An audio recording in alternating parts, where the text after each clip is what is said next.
plans to relieve the city of Kars in western Turkey, which was under siege by the Russians, but nothing would ever come of any of it. Regarding his plan to rescue Kars, it was rejected by the British higher-ups.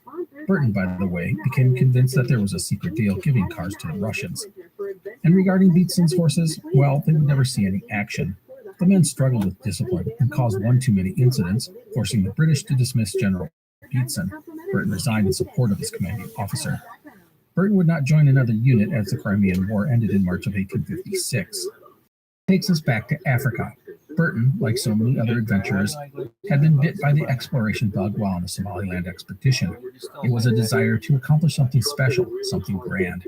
And for him, it was the search for the source of the Nile River.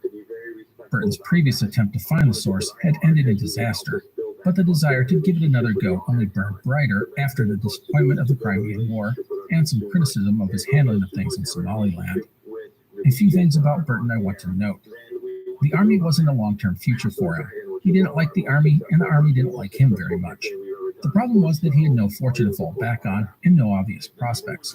Here he was, 35 years old, and he was wondering what his future held. While Burton was never obsessed with money, he understood the need for it. And regarding fame, I don't think he craved it like many other explorers. What he desired, I believe, was recognition, an acknowledgement of his brilliance or greatness or whatever you wanted to call it. If he could get that nod of recognition from the world, the money would follow. And so he set his sights on finding the source of the Nile, or as Burton called it, quote, the unveiling of Isis, end quote. Burton researched how historians through the ages had pondered the secrets of the Nile, reading accounts going back thousands of years to historians such as Pliny and Herodotus. If he could accomplish this, it would place Burton amongst the ranks of the world's greatest explorers. He was seduced by this idea, and who wouldn't be? And so, in April of 1856, Burton decided to head back to Africa. His plan was not to go up the Nile, but to approach its source, wherever that was, from the west following established caravan routes. For this, he would start in Zanzibar, an island off the coast of Tanzania, and march inland. Arab traders said that there was a great lake, the Sea of Ujiji, in that direction. In fact, Arab maps had, for centuries, placed multiple lakes in the continent's interior. Heinrich Barth, a famed German explorer, wrote to Burton saying, "Don't go searching for the source of the Nile. Just go to discover this great inland lake. Find that, and you have a good chance of finding the Nile's source." By the way, for thousands of years, men had tried to go up the Nile to find its source, but they were always being thwarted by cataracts, rapids, swamps, disease, and hostile natives. And so, in the summer of 1856, Burton pitched his plan to the Royal Geographical Society. The Society would approve the idea and allocate £1,000 for the endeavor. The East India Company was supposed to give another £1,000, but they bagged on that promise and instead gave Burton 2 years' leave with pay. He would have to do. Now, Burton wanted to bring 3 Europeans with him on the expedition. The first was Dr. John Steinhauser, a surgeon in Aden in Arabia and a close friend of Burton's. The second was German missionary and explorer Johannes Rebmann. 9 years earlier, Rebmann, along with Johann Crump, would be the first Europeans to discover Mount Kilimanjaro. He was now operating a mission not far from Zanzibar.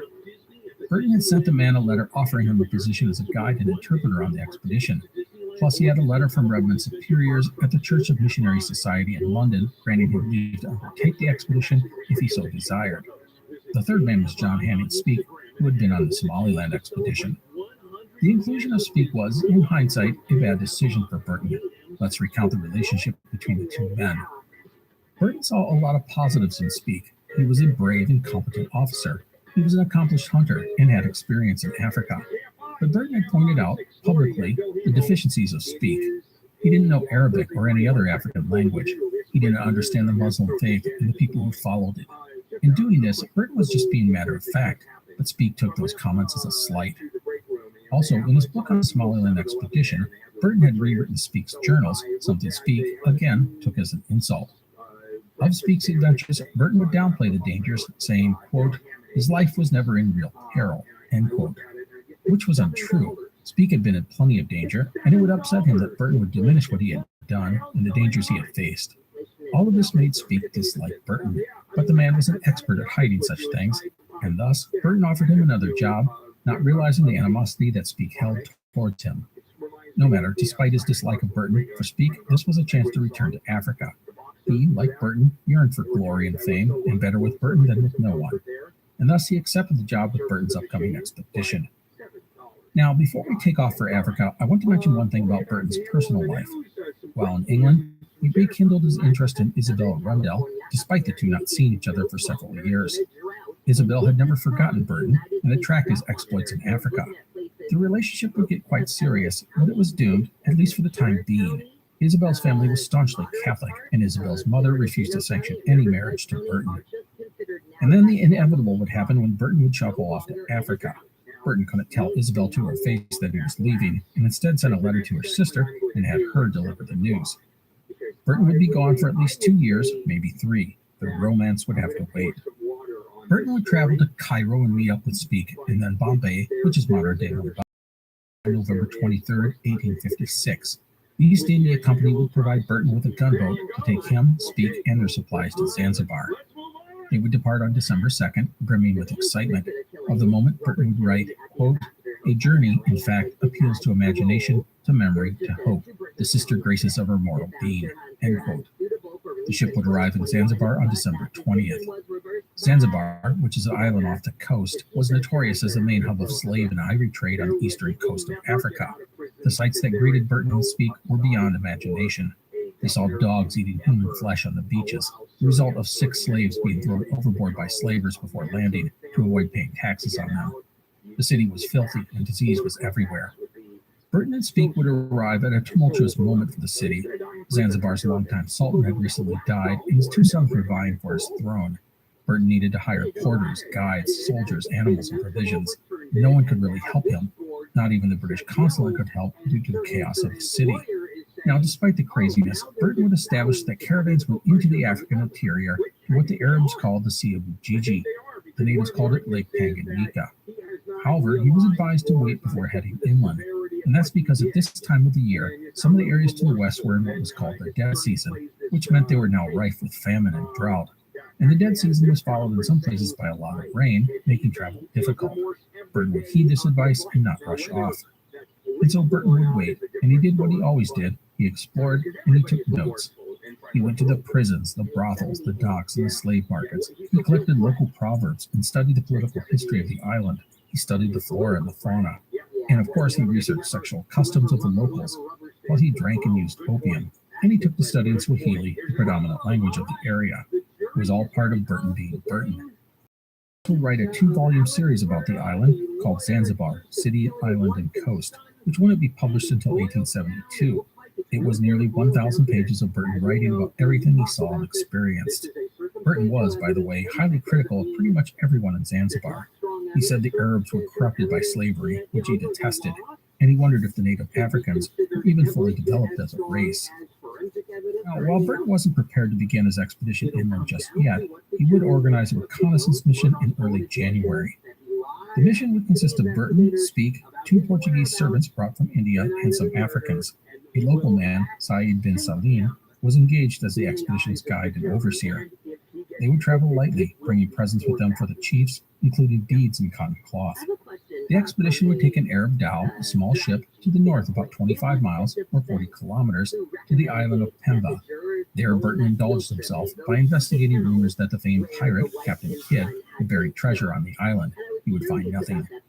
Next, Burton would sail north up the African coast about 80 miles or 130 kilometers to the port of Mombasa, reaching the city on January 16th.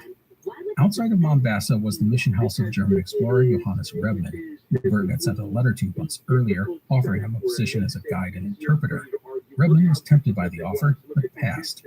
Byron Farwell, in a biography of Burton, said this of Rebmann, quote, "He at first considered going, but meeting Burton. The expedition appeared to rely too much on its guns and too little on God," end quote.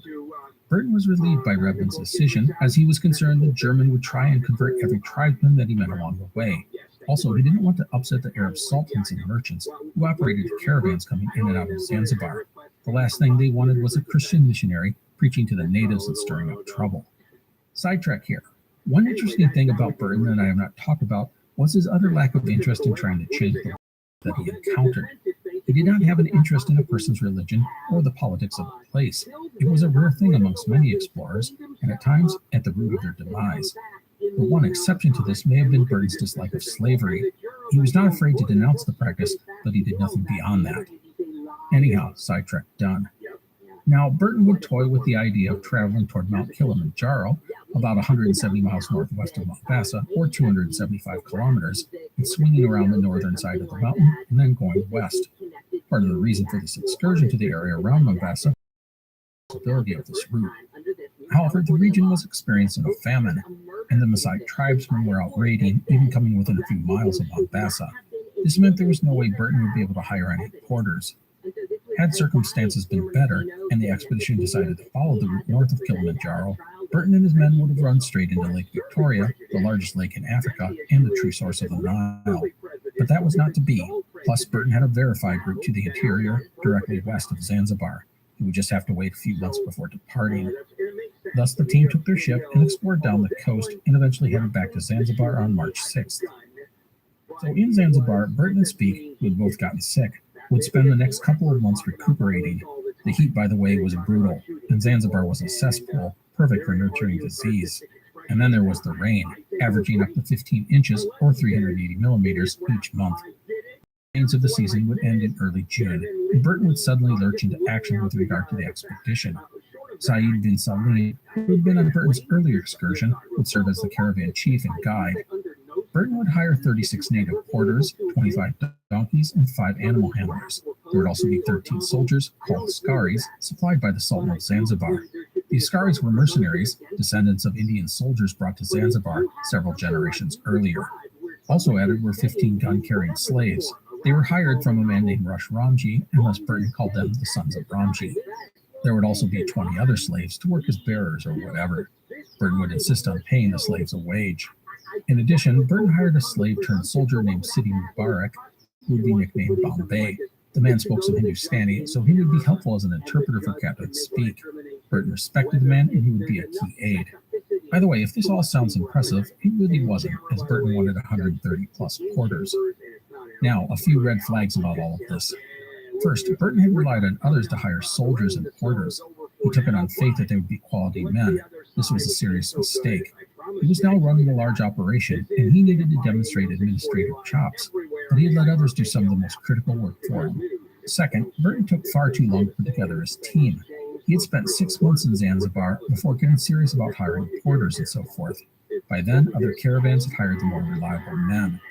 To a degree, I think Burton believed how brilliant he was and just fall in line during the march west, but he would find out that that's not how things work here. Third, in addition to not being able to find enough porters, Burton could not get enough pack animals. This meant that a lot of gear would have to be sent later. Burton was, again, trusting a local to make sure this happened, not exactly the best strategy for someone in an unfamiliar place. And the final red flag was that there would be no doctor. And you are probably asking, what about Dr. Steinhauser from Aden? Well, Steinhauser had been delayed, and when he finally got going, he would get sick and have to return to Aden. This was a huge blow. As we are going to see, having a doctor would have been a major advantage for the expedition. Steinhauser was a trusted friend of Burton's. He would have been a welcome companion for what is going to be a very difficult journey. No matter, the loss of Dr. Steinhauser was devastating. Heading into the depths of Africa without a doctor was a serious mistake, although it's not like there were doctors just hanging out on corners waiting to be hired. Despite the loss, Burton and his team would prepare for the departure. The expedition would at least be well equipped. For trading, there were beads, cloth, brass wire, and other trinkets. Provisions for the trek included soap, salt, pepper, pickles, vinegar, oil, sugar, tea, cigars, 5 dozen bottles of brandy, and medicine. There were also tools, 70 pounds of nails, extra clothing, turbans, caps, umbrellas, fish hooks, lanterns, knives, plus a Union Jack. Gotta have that flag. To keep track of everything, Burton and Speke would have boxes of paper, notebooks, pads, pencils, ink pens, and even an artist's kit for sketching.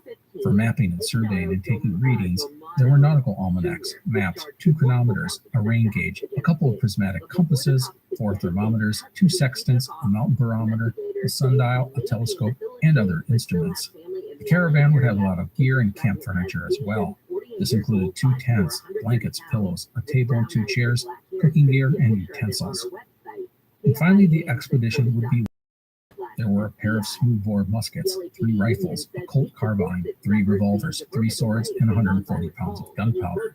There would also be muskets for the expedition's soldiers. One item the team did not take was a steel-framed boat that Burton had bought. The 20-foot boat was made up of 7 parts, each weighing under 40 pounds or 18 kilograms. The idea would have been to haul it with them and then put it together when they reached the inland lake. However, the lack of transport animals meant that the boat would have to be left behind. As a note, some of the ammunition, plus some cloth and beads and wire, were left behind as well. Those items, unlike the boat, were to come up on a later caravan. The expedition would cross over from Zanzibar to the mainland on June 17, 1857, and depart 10 days later. The goal of the expedition was to find the Sea of Ujiji, aka Lake Tanganyika. Prepare to enter an immersive world of tragedies, hauntings, legends, folklore.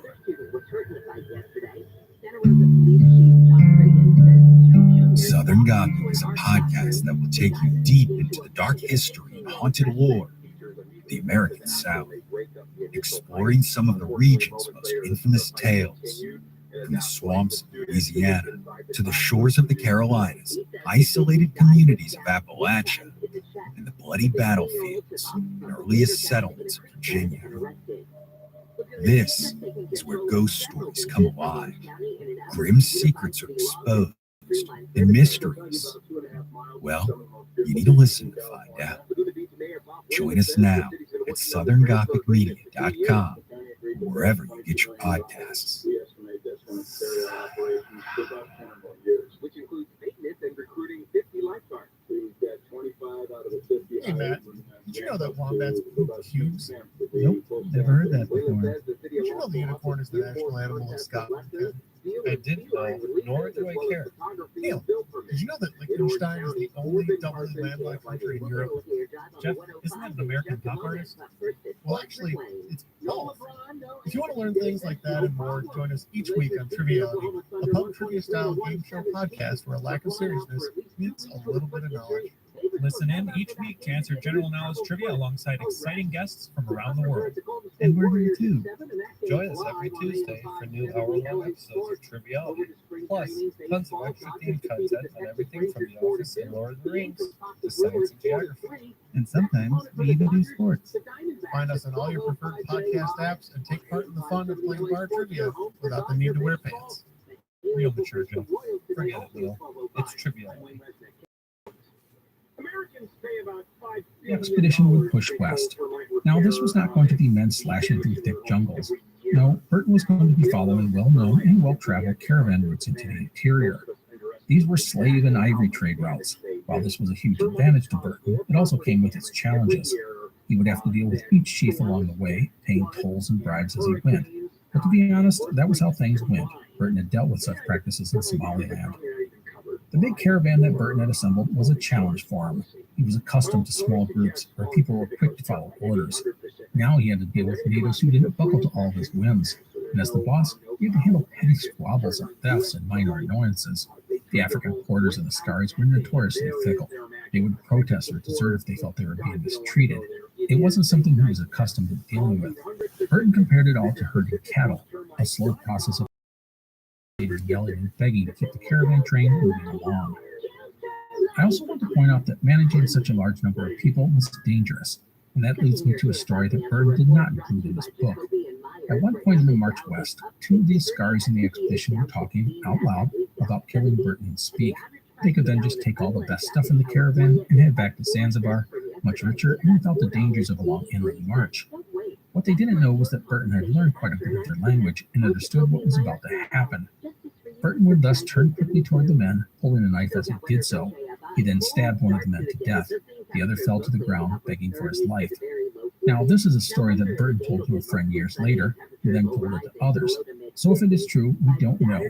Burton was known to love telling shocking stories, so it might have just been him showing off. But we shouldn't discount it.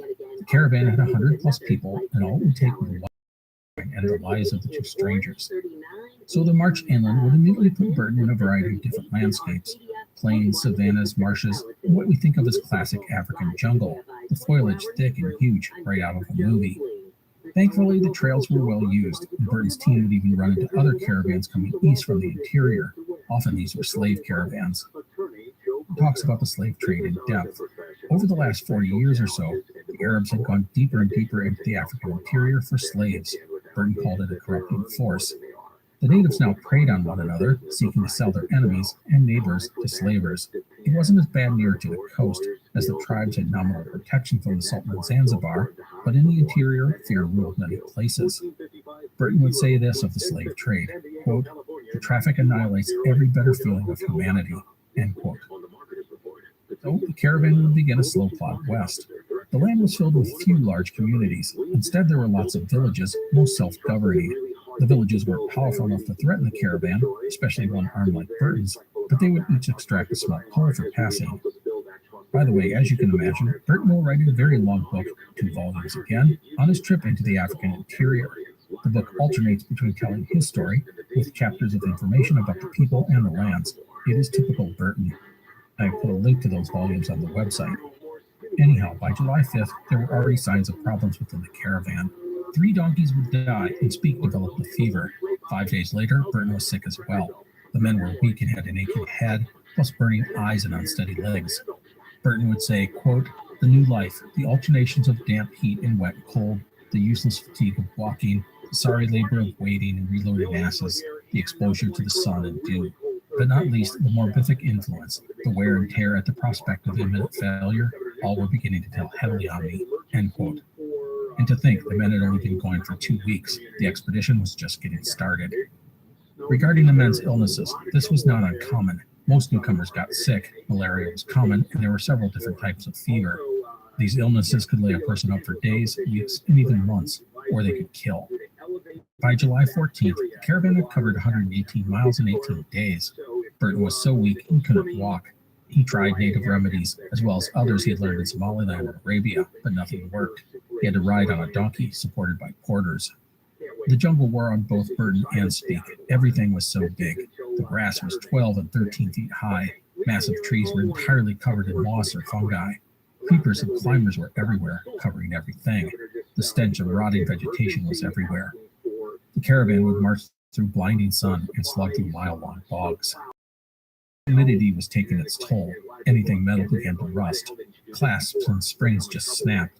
Paper turned soggy. Clothing began to rot. Matches wouldn't fire. It even affected the food, as it often just melted into paste. Despite all of this, Burton marveled at the life around him.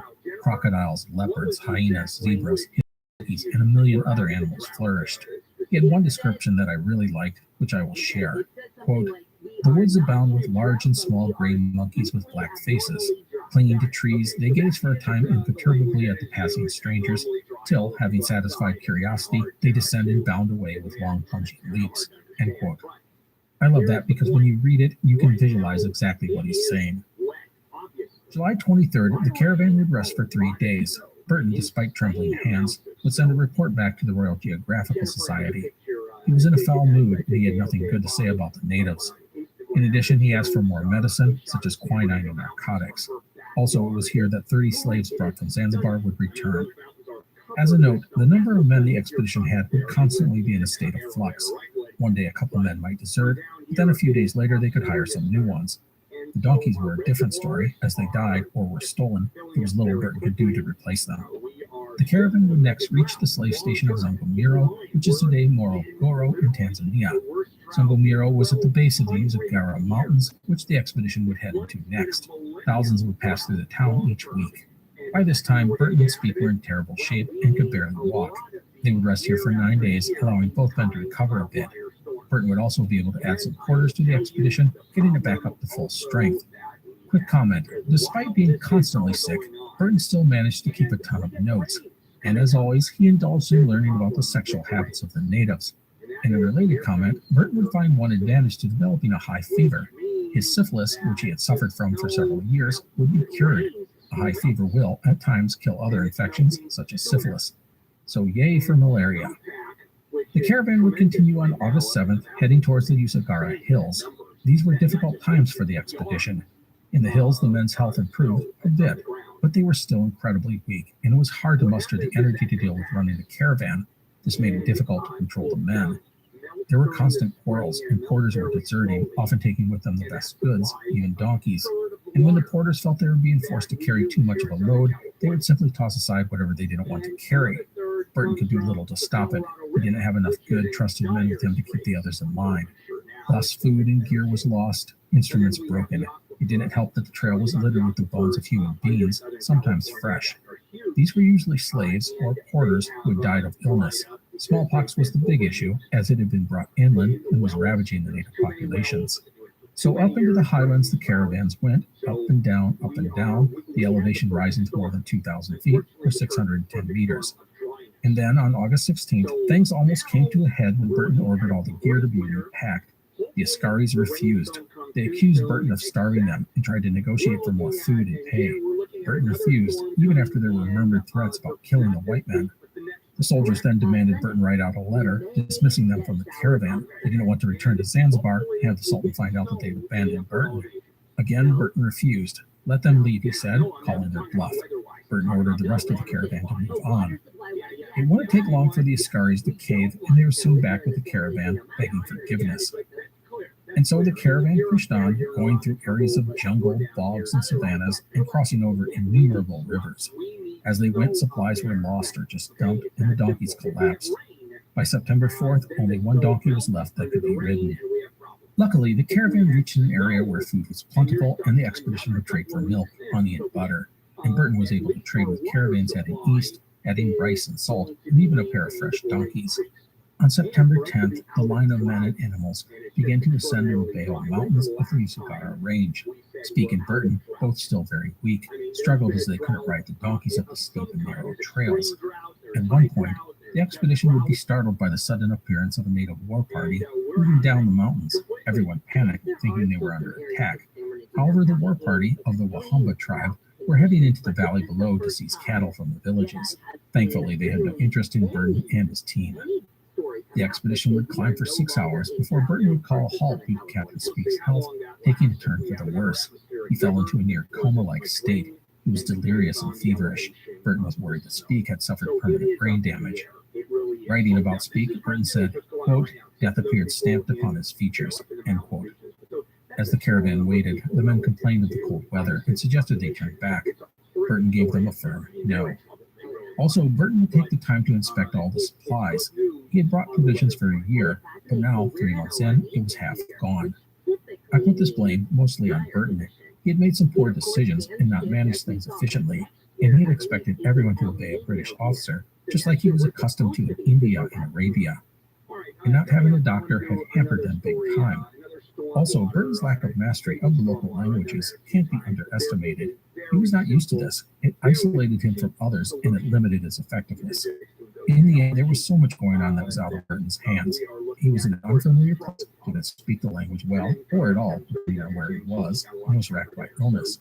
That he and Speke persisted and kept moving forward was pretty amazing.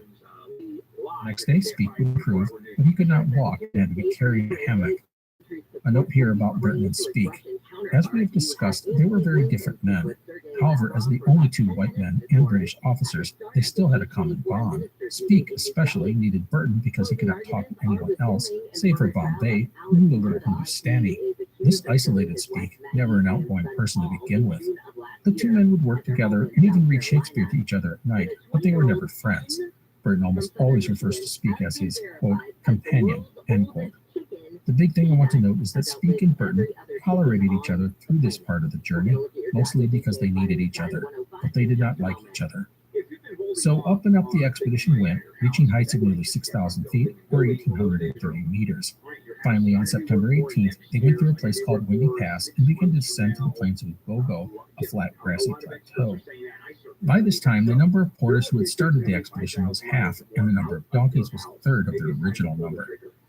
The plains were quite arid, and there were stretches where water was hard to find for days, especially in the dry months. And then the caravan would arrive at the town of Bogo. Now, as I said earlier, up to this point, Burton had generally arrived at a village and given small gifts to the local chiefs and elders. Beads were a common gift. However, going forward, this was going to change. The natives were more organized and powerful. Thus, there was a complex tribute system with 4 main chiefs who every caravan had to deal with. Burton would encounter the first of these chiefs on October 7th, 1857. To proceed, he would have to give them 10 lengths of cloth plus other items. The next chief extracted more than twice that for tribute, and so went the routine. The good part for Burton was that these transactions were organized and clear-cut. It might have grated on him to pay such prices, but it meant that the caravan kept moving west. By the way, the main item of trade was now cloth. There were three kinds of it. One was called Mercani, which is a corruption of the word American. This was white shirting and sheeting brought to Zanzibar by American merchants. The second cloth was Kaniki, which was an indigo-dyed cotton brought from India. The third cloth was called cloths of many names. These were color cloths made in Arabia and India, usually of cotton. All of these were greatly desired by the native peoples. Now, despite paying these large tolls, we have to remember that the deeper into the interior the expedition got, the more danger they faced. There was always the threat that someone would try and plunder the caravan or seize the men and women to be sold as slaves. One caravan they had recently passed had been surprised by a warring tribe while they slept. 25 men had been slaughtered in the fight. On November 7th, the caravan would reach Tabora, the principal Urman town in the region. They had been traveling for 134 days and had marched 600 miles or 185 kilometers. Tabora was the hub of slave and ivory traders in the region, with many trade routes converging here. The town featured water and permanent homes, many of which were quite luxurious, with gardens and protected walls. These were the home of the slave traders. Burton quickly made friends with the Arabs. He was familiar with Arab customs and the language, and the traders enjoyed his company. No doubt he was a breath of fresh air. Burton couldn't help but compare the Arabs to the Africans, the latter of whom he felt were savage and selfish. In Tabora, Burton would wait impatiently for 5 weeks to depart. The delay was due to heavy rains and illness running through the ranks of the expedition. Thankfully, a trader from Oman would provide warehouse space for Burton and help him acquire quarters of provisions. By the way, the Arabs told Burton that the Sea of Ujiji was about 2 west, and the caravan trail would take them to the trading station, also called Ujiji, on the lake. He said it was a 25-day journey. As a note, I have been referring to the great inland lake as the Sea of Ujiji. This was the name the Arabs used, but the native people called it Tanganyika, which is what I will use going forward. As noted, there is a town called Ujiji, which is where Burton will head for. Another thing I want to note is that Burton had been told that lakes other than Tanganyika, including another great lake to the north. We will talk about this next time, as it is very important to our story. The expedition would finally depart from Tabora on December 15th, loaded with provisions, plus accompanied by fresh pack animals and porters. The expected 25-day march would take nearly 2 months. This was due to bad weather, meaning rain, and illness. Both Burton and Speke would, again, be struck down at various points. On January 18th, 1858, Burton would find himself with a terrible cold. His feet and legs began to burn and swell, and soon his arms and legs could not move, and he felt like he was being pricked with thousands of needles. He thought he was going to die, as did Speke. The expedition would halt for 3 days before Burton could continue, and even then, it was only by being carried in a hammock. By the way, Burton would not be able to walk any sort of distance for at least a year, and the numbness in his hands and feet would take even longer to leave him. And with Burton incapacitated, it does not mean that Speke was all healthy and happy. A week after Burton's illness, Speke would be hit by an eye infection. Speke's eyesight had never been good ever since he had been temporarily blinded by conjunctivitis as a child. Even reading was, at times, an issue for him, although there was some speculation that Speke was dyslexic. The eye infection, by the way, would also strike Burton, but not nearly as bad. And so the caravan would push on, Burton in a hammock. Speke rode atop a donkey, nearly blind, and led by one of the men. They would push on through rugged terrain, jungles and rivers and so forth. And then on February 13th, the caravan would come to the top of a stony hill, and Burton saw a shining light below. He asked Bombay, quote, "What is that streak of light that lies below?" End quote. Bombay replied, quote, "I am of the opinion that that is the water." End quote. Burton thought that the body of water looked small. Was this the great lake everyone talked about? He was severely disappointed and briefly considered turning back. The natives and Arabs had spoken of another lake to the north. Perhaps that was the lake he was seeking. But then Burton moved forward, and it was not long before all was revealed. Before him was a massive lake, one that stretched as far as the eye could see. This was Lake Tanganyika. Burton was elated, writing, quote, "Forgetting toils, dangers, and the doubtfulness of return, I felt willing to endure double what I had endured, and the party seemed to join with me in joy." End quote. And he was right. The rest of the caravan was thrilled as well. They had reached their destination, and it was a glorious view and a great achievement. Well, not everyone was thrilled. John Hanning Speke was nearly blind and could not share the vision. He would later write, quote, "Here you may picture to yourself my bitter disappointment.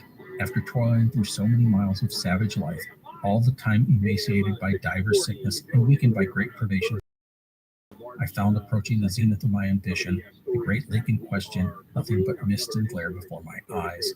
From the summit of the eastern horn, the lovely Tanganyika Lake could be seen in all its glory by everybody but myself." End quote. But Speke's disappointment did not dim Burton's joy. For Richard Francis Burton, this was all he had dreamed of. He had found the legendary inland lake of Africa. Now they had to march to the lake, find a boat, and explore it. If they found a river flowing to the north out of the lake, well, the chance that this was the source of the Nile. This discovery would bring him fame, money, and respect, and it justified all that he had done and all that he believed. I want to add that, at that moment, the lake would have been a truly amazing sight. Lake Tanganyika, which is one of the African Great Lakes, is the second largest lake by volume and the second deepest in the world. The lake, if you haven't looked at a map, is long, measuring 673 kilometers, or 418 miles, from north to south, and 72 kilometers, or 45 miles, wide. That makes it nearly 10 times as long as it is wide. It is the world's longest freshwater lake. It was truly a momentous discovery for Burton. The expedition would arrive in Ujiji on Lake Tanganyika on February 14th. The town, a center of slave and ivory trade, would later be where Henry Morton Stanley and Dr. David Livingstone would have their famous encounter. It had taken Burton and Speke 7.5 months to reach Lake Tanganyika. Of that time, they had spent 100 days marching. I do want to point out that Burton had followed established trade routes to get to his destination and would not have made it without the aid of the Arab traders and the African natives. Still, what he and Speke had done was pretty extraordinary. The lake before Burton was absolutely massive, and the guy didn't even really understand just how big it really was. And this, my friends, is where we are going to leave things for today. Despite all the challenges, Burton was triumphant. And next time, we will detail Burton and Speke's exploration of the lake, and even more importantly, talk about that rumored Great Lake to the north. So that is it. I hope you enjoyed today's episode. Join us next time for part 5 in our series on Richard Francis Burton. Thanks so much for listening. Take care. I also want to remind you that the Explorers podcast is part of the Airwave Media Network. Go to airwavemedia.com to find other great independent podcasts, such as Monster Talk and My History Can Beat Up Your Politics. That's at airwavemedia.com. You're listening to an Airwave Media podcast. Pros know a thing or two about how to get the toughest messes clean. That's why they've long trusted cleaning products from Eco for their businesses. And now, that level of clean is available for your home at the Home Depot. Introducing EcoLab Scientific Clean, a full line of pro-grade cleaning products for all your home's needs, so you can clean like you mean business. Now available exclusively at the Home Depot. Now doers get more done. If you're a history buff, a trivia fiend, or just love a great story, you should listen to This Day in History. Every episode gives you a quick rundown of the historical moments that occurred on the day you're listening. Whether it's the Battle of the Bulge, the Bolshevik Revolution, or the Beatles landing in the US of A for the first time. Listen and subscribe to This Day in History wherever you're listening now. In California, it's been moving this water south for generations. That water project, in which a tunnel would be built. Hello, and welcome to the Explorers podcast. Today is part 5 in our series on British explorer Richard Francis Burton. Just want to remind you that you can see maps and photos of our subject, as well as links to resources on our website, explorerspodcast.com. Let's get going. Last time, we left Burton and his fellow explorer, John Handed Speke, at the edge of Lake Tanganyika in East Africa, 118 miles long and 45 wide, or 675 by 72 kilometers. Tanganyika is the second largest lake in Africa and the 6th largest in the world. It has more than 1,800 kilometers, or 1,100 miles, of shoreline. The lake sits in the East African Rift and is confined by the mountainous walls of the valley. It is a spectacular sight, and it was a momentous revelation to the rest of the world. And so Burton was triumphant. He and Speke had endured 7.5 months of misery to reach the lake, overcoming malaria, fevers, hostile natives, torrential rains, and mind-numbing heat to reach their goal. At this point, Burton could barely walk, while Speke could not see due to eye inflammation. But they had done it, and Burton was thrilled. Ideally, the expedition would sail around the lake and determine if there was a northerly flowing river connecting to Tanganyika. If there was a good chance that this was the source of the Nile. The caravan entered the trading post of Ujiji on February 14, 1858. This was a center of slave and ivory trade, which meant that Burton and Speke automatically came under suspicion by the locals because they were trading. Everyone asked why were they here. The Arab traders were particularly suspicious, as they always feared someone cutting into their profitable trade networks. And in the case of the slave trade, there was always the fear that someone would try and put an end to the practice. Ujiji was run by a man named Kamina, I think I'm pronouncing that right, who ruled on behalf of the local chief, who was only a child. Kamina was annoyed because he charged a tax on every slave and tusk traded. His caravan thus offered him no profit. And when the guy went to talk to the newcomers, Burton kicked the man out of the tent.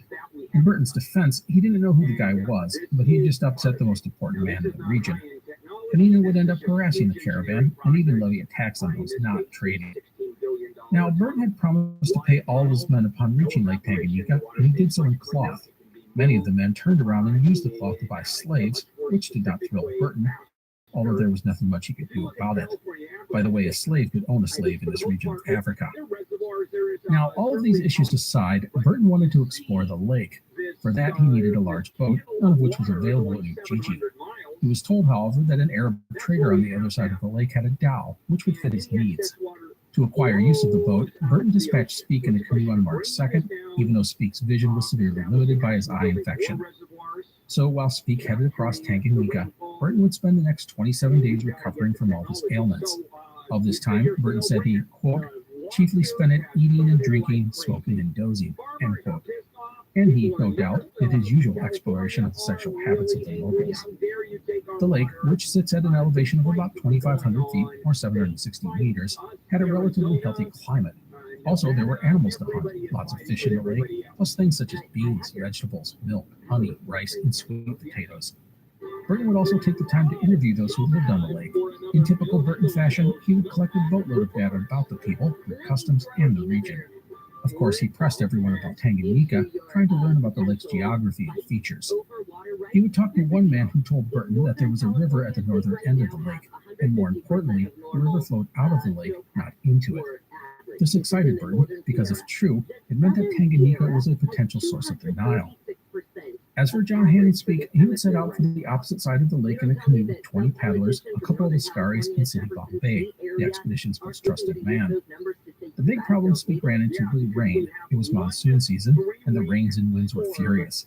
During one tempest, Speak and his team would put ashore on an island to ride out the storm.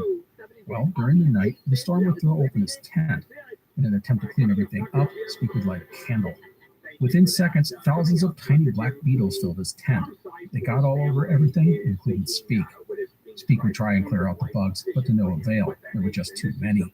Exhausted, he finally gave up and went back to sleep.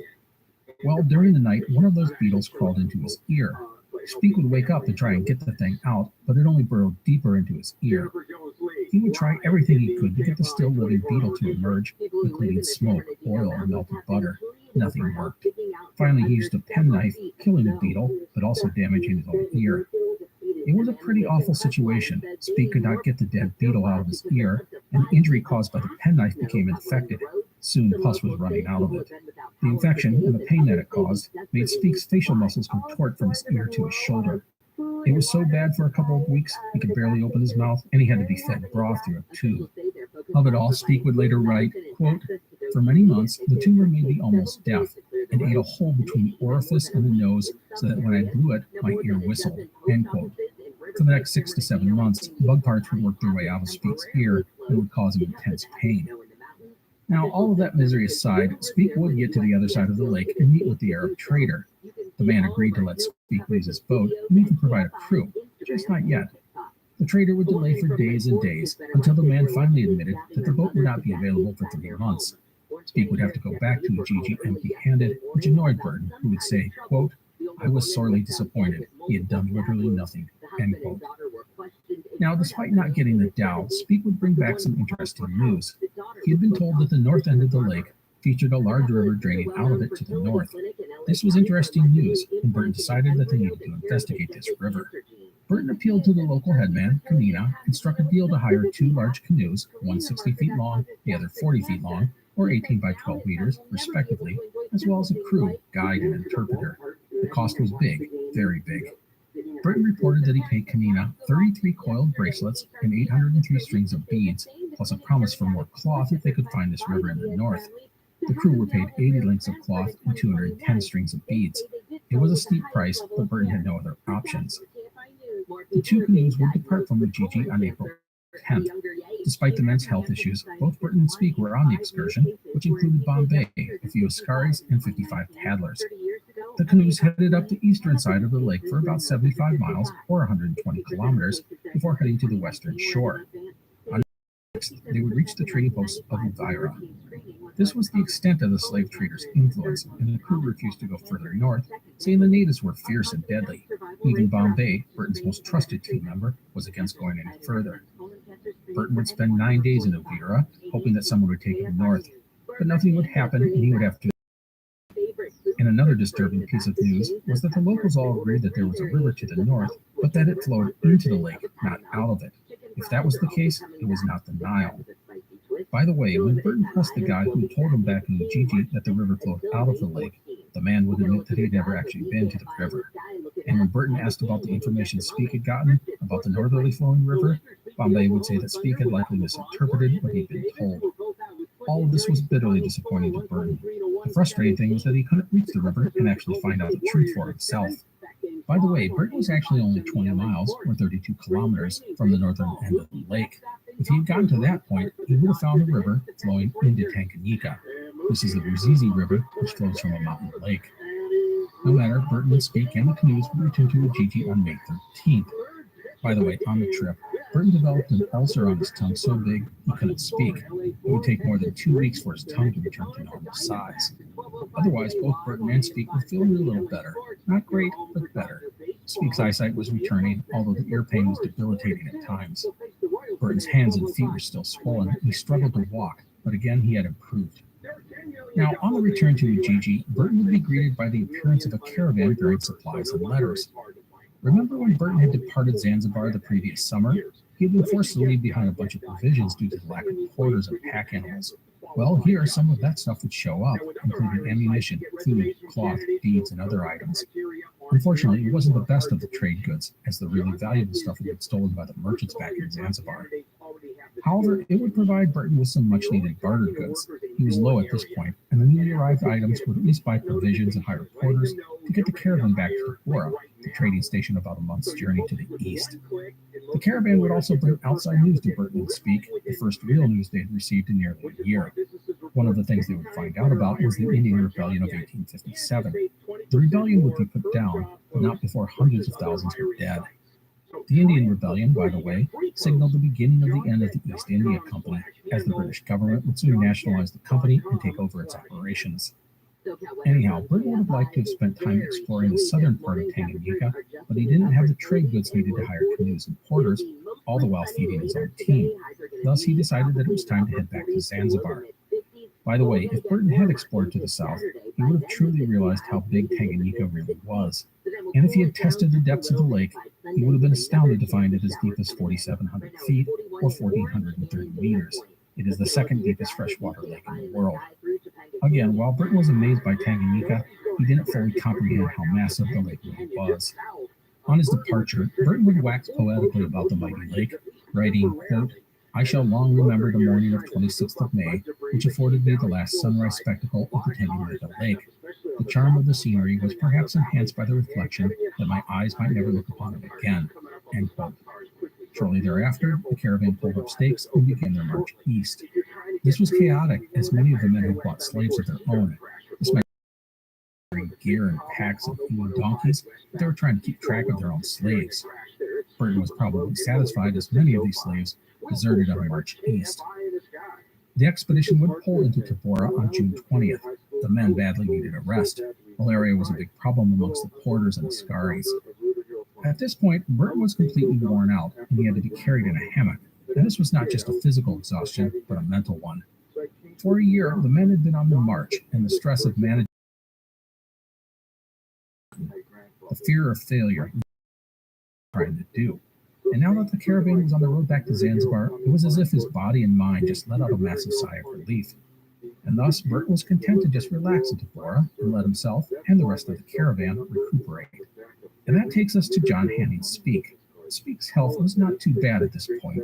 His eyesight was, although he struggled to read and write due to the infection. Now, let us stop and talk about the big elephant in the room, and that's the supposed Great Lake that lay to the north. It was called Nyanza by the natives, which I think I pronounced right. The name, by the way, just means lake. Well, someone had the idea to conduct a sub-expedition to the north to investigate this lake. Who made the suggestion is debatable. Speak said it was his idea, Burton said that it was his, and that he sent Speak on the mission. Burton would later tell people that he sent Speak as a way to get rid of the man, so he could have some peace and quiet while he recovered. Why would Burton want to check out this northern lake? Well, first, Burton was, without question, not in good physical shape. He really wanted to take the time to recover. Second, Burton had heard all sorts of stories of big lakes and mountains or whatever throughout his time in Africa. Thus, he dismissed this latest bit of information as yet another tall tale, another exaggeration.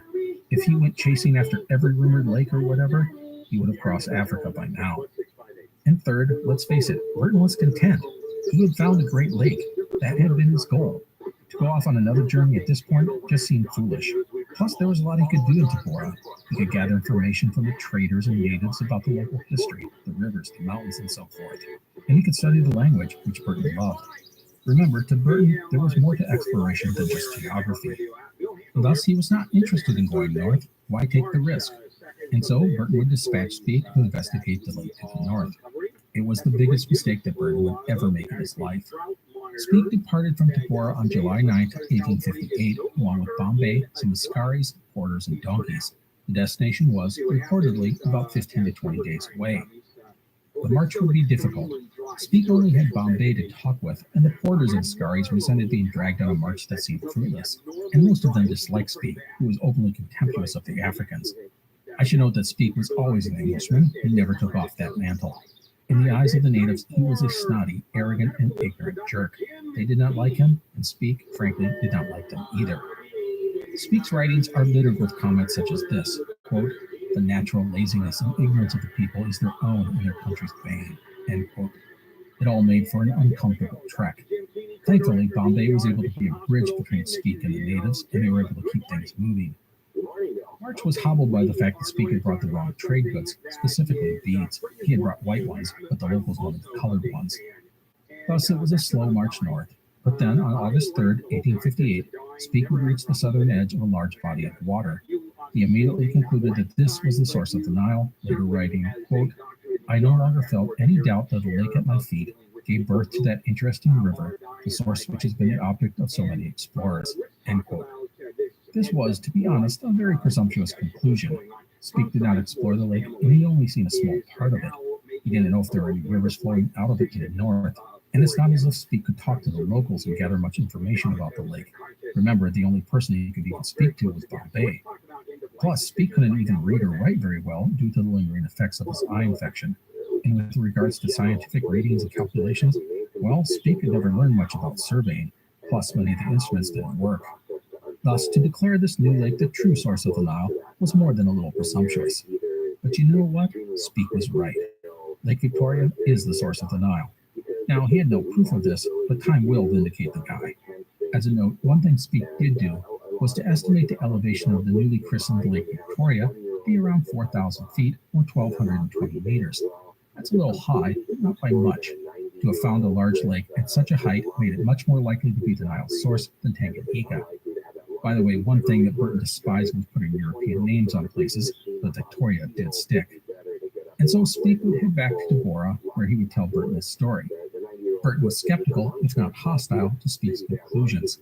And you can understand why. Burton did not doubt Speak had found a large body of water, but there was no proof that it was the Nile's source. And let's be honest, Burton was upset because Speak's discovery threatened to steal his own thunder. The whole thing only fractured the two men's relationship even more. Was, frankly, tired of Burton's sarcasm, biting comments, and disparaging nature. He would later write, quote, "B," referring to Burton, "is one of those men who can never be wrong, and will never acknowledge an error, so that when only two are together talking, it becomes more of a bore than a pleasure," end quote. And Burton had his fill of Speak as well. One writer compared the two to an ill-matched couple who stayed together for the sake of the children. By the way, it's not known if Burton considered heading up to the newly discovered Lake Victoria to investigate Speak's discovery. Why didn't he do this? Well, probably due to his health, low provisions, and most importantly, the fear that Speak's discovery would overshadow his own. If he didn't go see the lake, he could continue to downplay its importance. In the end, the two men would avoid speaking about the Nile, and the rift that had opened between them would never close.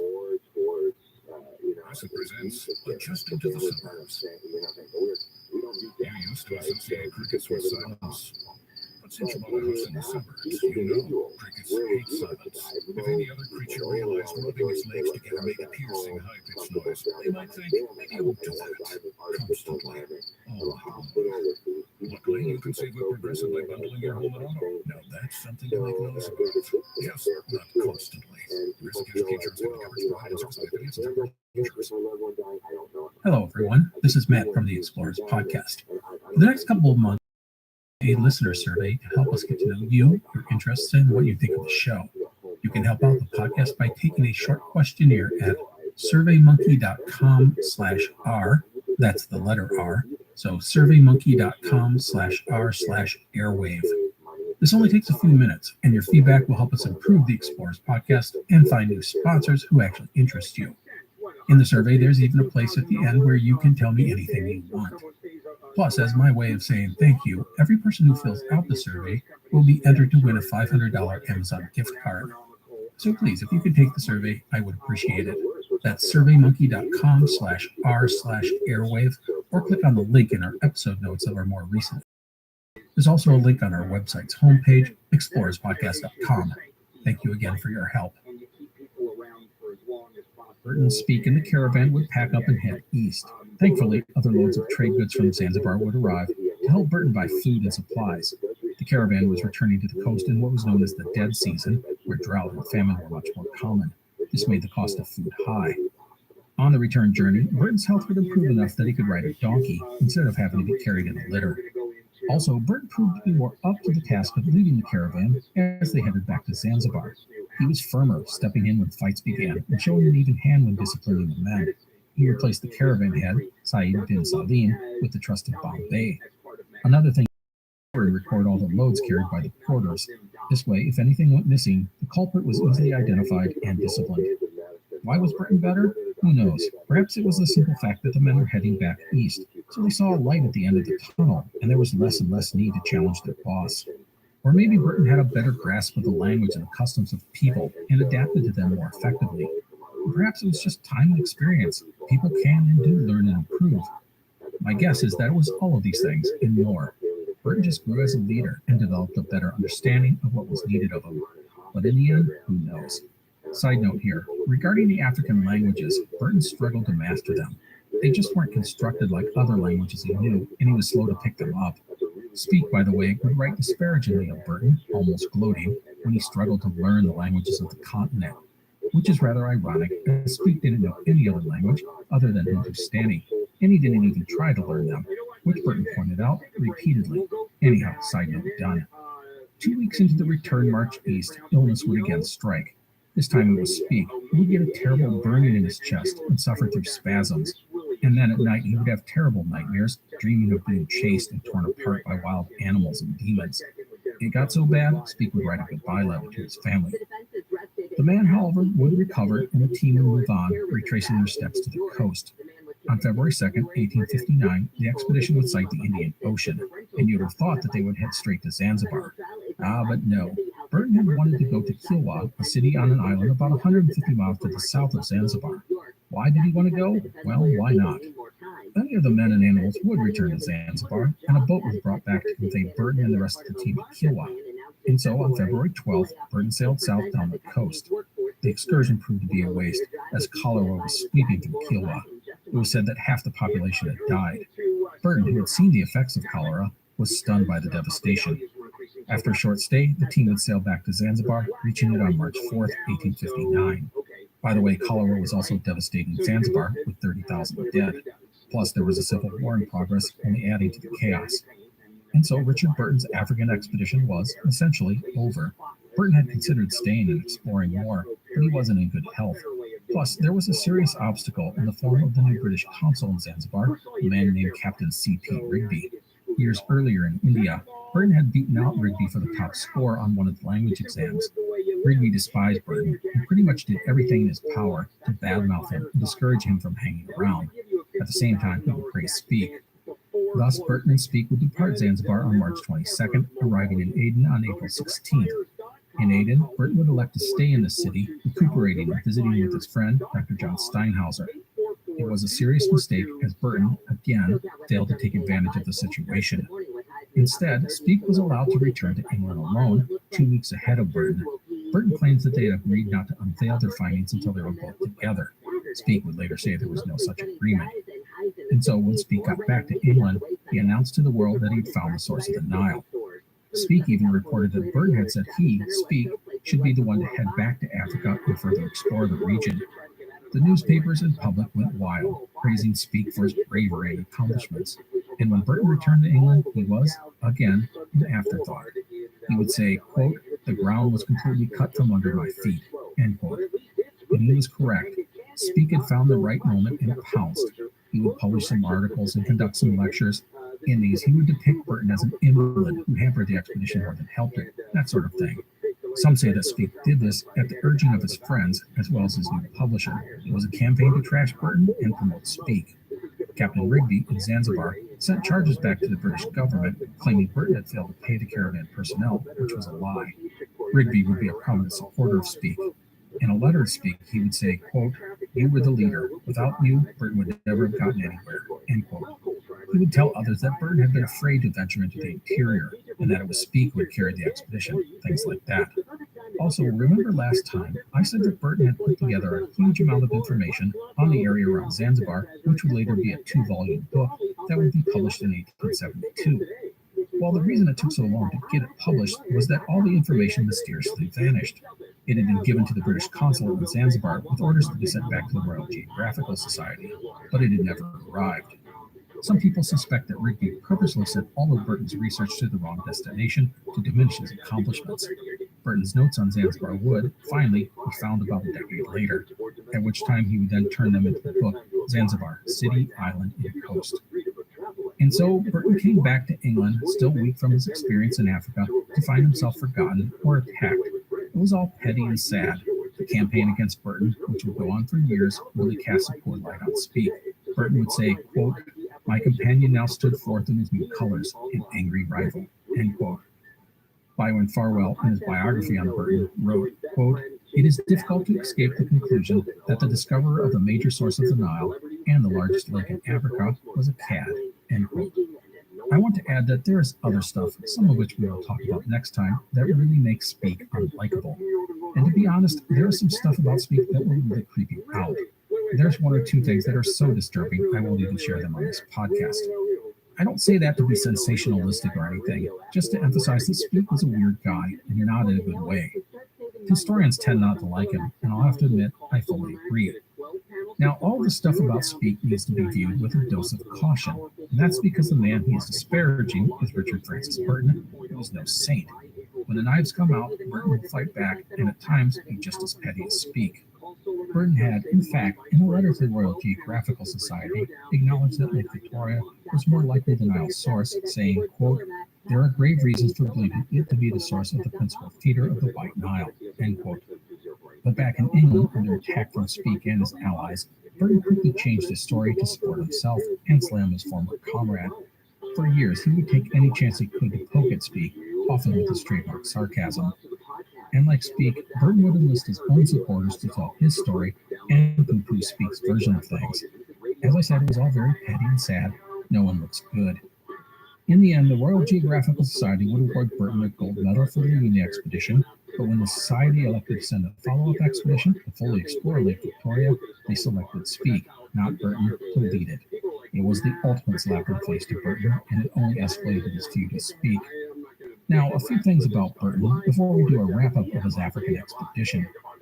First, he would write another large book on his African adventures titled Lake Regions of Central Africa. It would be published in 1860. It is a 2-volume adventure, and as always, has lots and lots of pages with lots and lots of details. Second, Burton's health is never going to fully recover from his African expedition. He was nearly 40 years old, and he had lived a hard life. He had endured malaria and dysentery and fevers and 1,000 other things, and the bill was now coming due. It didn't help that Burton drank more and continued using opium to deal with the lingering effects of all his health-related issues. Third, Burton's romance with Isabel Rundell would be rekindled on his return to England. Burton had not written to her in Africa except for a single poem. That was it. Despite the years away and lack of contact, Isabel refused to move on from Burton, despite fearing that he had forgotten her. She even considered becoming a nun. However, once back in England, the two would get back together. By the way, Isabel was shocked by Burton's appearance, saying, quote, "He was a mere skeleton," end quote. As before, Isabel's mother was dead set against marriage due to Burton not being a Catholic. Even after Burton agreed to be married in a Catholic ceremony and raise the couple's children as Catholic, it was still a no-go with Mom. Burton wanted to elope, but Isabel refused. So as the two discussed marriage and met in secret, it takes us to point number 4, and that will be Burton's next adventure, a journey to the United States. The United States? Yes, Burton's next adventure will be to the United States, but that will be for next time. Let's end today's episode with a few thoughts on Burton's African expedition. So if you look at the stated goals of the endeavor, you can only conclude that it had been a success. Burton and Speke had done what they had set out to do. They had found not one, but 2 great African lakes, one of which was likely the Nile's source. And Burton had brought back a trove of information about the region that was a goldmine to the world. To emphasize this, I read that Burton's writings are so detailed and so good, they are still required in some college courses with regards to studying ethnology, which is the comparative and analytical study of cultures. To me, that really demonstrates the incredible detail of Burton's work. Now, all these things are great, but I have to point out that the expedition had been conducted in a less than stellar manner. Burton's ability to manage a large team was shaky at best. All his cleverness and smarts and charm didn't translate into running the caravan. Still, they had done it. Burton and Speke had gone where no white man had ever ventured, and they had done it despite being racked by sickness and disease. So on the score sheet, Burton's expedition had been a success. But let's remember, there's more to life than just what's on the score sheet, and we don't have to look hard to see that Burton had, again, missed out on a golden opportunity. He had had the chance to go to Lake Victoria, but it passed. It would have made him famous. In hindsight, it just seemed so foolish to have trusted that Speke would just come back with nothing. And even after Speke returned, there was a chance for Burton to recover from what had been an awkward situation. If he had gone back to Victoria with Speke and actually explored the lake, he would have returned and his team had found the source of the Nile. And that's important because it was Burton's expedition, not Speke's. Yes, Speke had been the first to the lake, but Burton had followed. And if they'd actually explored and found the river flowing out of the lake, going north, that would have been huge. Once back in England, no one would have been talking about Burton's discoveries versus Speke's discoveries. Both men would have been celebrated. But this would have meant sharing the glory with Speke and acknowledging that it had been Speke to reach the lake first. In the end, Burton's ego just wouldn't allow that. It would push Speke's animosity towards his boss to its limits. Perhaps I'm wrong to say this is true. Perhaps Speke would still have come out and tried to claim the prize and trash his boss. But I fault Burton for not swallowing his pride and trying. In some ways, you can argue that Burton pushed Speke towards his actions, although that's a weak argument, once you consider how calculated Speke would be to push his own agenda. Anyhow, another way Burton erred was by not returning to England with Speke. He had allowed Speke to get to London 2 weeks early, where he proclaimed himself the discoverer of the source of the Nile. It was a stupid decision by Burton, and he should have seen the perils of letting Speke head off without him. This seems to be the fate of Burton, just missing out on glory. He had done a great thing in reaching Lake Tanganyika, but Speke had managed to steal the better part of the headlines, just as the attack near Berbera had taken away from Burton's accomplishments of reaching Harar. It is all a tough pill that Burton would have to swallow. So what will we talk about next time? Well, we will discuss Burton's trip to the United States, as well as his job as a consul in West Africa. But more importantly, we will talk about the growing feud between Burton and Speke. It is a controversy that will rage for years and will end in tragedy. So that is it for today. I hope you've enjoyed this episode. Please take care, and I will see you next time. I want to add that the Explorers podcast is part of the Airwave Media Network. Go to airwavemedia.com to find other indie podcasts such as This Week in Travel and Wild Black. Prepare to enter an immersive world of tragedies, hauntings, legends, folklore.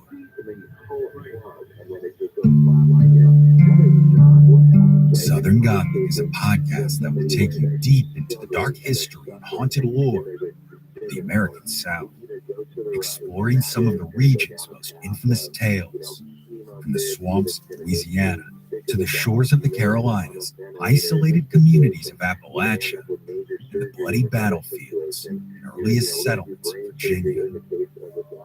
This is is where ghost stories come alive, grim secrets are exposed, and mysteries, well, you need to listen to find out. Join us now at southerngothicmedia.com or wherever you get your podcasts. So it's not typically you see somebody with a heartbeat breathing out a machine and pull a plug. That's not how it works. Hi, I'm Neil. And I'm Ken. And we are from the Triviality Podcast, a pub trivia style game show where a lack of seriousness meets a little bit of knowledge. Join us each week for an hour-long game of general knowledge trivia featuring special guests from around the world, plus tons of extra themed episodes. If you want to improve or you just want to scream at us in your car when we get easy questions wrong, then we're the show for you. Find Triviality on all your favorite podcast apps. But you know that because you're already listening to a podcast. You're listening to an Airwave Media Podcast. You're a history buff, a trivia fiend, or just love a great story. You should listen to This Day in History. Every episode gives you a quick rundown of the historical moments that occurred on the day you're listening. Whether it's the Battle of the Bulge, the Bolshevik Revolution, or the Beatles landing in the US of A for the first time. Listen and subscribe to This Day in History wherever you're listening now. Hello, everyone. This is Matt from the Explorers Podcast. For the next couple of months, we are conducting a listener survey to help us get to know you, your interests, and what you think of the show. You can help out the podcast by taking a short questionnaire at surveymonkey.com/r. That's the letter R. So surveymonkey.com/r/airwave. This only takes a few minutes, and your feedback will help us improve our podcast and find new sponsors who actually interest you. In the survey, there's even a place at the end where you can tell me anything you want. Plus, as my way of saying thank you, every person who fills out the survey will be entered to win a $500 Amazon gift card. So please, if you could take the survey, I would appreciate it. That's surveymonkey.com/r/airwave, or click on the link in our episode notes of our more recent episodes. There's also a link on our website's homepage, explorerspodcast.com. Thank you for your help. Right, but now who makes the call is who says now.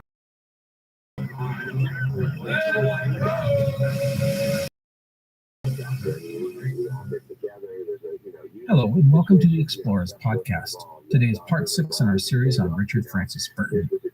Last time, we got Burton back to England, his African expedition complete.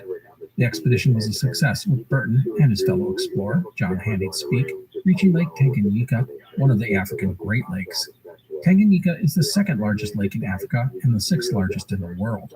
Burton had hoped that it would be the source of the Nile River, but evidence suggested it was not, but there was no definitive proof. Now, this was all great, but Burton would be overshadowed, again, when Speke would make a solo excursion to the north and find the largest lake in Africa, which he named Victoria. Burton would then make the mistake of England 2 weeks ahead of him. Once there, Speke would announce to the world that he had found the Nile's source. This infuriated Burton, who got into a very public and very nasty feud with Speke.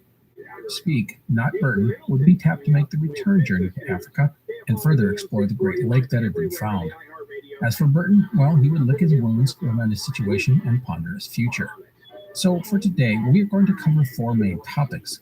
First, we will give an overview of Burton's trip to the United States. Second, we will follow it with a quick look at his time as a diplomat in West Africa. And third, we'll do a summary of Speke's expedition to Africa. This will be a high-level look at each of these topics. And the fourth thing we will cover will be the controversy and feud between Burton and Speke, which will come to a head with a planned public debate in September of 1864. However, before we do any of that, a few quick notes about Burton. First, the man's health was not good, and to be honest, he would never fully recover from all he had endured in Africa. Also, he was drinking too much, something he did when he was under a lot of stress. Second, he wanted to marry Isabel Rundell, but Isabel's mother refused to sanction the marriage since Burton wasn't Catholic. Isabel's mother had an oversized influence on her daughter, and Isabel just couldn't do anything without her blessing. So that is it for notes. Let's get back to our story. The year was 1860. In April, Burton would put the final touches on his book, Lake Regions of Central Africa, and send it off to his publisher. Burton does not mention Speke by name in the book and takes numerous jabs at the guy. In the same month, Speke, along with James Grant, would sail from England bound for Africa on a return expedition to Lake Victoria. As for Burton, he would suddenly disappear after turning in his book. Isabel would get a letter from him saying he'd gone to America. He said that when he returned, she needed to make a decision. him or her mother. So why the sudden rush off to the colonies? Well, the best guess is that he was getting away from all the anger and frustration involved in Speak and Isabel. He had been drinking too much, a sure sign of stress. But unlike most of Burton's travels, there was no advance notice or planning. He just took off. He would arrive in Halifax in Canada and then move on to New York and meet with his American publishers. From there, it was on to Washington, D.C. In D.C., he met with American officials who gave him letters of introduction to the various military commanders in the plains. Burton envisioned joining the army in a campaign against hostile natives. On the East Coast portion of the trip, Burton would travel with his old friend, Dr. John Steinhauser, but for how long, we don't know. Anyhow, from Washington, Burton would spend 3 months going through the American South. Curiously, he would leave no record of his time. He simply starts the next leg of his journey in St. Joseph, Missouri. So what had he done in the South? Perhaps he just went from city to city drinking and visiting the brothels. Who knows? Edward Rice, in his biography of Burton, titled Captain Sir Richard Francis Burton, speculates that our Englishman may have been on some mission on behalf of the British government or other interests in England. Let's remember the year. It's 1860. The American Civil War is only a year away. England relied heavily on American cotton and had deep ties with Southern businesses. One of Burton's biggest supporters back home was a politician named Richard Milnes, the first Baron Houghton. Milnes would support the North in the upcoming Civil War, although Burton would support the Confederacy. What that means, who knows? Perhaps Burton was just gauging the pulse of the South as British politicians and businessmen pondered what to do if war broke out. In the end, we just don't know, but Burton's utter lack of record of this time frame is curious. Now, the mysterious part of Burton's trip would end when, in August, he boarded a stagecoach in St. Joseph, Missouri, bound for Salt Lake City, Utah.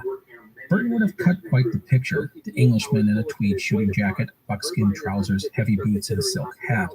On each hip he had a six-shooter, plus there was a huge Bowie knife strapped to his side. He brought with him tea, cognac, cigars, and opium. So what was Burton up to? Well, he said that he wanted to study another exotic religion, and thus it was his desire to go visit the Mormons in Utah. He also wanted to study the American Indians and hoped to join up with the American Army and go on a campaign against hostile natives. The journey to Salt Lake City would take 19 days, and Burton would take a ton of notes, as always. As his coach rolled across the plains and into the Rocky Mountains, Burton entertained his fellow passengers with stories of his travels, and he took note of all that happened around him. He got to see a wagon train, which he called, quote, those ships of the Great American Sahara, end quote. He was also able to observe and interact with many native Indians and learned Indian Sign Language. Burton's desire for some combat would not be satisfied as there were no ongoing conflicts. Also, Burton was fascinated by American jargon. His favorite saying was, quote, getting liquored up, which he took to heart on this trip. From his own notes, it sounded like he got liquored up on many occasions. Once in Salt Lake City, Burton would spend 24 days there, exploring and diving into the Mormon religion. He would meet with settlers and officials, and even spend an hour with Brigham Young, the leader of the church. He said Young came across as, quote, a gentleman farmer in New England, end quote. Burton would eventually write a book about his American trip, focusing on his time in Salt Lake City. It is titled The City of Saints. He would, of course, examine the practice of polygamy in the church, something he noted was common in many cultures. He was not critical of the practice and points out the advantages, a stance he will maintain for all of his life. After Salt Lake City, Burton would continue west, departing on September 27th. He would go to Carson City, then Virginia City, and then on to Sacramento, and finally San Francisco. In that time, he would visit some silver mines in Nevada and even pan for gold. Burton always dreamed of finding gold. One dangerous moment occurred when Burton's stagecoach would come to a station house, only to find it burned, complete with corpses. The station had been attacked by Indians in retaliation for the recent killing of 19 natives. Burton would endure a cold, nervous night, his pistols at his side, waiting for the Indians to return, but they never did. Burton would spend 10 days in San Francisco before boarding a ship bound for Panama. He would then cross the Isthmus of Panama and hop on another ship and return to England by the end of 1860. Burton returned to England healthier than he had been in years, and the first thing he did was to deliver an ultimatum to Isabel: marry me or I'm gone. Isabel replied that they would marry in 3 weeks' time, no matter what anyone said about the matter. When Isabel broached the subject with her mother, the reply was, never. But Isabel would not be stopped this time. She enlisted an influential cardinal and family friend to help her. As Burton was not Catholic, the cardinal arranged a dispensation for the two to marry. Once Burton provided a written document saying that Isabel could continue to practice her faith and raise the children as Catholic. The wedding would be a small one, held on January 22nd, 1861. Burton was 40 years old, while Isabel was 10 years younger. Burton would send Isabel's father a note after the wedding saying, quote, "I have committed highway robbery by marrying your daughter Isabel," end quote. Isabel's father liked Burton and was happy for his daughter. As for Isabel's mother, well, once the marriage was done, she accepted it and, from all appearances, came to care deeply for her son-in-law. By the way, I have touched on Burton and his now wife, Isabel, on and off in this series, something I don't always do. But Isabel will be a very important part of Burton's life going forward, and even more so after his death. And also I wanted to talk about them as a couple so you understand and appreciate future events. Plus, the marriage is important to Burton's own career going forward. A big reason for this is Burton did not have a lot of money, and Isabel did not bring any sort of dowry, so the couple was not well off. But Isabel's family did have some important connections, and Isabel will be relentless in promoting her husband and protecting his image and interests. So with all of this in mind, money was an issue for the newlyweds. A major issue would arise regarding Burton's position in the army. I mentioned last time that the East India Company was being nationalized by the British government. As a result, all the officers, such as Burton, had to be incorporated into the regular British Army. Well, there were just too many officers to integrate, and thus many were cashiered for a variety of reasons. Burton was one of those men. He would lose his commission after 19 years in the service, a year short of his pension. Thus, the Burtons could not even count on that small sum going forward. And thus, Burton started to look around for another job.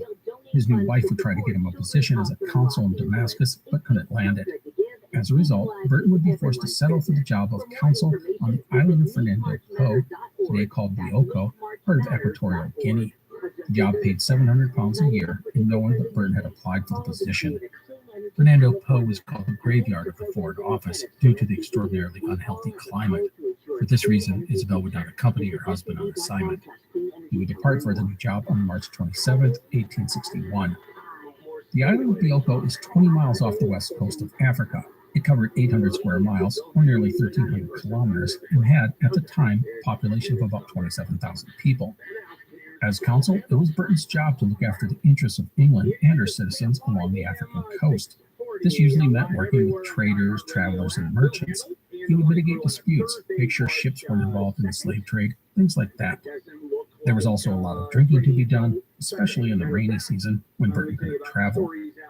The situation only frustrated Burton, who hated the island. He called Fernando Po, quote, "the very abomination of desolation," end quote. Edward Rice, in his biography of Burton, says this of the man at this time, quote, "The African period reveals Burton at his most truculent. He was bitter, angry, black-mooded, and poured out his fury on the Africans whenever he encountered them," end quote. To be honest, Burton, as a whole, became crankier and more cynical about everyone. He rages at missionaries, his fellow whites, the British government, and the African people. He frequently complained about the insolence of the Africans. One example of this was Burton getting upset that several Africans rode in the first-class section of a ship that he was on going down the coast. He thought it was a social mistake to let the locals eat and sit with those who ruled them. It's an increasingly old man yells at the cloud sort of attitude, replete with racist language and beliefs. Although I do want to note that Burton actually came to like the natives of Bioko, but like most Europeans, he felt that they had their place in society, which was not that of equals to the British. Now, during his time in Africa, Burton would travel up and down the coast as often as he could, a way to get away from Fernando Po.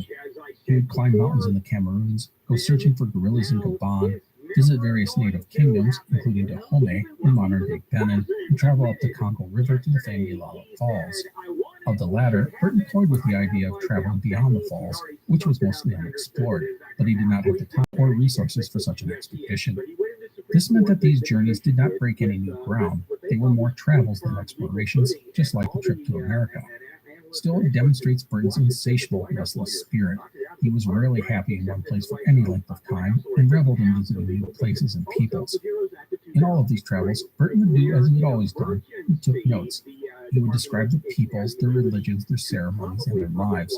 And of course, he recorded all the scientific stuff, geography, flora, fauna, animals, and so on. Burton would produce 3 books about his time in West Africa, 2 volumes each. He is pretty brutal on everyone in the book, including the British government. Now, I want to note that while Burton was not thrilled about doing the work of a consul, he did conduct his duties fairly and with care. and his travels would provide the British government a detailed lay of the region. And I want to note that Burton understood the value that Africa possessed. It had vast natural resources and cheap labor, and he predicted that it would become a key area for economic development and exploitation. Now, one other thing I want to time was that in late 1862, Burton would go back to England on a 4-month leave. While there, he and some of his colleagues formed the Anthropological Institute of London, which still exists today, although its name is now the Royal Anthropological Institute of Great Britain and Ireland. The Institute is a scholarly association dedicated to anthropology, which is the scientific study of humanity, including human behavior, human biology, linguistics, cultures, and societies. For Burton and his fellow founders, it was a way to print materials that other, more prudish groups would not. It is again an example of Burton's belief that discovery was not just about geography and not just about operating within societal norms. He truly believed there was a need to embrace a more expansive look at these subjects.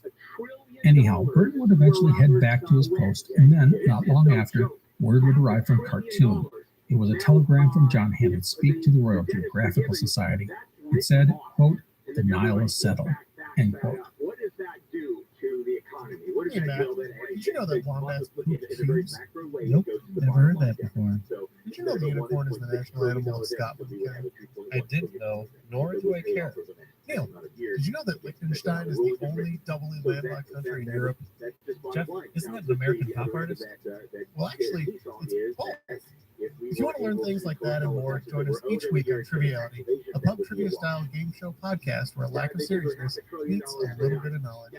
Listen in each week to answer general knowledge trivia alongside exciting guests from around the world. And we're your team.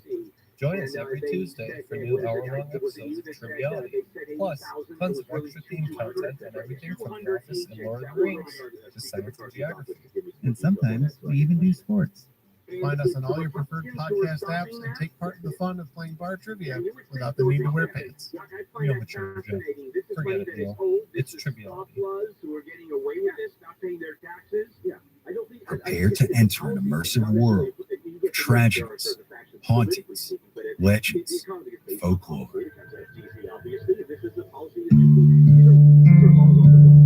Southern Gothic is a podcast that will take you deep into the dark history and haunted lore of the American South, exploring some of the region's most infamous tales, from the swamps of Louisiana to the shores of the Carolinas, isolated communities of Appalachia, and the bloody battlefields and earliest settlements of Virginia. This is where ghost stories come alive, grim secrets are exposed, and mysteries, well, you need to listen to find out. Join us now at southerngothicmedia.com or wherever you get your podcasts. A Spirit Airlines flight diverted landed safely in Jacksonville, Florida on Wednesday after At this point in our narrative, I want to jump back to 60. John Hammond Speake and James Grant departed from Zanzibar. Their plan was to head to Lake Victoria. Once there, the men would map the lake and head down the Nile, assuming it actually connected to Victoria. Another group would travel up the Nile and plan on meeting Speake and Grant at the city of Gondokoro, about 1,000 miles or 1,600 kilometers south of Khartoum. All of this would prove that Lake Victoria was the true source of the Nile. Departing, Speake would have Grant sign a document saying that he wouldn't publish anything without Speake's approval, something Burton would have been wise to have done several years earlier. Anyhow, the expedition would consist of 200 porters plus Sidi Mubarak, aka Bombay, who had been on the expedition to Lake Tanganyika. Speake was lucky to have the dependable Bombay.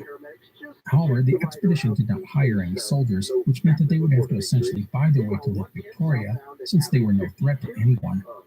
Also, Speake took a risk by not including a doctor, a rather stunning omission, considering how important a doctor would have been on the previous expedition. And finally, there was no linguist in the party, another mistake. The expedition would, not surprisingly, run into all the same problems that Burton dealt with several years earlier. The porters deserted, taking with their precious trade goods. The native chiefs charged exorbitant amounts to pass through their territory, and there would be fights and conflicts to deal with. Despite all of these issues, the expedition would reach Lake Victoria on July 28, 1861. Speake would travel around the western side of the lake through a region called Uganda. This area was mostly unknown to the world, even the Arabs. It was dominated by three large kingdoms who were considered rich and advanced. At the first of these kingdoms, Grant would develop an ulcer on his leg and be confined to a hut. This meant that Speke would have to continue north on his own. Progress was slow, as the expedition was subject to the whims of the local kings, who kept demanding more and more gifts from Speke, who had no choice but to pay up. And the kingdoms were, Speke found, unique. In many ways, they were quite advanced, with well-organized bureaucracies, advanced architecture, and exquisite arts and crafts. However, they had no alphabet, no calendar, not even a way to count, and they were often exceedingly cruel, at least in the eyes of Speke. Speke gave one of the kings a rifle as a gift. The king would use the rifle to shoot random animals and even people for fun. At another of the kingdoms, Speke was reportedly given several young girls by the queen. The queen was supposedly interested in seeing what color the baby of a white man and a black woman would look like. Speke would have relations with at least 2 girls, one 12 years old and the other 18, all of which is yuck, but also eye-rolling, considering Speke was always so critical of Burton's sexual relations with the locals on their journey. Anyhow, one of the girls would bear Speke's daughter. Also, Speke reportedly fell in love with the eldest, who Speke called Mary. Speke would get upset with the girl when he became convinced that she was only having sex with him because she had been ordered to by the queen. In a petulant fit, he cut ties with her. Now, Speke's journey through Uganda was filled with controversy, and not just because he was having sex with 12-year-old girls, but because he was barely doing any exploring. He just sits at the courts of the region's kings, which weren't even on the shores of the lake, and waits for permission to continue north. This would have driven Burton nuts, who would have been chomping at the bit to simply go look around. Anyhow, this meant that Speke never really took a look at the lake and sailed around the shores, trying to determine if there were any rivers running into or out of it. Speke would eventually get permission to continue his journey, and then on July 28, 1862, he would find a small river flowing out of the lake to the north. This was, Speke concluded, the Nile River. Speke, who was reunited with Grant, would thus begin a trek north to follow the river, and here he would make a mistake. When mapping a river, the whole point is to travel the length of any unknown parts. This way you know if there are any other connecting rivers. While Speke and Grant would have trouble heading down the river due to hostile natives. Thus, Speke would, at times, cut overland and reconnect with the Nile at a point further north. It is estimated that Speke skipped around 100 miles, or 160 kilometers, of the Nile. This was a big mistake, because what if the river on was just a minor tributary of the Nile, and the river's main branch forked off in another direction? Speke could have missed any such river by taking these shortcuts. By doing all of this, Speke was opening himself up to second guessing. Anyhow, Speke and Grant would push north and eventually reach Gondokoro in modern-day South Sudan, where they were met by Europeans who descended to the town to meet the explorers. After that, it was a voyage upriver to Khartoum. He would send his famous "The Nile is Settled" telegram in April of 1863. Speke would, again, return to England a grand hero. But if he thought everything was going to be kittens and puppies, he was very wrong. First, as Burton was in West Africa, the supporters quickly went on the offensive. Speke had not actually explored much of Lake Victoria, and he had skipped large parts of the Nile. How could he be sure this was the source if he hadn't actually checked all the possibilities? Also, Speke was under pressure from his publisher to get his book out as soon as possible. Speke was not a natural writer, unlike Burton, thus he struggled with his story, and the entire process would be rushed and sloppy. Speke's book, titled Journal of the Discovery of the Source of the Nile, would be published later that year. It would only cause more criticism as people found inaccuracies, contradictory information, and even outright lies. An example of this is when Speke is talking about the initial expedition with Burton. He says that he was talking with Arab traders while Burton idly stood by. Yet Speke didn't know Arabic, so that couldn't have happened. Another example is when Speke's calculations show that the Nile goes uphill. And Speke didn't help himself when he was late delivering his report to the Royal Geographical Society, and he didn't do well answering questions about his data. Speke got testy with those who contradicted him, and he alienated people, such as society members, who should have been his allies. It was as if he was taking a page right out of Burton's playbook. Still another was Speke himself. A natural introvert, he was not a gifted speaker, and he struggled in the spotlight. All of this fueled Speke's doubters, with Burton behind the scenes egging people on. There are some reports that say that Speke grew despondent after his return to England. He had achieved his great goal, but now he saw little in life that appealed to him. He didn't like speaking to the public or writing books, and he didn't like the accusations being leveled at him. I think Speke was, sadly, one of those people who craved fame, yet didn't know how to enjoy what he had. He had expected fame to bring him happiness, yet now it was just a million people and interests pulling and poking at him for things he didn't care about. And then, when he went to the Royal Geographical Society, looking to conduct a third journey to Africa, they said no, at least for the time being. Speak had upset too many important members, and while they respected what he had done, it was not to the thorough standards they desired. Anyhow, that would bring us to the summer of 1864 and the return of Richard Burton from Africa, his job as the West African Council now over. Once in England, Burton, of course, only pressed the issue by piling on Speak, pointing out all his mistakes and wrong conclusions. And let's remember, Burton was a skilled orator and writer, so the doubts about Speak only grew. Even the famed explorer, Dr. David Livingstone, expressed his concern, saying Speak had, quote, turned his back on the real sources of the Nile, end quote. Livingstone thought that the river flowing out of Victoria was too small to be the Nile. Anyhow, all of this would come to a head when a friend of Speak's, Lawrence Oliphant, convinced him to hold a public debate about the subject, Burton versus Speak. The two men would agree. The debate was set for September 16, 1864, in Bath.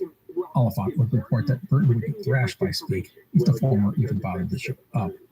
Oh, but don't you worry, Burton was going to show up. The knives were out, and Burton was not afraid to wield them. So the actual Burton-Speak debate was part of a larger program with the highly anticipated confrontation, the finale. On September 15th, both Burton and Speak would attend the proceedings, but not take part in them. Speak was described as fidgety and nervous, and then at one point he got up and left the room, reportedly saying, quote, oh, I can't stand this any longer, end quote. On the way out, Speak was asked if a seat should be saved for him, to which he replied, quote, I hope not. The next morning, Burton, along with Isabel, arrived at the hall and took their seats. Burton waited anxiously, his notes on small cards in his hands. The program's start time would near and then pass, and the room became nervous when Speak did not appear. And then, after about 25 minutes, an announcement was made. John Hanning Speak was dead, killed in a hunting accident the previous afternoon. Everyone was stunned. What had happened? Well, the day before, Speak, who was staying at his uncle's estate, had gone hunting with his cousin and the estate's gamekeeper. At around 4 p.m., Speak would climb over a low stone wall and a shotgun would go off, shooting him just below the armpit. Speak managed to say, don't move me, and a doctor was quickly sent for. However, it was too late. He would be dead 15 minutes later. John Hanning Speak, the discoverer of the source of the Nile, was dead at the age of 37. And thus Burton, instead of delivering his attack on Speak, would be asked to give an impromptu lecture on a different subject. Burton would oblige, talking about his journey to the kingdom of Dahomey in Africa. It was a sad and unfulfilling ending to what Burton had hoped would be a crushing of a rival. Now, regarding Speak's death, an inquest was held and it was determined that the shooting was an accident, and history has, mostly, concurred. However, some have speculated that Speak shot himself, unable to face Burton in the debate hall, and Speak's behavior the previous day, it was noted, revealed a troubled man. And they argued that Speak, an accomplished hunter, would never have pointed his weapon at himself in that situation. However, from the evidence and statements, it sounds like it was an accident. The guess is that Speak was tired and distracted, and he made a simple but deadly mistake. Now, despite the death of Speak, the debate about the Nile's source was still a point of contention, especially for Richard Francis Burton. 2 months later, Burton would go to the Royal Geographical Society and deliver the presentation he had intended to give at Bath in the debate with Speak. He would later turn the presentation into a small book titled The Nile Basin.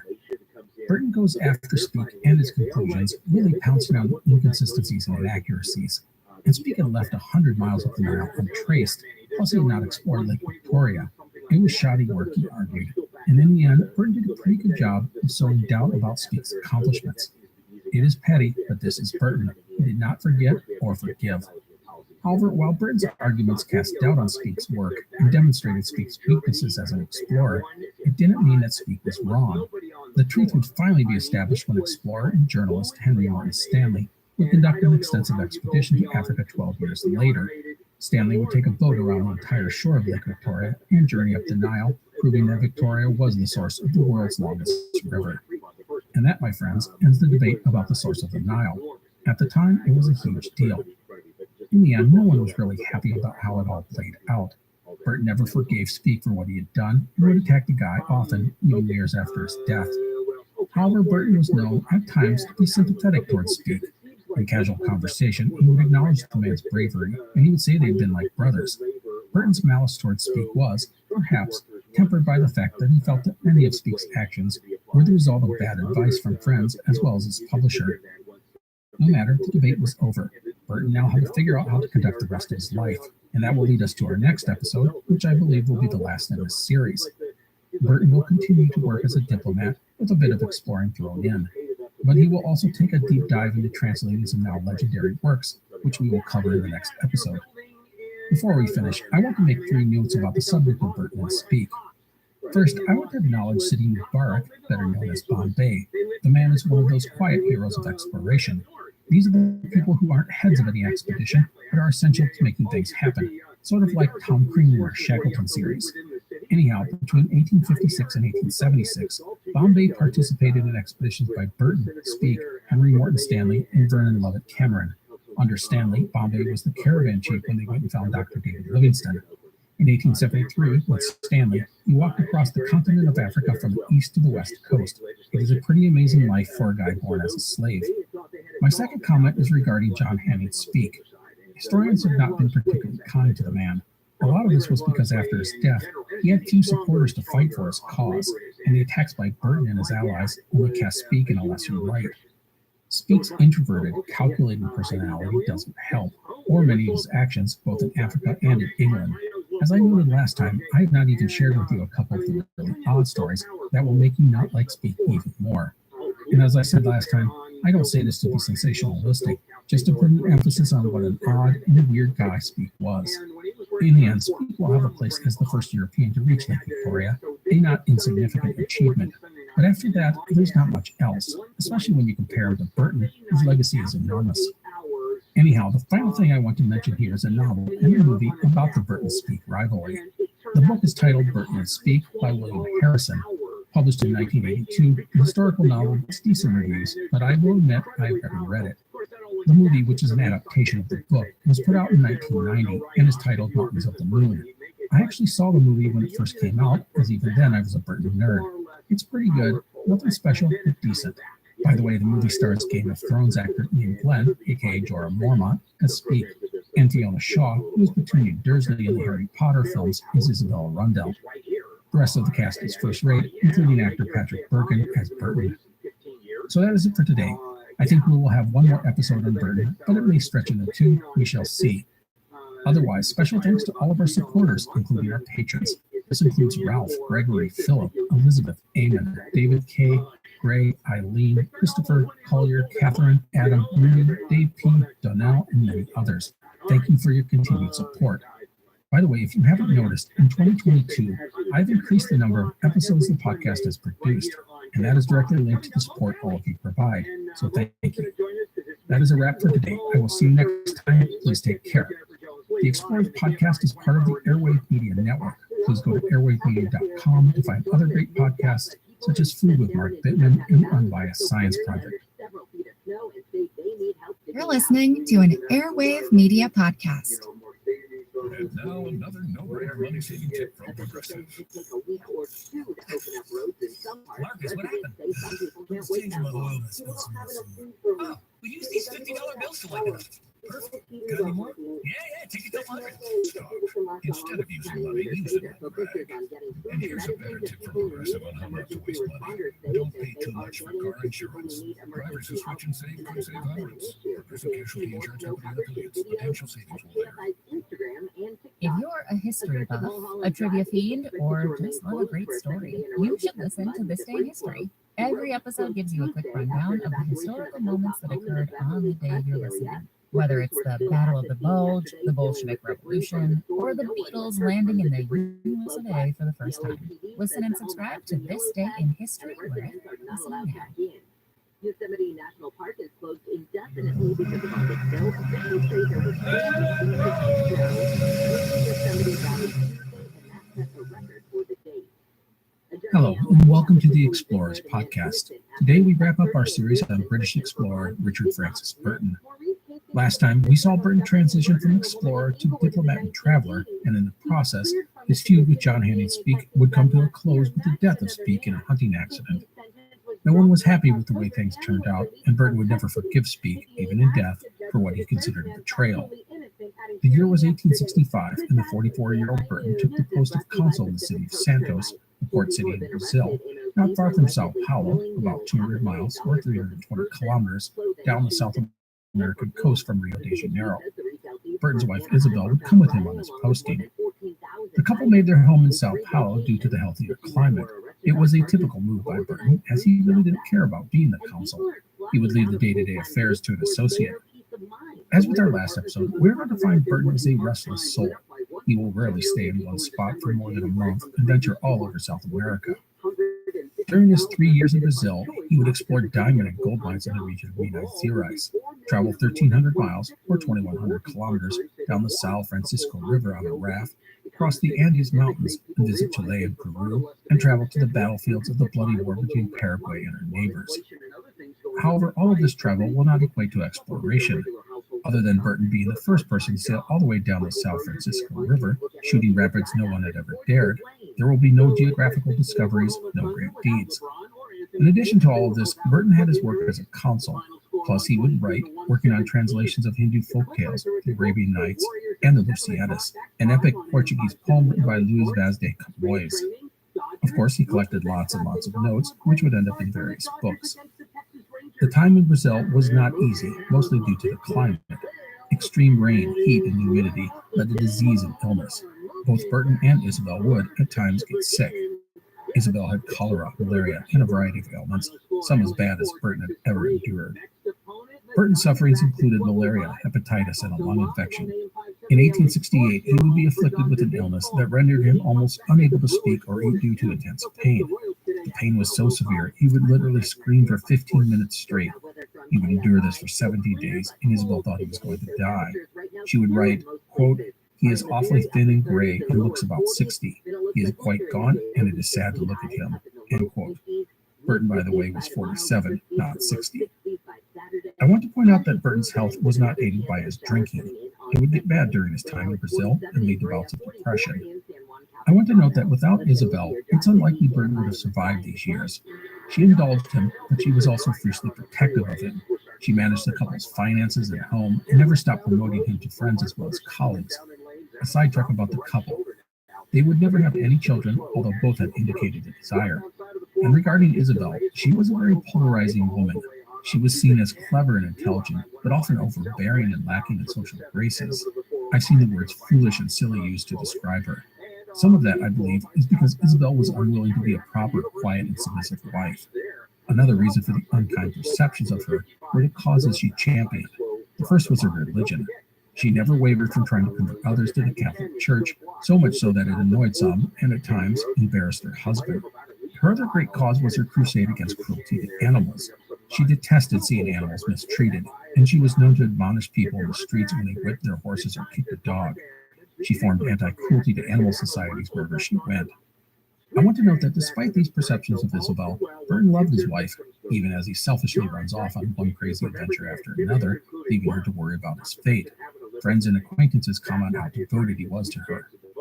To be honest, I don't think Burton wanted a conventional wife. He wanted a friend and a companion, and they shared many interests, chief amongst them literature. Burton encouraged his wife to write, and she would eventually publish several books about her own travels.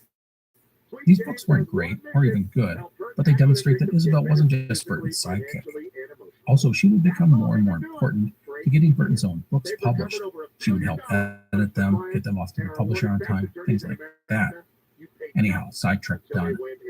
While in Brazil, one of the main highlights for the Burtons were trips to Rio, where they enjoyed the high society of the large cosmopolitan city. The Burtons became friends with the Emperor and Empress of Brazil. The Emperor was keenly interested in scientific study, and he loved to hear about Burton's time as an explorer and traveler. While in Brazil, Burton would travel extensively and was often gone months at a time. Once he planned a 4-day excursion to go searching for a legendary sea serpent that inhabited the coastal region. 4 days would turn into a month, with Burton spending some of the time clinging to his boat after it was returned. One issue constantly hanging over Burton's head was money. As he got older, he became more and more concerned about financial security. Thus, he would invest in a lead mine, and as noted, go investigate the diamond and gold mines of the region. Nothing would ever come of these endeavors. By the way, there was one story where Burton discovered several small rubies on a stretch of land. He was told to buy the land, which would have cost him no more than 50 pounds. But Burton refused, knowing that he would be cheating the current owner, an old woman. Anyhow, the truth was that Burton was coming to see himself as a failure. He had lost his army commission. His exploration of Africa had ended up making him well known, but not necessarily respected, but certainly not wealthy. and his time as a diplomat was being spent at posts that were considered unhealthy and dead ends. This led Burton to drink more and more, and he exhibited clear signs of depression. It was for Burton a very dark time. Wilfred Blunt, an English poet and writer, was distressed after meeting with Burton, saying, quote, "He seemed to me, then, already a broken man physically, nor did he impress me very strongly on his intellectual side." End quote. Burton needed to get away from Zell, and he would do so mostly due to the efforts of his wife, Isabel. Isabel would appeal to the Foreign Office, St. Badger, for a new position for her husband.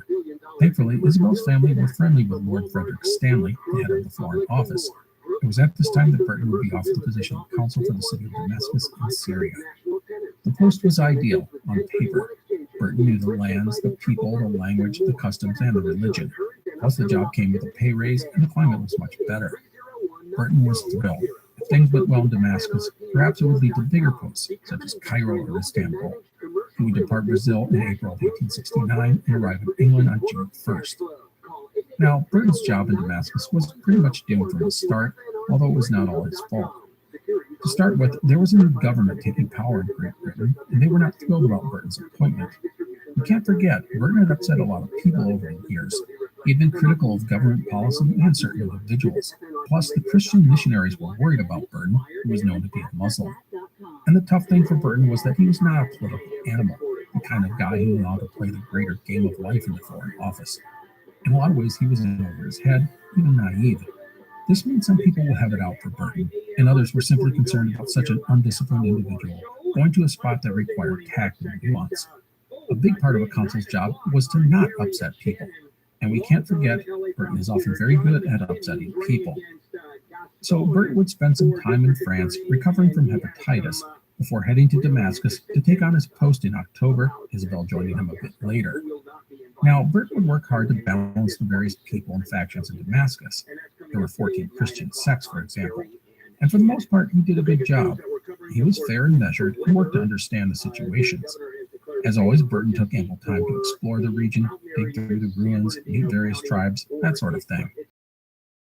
At work that would undermine him. The primary issue was Muhammad Rashid Pasha, the Turkish viceroy of Syria. All of the things that you would think would make Burton a good counsel, such as knowing the language, religion, culture, and willingness to travel and learn, were the things the viceroy disliked in a counsel. Rashid Pasha didn't want British agents wandering off into the desert or talking to tribesmen or religious groups. What the man saw was a spy, a danger. This region was a part of the Ottoman Empire, but that control was tenuous. The Turks feared rebellion in these regions, as well as foreign intervention. They wanted a hands-off consul who kept his nose out of things.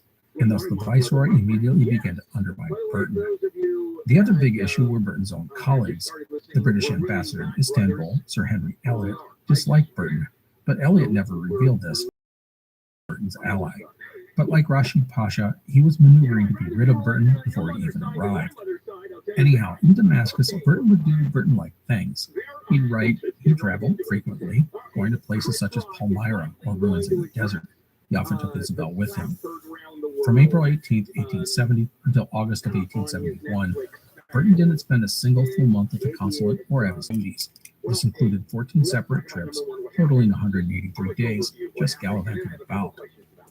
This time was one of the best for the Burtons. They thrived in Damascus and enjoyed their life there. Burton was an eccentric celebrity, and his ability to actually interact with the people made him popular.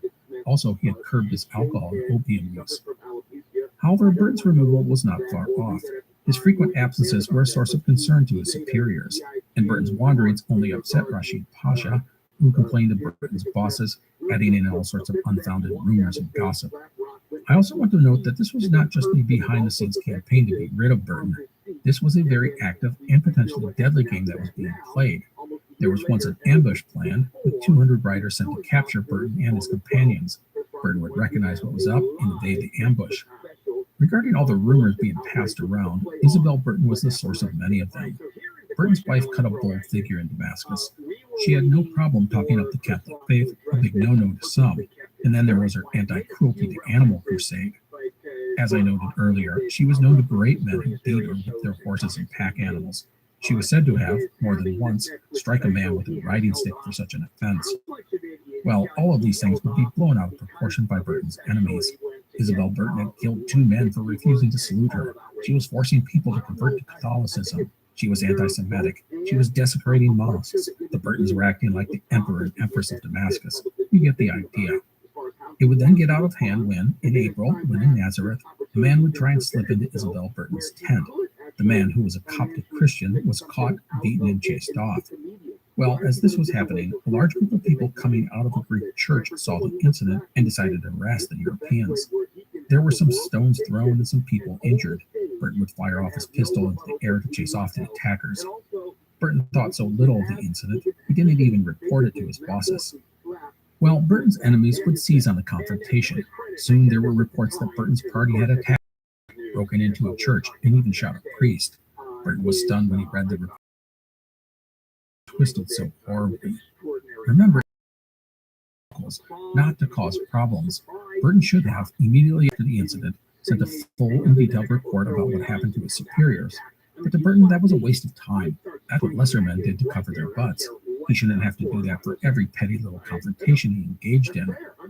The situation would fester in the background while Burton, again, took off exploring. This time he went to meet with a desert tribe. The Turkish viceroy would pounce on this, saying Burton was stirring up the tribes in revolt. No matter. By the end of May, the Foreign Office was tired of all the complaints and decided to sack Burton. He would get his notice on August 16th. There was no hearing, no explanation, no opportunity to defend himself. Burton just got a message saying he was gone. It was, frankly, insulting. This was a terrible moment for Burton. He felt he was doing a good job in Damascus, and then, suddenly, he had the carpet pulled out from him. The truth is that Burton just wasn't that attuned to the Machiavellian world of the Foreign Office. It was often a complex and delicate game. One needed to play many sides, understand the subtle and not so subtle signs, and know who was your enemy and who was your friend. He just didn't have the soft skills needed for an important diplomatic post. So the Burton went to England, disappointed and humiliated. And even more important, Burton knew that good posts were not in his future. His career was, at best, at a standstill. At worst, it was over. A couple from California claims a snorkeling tour group left them behind in the waters off Hawaii as a result. The couple says it's now filing a federal lawsuit against them. The top rolling out features to help limit the amount of time kids spend using the social media app. So all users under the age of 18 will only be allowed to use the app for an hour a day starting in a couple of weeks.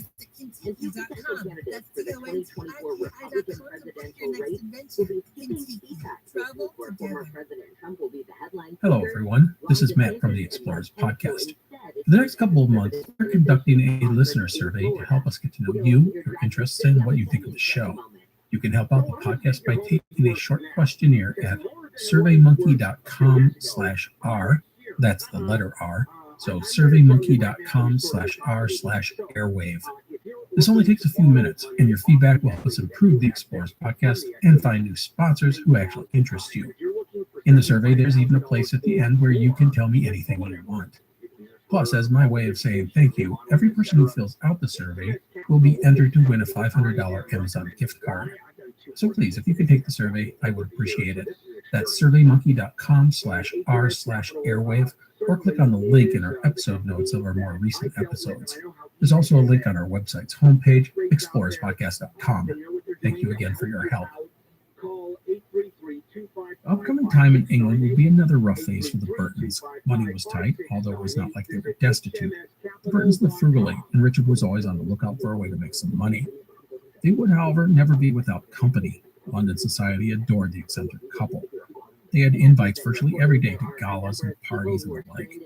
At one party, which was being attended by the Prince of Wales, Burton was asked by the host to come dressed and in character as an Arab sheik. Burton complied and fooled everyone, although the Prince of Wales had been given a heads up.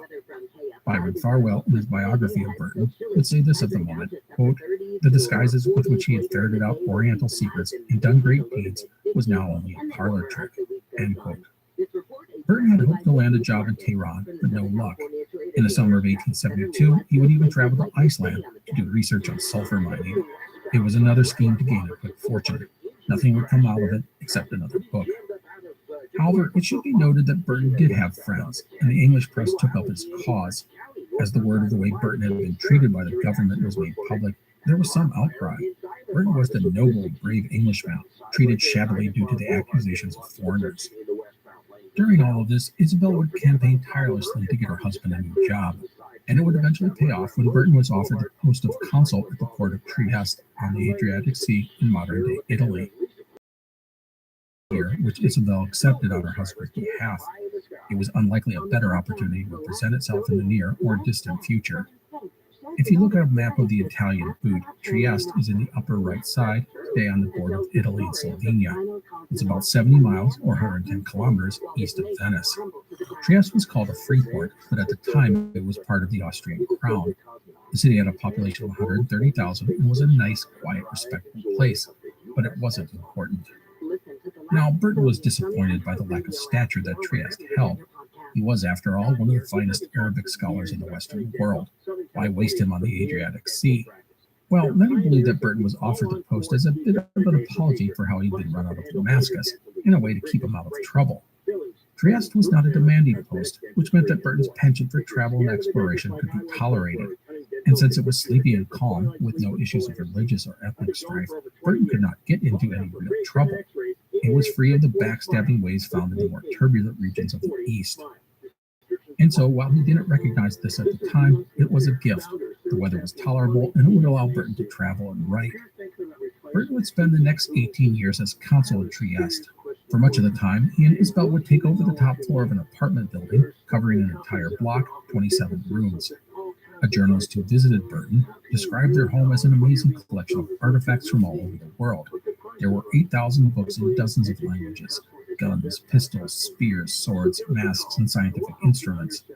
There were oriental hangings, Bedouin rugs, and dishes and goblets and trinkets from Asia and Africa. Everything was one of a kind, as Burton despised mass-produced products.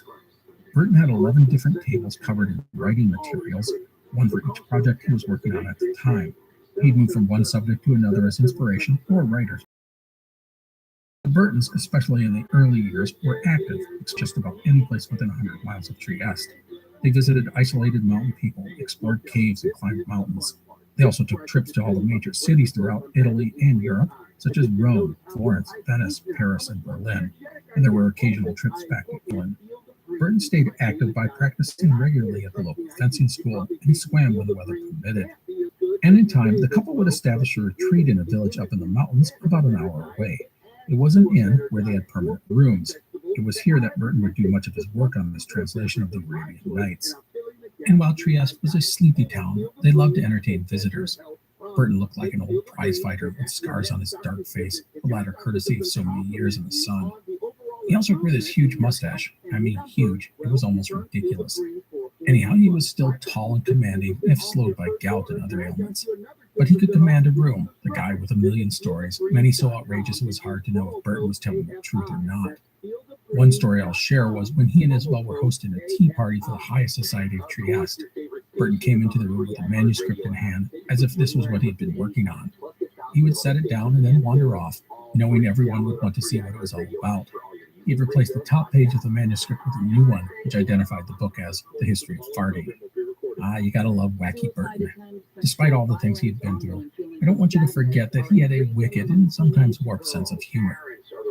So, as I said, Burton didn't spend a lot of time in Trieste. He simply left a lot of the official work to an associate while he traveled.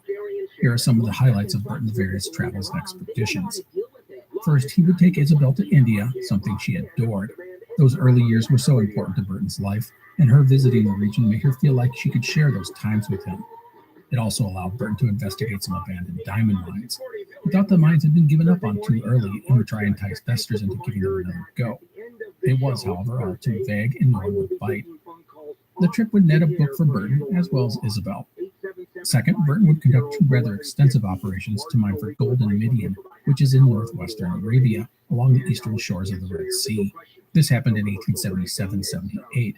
There were rumors of old Roman gold mines in the desert that had been swirling for ages, and Burton was always a sucker for gold. The enterprise was not an insignificant investment. However, while Burton brought along an engineer, he didn't have a metallurgist or experienced prospector. In many ways, this was like old times for Burton. He was back leading an expedition into an area he understood and appreciated. But Burton was not a geologist, and in the end, he would only find some old ruins and catacombs and a lot of rocks. The project would be a financial bust for all those involved, although Burton would write a couple more books chronicling the endeavors. Our third expedition also involves gold. In 1881, Burton was sailed to the Gold Coast, which is today Ghana, on the western coast of Africa, on behalf of the Guinea Coast Gold Mining Company to identify mining opportunities. While Burton would come away enthusiastic, saying there was not only gold, but diamonds, rubies, and other gems. He suggested hydraulic sluicing to extract the gold. And you know what? Burton was right. The area was rich in gold. However, a company engineer would follow up on Burton's report and disagree as to the feasibility of setting up any mines. It would take 20 years for someone to mine the gold in the area that Burton had investigated, but when they did, it was mined exactly how he proposed. So, no gold again for Burton, but it did get him, you guessed it, another book. Side note here, Burton suggested to the British government that he be made governor of the Gold Coast and given half a regiment of West Indian troops. If that was done, he could make the region a major gold producer. His idea was politely turned down. The last thing Great Britain needed was a gold-obsessed Burton marching around Africa with his own personal army. A fourth endeavor was one that almost turned into quite the adventure. In October of 1882, Burton received a telegram directing him to proceed to the Gaza region of the Middle East. 2 British agents on a secret mission in the Sinai Desert were killed by native tribesmen, and a third, Professor Edward Palmer, was missing. Burton's job was to organize a rescue mission to, hopefully, find Palmer, who was an old friend. This was exactly the kind of thing that Burton would have loved, something exciting and important. But as I said, it was almost an adventure, and that's because evidence of Palmer's death was discovered, ending the mission. Burton had only gotten to Cairo. The final story about Burton and his travels would have been huge if it had happened. Burton would be offered by General Charles Gordon the governorship of Darfur in what today is Western Sudan. This was a volatile area and would require an immense commitment and risk on Burton's part. Burton would turn down the job, even though it would more than double his salary. Gordon would tempt Burton later by improving the pay to £3,000 a year and then $5,000. Burton said no each time. He didn't want to leave Isabel, and his health was just not that good. Plus, he was skeptical of British policy in the area. And it turns out Burton was right. The region would soon be engulfed in rebellion, and the man who ended up with the job, Rudolf Slayton, an Austrian officer, would be defeated in the Mahdist War. Slayton would be captured and spend 11 years in captivity before finally escaping in 1895. General Gordon, by the way, would die in the siege of Khartoum in 1885. So that concludes Burton's travels in his lifetime. There will be journeys back to England, around the Mediterranean, and Europe, but Burton's life as an explorer was done. A big reason for all of this would be age and health. Burton would have a tumor on his groin area removed, which laid him up for months, and he was constantly plagued by gout and back pains. As for Isabel, she would suffer again from cholera in 1874, but would recover. However, in the 1880s, she would begin to suffer through a variety of ailments, which would ultimately turn out to be cancer. And with that, I want to transition to the discussion of Burton's last great adventure, and that was as a writer and translator. Now, Burton had published dozens of books in his life, but none had really made him much money. But that was going to change. I mentioned that Burton had, for 30 years, been toying with the idea of translating some Eastern texts. A big one was 1001 Nights, which was a collection of anonymous Middle Eastern folk tales. Some of these stories were already known, such as Ali Baba and the 40 Thieves, but there were many others that had not been translated, often because they dealt with sexuality and other adult themes. They were just too edgy for Western audiences and publishers. Anyhow, in the early 1880s, Burton would begin collecting and translating all the stories in earnest. Years earlier, Burton had worked adapting the tales with his friend, Dr. John Steinhauser. Burton would translate the poetry, Steinhauser the prose. Unfortunately, Steinhauser had died in 1866, and most of his work had not been saved. And thus, Burton would end up working extensively with Orientalist and writer Foster Fitzgerald Arbuthnot to do all the translations. Now, the publication of the work would have a couple of serious obstacles. First, it was found that writer John Payne was getting ready to put out a translation of the Arabian Nights. Neither Burton nor Payne had realized the other was working on a translation. Burton considered stopping his work, but after speaking with Payne, he decided to press forward. Payne's version would be published first. However, he told Burton he would limit his run to 500 copies, plus it was not fully annotated. Thus, Burton would push on with his version, vowing to make it better than Payne's. By the way, Burton felt that Payne had done a good job. He admired the man, and the two would become friends. Burton would even take whole sections of Payne's translations and use them in his own version. The other major issue that faced Burton was the dreaded British censor.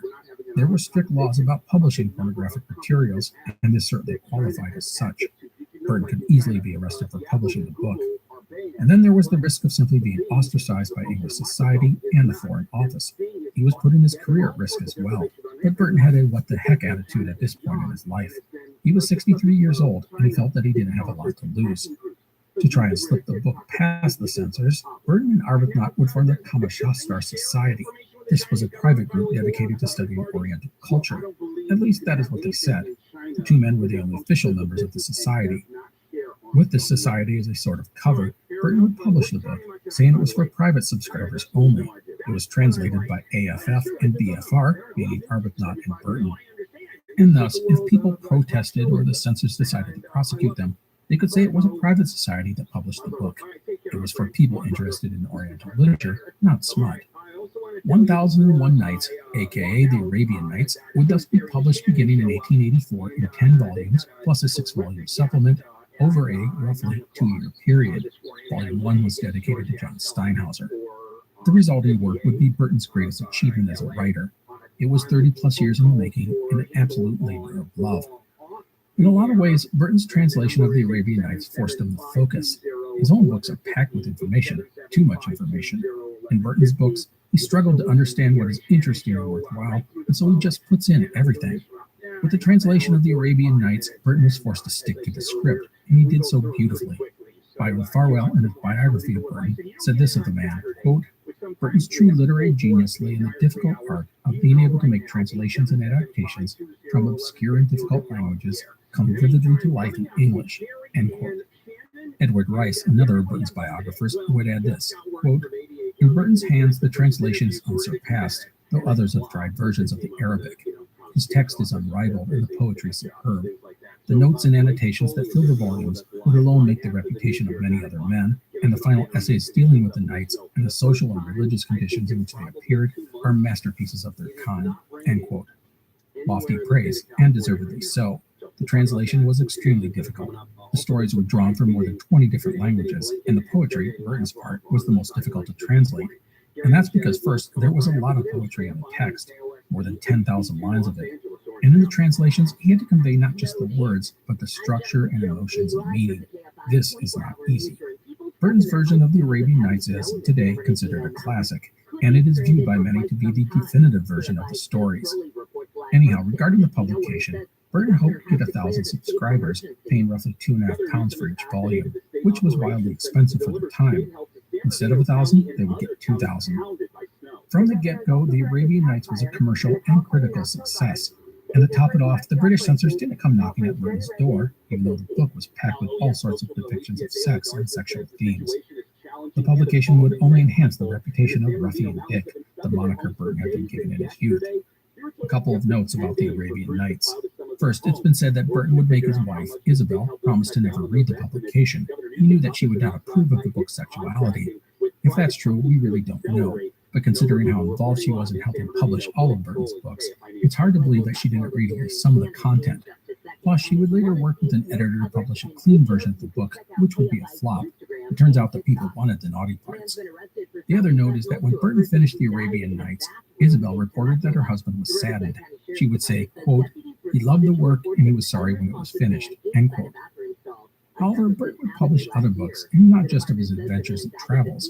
Through the newly established society, he would publish more sexually oriented translations, including the Kama Sutra and A Perfumed Garden.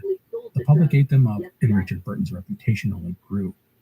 Burton would also do some translations of Portuguese poet Luís de Camões, a man Burton greatly admired.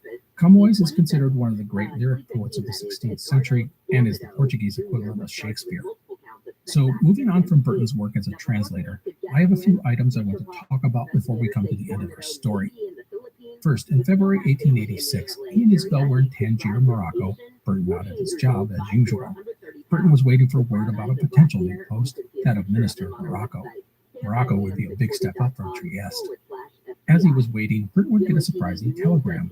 He had been made Knight Commander of the Order of St. Michael and St. George. He was now Sir Richard Francis Burton, KCMG. Burton immediately told everyone that he would not accept the position.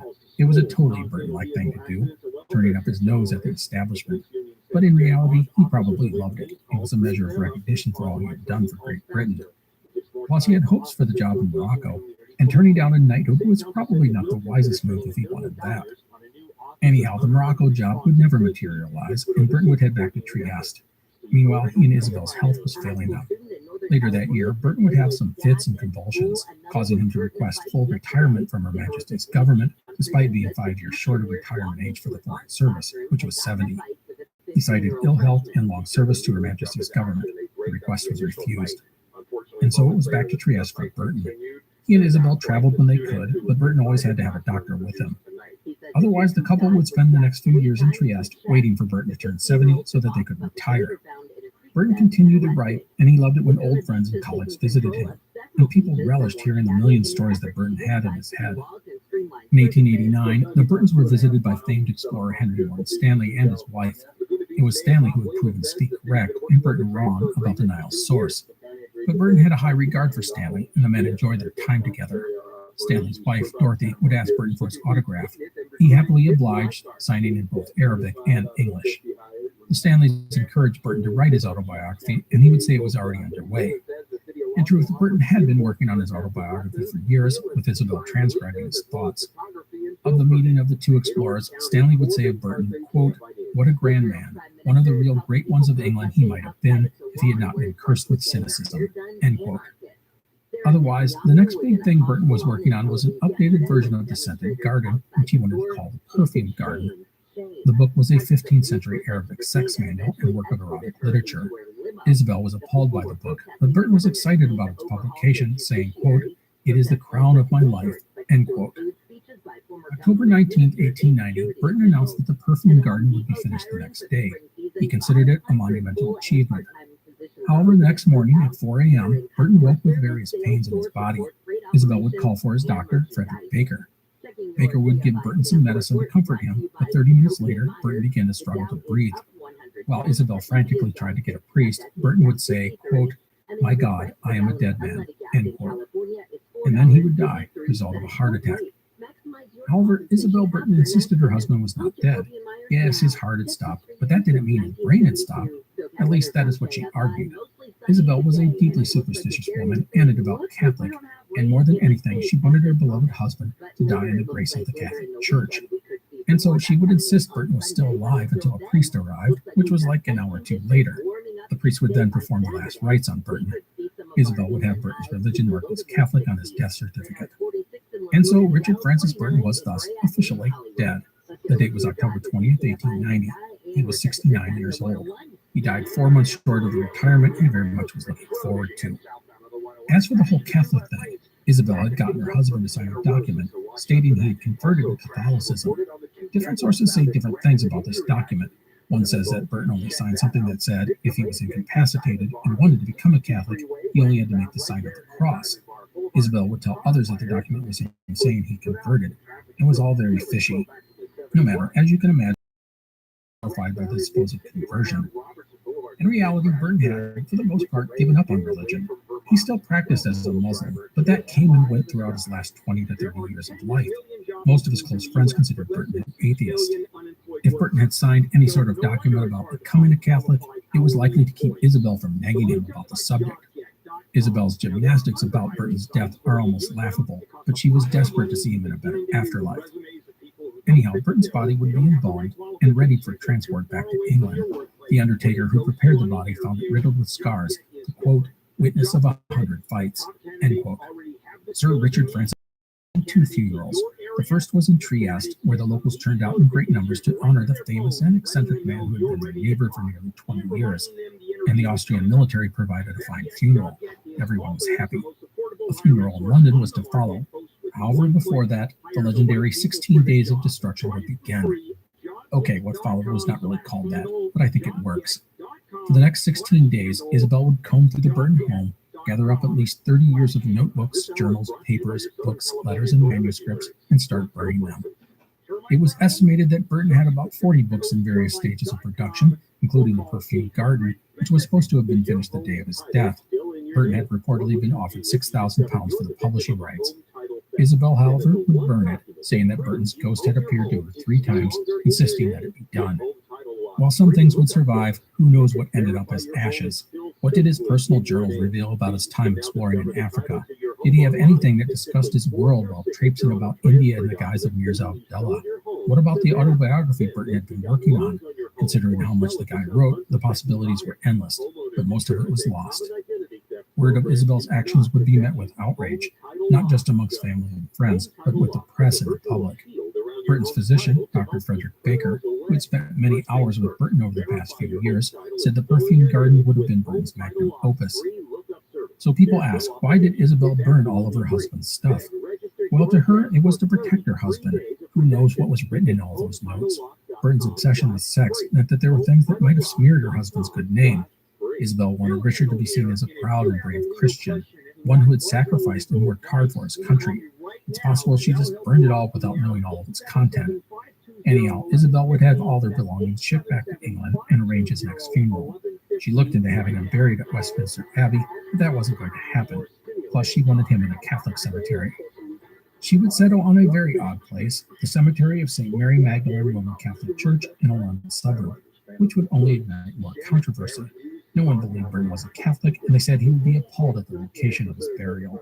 Burton's family was so upset by it all, only one relative, a cousin, would attend the funeral. Isabel would raise nearly £700 to build a 12 by 18-foot mausoleum to house Burton's coffin. The tomb was made of marble and stone and built in the shape of a Bedouin tent, or at least how an Englishman or English woman would think a Bedouin tent looked. It's still pretty amazing. Go look at photos of it. I put links on the website, explorerspodcast.com. It's one of the strangest tombs I have ever seen. It looks like a real tent. If you were looking at it in low light, you'd be, what the heck? Anyhow, the other odd thing is the cemetery is in a working class neighborhood, so all the other tombstones are simple and normal, but not Burton's. It's this huge tent. It's even got a window in the back so you can look in. So Richard Francis Burton was dead and buried, but his reputation would keep his memory alive. His wife was vilified by the press and the public. They attacked her Catholicism and said she had destroyed the life's work of a great Englishman. Isabel didn't help herself by holding seances in Burton's tomb. Anyhow, Isabel would write her own biography of Burton, which was published in 1893. It is not considered very good, as Isabel gave us a thoroughly sanitized version of her husband. I'm guessing Isabel incorporated some of the information she had transcribed from the autobiography Burton had been working on, but she would have tamed things down and cut out anything that bordered on controversy. Isabel would continue to fight to preserve her husband's name, and no one can dispute her devotion to him. When Madame Tussauds Wax Museum asked to make a statue of her husband, Isabel would provide them with Burton's real clothing from Arabia to clad the figure. Anyhow, Isabel Burton would die on March 21st, 1896, succumbing to cancer at the age of 65. She was buried with her husband.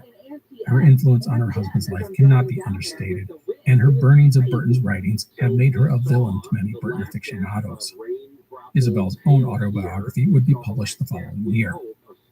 So you know what? That's it. The life of British explorer and adventurer Richard Francis Burton. I honestly don't have a ton of stuff to add. I think the guy's life told his story.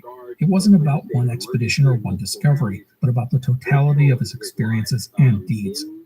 Still, I will leave you with a few comments about Burton, because that's the sort of thing that I do. In just about everything Burton did in his life, he was limited mostly by himself. His caustic, biting attitude grated on people, and a lot of people just didn't like him, and thus they threw obstacles in his path, or they just didn't help him. In this world, you don't have to be liked to succeed, but you don't want to be disliked. That's when people actively work against you. Burton seems to have never figured that out. Still, I love Burton's attitude and spirit, even if it frustrates me as well. I love that he challenged convention and broke rules, but it's just stupid how many things he did that sabotaged his own career. As an explorer, Burton did some great things. The journey to Medina and Mecca, and then to Arar, and of course the discovery of Lake Tanganyika. But he again sabotaged himself in so many ways. Some of the mistakes could easily have been avoided with just a modicum of foresight. I mean, letting Speke go back to England ahead of him was foolish, and to not see the dangers was mind-boggling. In the end, Burton never rose into the upper echelons of famous explorers of the age, such as Henry Morton Stanley and Dr. David Livingstone.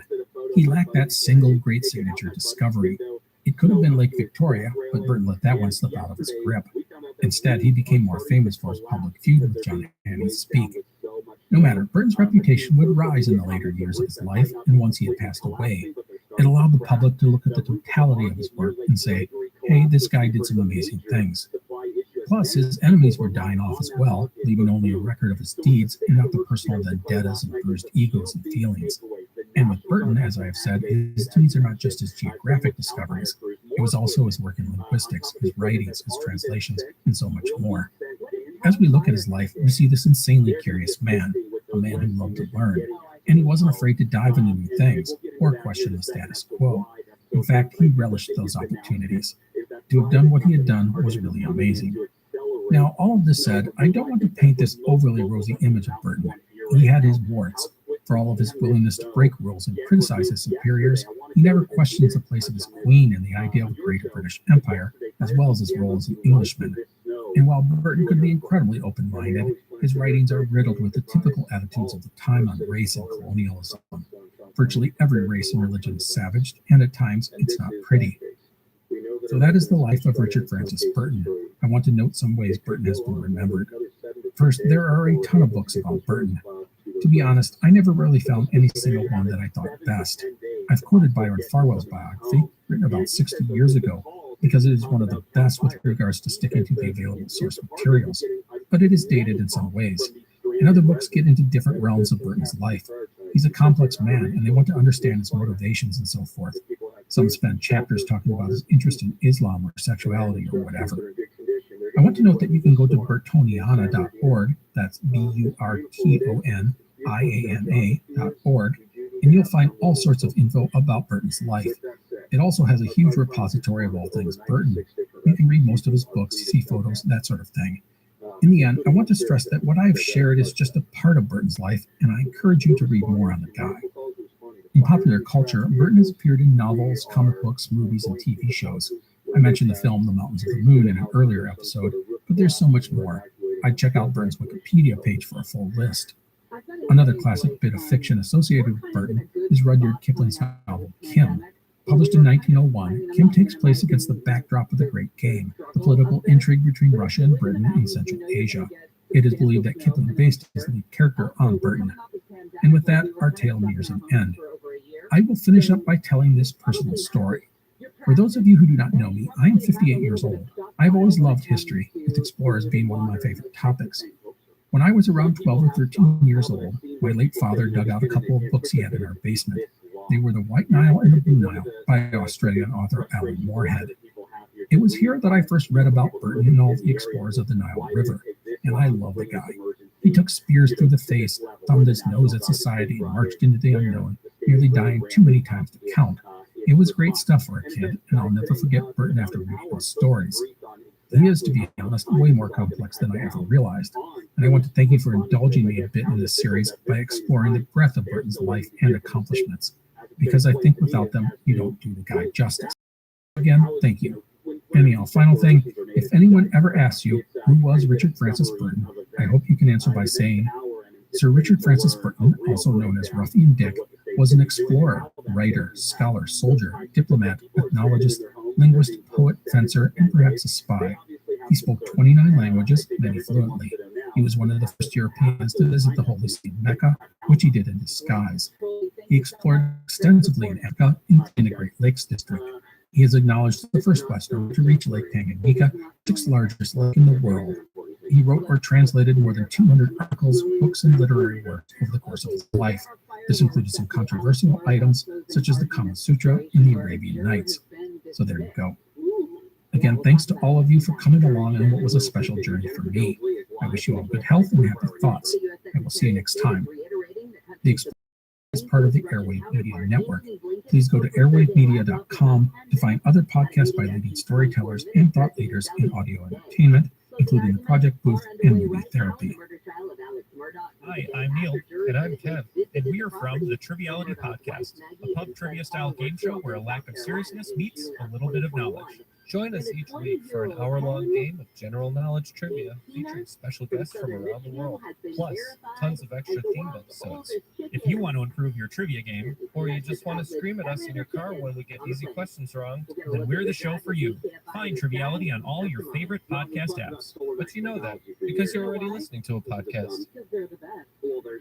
Prepare to enter an immersive world of tragedies, hauntings, legends, folklore.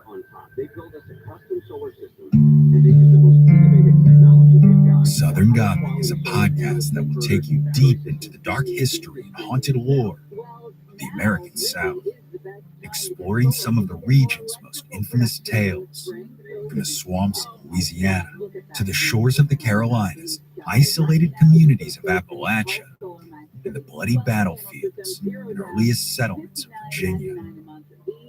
This is where ghost stories come alive, grim secrets are exposed, and mysteries, well, you need to listen to find out. Join us now at southerngothicmedia.com, wherever you get your podcasts.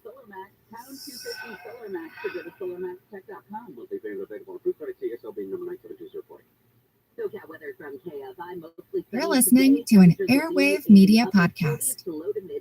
Did you know that yearly Medi-Cal renewals will start again soon? This means millions of people who enrolled in Medi-Cal during the pandemic may no longer be eligible for coverage. If this may impact you, the good news is you have options. Anthem Blue Cross can help answer your question. You can find an affordable health plan for you and your family. We want you to feel confident you're covered. Click to learn more or visit remaincoveredca.com. Policy exclusions and limitations apply. Anthem Blue Cross is the trade name of Blue Cross of California. If you're a history buff, a trivia fiend, or just love a great story, you should listen to This Day in History. Every episode gives you a quick rundown of the historical moments that occurred on the day you're listening. Whether it's the Battle of the Bulge, the Bolshevik Revolution, or the Beatles landing in the US of A for the first time. Listen and subscribe to This Day in History wherever you're listening now. By personal injury firm Owen, Patterson and Owen. When accidents happen,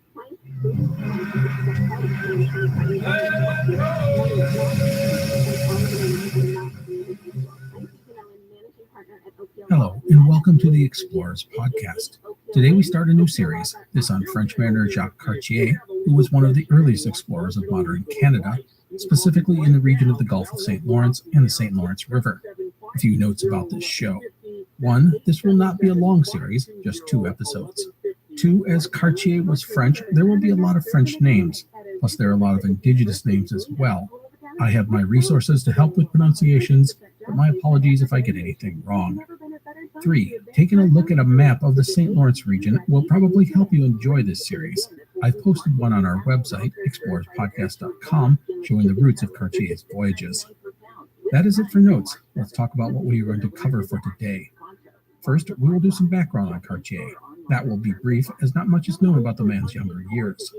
Second, we will do a quick look at the history of exploration of the region we are going to visit, which is the St. Lawrence area of northeast Canada. This will set the stage for Cartier's voyages. Third, we will finish with Cartier's first expedition to North America.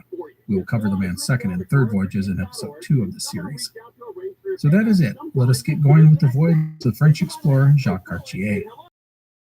Cartier was born in 1491 in Saint-Malo, an important trading port of English Channel in the Brittany region of northwest France. Brittany is the area of France that pokes out into the Atlantic Ocean. The natives are called Bretons.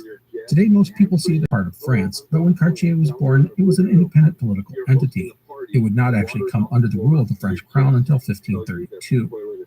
Anyhow, not much is known about Cartier's early years. He likely went to sea at a young age, and we know that he studied navigation in Dieppe, France. By all accounts, he was a respectable and successful young man. In 1519, he would marry Marie Catherine de Crache, the daughter of the High Constable of Saint-Malo. The two would have no children. Since Cartier was born, married, and died in Saint-Malo, it's likely that he spent most of his life there. The port was a jumping-off point for ships engaged in the North Atlantic fishing industry, as well as overseas trade, not to mention French privateers. We have evidence that Cartier would participate in voyages to Brazil and Newfoundland. What exactly he was doing on these voyages, we don't know. But Cartier must have risen up in the ranks of importance, because when it came time to conduct an expedition to explore North America, his name would be suggested to King Francis I. Now, before we get Cartier exploring, we need to do some background. The first landing in North America was led by John Cabot, an Italian sailing for England, in the summer of 1497. Cabot probably landed in Newfoundland, although we don't know the exact location. Anyhow, Cabot's landing was the first in the region since the Vikings 500 years earlier. It would open up a whole new area for exploration. However, exploration of these new lands was not quick to happen. Breton fishermen would come to the region in 1504. A few years later, navigator Thomas Aubert brought back the first natives from North America to France. Discoveries and encounters were mostly the result of fishing expeditions. The North Atlantic fisheries, called sea silver, were a growing and lucrative industry, and not just for France, but for mariners from England and the Basque Country, the latter of which is part of modern Spain. However, these people did not go to North America to explore. When ships reached Newfoundland and Nova Scotia, it was often by accident or because a storm blew them there. They might have gone ashore for water and timber and even trade with the natives, but they rarely documented locations or collected scientific data. This takes us up to the early 1520s. As noted, the exploration of the North American coast was slow, but people began to wonder about the possibilities of a northern route to the Pacific Ocean, aka the Northwest Passage. Who would be interested in such a route? Well, the Spanish were focused on exploring and colonizing the Caribbean and Central America, and the return of Magellan's fleet offered the Spanish crown its own route to Asia. And the other great maritime power of the age, the Portuguese, had a route to the Far East by going around Africa. Only a decade earlier, they had made contact with the famed Spice Islands, and so their efforts were focused on developing and protecting that trade route. This left France and England as the most logical nations to be interested in a northerly trade route to Asia. However, both of these kingdoms were more focused on internal matters as opposed to colonial expansion and exploration. But money is a powerful thing. As the riches of the Aztec Empire flowed to Spain and ships full of spices and silk arrived in Lisbon, the lure of overseas wealth caught the attention of the monarchs of Europe. And into this picture enters Giovanni da Verrazzano. Verrazzano, who was born around 1485, was an Italian navigator living in France.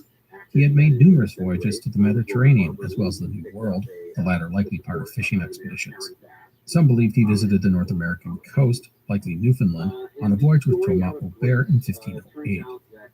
By the early 1520s, he was a respected navigator. At this time, Verrazzano would approach the French crown with the idea of exploring the New World, with the intention of discovering new lands and finding a northerly route to the Pacific Ocean and Asia. Well, the French king, Francis, was open to such an idea. He was an ambitious man, and he saw others making big money and building up their empires, and he wanted in on the game. And thus, Verrazzano would sail to North America in 1524, landing in what is now North Carolina. He would spend about 3 months sailing up the North American coast, reaching as far as Nova Scotia, Canada. He is credited with being the first European to reach New York, as well as Cape Cod. Along the way, he did a good job of detailing his voyage and collecting geographic, nautical, and astronomical data. Some historians believe that Jacques Cartier may have been on this voyage, but we don't know that answer. By the way, Verrazzano would conduct another voyage to the New World a few years later, this time to the Caribbean.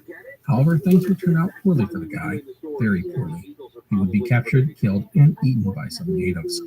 We will detail his story someday in the future, as the guy deserves his own episode. Anyhow, Verrazzano's voyage would provide the first solid exploration and mapping of the North American coast, and it would set the stage for further investigation. And that takes us up to 1532. Up to this point, the Duchy of Brittany was, technically, an independent kingdom from France. For decades, there were dynastic and legal gymnastics about the rule of Brittany, but in 1532, King Francis would officially fold the region into the French kingdom. This would make Cartier a citizen of France, and thus he would present his idea of an expedition to North America to the French crown, his goal to find the Northwest Passage. Cartier would be aided by Jean Lavallure, an influential bishop and abbot and court official. The bishop would introduce Cartier to the king in 1532 and recommend him to lead an expedition to the New World, pointing to his past voyages to Brazil and Newfoundland as proof of his abilities. King Francis was intrigued by the idea and wanted to follow up on it, but there was a potential problem, and that was the Catholic Church. If you've listened to some of our older episodes on Magellan, Columbus, and other Spanish and Portuguese explorers, we talk quite a bit about an agreement called the Treaty of Tordesillas, which was signed in 1494 and was very important. The treaty is based on a papal proclamation called a bull, which essentially set up a line going north-south that said Spain gets stuff to the west, Portugal to the east. The 1529 Treaty of Zaragoza would further define things, but this north-south line was still in effect. The problem for the French crown, which was Catholic, was that if the papal bull was taken literally, they were not allowed any sorts of land in the New World, or really anywhere. Well, Lavallure would meet with the Pope the following year in Marseille, and get him to agree that the papal bull only applied to areas that were already discovered. This would be the opening that the French crown needed to start plotting overseas exploration. The crown would thus give Cartier 2 ships and order him to travel west to claim new lands, find the Northwest Passage, reach Asia, establish new trade relations, and bring back gold and spices. The 2 ships were possibly caravels, small and fast ocean-going vessels. At least one of them was armed with a few small artillery pieces. The names of the 2 ships are not known. The crew totaled 61 men. Cartier would officially be given orders on March 19, 1534, and he would set sail about a month later from Saint Malo. Now, a couple of important notes about Cartier's voyages that I want to share. He would make 3 voyages, and none of the original documentation from these expeditions has survived. This would have been logbooks, journals, that sort of thing. However, and this is huge, Cartier would, after his journeys, write out a narrative of each of the voyages. The result is the most informative and reliable descriptions of the St. Lawrence region from the 16th century. Cartier provided a wide range of detailed information, including descriptions of the lands and people they encountered. Are these masterpieces? No, not by a long shot, but they are really good sources, especially for the time. Here are a few details about these manuscripts. The report of the first voyage was initially published in Italian in 1565. The report for the second voyage has been lost, but various versions would pop up, allowing the text to be saved. Both of these narratives were likely derived from the ship's logbooks, and there's a good chance they were written by Cartier. The manuscripts were probably put together to convey to important figures, such as the king, a more story-like feel. It talks about where they went, the cool stuff that they found, future possibilities, that sort of thing. This was important because Cartier wanted his sponsor to be happy with what he had done and hoped they'd pony up some more money for the next venture. The third voyage report was not published until 1600. It was put out in English by famed publicist Richard Hakluyt. The original text has been lost, and no earlier versions exist. In the end, these 3 reports provide far more documentation than was typical for the age. So often we end up with just basic summaries of these early voyages, which never really captures the flavor of what really happened. So this kind of source material is just great to have. Anyhow, Jacques Cartier and his little fleet would depart from Saint Malo on April 20th, 1534. Now, let's remember that Cartier was, for the most part, following existing ocean routes that had been used by fishing fleets for 30 years. He knew, roughly, where he needed to go. For the ocean voyage, the ships likely would have been provisioned with food typical of the era. There would have been biscuits, salted pork and beef, cheese, onions, beans, butter, peas, sugar, and fish. Fresh fruit and vegetables would have been limited. I want to note that scurvy, the bane of ocean-going vessels, was not really an issue for Cartier, as the voyage across the Atlantic was not that long. However, scurvy will rear its deadly head in our next episode, when his crew will be forced to spend a winter in Canada. But for just crossing the Atlantic, scurvy is not a problem. Cartier and his fleet would make outstanding time on this first voyage, catching favorable winds much of the way. The crossing of the Atlantic would take only 20 days, the fleet reaching the eastern edge of Newfoundland on May 10th at Cape Bonavista. Almost immediately, Cartier would put into a sheltered harbor due to the fact that there was too much dangerous ice along Newfoundland's eastern coast. They would stay there for 10 days before finally setting off to the north. One stop along the route would be a place called the Isle of Birds off the Newfoundland coast. Today it is called Funk Island. The island was surrounded by broken ice. The Cartier would send his longboats ashore. There they would find the island absolutely covered by millions of birds. Of the great mass of birds, Cartier would write that their, quote, numbers are so great as to be incredible unless one has seen them, end quote. Cartier would record encounters with other animals as well, including polar bears and walruses, the latter he calls sea cows and seahorses. Cartier would continue north up the coast of Newfoundland to its most northerly point, often dodging floating ice along the way. Now, if you look at a map, you'll see that Newfoundland is a huge island, sort of shaped like a triangle. If you head southwest of the island, going roughly 75 miles or 120 kilometers, you run into Nova Scotia. To the north of the island is Labrador. There is a narrow strait between Newfoundland and Labrador. This is called the Strait of Belle Island, and Cartier would reach it on May 27th. It is approximately 125 kilometers, or 80 miles, long. The width ranges from about 60 kilometers, or 37 miles, to as narrow as 15 kilometers, or 9 miles. Cartier called this a bay because he had no clue it actually led to a larger body of water. It's here that Cartier and his ships would begin their exploration, heading southwest into the strait. The first part of the strait was known to fishing vessels. But as Cartier ventured through the strait and down the western coast of Newfoundland, this was new territory for Europeans. Now he was in the Gulf of St. Lawrence. The Gulf of St. Lawrence is big, more than 300 miles across in spots, or 480 kilometers. There are islands, big and small, all over the place. As Cartier sailed into the Gulf, he well may have wondered if he had already reached the Pacific Ocean. Fixed income may be far different. That's why Hartford Funds has built something different, combining our client insight and innovative capabilities with the resources of the world's largest institutional money managers. A different world lies ahead. Build for it. Visit hartfordfunds.com/tricks to learn more. Investing involves risk and fully consider fund investment objectives, risks, charges, and expenses before investing. Visit hartfordfunds.com to obtain a prospectus containing this and other information. Read it carefully before investing. Hartford Funds Distributors, LLC, member FINRA. Hello, everyone. This is Matt from the Explorers Podcast. For the next couple of months, we are conducting a listener survey to help us get to know you, your interests, and what you think of the show. You can help out the podcast by taking a short questionnaire at surveymonkey.com/r. That's the letter R. So surveymonkey.com/r/airwave. This only takes a few minutes, and your feedback will help us improve the Explorers Podcast and find new sponsors who actually interest you. In the survey, there's even a place at the end where you can tell me anything you want.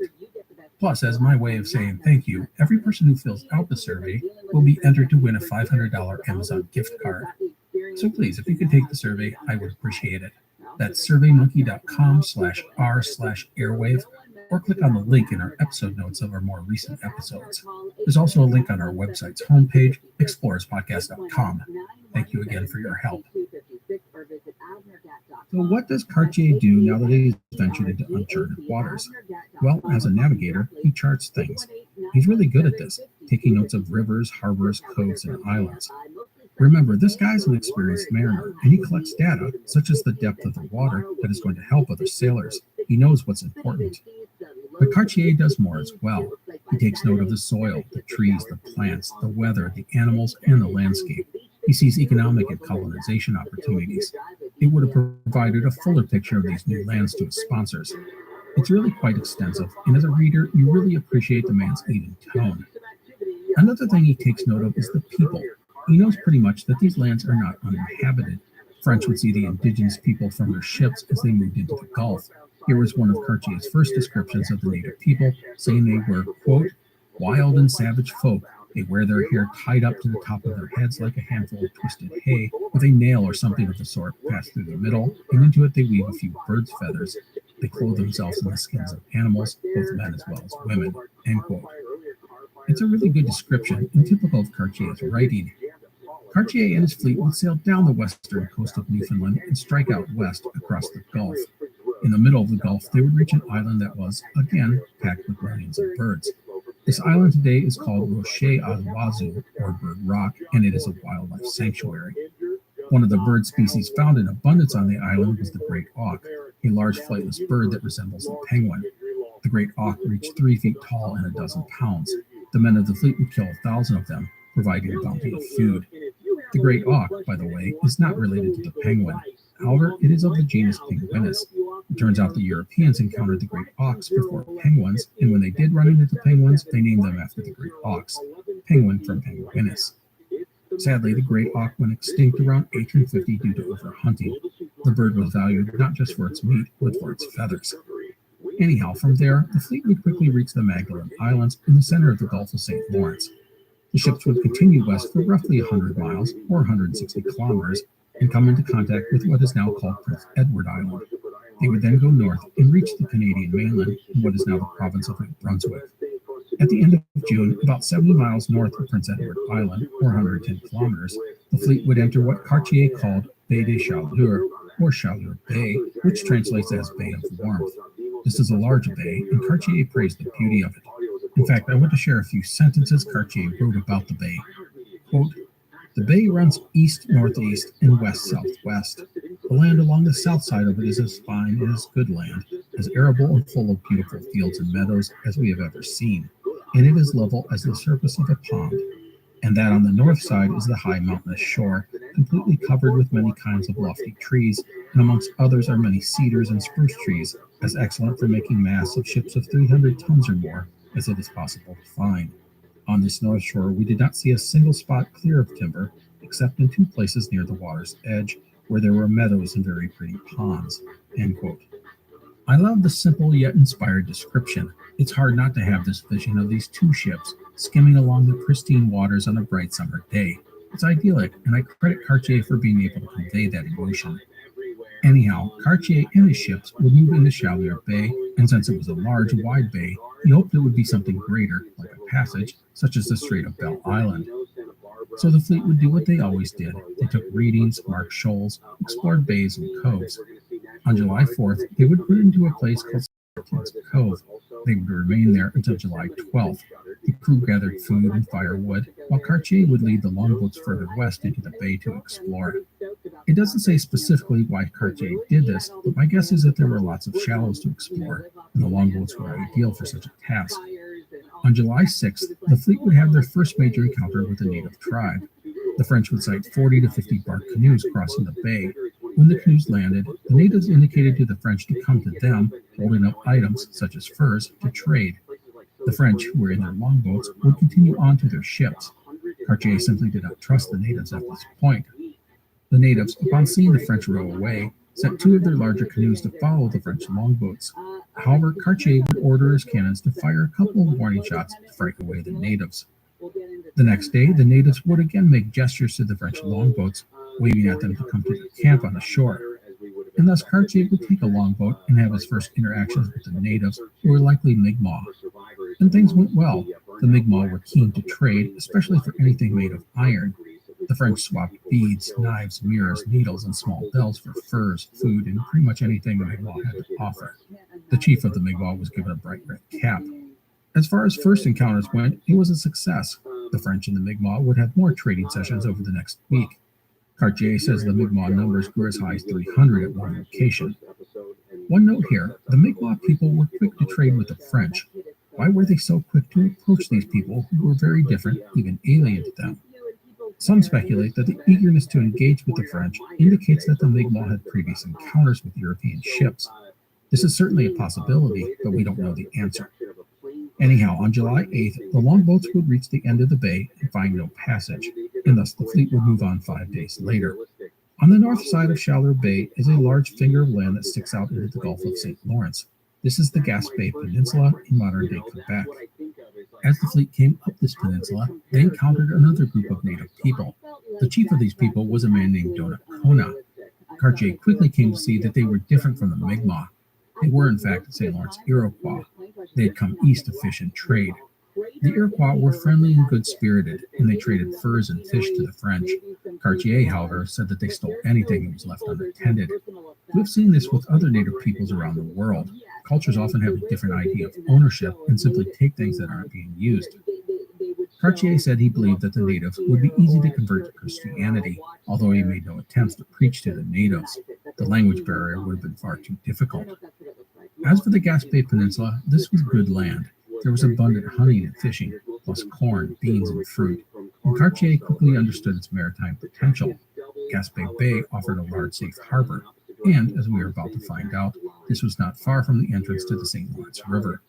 Cartier would be told that the natives' village was not far up the nearby waterway, and even more important, that there were powerful kingdoms that lay further to the west. This is what Cartier wanted to hear. Waterways into the continent, great kingdoms. Sounds like China to me. Anyhow, the French would stay on the Gaspé Peninsula until June 25th due to bad weather. Up to this point, the native people and the French had gotten along pretty well. But just before departing, Cartier would do something that would prove to be provocative. On July 24th, 1534, Cartier and his men erected a 30-foot-high cross, or 9 meters, on the shore. Inscribed on the cross were the words, "Long live the King of France." He would then hold a ceremony claiming these newly discovered lands for the French crown. The natives understood that this monument wasn't just a simple guide marker, but a physical claim of dominion over the area. Donnacona was not happy and expressed his anger, saying he ruled this area. He indicated to Cartier that he wanted the cross taken down. Now, at this point, Cartier knew that he would have to head back to France sooner than later. If he waited too long, his ships would get caught in the dangerous storms that hit the North Atlantic in the fall and winter. What Cartier wanted to do was come back to the region in the future, but with translators. The lack of communication with the natives was a huge barrier. So how was he to get translators? Well, he had to bring them back to France and teach them the language. Thus, Cartier told Donnacona that he wanted to take back to France two of the chief's sons, Domagaya and Théophanie. They would be treated well while they learned the French language and French culture. They would then return the following year with all sorts of valuable trade goods. The chief reluctantly agreed to this plan, and he said the cross could stay up. The French would give him a bunch of trade goods, including axes and knives. I want to note that this was a classic tactic that had been used by Spanish and Portuguese explorers for 100 years. You reach an area that you don't know the language, you grab a few native people, bring them back to your country, and then have them learn your language and customs. You then return to the lands of the kidnapped natives, and they are your translators, key elements in establishing new trade networks. Now, Cartier says that he asked Donnacona if he could take his sons, but it would not be out of the realm of possibility that he just grabbed the two and dictated the terms of the arrangement. And who knows exactly what Donnacona believed was going to happen. Considering the language barrier between the French and the natives, it's unlikely the chief knew his sons would be gone for a year. No matter, Cartier would depart from the Gaspé Peninsula, the chief's two sons with him, and head north on July 25th. Now, if you again look at your map of this region and go straight north from the Gaspé Peninsula across the miles or so, you reach Quebec. In between, there is a large island, Anticosti Island, which measures 222 kilometers long, or 138 miles, and 56 kilometers, or 35 miles, wide. However, as you look west, you see nothing but a great flow of water coming towards you. This was the mouth of the mighty St. Lawrence River, one of the greatest inland waterways in the world. As Cartier looked into this great river, he must have felt sure that this was the route to the Pacific that he had been searching for, and the great kingdoms the Iroquois had spoken of were probably the Chinese or some other exotic empire. Cartier would have loved to explore more, but time was ticking. After consulting with his crew, they voted to return home. At this point in the journey, the ships were not really at risk for getting frozen in. However, sailing the North Atlantic waters as fall neared was tempting fate. Better to depart early than late. The fleet would continue north, explore Anticosti Island and the southern shore of Quebec before heading back east. By the way, I want to point out that this was not that simple of a job. As I noted earlier, the Gulf of St. Lawrence is filled with islands, big and small. There are reefs and shoals to deal with, tricky winds and dangerous currents. Anticosti Island is one of the most dangerous places in the region, earning it the nickname Graveyard of the Gulf due to more than 400 recorded shipwrecks on its shores. Cartier and his ships would skirt along the northern edge of the Gulf of St. Lawrence and return to the Strait of Belle Isle. In doing this, Cartier had done a pretty good circle of the Gulf of St. Lawrence. The ships would depart for France on August 15th, reaching Saint-Malo on September 4th. It had been another swift crossing. The entire journey had taken 137 days. Cartier had not lost a single ship or a single man. Having researched so many voyages of exploration, that's pretty amazing. But know that his next expedition will not be so lucky. So Jacques Cartier was back in France. I'd call his expedition a success, but incomplete. He had found no gold or gems and no route to the Far East, but opportunities abounded.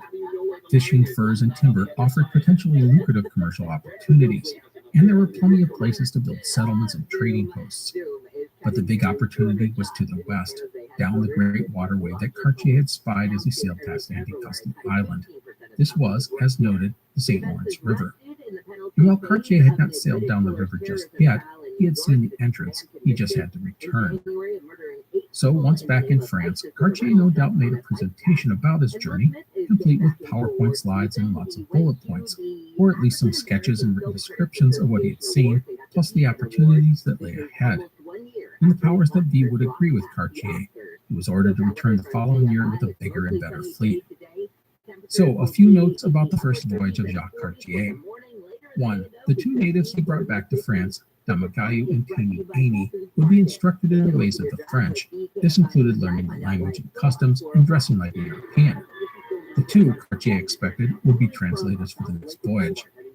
As a note, Cartier expected these two young men to embrace their position as translators for the French. In his eyes, he was offering these guys a way to escape life as a savage in the wilderness. He fully expected the two to be loyal to him and work for his interests above all. Note 2, I want to stress the accomplishments of Cartier. He had sailed into the unknown and, for the most part, returned intact and with all sorts of new information. He was the first European to discover the Gulf of St. Lawrence, mapping hundreds of miles of coastlines and islands in the process. And he had found the mouth of the St. Lawrence River. These are big things and foundation steps for the eventual French settlement of Canada. Note 3. Cartier's descriptions of the native peoples of the St. Lawrence region make him Canada's first ethnologist. And the stuff that he talks about is important because it provides details of people that would change very rapidly or just disappear. The St. Lawrence Iroquois essentially stopped existing about 50 years after Cartier's first visit, mostly due to warfare with other native tribes, possibly over control of the burgeoning trade with Europe. And I want to add that Cartier just didn't provide descriptions of the natives. He actually compiled a list of words and their French equivalents. You don't see those kinds of things very often in this era. So that is where we will leave things for today. Cartier had returned to France and was preparing for a second voyage to the St. Lawrence region, his intention to explore the St. Lawrence River and hopefully find that treasured passage to the Pacific Ocean. So that is it for today. Please take care. I will see you next time. Explorers Podcast is part of the Airwave Media Network, a curated podcast network featuring some of the leading storytellers and thought leaders in audio entertainment. Some other podcasts on the network include Art Smart and Interview Impossible. Check it all out at airwavemedia.com. Hi, I'm Neil. And I'm Kev. And we are from the TRILLIONAIRE podcast, a pub trivia style game show where a lack of seriousness meets a little bit of knowledge. Join us each week for an hour-long game of general knowledge trivia featuring special guests from around the world, plus tons of extra themed episodes. If you want to improve your trivia game, or you just want to scream at us in your car when we get easy questions wrong, then we're the show for you. Find Triviality on all your favorite podcast apps. But you know that, because you're already listening to a podcast. Prepare to enter an immersive world of tragedies, hauntings, legends, folklore.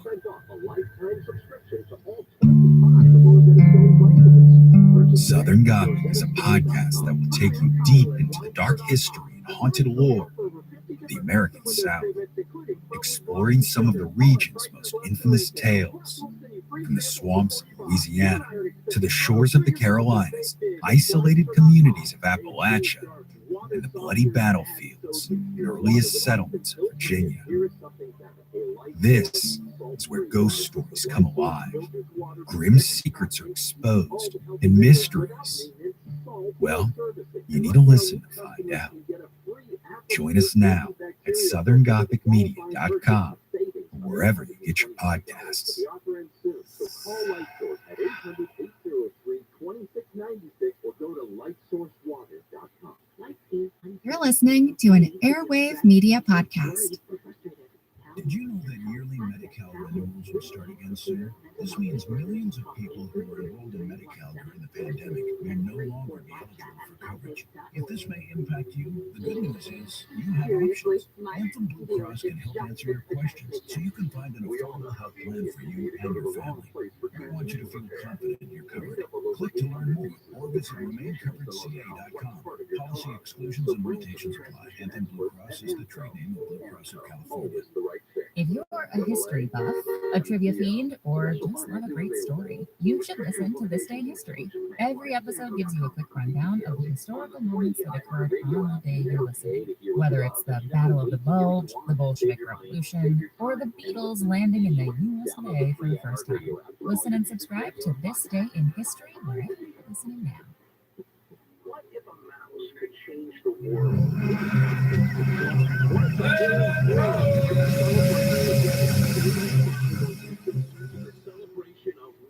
Hello, and welcome to the Explorers Podcast.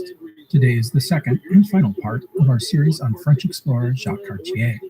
Today we are going to cover Cartier's second and third voyages. A reminder, you can check out our website, explorerspodcast.com, to see some maps of Cartier's expeditions. I put a link to the Cartier page in the show notes as well. I think seeing a map does help you understand the story, so I recommend taking a look-see. Otherwise, let us dive into part 2 of Jacques Cartier. This time, we did some background on Cartier and the early exploration of North America, specifically the eastern coast and up into what is now Canada.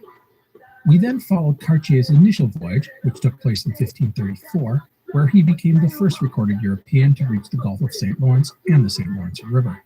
The latter offered the French a potential route from the Atlantic to the Pacific. This was the fabled Northwest Passage. So, based on Cartier's first voyage, he would be bankrolled by the French crown for a second expedition, which would depart just 7 months after his return from New France, as these lands were now being called. This expedition would be bigger than the first, consisting of 3 ships and 110 men. The flagship of the fleet would be a carrack named Grand Air Line. Newly built, the ship had a cargo capacity of 100 to 120 tons. The second ship was the 60-ton Petit Air Line, while the final ship was a 40-ton bark named a Million. In addition to the crew, Cartier would have with him 2 Iroquois captives, Tayouni and Damagaya, the sons of a native chief. The 2 young men had been brought back to Europe, some say kidnapped, to learn the French language and customs. The idea was that they would be reliable and loyal translators for Cartier. Cartier's fleet would set sail on May 19, 1535. This was a full month later in the year than the departure date of the previous expedition. Cartier would follow the same route across the Atlantic, but unlike his first voyage, bad weather would bedevil his fleet. The previous year, the voyage had taken a mere 20 days. This time it took more than 50, and all 3 of the ships would be separated in the crossing. Thankfully, there would be no loss of life or ship despite the storms. And the 3 vessels would regroup on July 7th at a pre-arranged location, the Isle of Birds, which Cartier had visited the previous year. Today it is called Funk Island, and it's about 35 miles off the Newfoundland coast. From the Isle of Birds, the 3 ships would venture west, reaching the Strait of Belle Isle, which is the passage between Newfoundland and Labrador into the Gulf of St. Lawrence. Before heading inland, Cartier would wait in a sheltered bay for 2 weeks while refitting his battered ships and gathering firewood and food. Once in the strait, the ship would hug the northern shore of the Gulf of St. Lawrence. They investigated bays, made depth readings, all the normal stuff you would do on a voyage of exploration. But they always pressed west, as Cartier was set on exploring the St. Lawrence River. The ships would reach Anticosti Island on August 13th, which is at the mouth of the St. Lawrence. The river is wide at the mouth, roughly 70 miles or 112 kilometers. Cartier was very thorough, sailing along the northern and southern shores of the river to make sure he didn't miss anything important. Now, a reminder. In 1534, the French had encountered the indigenous Iroquois people on the Gaspé Peninsula, which is the southern shore of the St. Lawrence as you enter the river. However, the village, he was told by his translators, was further upriver. This was Cartier's first destination. As a note, the St. Lawrence goes almost directly southwest as you head up the river. And so inland the expedition would go, mapping rivers and islands and bays as they went. Cartier describes in detail the lands, animals, birds, fish, and the natives that he saw, although he did avoid any encounters with the indigenous people. One discovery for the French were some white, porpoise-like fish with no fins. These would have been beluga whales. On September 7th, the ships would encounter fellow tribesmen of Tayouni and Damagaya, the expedition translators. It was the first time the 2 had seen their people in over a year, and there were celebrations amongst the Iroquois. By the way, the 2 young men had called their home settlement Canada, which means village in the tongue of the Iroquois. Cartier would use the term in his writings, and it came to refer to the area around the St. Lawrence, and thus the name Canada was born.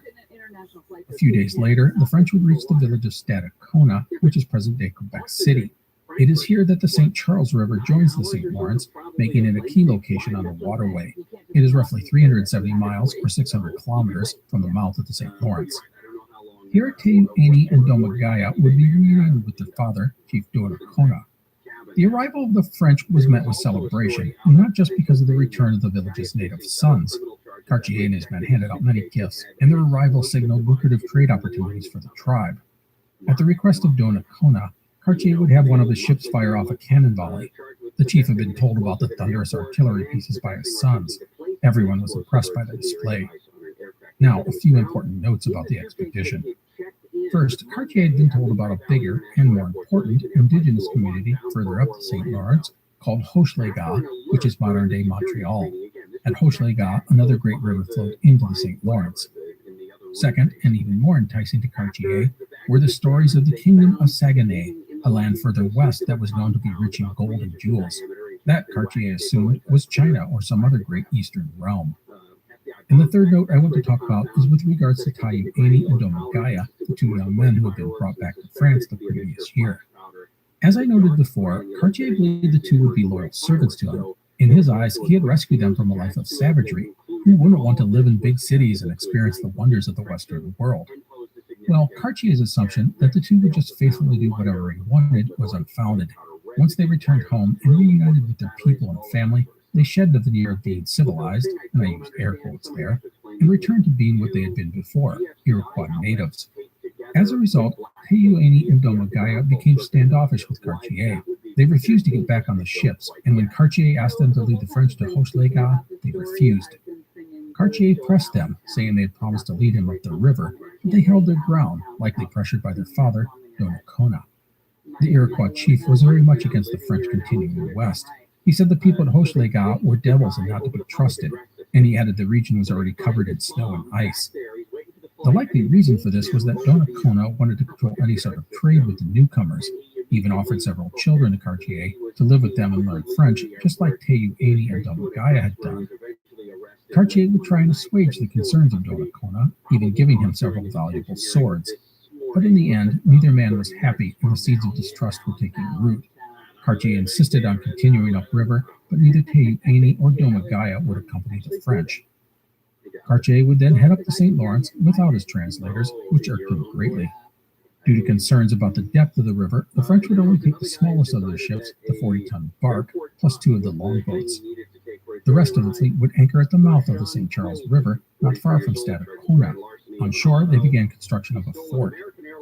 Cartier headed upriver on September 19th. Along the way, he wrote about the virtues of the land, noting the grapevines, timber, and fish. On September 28th, Cartier's ship would have to halt due to impassable rapids. He would have to continue onward in 2 longboats with 33 men. They arrived at Hochelaga on October 2nd. The journey from Stadacona had covered about 150 miles, or 240 kilometers. The natives of Hochelaga were Iroquois, but a separate and rival tribe from those at Stadacona.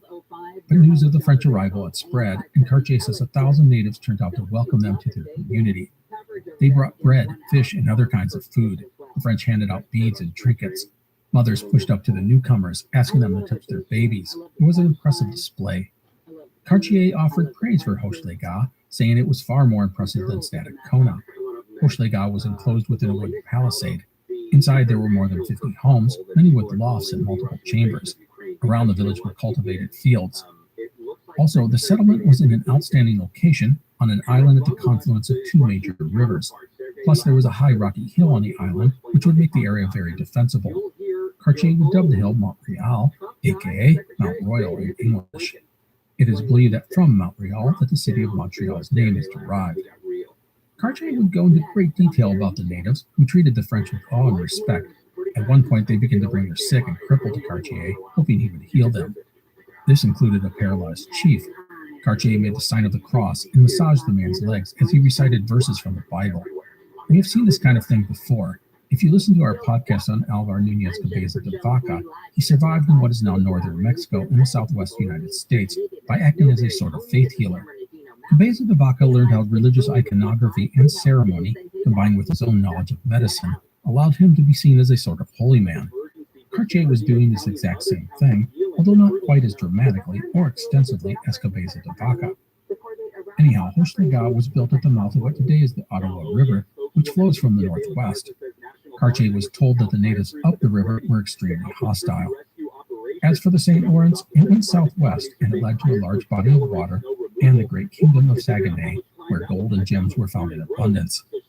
Cartier assumed this meant the Pacific Ocean and China, but what the natives were really talking about were the Great Lakes.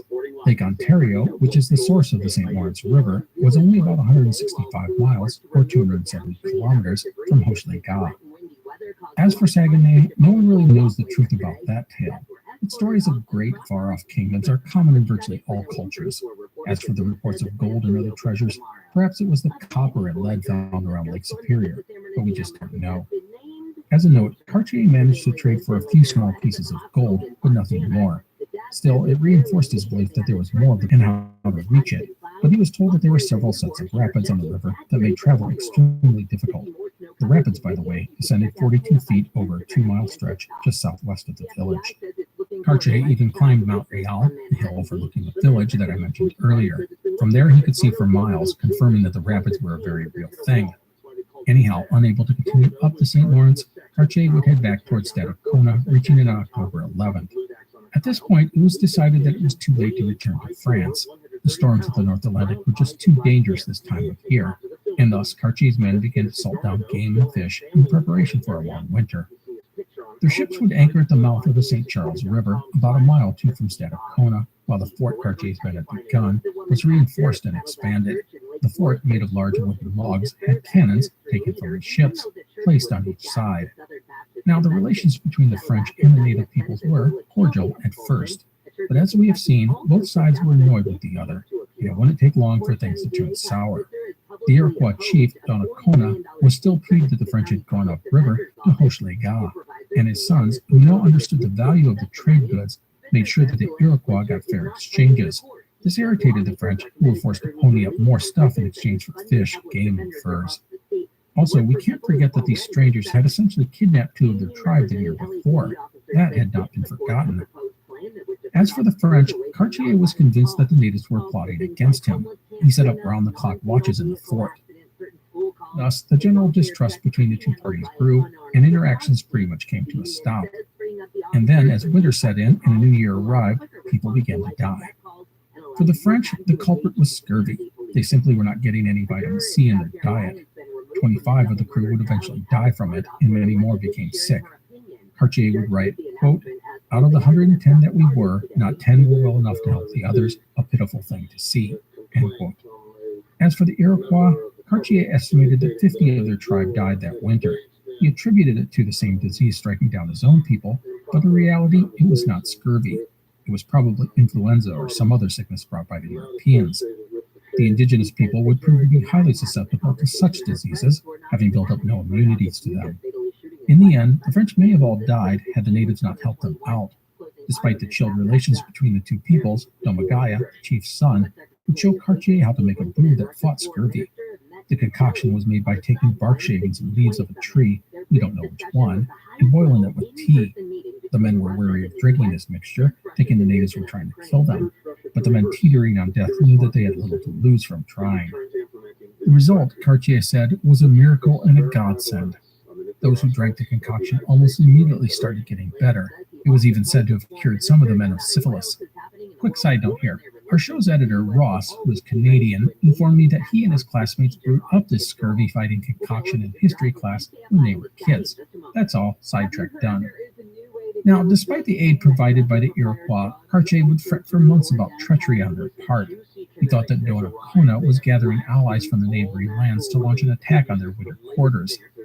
And thus, just as the waters were breaking up on the St. Lawrence, Cartier would strike. On May 3, 1536, the French would lure Donnacona to the fort. His sons, Peyuani and Domagaya, would warn their father about the treachery of the French, and they tried to keep him from going inside the fort. But before they could retreat, the French struck. Cartier would seize the three, plus 2 other men who were with them. His intention was to take them back to France and have them tell the king about the lands of Saguenay. The Iroquois were outraged at the betrayal, but they couldn't do much about it as they had seen the power of the French artillery. Plus, Cartier said the people would return in 10 to 12 moons, bringing with them incredible trade goods. In addition to the men seized at the fort, there were 5 others, I believe all children, who had been given to the French as gifts. Now, let's make no bones about what had just happened. This was an outright kidnapping by Cartier. It was not like the previous voyage, where Cartier sort of couched the taking of the 2 young men as voluntary. Anyhow, the French would depart from Stadacona on May 6th. Because of the deaths suffered that winter, Cartier would abandon one of his ships, the Petite Hermine. The remaining 2 vessels would sail into the Gulf of St. Lawrence, and instead of passing into the Atlantic Ocean by going through the Strait of Belle Isle in the north, they used the pass between Newfoundland and Nova Scotia. This gave the French a pretty complete map of the Gulf region. The ships ran along the southern coast of Newfoundland before heading into the Atlantic on June 19, 1536. They would reach St. Malo on July 16th. Cartier and his men had been gone for just over a year. So what had Cartier accomplished on his second voyage? Well, he had encountered new people and trading opportunities. He had identified potential locations for a future settlement. He had penetrated hundreds of miles into the interior of North America. And most importantly, at least to the French crown, the Northwest Passage was close at hand, not to mention the rich kingdom of Saguenay. Cartier, by the way, would trot out his native capitals, including the Iroquois chief, Donnacona, who told the French tales of the rich kingdoms to the west. All Cartier needed to do was return to New France, and he was sure he could come back loaded with gold and jewels. And that, my friends, is where we wrap up the second voyage of Jacques Cartier. Well, pickup and delivery is the same as shopping in-store. Save low prices, deals, and rewards on the same high-quality items. It's one small click for groceries, one big win for busy families everywhere. Start your cart today at Ralphs.com. Ralphs, fresh, everyone. Restrictions apply. See site for details. Save big on your favorites when you buy 5 or more, save $1. Great sale. Simply buy 5 or more participating items and save $1 each with your card. Ralph's, fresh for everyone. Hello, everyone. This is Matt from the Explorers Podcast. For the next couple of months, we are conducting a listener survey to help us get to know you, your interests, and what you think of the show. You can help out the podcast by taking a short questionnaire at surveymonkey.com/r.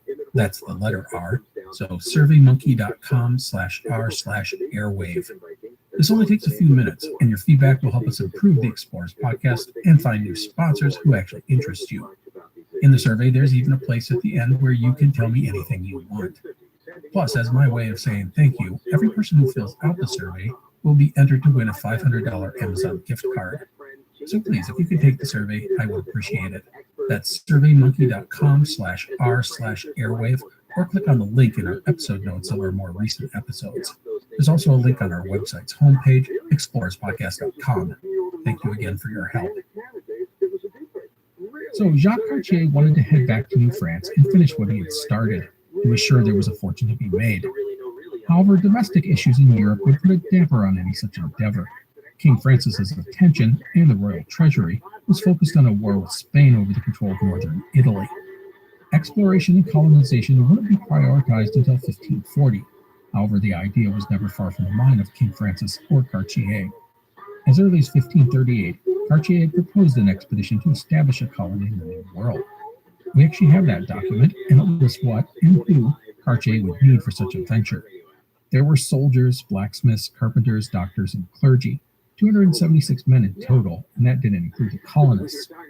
The document lists all the stuff that Cartier would need, including 6 ships, artillery, food, and so forth.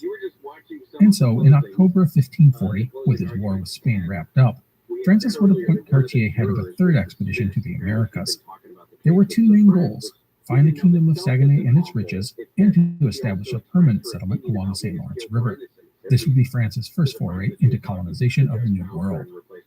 Now, as Cartier began to get his fleet ready, the scope of the French colonization plan would grow, and with that, Cartier would be supplanted as the leader of the expedition. The new guy on the block was Jean-François de la Roque de Roberval, a friend of the king and a Protestant. Cartier would serve as the expedition's chief navigator. The reason for this was that Roberval was seen as the long-term leader of any settlement established in Canada, while Cartier would handle the sailing part of things.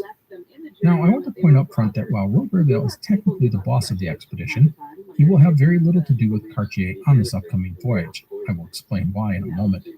But first, an important note about the third voyage.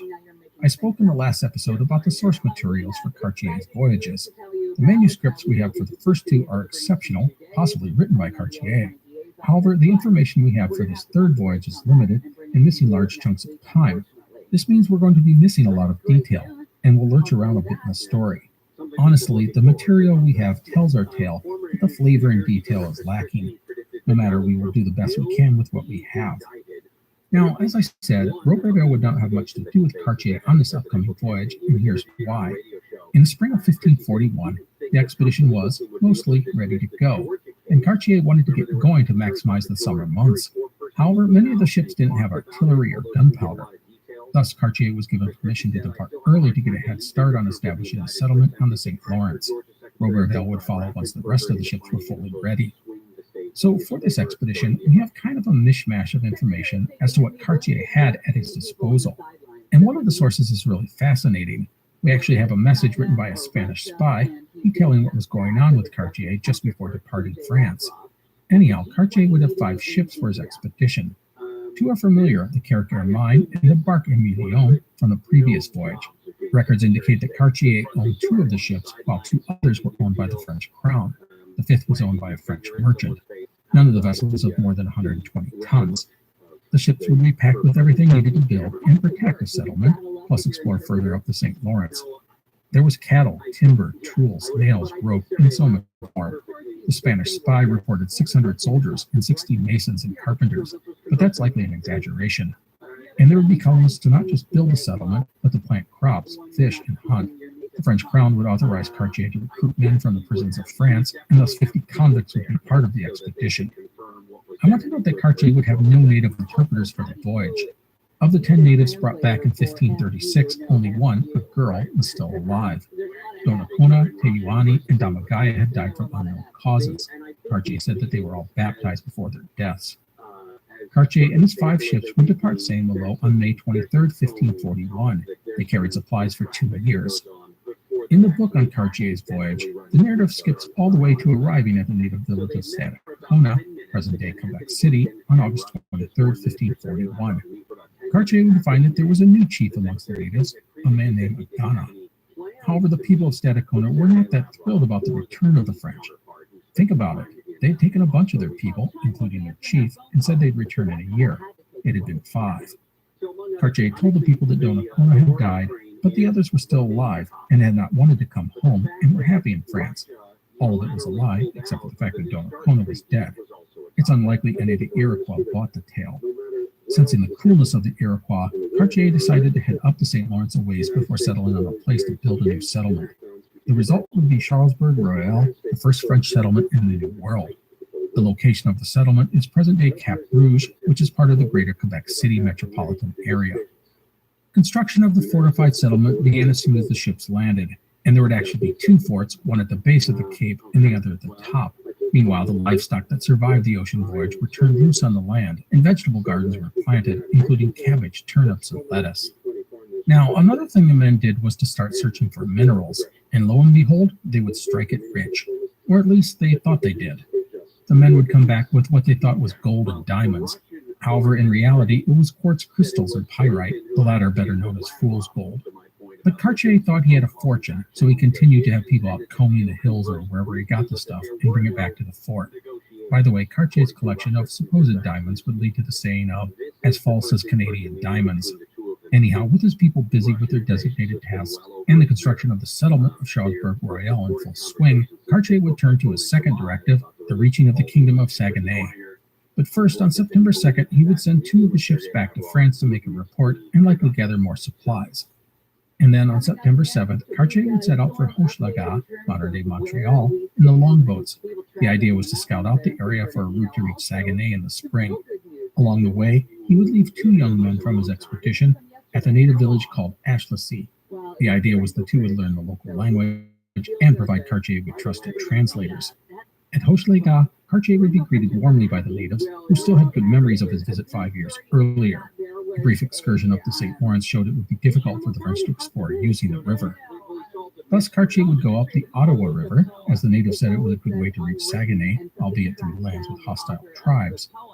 Like the St. Lawrence, the Ottawa would prove to be impassable due to rapids. Cartier would thus retreat back to the settlement at Charlesbourg Royal.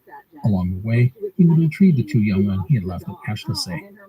Now, there was one thing that did not happen that I need to mention, and that is that Jean-Francois de la Roque de Roberval would not arrive from France. He would have had artillery, men, and supplies, but as winter set in, it became clear that that was not going to happen. What exactly happened in the winter of 1536-37 is not known, but it was not good for Cartier and his men. The distrust between the French and the natives would erupt into all-out warfare. The settlement would essentially be besieged, and 35 men of the expedition would die in the fighting. Of the fighting, we don't have any details. Scurvy, by the way, was mostly avoided, as Cartier knew how to make the concoction of bark and leaf shavings that would inject some vitamin C into the men's diets. That winter would be a miserable one for the French, as they had no way to trade for fish or game. As Cartier looked at his situation, he saw it becoming untenable. The natives were increasingly hostile, and he just didn't have enough men to defend the settlement. And because of that, any thought of trying to explore further up the St. Lawrence or Ottawa rivers was a non-starter. Some may have argued that Roberval would arrive soon with men and arms, but there was no guarantee that would happen. Roberval's ships may have been lost at sea. No matter, Cartier couldn't count on them. So as the waters began to break up on the St. Lawrence, Cartier would make the decision to abandon Charlesbourg Royal. He didn't see the settlement surviving the summer. Plus, he had dozens of barrels full of gold and diamonds. Returning with those would make the expedition a success. And so, in early June 1542, Jacques Cartier and his 3 remaining ships would sail east. No one would remain at the settlement. Cartier would sail up the St. Lawrence and out of the Gulf. It is at what we call today St. John's, on the southeast corner of Newfoundland, that Cartier would be greeted by the arrival of Roberval and his 3 ships. Roberval would listen to Cartier's stories and then order him to turn around and return to the settlement at Charlesbourg Royale. Now, Cartier and his men likely were not thrilled about this. They had barely survived the previous winter, and now Roberval wanted them to go back. Cartier would have none of that. He had, he thought, a fortune of gold and diamonds in his hold. He wanted to live to enjoy that wealth, and thus in the cover of night, Cartier and his ships would slip off, sailing for France. Cartier would return home in October. His gold and diamond haul was quickly identified as worthless. Now, before we wrap up our story of Cartier, I do want to let you know what happened to our friend, Jean-Francois de la Roque de Roberval. Well, the man would lead his ships back to the abandoned French settlement on the St. Lawrence. Fun sidetrack here. Along the way, Roberval would do something that has entered into the realm of folklore. He had a relative on the ship, a young woman named Marguerite de la Roque. Well, apparently Marguerite would have a relationship with one of the crew. When Roberval found out, he would abandon Marguerite, her lover, and a maidservant on an island off the coast of Quebec called the Isle of Demons. Roberval, by the way, was a fervent Calvinist, and he may have abandoned Marguerite due to his religious beliefs. Others speculate he did it because he was deeply in debt and would gain financially by Marguerite's death. In the end, we just don't know. As for the Isle of Demons, no one knows exactly where it was located. Anyhow, Marguerite would give birth to a child while on the island. However, the child, her lover, and her maidservant would all die. Marguerite would be rescued a few years later by a Basque fishing ship. She would return to France and become a bit of a celebrity and go on to become a school teacher. If Roberval ever faced any repercussions for his actions, it is not known. Anyhow, Marguerite's tale would be captured in various novels, songs, poems, and plays over the years. There's even legends of Marguerite and her lover's ghosts haunting a small island off the coast of Newfoundland. Okay, sidetrack done.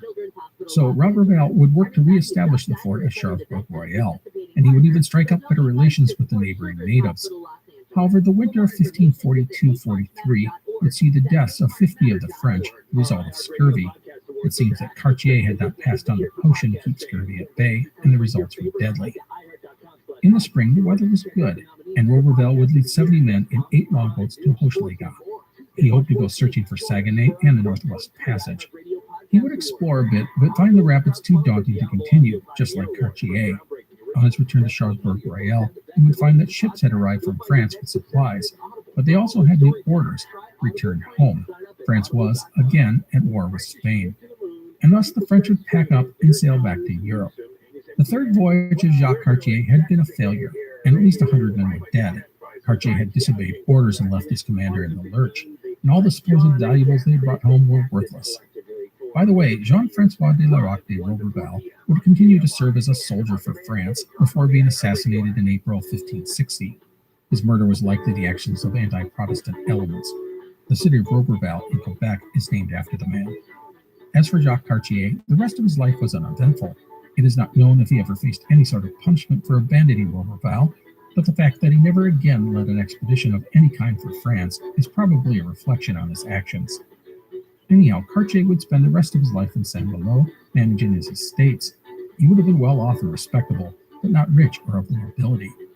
Cartier would die on September 1st, 1557, at the age of 65. He died during an epidemic, perhaps typhus. He is interred at Saint-Malo Cathedral. The location of his grave was actually lost, but was rediscovered in 1949. If you go there, they have marked the spot where Cartier knelt before the local bishop before his second voyage. There's even a stained glass window depicting the moment. So that is the life of French explorer Jacques Cartier. Let's talk legacy. Cartier sort of straddles the line of the great explorers of the Age of Discovery and that second tier of guys. He did some really good things, but not quite epic. Still, there's a ton of stuff that the man's supporters can boast about. Cartier is the most important 16th century explorer of the east coast of North America, and especially Canada. It was Cartier's voyages that literally opened up the interior of the continent to the New World. He is the first recorded European to discover the Gulf of St. Lawrence and the St. Lawrence River. In the process, he opened up one of the greatest inland waterways in the world, and it was this area that would become the hub of French colonization and power in the New World, although this would not happen until the early 1600s. And while Cartier's third voyage was a bust, his earlier voyages showed a conscientious and practical navigator. He never lost a ship while in the New World. It discovered and mapped more than 50 harbors and thousands of miles of coastline. All of this in waters that are not easy to navigate. And while Cartier overestimated the mineral wealth of Canada, he quickly understood the value of these new lands offered with regards to timber, furs, and fishing. That's all pretty impressive. Another thing I have to acknowledge is Cartier's first two manuscripts. They are, as noted last time, the best documentation we have of the region from the 16th century. His descriptions of the indigenous people are some of the best and only looks we have from what we call the St. Lawrence Iroquois. Now, I should note that Cartier was far from perfect. His weaseling off into the night with his ships in 1542, leaving Roberval to face the wilds of New France alone, was not exactly the kind of thing he'd boast about, and his treatment of the indigenous people was mixed. He was often helpful and willing to work with allies, but the kidnapping of people twice was less than honorable, and those actions undermined later relations with the natives. In the end, many people see Cartier as the discoverer of modern Canada. That's an exaggeration, but he is a critical person in the exploration of North America. So, quickly, I want to mention how Cartier has been honored for what he has done. There are lots and lots of statues and monuments and paintings of the guy. Most are in Canada, but some are back in France. In Canada, Cartier's name is on schools, roads, parks, and buildings. There are stamps and banknotes with the guy's image. There's even Jacques Cartier Island and Jacques Cartier River. Also, the Jacques Cartier Bridge crosses the St. Lawrence from Montreal Island to the south shore of Quebec. It is the third busiest bridge in Canada, with more than 35 million vehicles crossing it each year. By the way, the busiest bridge in Canada is named after the nation's most famous explorer, Samuel de Champlain, who is known as the father of New France. 4 final notes about Cartier and this podcast. 1. The location of Cartier's settlement, Charlesbourg Royal, was lost to history until it was rediscovered by Canadian archaeologists in 2006. 2. There are all sorts of paintings and drawings of Cartier, but what you see is all speculation, as no known depiction of the guy actually exists. 3. While Cartier never found the legendary lands of Saguenay, today there is a city and a river in Quebec that bears the name of that elusive kingdom. And 4. Special thanks to Mark, Marie, and Ross for help on pronunciations for these last couple of episodes. So there you go. That's it for Jacques Cartier. I hope you enjoyed this series. Thanks so much for listening. Please join us next time. Take care. Explorers Podcast is part of the Airwave Media Network. Go to airwavemedia.com to find other great independent podcasts, including Your Brain on Facts and Into the Impossible with Brian Keating. Did you know that yearly Medi-Cal renewals will start again soon? This means millions of people who were enrolled in Medi-Cal during the pandemic may no longer be eligible for coverage. If this may impact you, the good news is you have options. Anthem Blue Cross can help answer your questions so you can find an affordable health plan for you and your family. We want you to feel confident you're covered. Click to learn more or visit remaincoveredca.com. Policy exclusions and limitations apply. Anthem Blue Cross is the trade name of Blue Cross of California. On the Gary and Shannon Show. Prepare to enter an immersive world of tragedies, hauntings, legends, folklore.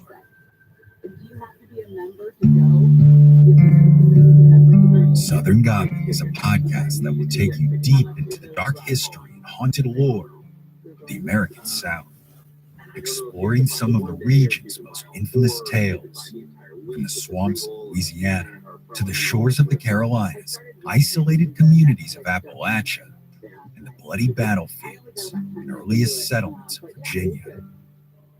This is where ghost stories come alive, grim secrets are exposed, and mysteries, well, you need to listen to find out. Join us now at southerngothicmedia.com or wherever you get your podcasts.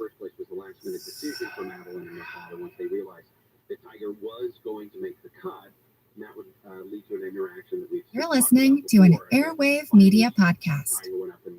If you're a history buff, a trivia fiend, or just love a great story, you should listen to This Day in History. Every episode gives you a quick rundown of the historical moments that occurred on the day you're listening. Whether it's the Battle of the Bulge, the Bolshevik Revolution, or the Beatles landing in the US of A for the first time. Listen and subscribe to This Day in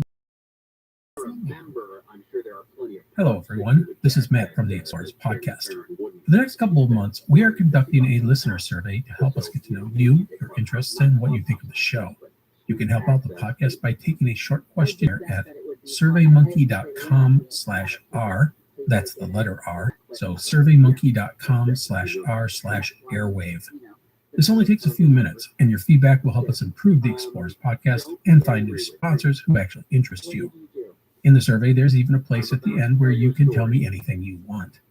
Plus, as my way of saying thank you, every person who fills out the survey will be entered to win a $500 Amazon gift card.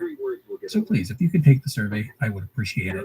That's surveymonkey.com/r/airwave, or click on the link in our episode notes of our more recent episodes. There's also a link on our website's homepage, explorerspodcast.com. Thank you again for your help. Why is this a news alert? What is amazing to me is that, listen, I know there's a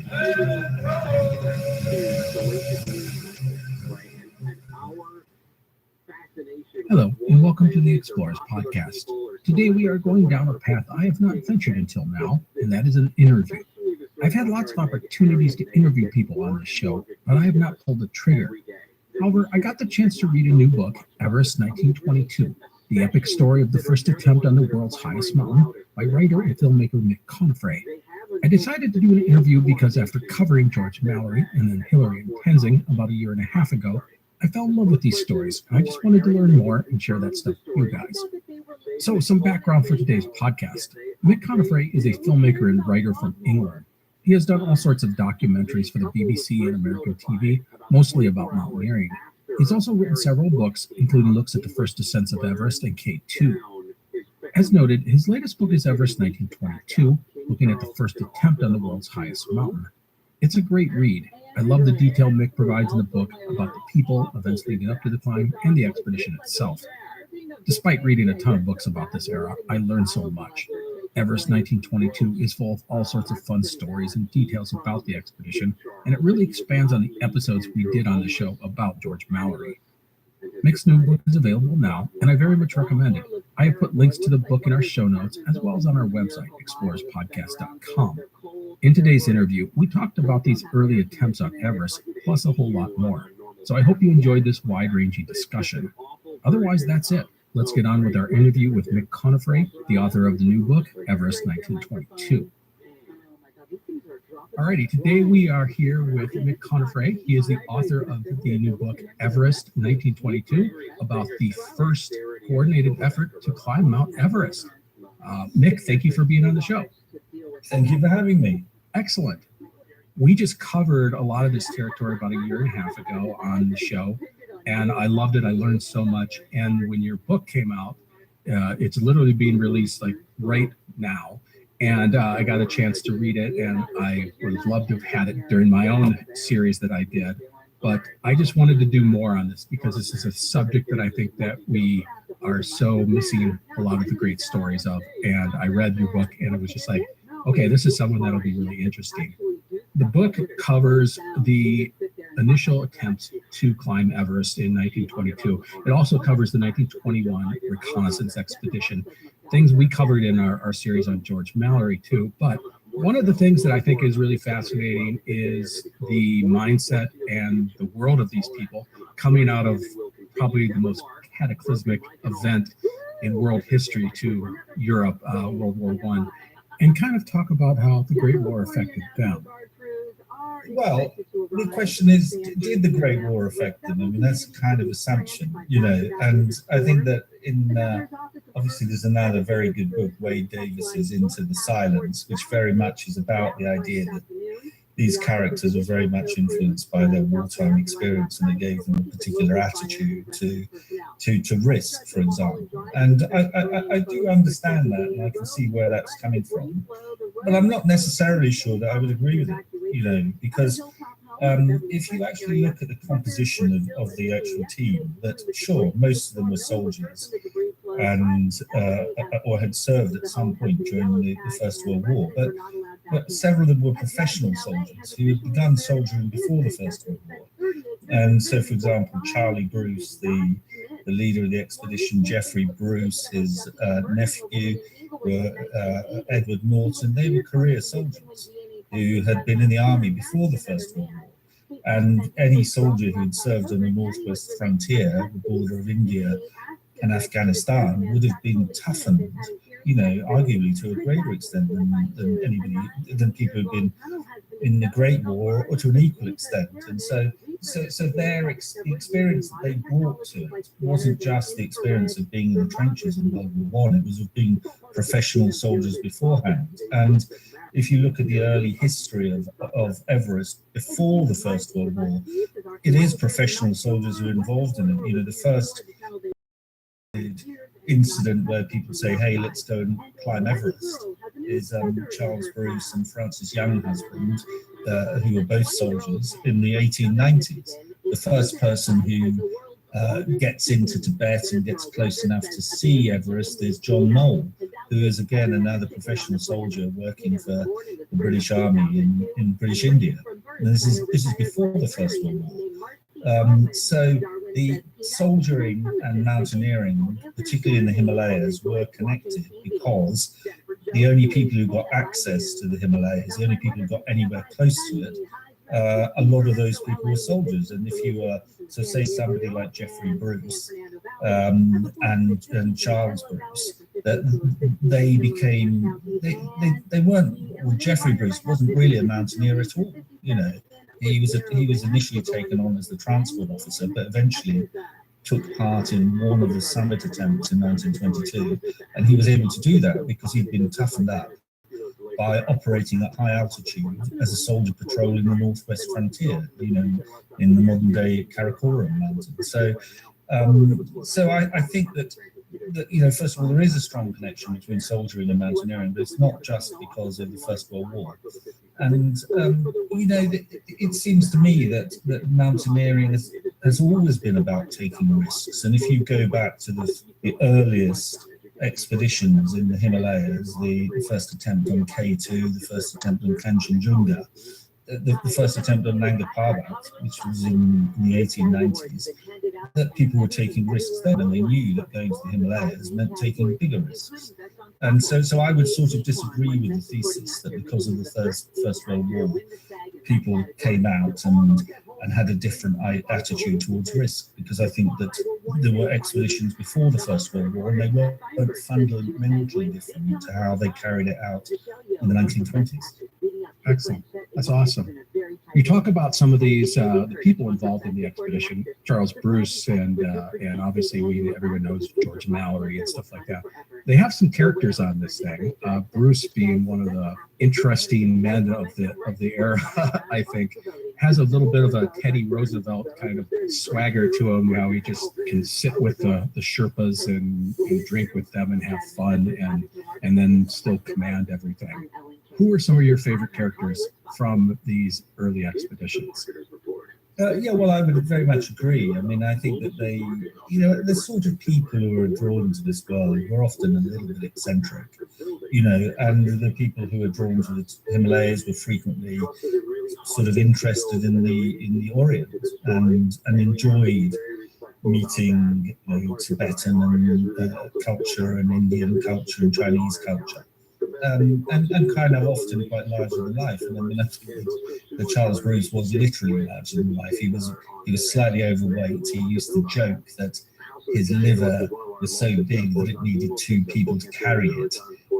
Before he went on the expedition, he had to endure a medical exam. The examiner came out by, you know, with this kind of list of wounds and kind of damage to his body. And in spite of all of that, he was still deemed to be fighting fit. He was a very charismatic leader who clearly enjoyed working with Sherpas and Tibetan people and Nepalese. And so he genuinely enjoyed it. And so it was kind of easy for him to be the leader of the porters, and it was crucial for the British expedition to have the porters on side, because they were the people who were going to carry the stuff up the mountain, and so their morale was really important.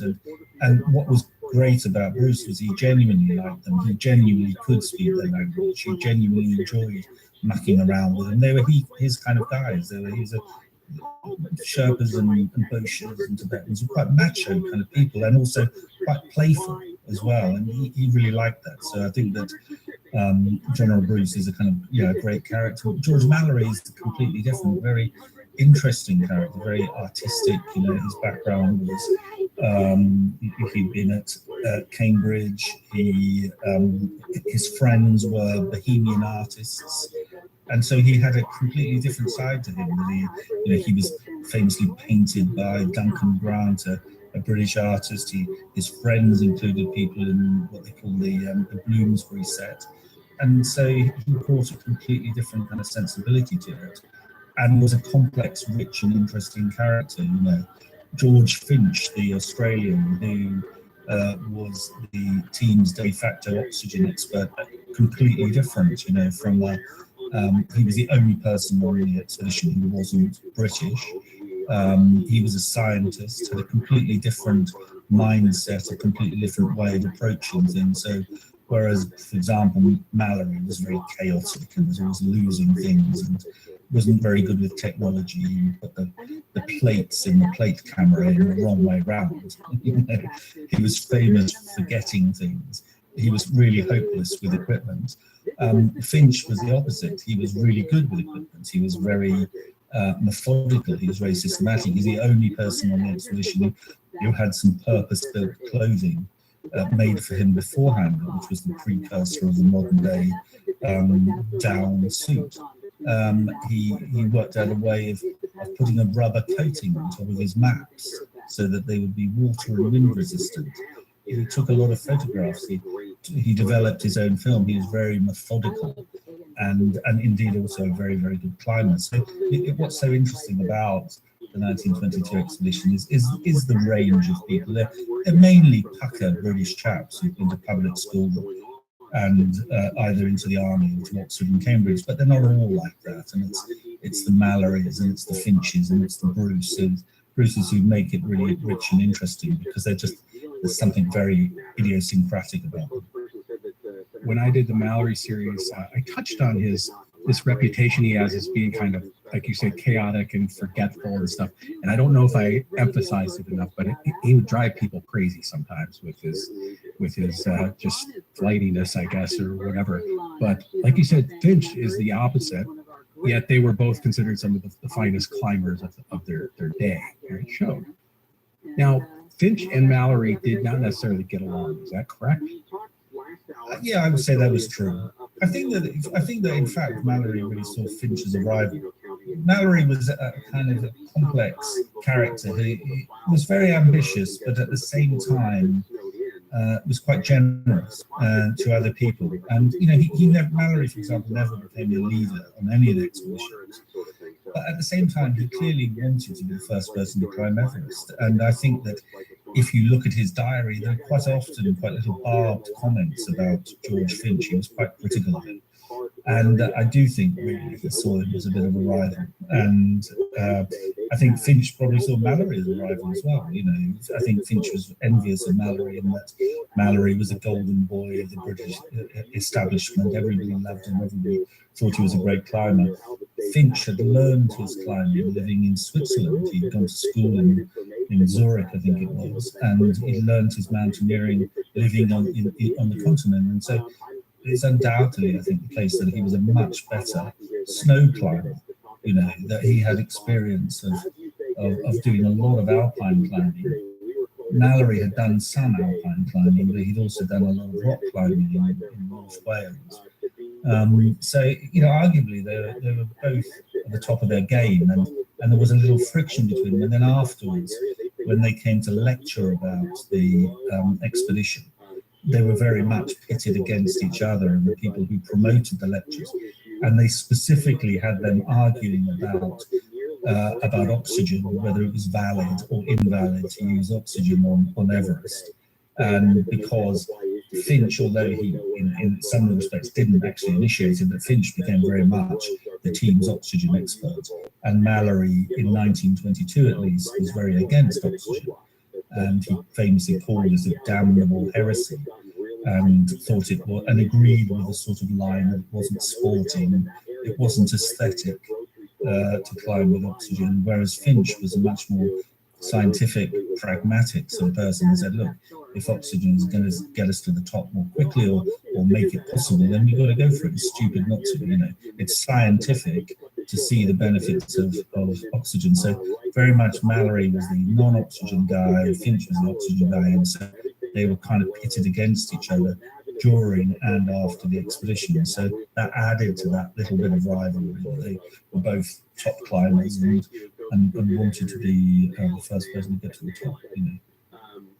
With regard to oxygen and anything else on the expedition, what were the key issues that you saw that came up in there that really made for good drama, or just really key points? What were the things that happened and issues that cropped up?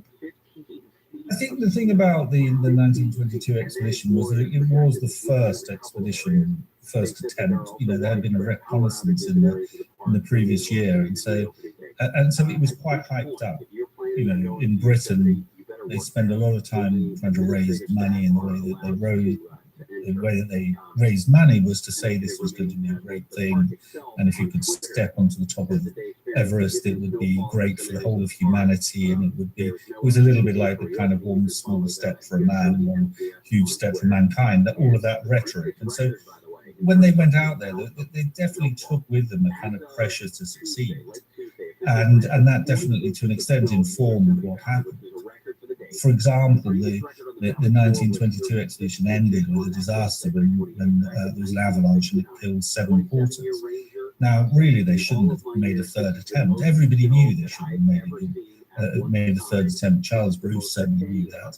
And because it was clear that they were all exhausted, that the weather was turning, and it was just a dangerous thing to do. It shouldn't really have been done. But the reason why Charles Bruce, as the expedition leader, said yes to Mallory, when Mallory suggested let's try for a third time, was that in the back of his mind he's thinking, well, all the organisers back home want me to come back with success, and I have, although we've done really well at the first attempt, we haven't got to the top.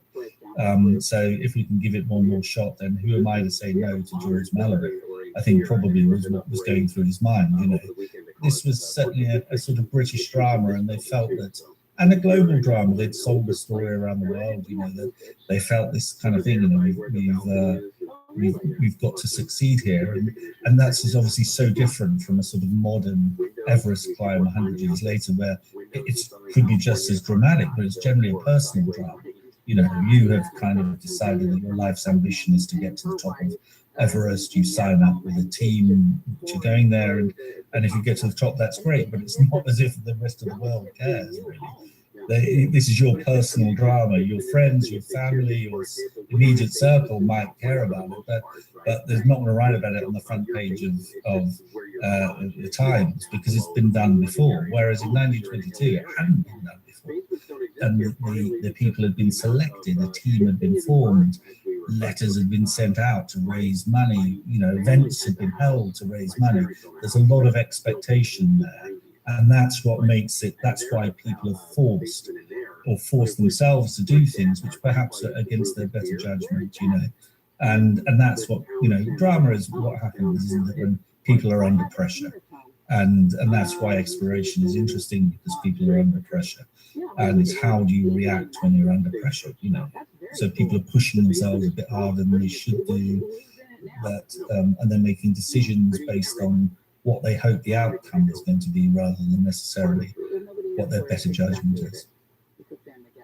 I don't want to obsess on Mallory, because I think we obsess on Mallory a lot. It's easy to. He was described as being obsessive at times about climbing Everest. Was he? Did you see that, or was it just like all the others and we just kind of latch onto it because it makes for a good story? I think that Mallory was obsessive about mountaineering, but he also had other interests in his life, and so he was quite conflicted at certain points about whether he should go to Everest or not. Not in 1922, but in 1924, he definitely had an ambivalence as to whether he should go there. He had just started a new job. He believed passionately in education, particularly for workers. He had just started working on a new job where he was lecturing to workers in the evening. And also he had a wife and 2 children. And so I think that it was a real tussle for him, deciding would he go to Everest for a third time in 1924. in 1922 that I think he definitely wanted to go. And it's also, he wasn't really interested in anything else other than climbing, you know, that whereas other members of the team were quite interested in finding out about local culture and would want to go to the temples and would be interested in Buddhism and would be interested in Tibetan life. Mallory just wasn't interested at all, in spite of the fact that he came from a kind of artistic background and had friends who were painters and friends who were writers. When it came to being on location, as it were, in the Himalayas, all he wanted to do was climb. And so even before the main attempt on Everest gets underway, he tries a smaller mountain called Sangagari. And then when it came to Everest, he was very focused on wanting to get to the top. So I think very much he's obsessive in the sense that once he's there, all he wants to do is climb, and all he wants to do is get to the top of Everest.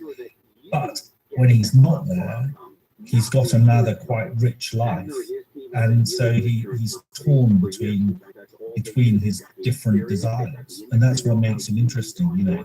So he certainly was in 1924 very ambivalent as to whether he should go there or not, you know, and eventually he decided he had to, you know, but that was a struggle for him. I want to touch on modern Everest. The very first thing I think you talk about in your book, and that is today climbing Everest is almost like a corporate thing, or it's like a 2-week excursion, you know, and you pay $50,000 or whatever. They fly it here and they do this. And have we lost some of that understanding of how incredibly hard and unknown this was 100 years ago, even 50 or 60 years ago when Tenzing and Hillary did it? What is the really huge thing that you see that's different that you think people don't necessarily realize today about what it was 100 years ago? I think it's just that sense of absolutely going into the unknown. In 1921, when the reconnaissance happened, there wasn't a map. There wasn't even a map of Everest. When they got close to Everest, a lot of local people weren't that interested. And so, for example, there were 2 different mountains, which they called Chomolungma, and it was a question which one.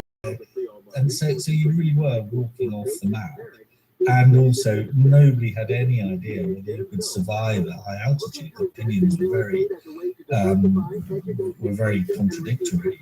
And so there was a real sense of risk and of the unknown. Whereas now everybody knows you can get to the top of Everest. And if you're an elite mountaineer, then you might want to get to the top of Everest under your own steam, not using oxygen. If you're somebody who doesn't consider themselves an elite mountaineer, you would invariably use oxygen because it makes it possible in a way that removes some of the risk to it. So, and again, I come back to that thing that, you know, in the 1920s, it was a public event. It was an international event which everybody was interested in. It wasn't possible for it to be your own private drama because as a private individual, you couldn't go there. It took years, decades, just to negotiate passage through Tibet to get to Everest. Most people now climb Everest from Nepal until 1949, 48, 49. You couldn't get into Nepal. Nobody could. So now everything is kind of easy, you know, up to a point, but at the same time, it's still very easy to get killed on Everest because it's a very dangerous place. And if things go wrong, they frequently go cataclysmically wrong. So the risk has been mitigated, but it's still very high. There's I think, over 100 bodies on Everest today that have been left there.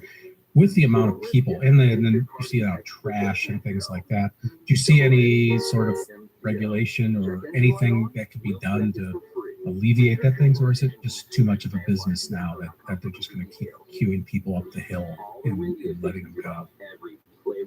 If you look at now the Denali and McKinley as it once was, there's a lot of regulation there now, and people have to take their trash out.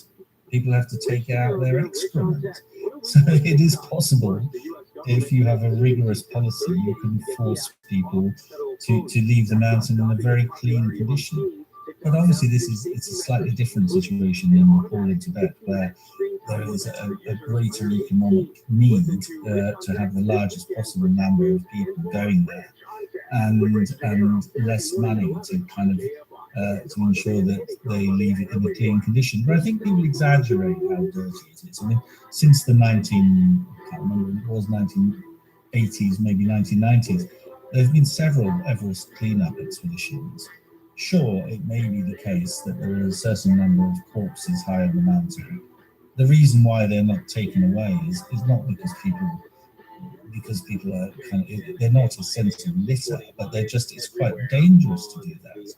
And so there's a sort of difference between the waste which is left, which is simply which is litter, really, and people being lazy, and things where it would be very difficult to bring a corpse down, and or it would be dangerous, and you're having to work out do the dangers outweigh the benefits, So, but as I say, I think I think people do exaggerate how bad it is. When I went to Everest Base Camp, for example, 20 years ago, it wasn't dirty. There wasn't a massive amount of litter around, and definitely both in Nepali and the Chinese Tibetan government, they're aware of this, and I think it will gradually get better. So yeah, it's not as bad as people say it is, I think. Hey Matt, did you know that wombats poop cubes? Nope, never heard that before. Did you know the unicorn is the national animal of Scotland? I didn't know, nor do I care. Neil, did you know that Liechtenstein is the only doubly landlocked country in Europe? Jeff, isn't that an American pop artist? Well, actually, it's both. If you want to learn things like that and more, join us each week on Triviality, a pub trivia-style game show podcast where a lack of seriousness meets a little bit of knowledge. Listen in each week to answer general knowledge trivia alongside exciting guests from around the world. And we're here too. Join us every Tuesday for new hour-long episodes of Triviality. Plus, tons of extra themed content on everything from The Office and Lord of the Rings to science and geography. And sometimes we even do sports. Find us on all your preferred podcast apps and take part in the fun of playing bar trivia without the need to wear pants. Real mature, Jeff. Forget it, Neil. It's Triviality. Maybe 3 hours, something like that. Well, prepare to enter an immersive world of tragedies, hauntings, legends, and folklore.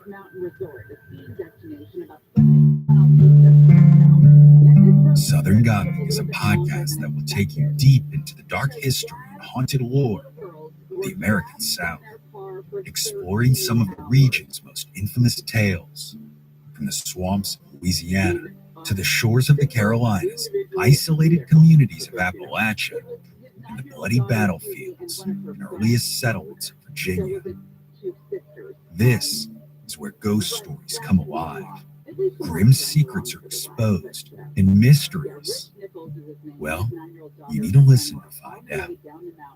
Join us now at southerngothicmedia.com or wherever you get your podcasts. He thought he'd be able to make it through the storm. He's got a 4x4 Honda Ridgeline truck. He has What attracted you to do this latest book, the Everest 1922?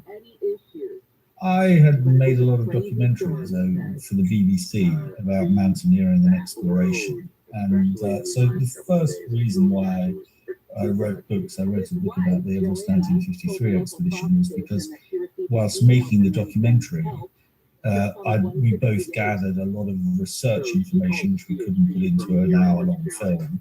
But it also surprised me that there hadn't really been very much written about it. In the 1950s, there were lots of books by the official expedition accounts and Edmund Hillary and Tenzing. But between the 1950s and the year 2000, there were no books at all written about it. It was included in lots of bigger books about the Himalayas or bigger books about Everest. Within the expeditions of the 1920s and my latest book, Everest 22, this was slightly more familiar ground. There have been lots of people who've written a lot about Mallory, kind of probably the most famous character involved in the Everest story. But strangely again, it struck me that the 1922 expedition had been slightly ignored because everybody was just interested in what happened 2 years later in 1924. when Mallory and Irving may or may not have got to the summit. And they weren't really interested in the precursor expedition. And so I thought, well, this is a little bit strange. And obviously, with it being the 100th anniversary this year, it's a good opportunity to take stock and say, well, what is different today to how it was then? But also to kind of give a fairly detailed account of what happened in 1922. And because the characters from the 20s were very, very different from the characters from the 1950s. They share some similarities, but the post-war team who made the first attempt were very different from the kind of pucker English chaps of the 1920s. And so that made it interesting to me.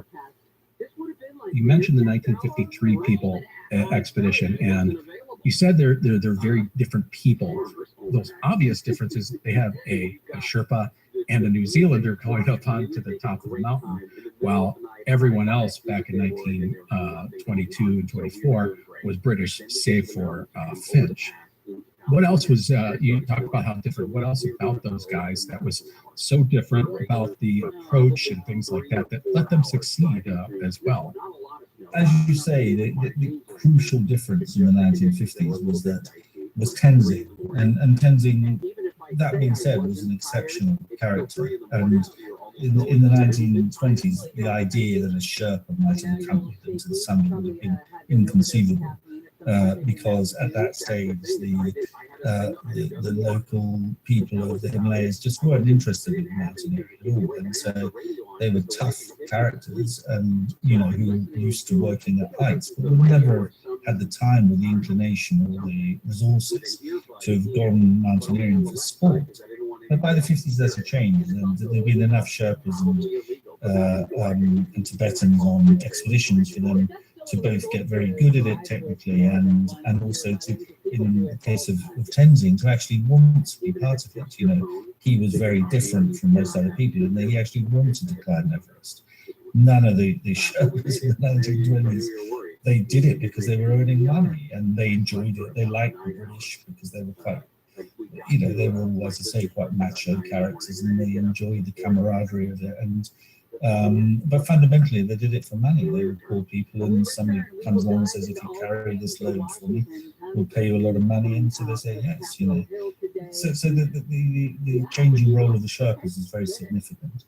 But very much the people from the 1920s are, quite a few of them are sort of Victorian. Charles Bruce is a Victorian character. Francis' young husband, the person who was the head of the Everest Committee, was a Victorian character. So they're really taking you back into an earlier era of the British Empire, the British being in charge of India.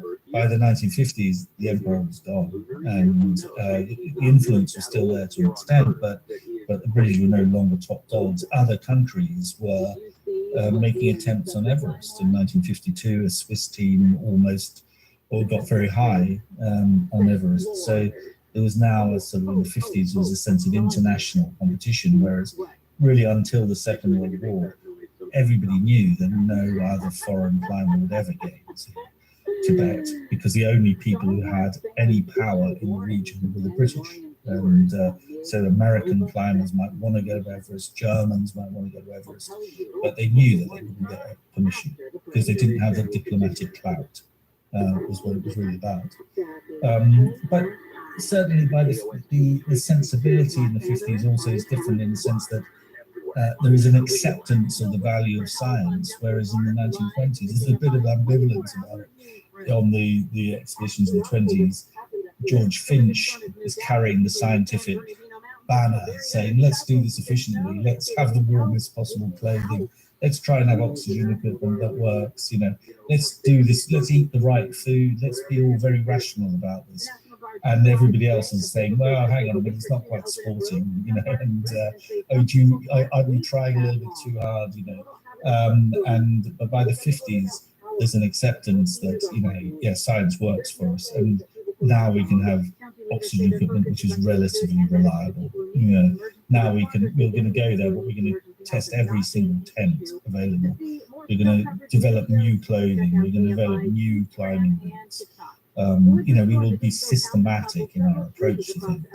But that being said, after all of that, you've got to remember that in 1924, that Norton and some of them got to 28,100 feet. They got to within 1,000 feet of the summit. You should never forget that. They got very, very high. And even on the first attempt, they got to 27,000 feet. So for all the primitive equipment, for all the unsystematic approach that you could say they took, they still almost succeeded in 1924. You know, it's quite possible that Norton could have got to the top, but he didn't. You know, he withdrew, realizing that he couldn't quite make it that day. Now, you touched on Tenzing. One of the great stories that I found out of the Everest, the 53 out of Tenzing story and stuff, was the almost like the reclaiming or the claiming of climbing status climbers by the Sherpas and the Nepali people and stuff like that. Till today, now they're not just the pack guys; they are climbers unparalleled in this world. I love that story, and you talk about it a little bit in the book. And just you mentioned some of the amazing things they've done already recently climbing, and I just wonder if you could just talk about that. Yeah, I mean, I think that, you know, what you have to remember is that in the 20s, right up to the 1950s, the European mountaineers and American mountaineers on K2, for example, felt it was very much their job to look after the Sherpas, you know, and that they would escort them from one camp to another. And whereas now it's the opposite way around on commercial expeditions, it's the Sherpas who are escorting the Europeans, you know, who feel a duty of care towards them. Certainly they felt a duty of care towards the Sherpas and the Tibetan porters in the 20s up to the 1950s. And to a large extent, the Sherpas were not that interested in getting to the top. You know, famously in the first ever ascent of an 8,000 meter peak, Annapurna in 1950, Ang Taki, who was considered again one of the very famous Sherpas, he was offered the opportunity to go to the summit, and he said no.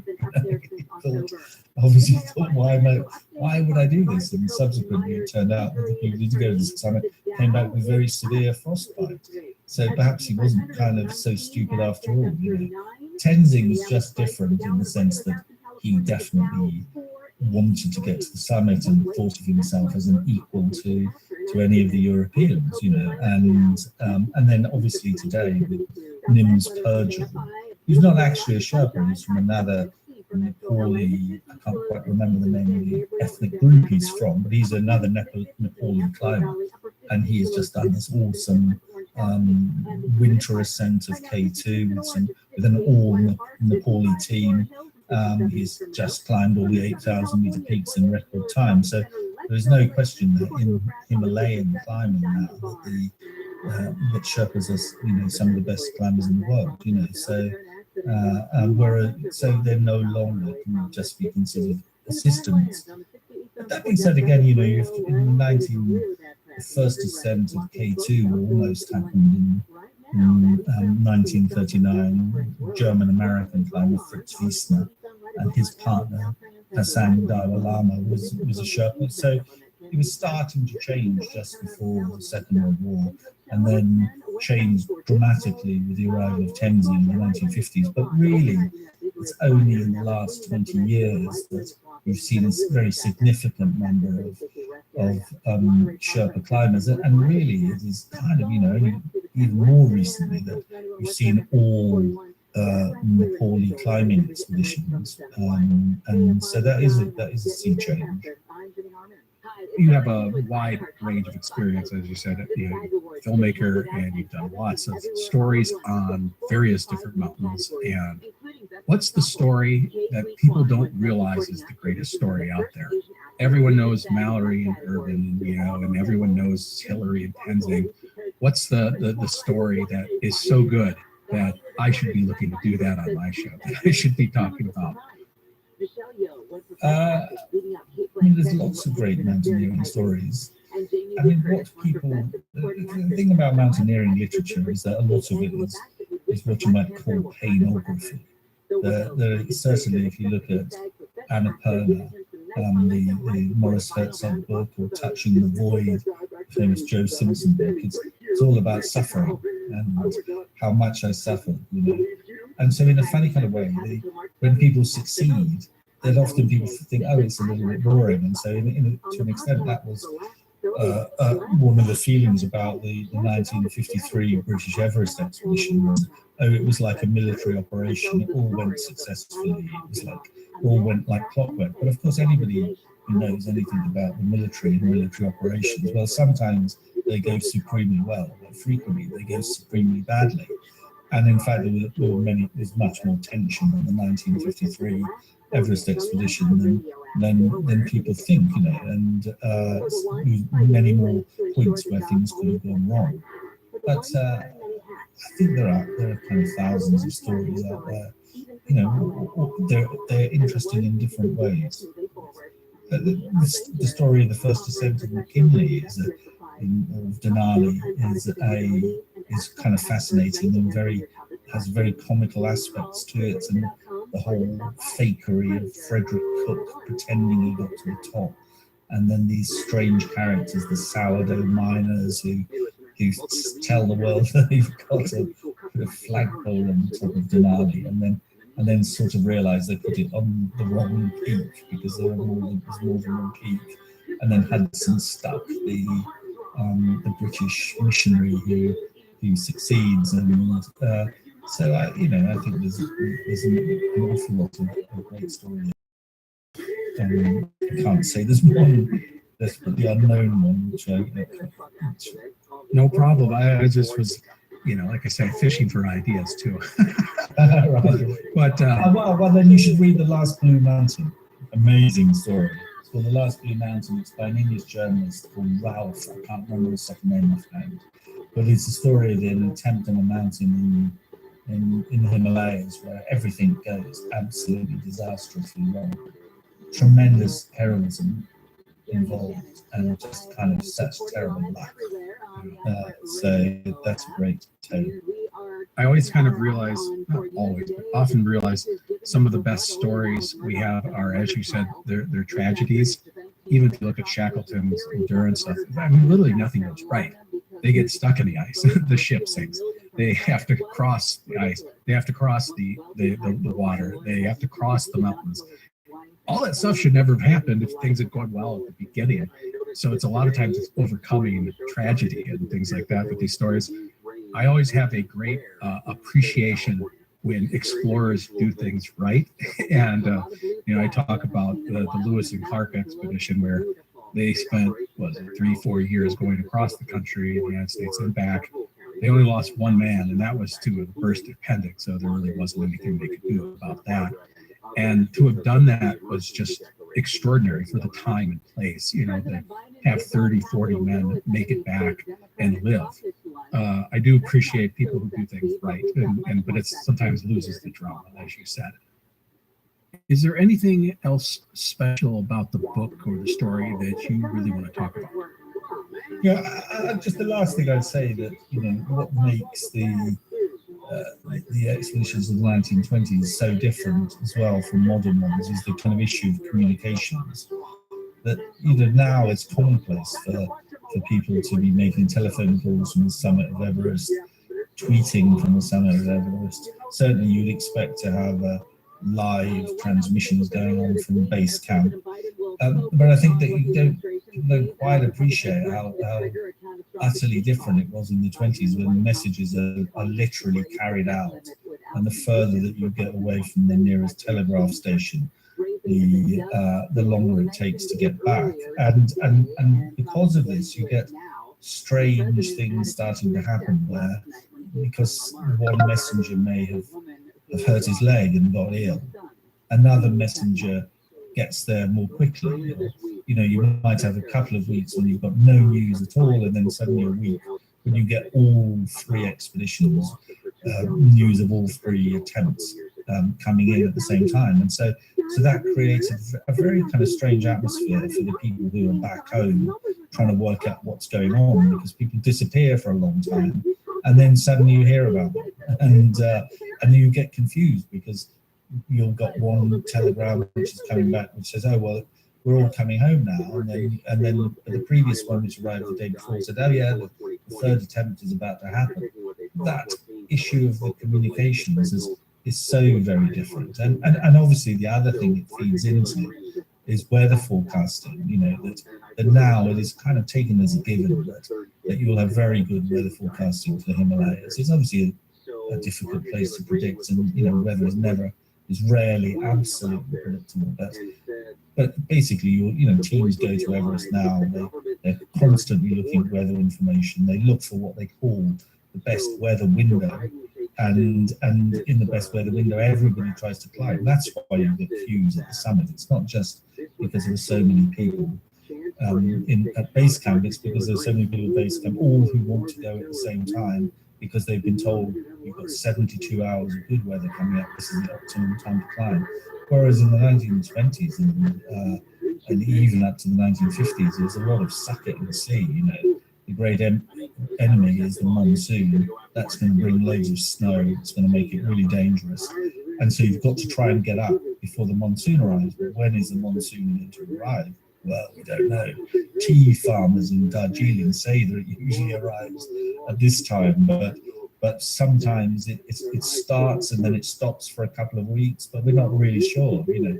And this is the whole thing. There's a constant fear of the bad weather coming, and having to do things quickly in order to beat its arrival, but never sure when it is going to arrive. Whereas now, the sophisticated communications technologies getting in sophisticated weather forecasts, which make life much more predictable. Not absolutely predictable, because often things go wrong and storms come which in an unexpected way, but it really changes the game, because definitely the enemy in the 20s and 30s is the weather, and that's what really has an impact on whether you succeed or not. I can't remember who it was in which expedition, but wasn't someone getting postcards or telegrams from his cousin or sister in Sri Lanka that was being sent up, and like the monsoon's here yet, it hasn't arrived, and that's how they were figuring out where the monsoon was, you know, by seeing where it was in Sri Lanka, which is just mind-boggling again when you think about it today. So I did have one last question, actually two last questions. One is a personal one for you. The other one, though, is when the avalanche happens, and they're heading up to the North Pole, if I remember right, and Mallory's leading them, and there's fresh snow, and there's an avalanche, and 7 of the Sherpas die. I think one of the hardest things for a non-mountain person is to understand the why an avalanche like that. Why were those difficult conditions at that, and were just set up for a disaster like that? Can you explain that a little bit? I mean, basically, avalanches are large amounts of snow, and so when there's a lot of snow, it increases the chances of an avalanche. And with the arrival of the monsoon, or the kind of front end of the monsoon, what it brings is lots of moisture into the Himalayas. The Himalayas are very cold, so the moisture condenses and falls as snow. And so the later you leave it, the more chance that you're going to have much more snow. But in particular, what is really dangerous is when you have layers of snow which has been frozen below, and then lots of fresh snow on top, because that is the kind of condition that if there's a sufficient accumulation of snow on top, then it's in a very precarious position. I mean, avalanches happen on mountains without any people there. Avalanches don't just happen because somebody tries to cross a slope which is kind of heavily burdened with snow. They're kind of a natural occurrence, you know. And snow accumulates and gets to a point where the angle of the slope is severe enough for it to start coming downhill, you know. But if you also happen to be trying to walk across a slope which is kind of burdened with this enormous amount of snow, and particularly if there's a cold layer underneath and a fresher layer on top, then that snow is liable to kind of break off. But the conditions in the Himalayas are kind of different from the conditions in Europe because of the topography and the climate, and so people hadn't had experience of this. They didn't really know. They didn't understand the snow conditions, and so they just made a misjudgment thinking that it was safe, and it wasn't. My last question then, before we wrap up: do you have any plans for the future, for another book or Is there any subject or topic that you're aiming at or not? Doing the story of the 1922 expedition got me interested in these characters, and their story doesn't end in 22, it kind of ends in 24. And so although my initial interest in the 22 expedition was because people hadn't really written quite so much about it in comparison with the 1924, part of me feels I'd like to bring these characters to the end of the story, to Mallory to the end of the story, Bruce to the end of the story, what happened next with Finch. And so that's what I'm thinking about at the moment. I don't really want to go off and try and find Irvin's body. Truth of the matter is that in 1924 it was an open question as to quite what had happened, and today it's an open question as to quite what had happened.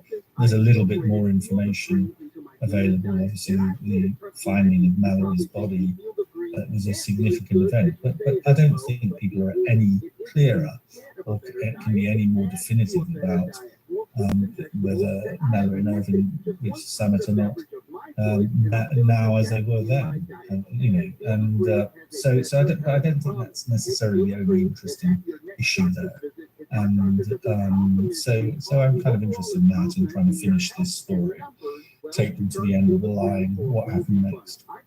Yeah, I kind of had that feeling when I did the Mallory series, and I just said, this is only part of the story. My title of the podcast was George Mallory and the Assault on Everest, and I followed it up with Hillary and Tenzing and the Conquest of Everest, because I almost see Everest as the overarching character of the story, because I was just like, we have to do that next step, and I wasn't planning on doing Tenzing and Hillary right after it, but I said I had to do it, so I totally understand you wanting to finish up that story. Mick, I want to thank you very much for spending the last hour sitting with us and chatting about your new book, Everest 1922. It is out now. It's a great, I want to say, very geeky, history, nerdy kind of thing, because that's what I come from. And I love the detail and so forth that you find in the book. And I recommend people pick it up if they're interested in this kind of thing. But again, thank you very much for being here. Well, thank you. Nice to speak to you. We've had Mick Conifray, the author of Everest 1922, the epic story of the first attempt on the world's highest mountain. It's a great time. Thanks much. And again, thank author Mick Conifray for taking part in this interview. He was a great sport and put every question into at him. If you're interested in learning more about Everest 1922, there are the show notes, as well as on our website, explorepodcast.com. So again, thanks to Mick Conifray. I hope you enjoyed the interview. The Explorers Podcast is part of the Airwave Media Network. Go to airwavemedia.com for podcasts, including Art Smart and Legends of the Old West. You're listening to an Airwave Media Podcast. Did you know that yearly Medi-Cal renewals will start again soon? This means millions of people who were enrolled in Medi-Cal during the pandemic may no longer be eligible for coverage. If this may impact you, the good news is you have options. Anthem Blue Cross can help answer your questions so you can find an affordable health plan for you. We want you to feel confident you're covered. Click to learn more or visit remaincoveredca.com. Policy exclusions and limitations apply. Anthem Blue Cross is the trade name of Blue Cross of California. If you're a history buff, a trivia fiend, or just love a great story, you should listen to This Day in History. Every episode gives you a quick rundown of the historical moments that occurred on the day you're listening. Whether it's the Battle of the Bulge, the Bolshevik Revolution, or the Beatles landing in the US of A for the first time. Listen and subscribe to This Day in History wherever you listen now. You created this mess by putting these people in power. 1 to 4 p.m.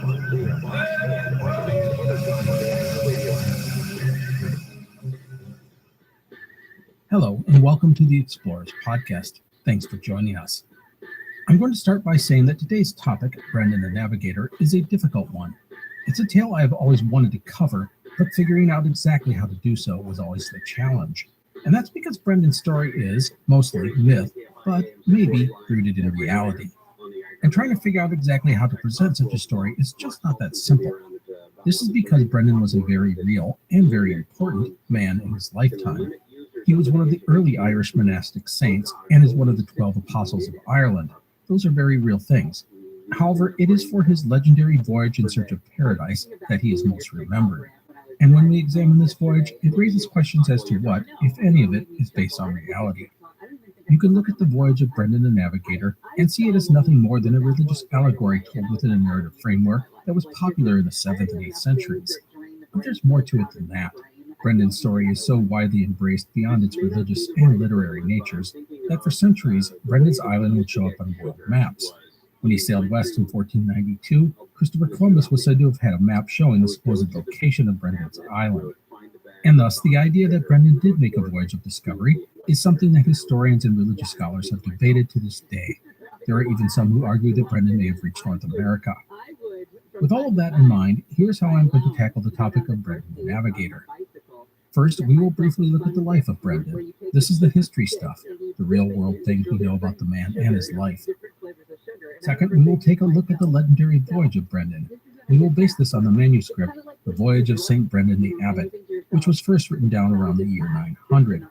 This manuscript reads like a fantasy, with giant monsters and talking birds and stuff like that, and it's loaded with religious themes and ideas. What I'll do is take you through Brendan's voyage and describe some of the places he goes and the major events, but I won't go super in-depth with details. Also, regarding the religious elements of the story, I will touch on them throughout the narrative, but I will not dig too deeply. And that is because a lot of what is presented in the Voyage of St. Brendan the Abbot is probably best discussed by religious scholars, which I am not. And to build on that comment, I will offer some of my thoughts about Brendan's voyage and the Christian nature of the story. But know that those ideas will come from me, and they may end up being completely off. I can promise you that Matt Breen talking about 1,000-year-old religious texts is going to be a mixed bag of stuff. So forgive me if I miss some really obvious things, or I'm totally off on others. Also, I want to stress that while I'll talk about the religious elements of Brendan's voyage and life, I will not use divine aid or intervention or inspiration as an explanation to the questions posed. By this, I mean I won't say that perhaps God drove Brendan in a ship in the right direction, or maybe God protected Brendan and his monks from disease. People may believe such things, but as I said, those kinds of discussions are for religious scholars. Okay, so that's the second part of the podcast. Part 3 will shift from the religious nature of Brendan's voyage and focus on the possibilities of what Brendan did. This means asking, could Brendan have made a voyage or voyages of discovery in his life? If so, where might he have gone? In doing this, we will call back to Brendan's manuscript and link some of the fantastical tales of our Irish monk to real-world locations. And for the third part of our podcast, we will touch on the legacy of Brendan and his stories and how they have affected explorers for centuries. In the end, just keep in mind that this story is one that features a lot of speculation and conjecture. So that is it for all of our disclaimers and explanations. Let's get on with our story. St. Brendan of Clonfert, also known as Brendan the Voyager, Brendan the Bold, and, most famously, Brendan the Navigator, was born near Tralee in the county of Munster in southwest Ireland, circa 484. He was of the clan Altraig. His parents were Finlug and Cara, and his family was socially prominent. Brendan was baptized, and from the age of 1, was given to some nuns to be raised. He was then sent to a monastery school in Tuam at the age of 6. Christianity was only about 100-200 years old in Ireland at this time, existing alongside traditional Celtic deities of the age. However, Christianity was growing rapidly, with the power of the church centered around the land's monasteries. The monasteries emerged not only as religious communities, but centers of learning and medicine as well as sanctuary. That Brendan, the son of important parents, became a part of one of these powerful religious and social centers is not a shock. Joining the clergy has, for centuries, been a common path for men such as Brendan. He was tutored by Finian of Clonard, one of the fathers of Irish monasticism, making him one of the 12 Apostles of Ireland, a title given to those who learned under the legendary monk. Brendan would be ordained a priest at the age of 26, and then go on to become one of Ireland's most famous religious leaders. He formed monastic cells throughout Ireland and became known as a traveler, sailing to the Aran Islands, Scotland, Wales, and Brittany, the latter the northeastern coast of France. So all of these things are considered historical facts, and from his extensive work founding monasteries and spreading the Christian faith, Brendan would go on to become a saint. It makes him a significant historical individual and one of the most important figures in the history of the Christian Church in Ireland. But it is Brendan the Navigator, Brendan the Voyager, not Brendan the Saint, that most people have heard about. And it is Brendan's voyage that we will move on to at this time. Now, despite the fact that most people have heard about Brendan's voyage, most really don't know the specifics surrounding it. So what I'm going to do is talk about the background of Brendan's voyage, most importantly, the source material. And then what we'll do is go through the actual manuscript of the voyage of St. Brendan the Abbot. The earliest recorded version of Brendan's voyage is from around the year 900. It is an Italian manuscript titled Navigatio Sancti Brendani Abbatis, the Voyage of St. Brendan the Abbot. By the way, I'm not sure if I read that Italian title very well, but I hope it works. Now, it is not like there is one version of Brendan's tale. There are literally hundreds of different versions of the story, written over hundreds of years in many different languages. It speaks to the enduring appeal of the story that it spread so far and wide and in so many tongues. Brendan's tale is likely drawn on and inspired by earlier stories. One is the pre-Christian saga called The Voyage of Mael Doone, which is the story of a son of a murdered Irish chief who goes on a voyage to all these fantastic islands, not unlike Brendan. Another likely source of inspiration for Brendan's voyage is the story of Bran.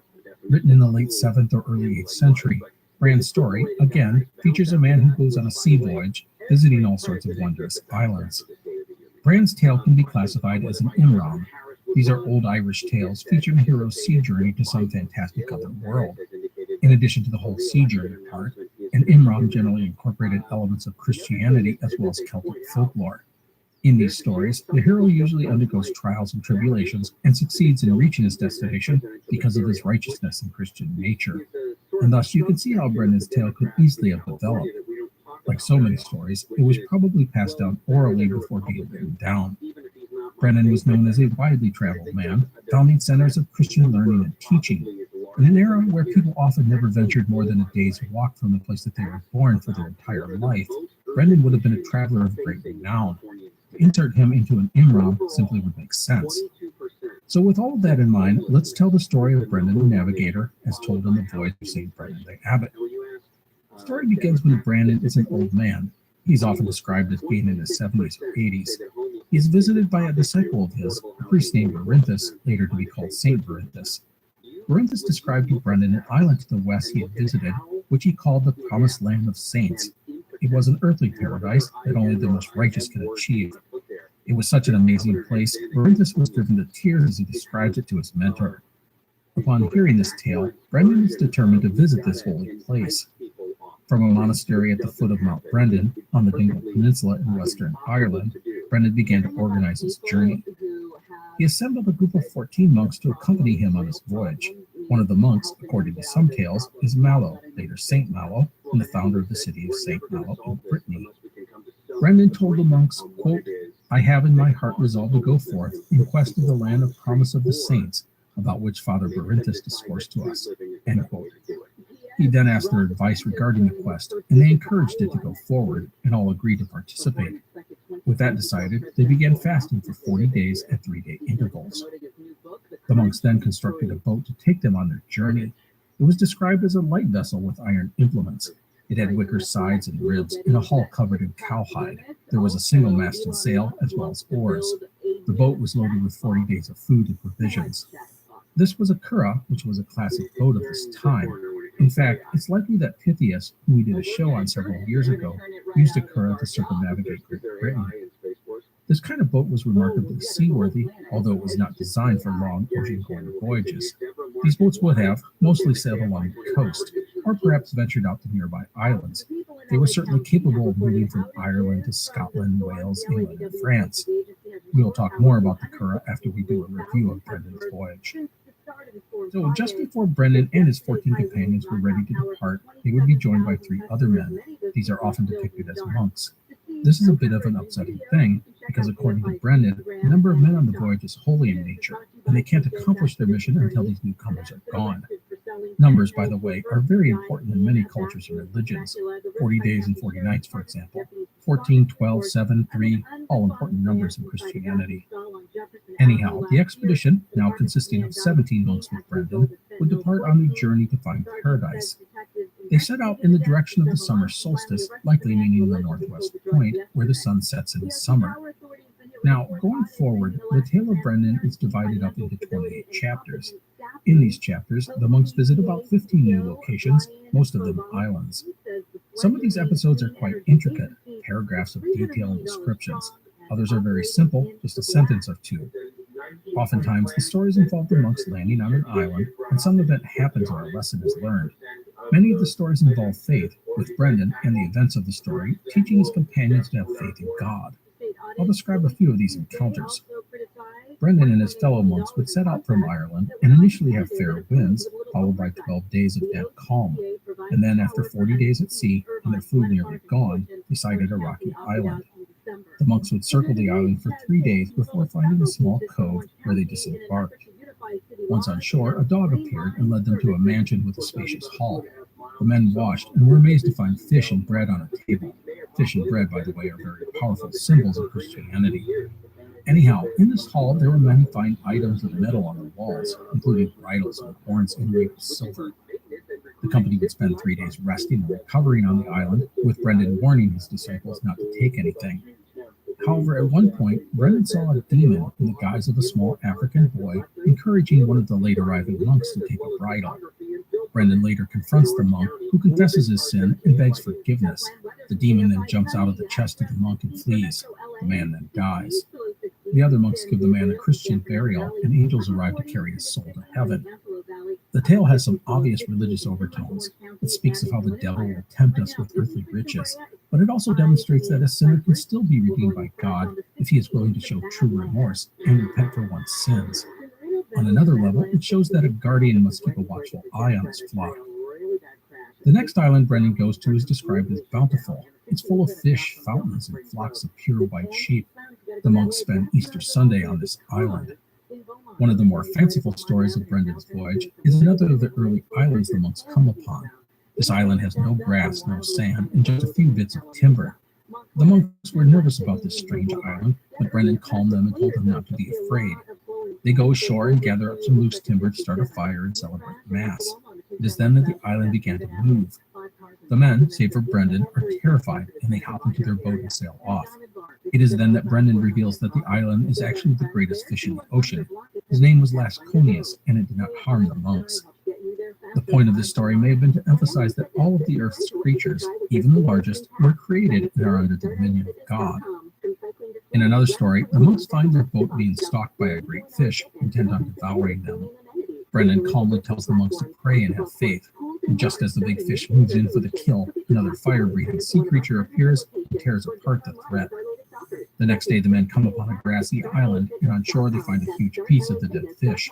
This provides the men with 3 months of food. A later island features a similar story where a giant bird is out to attack the monks. Just before it can strike, another bird, sent by God, intercepts the attacking creature and kills it. 2 things here. First, Brendan is always the calm and wise and knowing leader of the monks. When everyone else is panicking, he's there telling them to chill, pray, and have faith in God. And it always works out. God does answer the prayers of the faithful. God does provide food and water and security to those who deserve it. The voyage of Brendan will be filled with many wonders. There's an island with 24 monks who never age. Another island is filled with people who sing psalms. There's an island of birds, some of which talk and sing. We find fountains whose waters put you to sleep for days and days, and holy men of great age. Another interesting item is described as columns in the sea. Later in their travels, the monks encounter a tortured Judas, betrayer of Christ. It is one of the more striking moments in the manuscript, as Judas is tortured endlessly by demons for his sins. Brendan's arrival provides Judas a single night respite from the torments of the demons. At another island, these hairy, hideous men throw fiery slag at the ship. On another island, they saw it shooting flames from its peak like a volcano. There will be storms as well as periods of good weather. Brendan frequently lets the winds take the ship in whatever direction God intends. In the end, the ship will sail for 7 years searching for the Blessed Isle. The monks will travel in a circle, revisiting the same islands over and over, often on a specific date. For instance, there is one island the men return to each Easter to celebrate the rising of Jesus. Eventually, the voyage of Brendan will have to come to an end. Now, remember the monks had added 3 men at the last minute before departing. Well, one of those monks had died on that very first island. As for the other 2, they would be detached from the party in various fashions, thus getting the contingent back to the holy number of 14, which is necessary to reach paradise. And then, in the final chapter of the manuscript, Brendan and his monks sail west for 40 days and then approach a great darkness. Brendan is then informed by God that this is the land that he had been seeking. And then from the darkness a light shone, guiding them. In the manuscript it says, quote, "When they had disembarked, they saw a land, extensive and thickly set with trees, laden with fruits as in the autumn season," end quote. This was the promised land, often called the Blessed Isle or Brendan's Isle. Some say it was the Garden of Eden.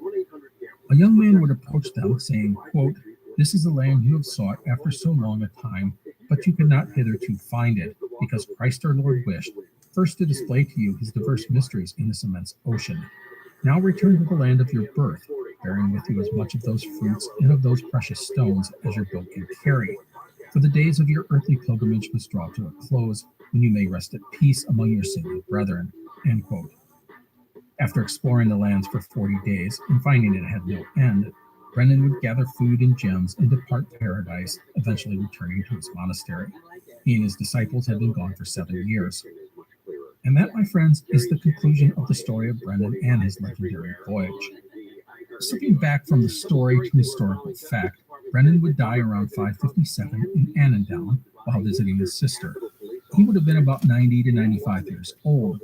Brendan had been worried that his followers would take his remains as relics, so he arranged to have his body secretly returned to the monastery of Clonfert, where he was interred in Clonfert Cathedral. And that is the life of Saint Brendan.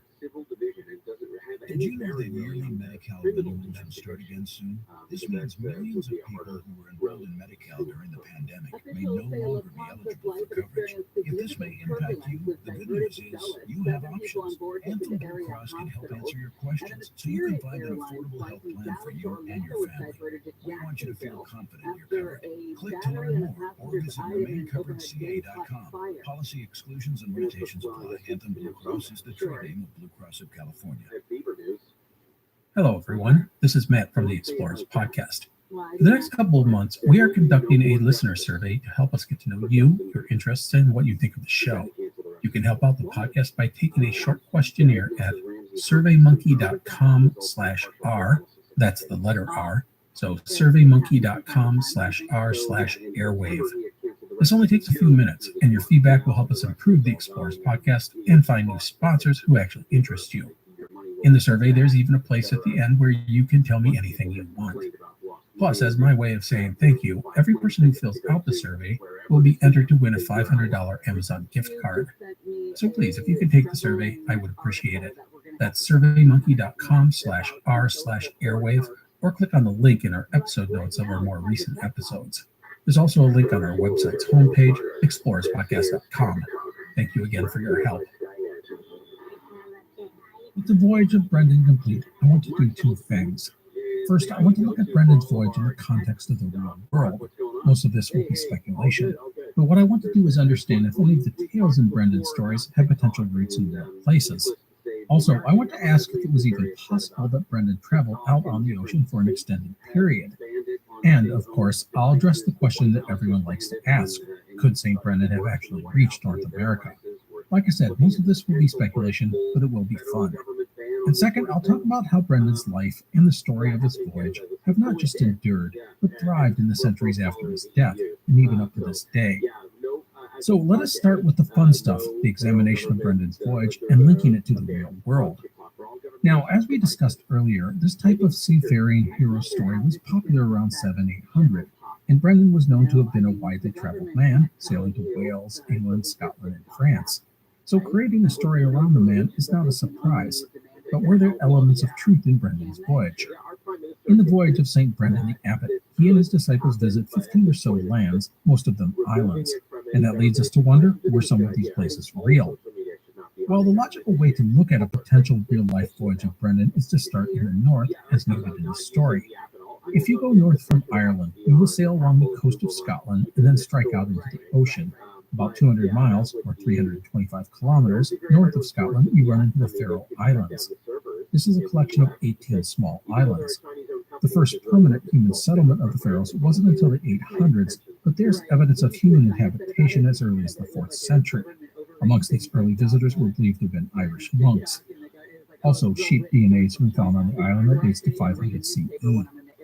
In our tale, one of the first islands the monks visit was filled with white sheep. Also, an early Norse name of the Faroes translates as Sheep Islands. which causes people to ask, could this island in our story have been one of the pharaohs? Of course, I can't actually answer this or subsequent questions, but it's fun to speculate. So right after Brendan reaches the island of sheep, he then goes to an island full of birds, referenced as the paradise of birds in the text. One of the pharaohs may well have fit this description. Today, more than 300 bird species have been recorded living on the Faroes, and more than 50 species breed regularly on the islands. That Brendan and his disciples reached one of these islands during breeding season could offer an explanation of this part of the story. Now, from the Faroes, a ship could go northwest about 300 miles or 485 kilometers and reach Iceland. Now, unlike the Faroes, there is no evidence of human habitation of Iceland until around 800. Iceland offers some interesting possible links to our story. Specifically, the voyage of Brendan talks about a mountain spewing fire, as well as creatures throwing molten slag at the ship. This could be construed as a volcanic eruption, with lava and ash spitting into the ocean. Iceland has numerous active volcanoes. From Iceland, it is on to Greenland, a voyage of at least 500 miles, or 820 kilometers, and then it's another 600 miles, or 1,000 kilometers, to the North American mainland. The waters between Iceland and Greenland are notoriously dangerous, filled with ice flow and icebergs. Brendan talks of big white columns in the ocean. Could these have been icebergs? The water around Iceland and Greenland and the Canadian coast are filled with bergs and floating ice. And just about anywhere in these waters, the monks could have come into contact with a great whale, which would explain the huge fish in one of the chapters. The last item I want to talk about is the final island in Brendan's story, the Blessed Lands. It is described as being cloaked in darkness. It's not hard to imagine this being the mist and fog-shrouded shores of Labrador and Newfoundland. And remember, the monks explored the island for 40 days and found there was no end to the land, indicating it was more than just an island. After reaching the Blessed Isle, Brendan and his fellow monks would have had to return home. The ocean currents do flow from North America back to Europe, so it's possible they could have caught these and made it back to Ireland. Now, all of this said, there are some huge questions about whether Brendan, or anyone from this era, could have made such a voyage. The first thing we should look at is Brendan's boat. He conducted his voyage using a traditional curragh from the era. While these were nimble and light and seaworthy, you're probably wondering, how well could they have held up crossing the Atlantic and back? Well, we actually have an answer to this question. In 1976, Timothy Severin, a historian, writer, and adventurer, decided to recreate Brendan's voyage using only materials and knowledge from the era. Using traditional handcrafted tools, Severin and his team built a 36-foot-long, or 11 meters, two-masted boat of Irish ash and oak. They hand-lashed it together with leather thong and wrapped it with 49 traditionally tanned ox hides. Severin and his crew of 3 men then sailed from Tralee, Ireland, intent on reaching the North American coast. They departed on May 17, 1976. They would spend 13 months and travel 4,500 miles, or 7,200 kilometers, before arriving in Newfoundland, Canada. Severin and his boat, named the Brendan, went up the coast of Scotland, stopped at the Hebrides and then the Faroes, followed by Iceland. From there it was on to Greenland and Canada. I want to note that Severin and his people took their time, stopping for weeks and even months at a time, to allow the weather to clear. This was just like Brendan had done in his story. Now, while Severin had built the boat as a traditional curragh, he had many modern conveniences, such as a radio, tarps, a bilge pump, and stuff like that.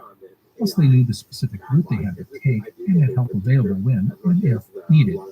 Still, it was an impressive deed, and it did demonstrate how a voyage such as Brendan could have happened. I stress could there, because just by making the crossing, it does not prove that Brendan did so. By the way, Severin made a movie and wrote a book about his expedition, both called The Brendan Voyage. Also, the boat he built, the Brendan, is on display at the Craignawan Open Air Museum in Kilpaclare, Ireland. So, was this route the same taken by Brendan? I will be honest and say unlikely. Impossible? No, but unlikely. To me, the biggest factor would have been the complexity of such a voyage. To have managed to sail thousands of miles into unknown ocean in a primitive boat is just not likely. They would have had to have had food, water, and clothing. They would have had to survive storms and ice and cold. And as Severin demonstrated with his boat, navigating the curragh is very hard. The curragh mostly just went where the ocean took it. To have completed such a voyage and then returned would have been immensely difficult. Again, not impossible, but a 1 in a million odds type of thing. Now, I want to stress that this doesn't mean that there aren't nuggets of truth in Brendan's story. The bards of the age may simply have taken a popular literary form, the Imram, and imbued it with religious stories, personalities, and themes. This means taking their most famous traveler and revered saint and inserting him in one of these stories. The voyage to the Faroes and even Iceland may not have been Brendan, but other monks. It was not uncommon in ancient times to meld various stories together, or borrow or alter elements to make a good narrative. In the end, the voyage of Brendan, while we wonder about all the real-world stuff, is really more impactful as a religious vehicle. The stories speak about the power of faith, about working together, about being good. It teaches us that there are difficult challenges out there facing us, and there will be rewards for those who are good and true, and torments for those who sin. There's nothing wrong with those ideas and themes. Now, regarding Brendan's voyage, I do want to note that we are looking to the north for real possible world links. But what about elsewhere? Well, I'll throw out a few other ideas, these from the south. The Azores are west of Portugal and about 1,200 miles, or 1,930 kilometers, southwest of Ireland. Madeira Islands and the Canaries are even further, but almost directly south of Ireland. Maybe Brendan was sailing to France or wherever he got swept up in a storm, and he was blown to one of these places. Again, who knows? But they all offer possibilities, even if fanciful ones. So this basically wraps up the whole real-world links to Brendan's story, and that leads us on to our next section, a short rundown regarding the legacy of St. Brendan. So the legacy of Brendan the Navigator is long-reaching. He is a Christian saint and one of the founders of the Irish monastic tradition. He was very important to the growth of Christianity in Ireland. All of this makes him an important historical figure. But it is his legendary voyage that has resonated with people for 1,500 years. It's really quite extraordinary. One sign of how influential Brendan has been is with map makers. If you look at surviving maps of the 13th, 14th, and 15th century and beyond, you will often see appearances of an island in the Atlantic marked as Brendan's Isle. Early maps place Brendan's Isle at the same location as the Canaries, Madeiras, and Azores. Other times, the island appears where no land actually exists. In the age of discovery, navigators, such as Christopher Columbus, had maps that included Brendan's Isle. It was a conceit of the map makers, but it shows how seriously they took the story of our famed Irish monk. Why has Brendan's voyage been so embraced over the centuries? Well, I would argue that it's just a great story that fires the imagination. Think about it. Irish monks finding unknown land to the west 1,000 years before Columbus, 500 years before the Vikings. Of course, people are going to love that. You add in the religious themes, the idea that God and love is without followers to new world centuries before anyone else, and it's just a great mix of adventure and teaching and wonder. That's just really hard to beat. So to this day, St. Brendan is honored and remembered in so many ways, it is impossible to list them all. For obvious reasons, Brendan is the patron saint of boatmen, sailors, and travelers. He is also the patron saint of some lesser groups. He is also the patron saint of elderly adventurers, whales, and also of portage and canoes. I love that the last group, canoe portagers, have their own patron saint. St. Brendan's feast day is May 16th. Anyhow, you will find schools and churches with Brendan's name on them in Ireland, Scotland, England, Iceland, the Faroe Islands, Newfoundland, Florida, Maine, Australia, Argentina, Nigeria, and Italy. That's 4 different continents. The most famous place associated with Brendan is Clonfert Cathedral of Ireland, which Brendan founded in 563. The original cathedral was replaced with a new one beginning in the 12th century. Also, regarding Brendan, you will find tons of references to the man and his voyage in songs, poems, novels, video games, and a bunch more. There are also many famous paintings of Brendan, as well as statues and monuments. One of the most well-known statues of Brendan is at Square Bantry in County Cork in Ireland. And I have actually been to that location, and I posted a photo I took of the statue on our website, explorerspodcast.com. So that is it for the story of Brendan the Navigator. It is, admittingly, a different type of story than we normally cover here on the Explorers podcast. But I had fun with it, and I hope you enjoyed it as well. I want to offer thanks to a friend of the show, Jim, who helped out with some of the Irish pronunciations in this episode. I will wrap up by saying thanks to all the supporters of the show. From our Patreon program, I want to acknowledge some of our staunchest backers, including Elizabeth, Fleur, Gregory, Peter, Phil, Ralph, Benjamin, Robert, Jesse, Dave P., Donald, Rudy, Adam, Eileen, Cameron, Catherine, Christopher, Collier, Craig, David Michael, and Chris. To you and all who help out, thank you very much. Otherwise, thanks again for joining us at the Explorers Podcast. Please take care. I will see you next time. The Explorers podcast is part of the Airwave Media Network. Go to airwavemedia.com to find out about other super cool podcasts, including kick-ass news and the history of the Second World War. Did you know that yearly Medi-Cal renewals will start again soon? This means millions of people who were enrolled in Medi-Cal during the pandemic may no longer be eligible for coverage. If this may impact you, the good news is you have options. Anthem Blue Cross can help answer your questions so you can find an affordable health plan for you and your family. We want you to feel confident you're covered. Click to learn more or visit remaincoveredca.com. Policy exclusions and limitations apply. Anthem Blue Cross is the trade name of Blue Cross of California. Hi, I'm Neil. And I'm Ted. And we are from the Triviality Podcast, a pub trivia-style game show where a lack of seriousness meets a little bit of knowledge. Join us each week for an hour-long game of general knowledge trivia featuring special guests from around the world, plus tons of extra themed episodes. If you want to improve your trivia game, or you just want to scream at us in your car when we get easy questions wrong, then we're the show for you. Find Triviality on all your favorite podcast apps. But you know that, because you're already listening to a podcast. You're listening to an Airwave Media Podcast. Present presents Adjusting to the Suburbs. I've never thought about space in my cramped apartment, but in this house, all I see is empty space. The sofa and ottoman look like tiny islands in a sea of hardwood floors. We could get 2 ottomans in the living room. Another sofa. I could tell people I'm into minimalism. Anyway, when you think of progressive by building your own home, that's the easy portion of Adjusting to the Suburbs. There's additional features that coverage provided and service by affiliates and third-party insurers. Halo Lemieux's argument was, this is who I am, this is how I live.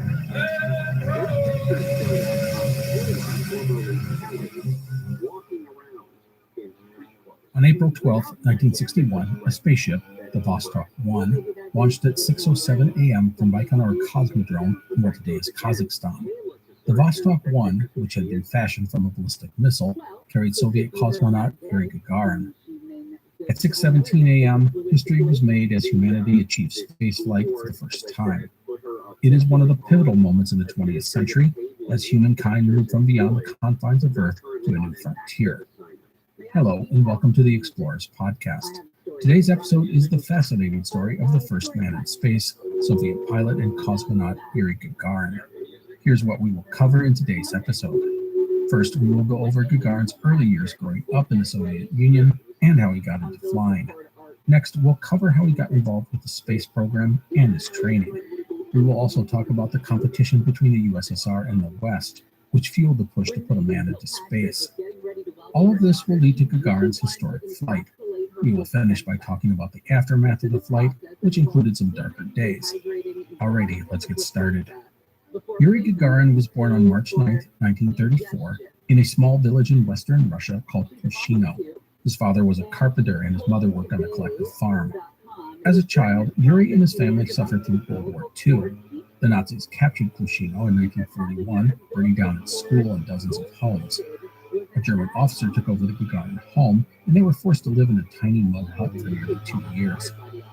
Young Yuri found ways to fight back against the occupiers, including sabotaging German tanks. But it was a dark time for the family. The Nazis beat Yuri, and his brothers were sent to a labor camp in Poland.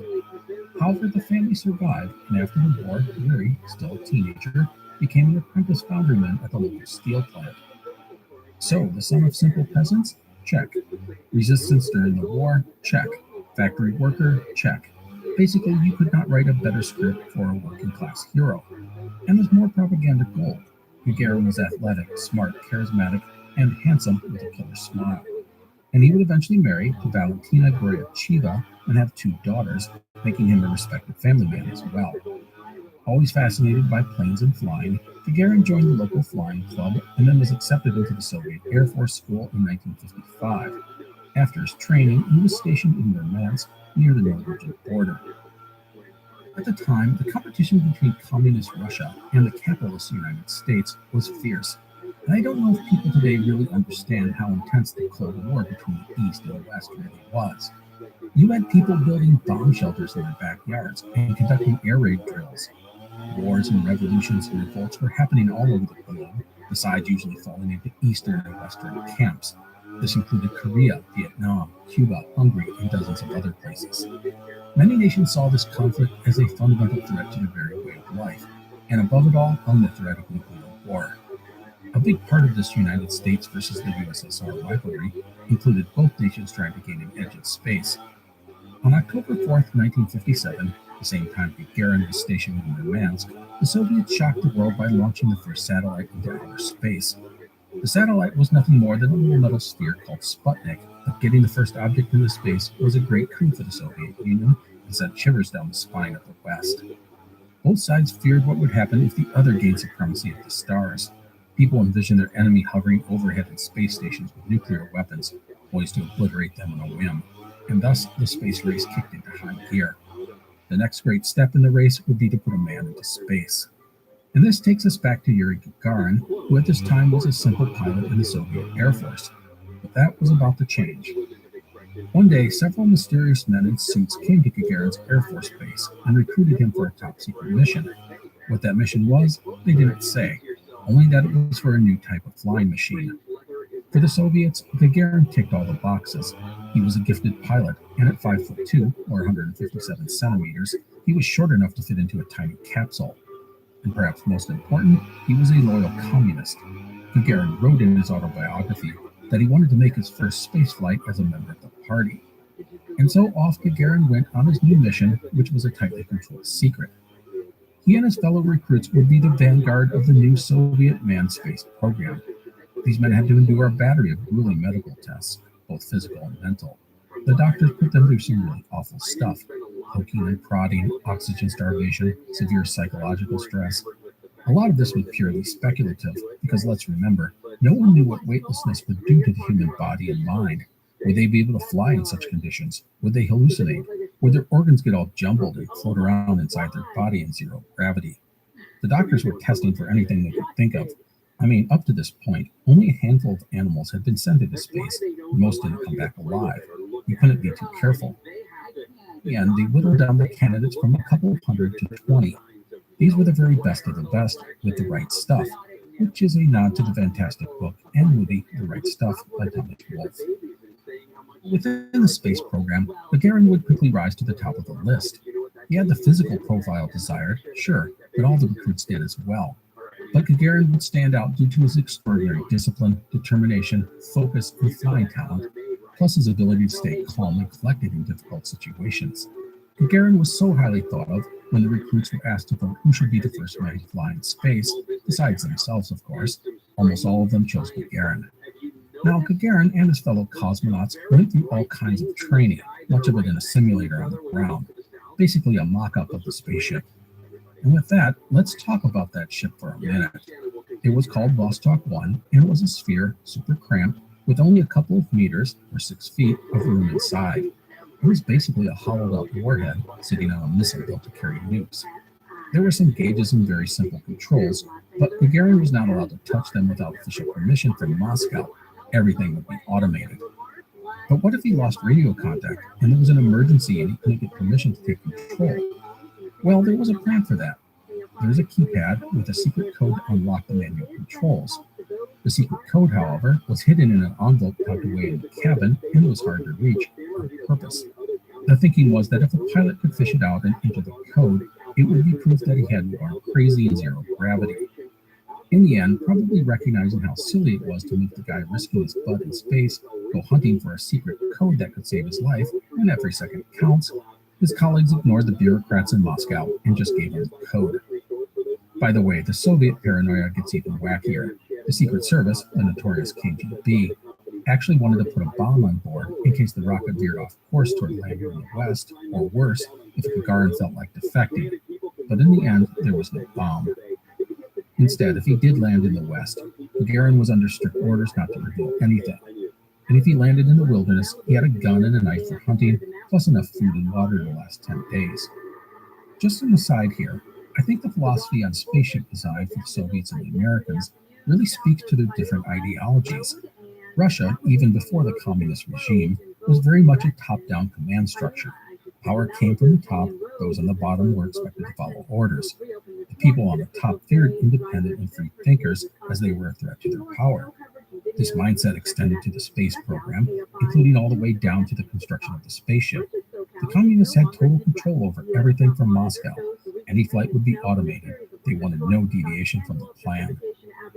As for the Americans, individual freedom was highly prized. The capsules were packed with joysticks and switches, and the astronauts were in the driver's seat. In the award-winning 1983 film, The Right Stuff, there's a great scene where the scientists first demonstrate the space capsule to the American astronauts. And it is the astronauts who demand, and get, the ability to actually pilot their own ship. That sort of thing would never have happened in the Soviet Union. Anyhow, that brings us to another difference between the two arch rivals, the launch pad. For the Soviet Union, the Space Center was at the aforementioned Baikonur Cosmodrome, which, by the way, is still in use today. This was definitely not NASA's famous Cape Canaveral on the Florida coast, with its beaches, pools, and strip malls. Baikonur was built in the harsh and unforgiving Kazakh desert by army workers, some of whom died in the construction. As the Soviets moved closer and closer toward launching their first manned spaceflight, the candidates were all ranked for their readiness to make the flight. On April 8, 1961, a state commission selected Gagarin as the pilot. German Titov was picked as his backup. Titov, by the way, became the second Russian to blast into space, just missing out on the glory. Gagarin and his fellow cosmonauts were moved to Baikonur before the launch, where some final medical checks were performed. The doctor said Gagarin was in good health and good spirits, listening to music and playing chess with the other cosmonauts.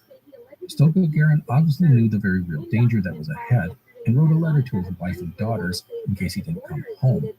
It said, quote, "A simple man has been entrusted with a great national task, to blaze a trail into space," end quote. And if the worst happened, Gagarin told his family, quote, "Do not waste yourself with grief. Life is life," end quote. Gagarin spent the night before the launch in a little cottage about a mile from the launch pad. He barely slept. The next morning, April 12, 1961, the weather was perfect, light winds and clear skies. Gagarin gave a short speech thanking the workers, then put on a spacesuit. At the last second, someone had the idea to paint CCCP, the Russian acronym for USSR, in bright red letters on his helmet. It wasn't even dry. Some emotional farewells followed, including lots of hugging. I mean, no one was sure if they were ever going to see this guy again. And then Gagarin rode a bus out to the rocket. Vostok 1 was suspended over the launch pad by giant metal arms, which would snap away when the ship built up enough thrust to lift into the sky. The rocket was full of kerosene and liquid oxygen. They mixed together and ignited. Of course, if it blew up, Gagarin would likely be blown up with it. There probably wouldn't be time to bail out if anything did go wrong. And even if he could exit the ship, there was no fancy abort system, just a net to catch him if he jumped. So it was all pretty Spartan. Even the ignition system his life depended on, with some explosive charges stuck to wooden sticks, like giant matches. No matter, into the capsule Gagarin went, and almost right away they ran into a problem sealing the hatch. As technicians fiddled with it during the final countdown, Gagarin remained a cool customer. He asked for some music and whistled along, even though he knew it might be the last song he ever heard. When the hatch issue was resolved, the countdown continued. It was time to send a man into space. At 6:07 a.m., the countdown hit 0, the rocket lit, and rumbled to life. It would have been awesome. Gagarin had been pretty relaxed, but now his heart was racing. Another cosmonaut who was watching said it was hard to imagine another human being sitting on such a monstrous fireball, much less surviving it. As for our cool customer, Gagarin, well, he stayed that way under pressure, shouting, "Poyakhale," which sort of means "let's go" or "off we go" in Russian. Very informal, very cool. And with that, into the sky rose the giant rocket. The flight of Vostok 1 would consist of 3 stages. In each, the engines burned out and then fell away. At 6:17 a.m., the final stage would kick in with a violent jolt and carry Yuri Gagarin into orbit, making him the first human being to achieve outer space. From orbit, Gagarin had a mesmerizing view, climbing higher than anyone had flown, seeing our planet as no human eyes had before. He described the clouds, rivers, and snow-capped peaks over the radio. Author Stephen Walker, in his biography on Gagarin, points out the irony that appreciating our planet's beauty was made possible by a missile that could destroy it. Remember, he's riding a ballistic missile. On top of what he described over the radio, there was a little tape recorder in the cockpit, and Gagarin would get down his thoughts and capture the first sounds of space. Sadly, some of his first impressions are lost forever because he ran out of tape, rewound, and taped over. Gagarin zoomed around the planet at 18,000 miles an hour, or 29,000 kilometers. He watched the sunset, then rise again in a matter of minutes.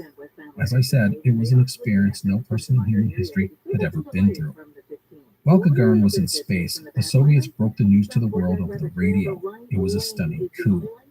It was the same case a few years earlier with the Sputnik launch, which had also caught the West off guard. This was deja vu, another win in the space program for communism. Until that moment, the mission had been shrouded in secrecy. The Soviets had an iron grip on their media, and they didn't announce stuff like that ahead of time like the Americans. That way, if the mission ended in disaster, then, well, what mission? But now the Soviets were crowing to the world about their stunning achievement. However, the mission was not yet a done deal. Gagarin may have reached outer space, but he needed to get home. And that was not going to be easy, as serious problems loomed for Gagarin and Vostok 1. Did you know that yearly Medi-Cal renewals will start again soon? This means millions of people who were enrolled in Medi-Cal during the pandemic may no longer be eligible for coverage. If this may impact you, the good news is you have options. Anthem Blue Cross can help answer your questions so you can find an affordable health plan for you and your family. We want you to feel confident you're covered. Click to learn more or visit RemainCoveredCA.com. Policy exclusions and limitations apply. Anthem Blue Cross is the trade name of Blue Cross of California. Yuri Gagarin had reached outer space, the first person in human history to do so. However, getting back to Earth was not going to be easy. The first issue was with the orbit of Vostok 1. It was off. The rocket engine that had brought Gagarin into space had fired too long, so he was too high. Best case, he was going to land way off target. Worst case, he would wind up stranded in space and die. No one could do anything about it, so the guys on the ground decided not to tell Gagarin about the problem. In fact, they flat out lied. When Gagarin asked how his trajectory was, they told him he was fine. One of the men on the other end of the radio, back on the ground, was cosmonaut Alexei Leonov. If the name sounds familiar, it's because he did the world's first spacewalk a few years later. Anyhow, it must have pained him to hide the truth from his close friend and fellow aviator. Ultimately, no one would know how things would shake out until it was time to come home. And when that time came, there was, surprise, yet another major problem. As the ship prepared to re-enter the atmosphere, a small rocket fired to slow down the capsule, allowing Vostok 1 to slip back into Earth's gravity. Except at that moment, the spacecraft went haywire. It began rotating violently and tumbling back to Earth, with Gagarin basically along for the ride, powerless to control his ship. Soon, Vostok 1 would start re-entering the Earth's atmosphere, causing blistering temperatures. If the capsule, with its special heat shield, wasn't pointed the right way, Gagarin would be incinerated. Still, our cosmonaut was as cool as ever. When he tried to tell the ground he was spinning out of control, he couldn't get through on the radio, so he managed to type out some Morse code on a backup radio while the capsule was turning end over end. The reason for all of this was a design flaw. That little rocket for slowing down the capsule was supposed to come off and fall away once it fired, but some of the cables didn't disconnect, and it dangled there, pulling the capsule upside down, with the crucial heat shield facing the wrong direction. Luckily, as the capsule began re-entry, the first thing to burn up were those cables. This allowed Gagarin and Vostok 1 to get upright again, the heat shield now properly aligned. Into the atmosphere Gagarin went. He never lost consciousness despite attaining 8G of force. When he came out of the other side of that intense, fiery re-entry, Gagarin could see he was way off course. He could see he was over the Volga River, hundreds of kilometers from where he was supposed to land. And believe it or not, he was looking down on the town where he had once worked at a factory. Small world. Literally, he had just made it smaller, circling the globe in record time. As for the people looking back up at him, well, I have to imagine they couldn't believe their eyes, seeing a capsule shooting across the sky like a comet and a spaceman popping out of it. That was Gagarin ejecting about 20,000 feet up with an ejector seat just like the ones fighter pilots have. Then a parachute came out. Vostok 1's own parachute would deploy a short time later. Now, if you thought Gagarin was out of the woods, well, you would be wrong. His parachute deployed just fine, but so did his backup chute. This nearly caused Gagarin's death, as the two parachutes almost got tangled. It would have been a terrible way to have ended it all, our explorer having survived so much, only to plummet to his death back on Earth. But Gagarin would land safely in a farm field where an old lady was picking potatoes. Remember, his mission had been secret, and she had not heard the news on the radio, so when Gagarin told her he had just come from space, she must have thought he was a madman. What happened next is rather amusing. Gagarin had just traveled 18,000 miles an hour through space on the bleeding edge of scientific achievement, and to get to the nearest village, you take a horse and a cart. You can't make this stuff up. Anyhow, that is the story of humanity's first manned spaceflight. One single orbit of Earth, total time just over an hour and a half. Now, let us talk about what happened in the aftermath of this flight that shook the world, plus Gagarin's sudden fame and his legacy. First of all, the mission instantly transformed Yuri Gagarin from an unknown pilot into a national hero and a global celebrity. There was a massive parade in Moscow's famous Red Square and a world tour, a visit to the United Nations in New York, tea with the Queen at Buckingham Palace, stuff like that. The Communist Party showered him with gifts, though they were pretty modest by Western standards. A home, a car, a TV, even an electric razor. The schedule was grueling. Gagarin was always jetting off in some meet and greet or speech. But all of this had a downside. Soviet leaders were determined to never let Gagarin fly in space again. It was just too dangerous, and they were terrified of the idea of killing a national hero. Thus, Gagarin felt a bit like a bird who had just made an epic flight, but was now trapped in a gilded cage. He felt pressure to live up to the ideas of being a national hero, and at the same time, he was seduced by the trappings and temptations of fame and glory. And I don't mean the electric razor. We are talking about heavy drinking and womanizing. One time he hurt himself, apparently jumping out of a window to avoid being caught by his wife while fooling around with a nurse. It all kept his government handlers on their toes. They never knew what Yuri would get himself into. The truth is, Gagarin was bored and distracted. He longed to return to space, and eventually he convinced Moscow to let him train as a cosmonaut again. And sure enough, once back in the swing of things, his friend said he was his old self again. Professional, his sense of purpose back. The drinking stopped, he focused up. But any chance of returning to space would be dashed when, in April of 1967, Gagarin's friend and colleague, Vladimir Korolev, was killed when his ship's parachute failed to open on his return to Earth, plunging into the ground at full speed. Gagarin had been the backup pilot for that flight, and beforehand, he had protested to Soviet officials that the mission was a risk. And he was right. Officials had cut corners, ignored warnings about shoddy design, then tried to cover it up. Gagarin used his influence to try and pressure the government to complain about the accident, but instead found himself out of the space program once and for all. It was just too great a risk for a national hero. Instead, he was sent back to the Air Force to fly planes. And it was on one of those flights in a MiG jet fighter in 1968 that Yuri Gagarin would be killed at the age of 34. He and another pilot in the two-seater jet crashed in the woods outside Moscow on a routine training flight. What happened? Well, there are multiple theories on that, some of the conspiracy kind. A mysterious crash, a secretive government that deems the result of the investigation classified, rumors of sabotage, poisoning, even of Gagarin faking his own death. Though it's juicy stuff, at the end of the day, there's no real proof of any of it. Usually a plane crash is just a plane crash. The KGB's investigation into the crash was only recently declassified, and it blamed bad weather. Another report said the men had lost oxygen and passed out. No one knows for sure.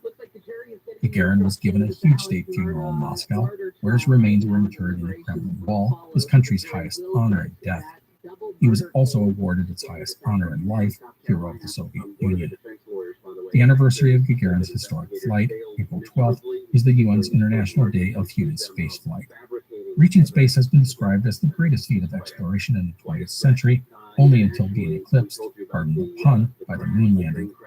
Today, you can find all sorts of monuments and memorials to Gagarin, from a 2-inch postage stamp to a 20-story building in Russia with the world's largest mural of him. Russia's Cosmonaut Training Center and Launchpad, which are still in use today, bear his name. So do Navy ships, the trophy in Russia's Pro Hockey League, a bunch of streets, squares, and even his entire hometown, renamed Gagarin, Russia. His childhood house is now a museum, and there's a statue of him, one of several throughout Russia. There's even a Gagarin statue in the heart of America's space program, Houston, Texas. In fact, there is little real bad blood between the Cold War rivals when it comes to space. I think there's just a mutual respect among anyone daring enough to take that risk. After all, you can't see borders from up there, and it's a pretty small club. American astronauts always got a warm welcome in the Soviet Union, while Soviet cosmonauts were met with the same hospitality in Houston. They got together for backyard barbecues and talked shop. Gagarin's accomplishments, by the way, pushed the U.S. to shoot for the moon as a way to top the Russians. And when NASA astronauts went to the moon in 1969, shortly after Gagarin's death, they even left some of his medals on the lunar surface as a memorial. As for the Soviets, they never got to the moon. After a head start out of the gate, they fell behind in the space race and never recovered. So that is it for this episode on Yuri Gagarin, who, like so many of our explorers we cover, ventured into the unknown and changed the course of history. Soviet leader Nikita Khrushchev once called him a Russian Christopher Columbus.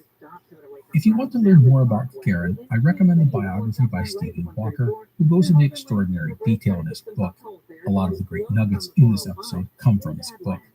Also, a little side note, if you like this story, I highly recommend the book and the film, The Right Stuff, which I mentioned a couple of times in this episode.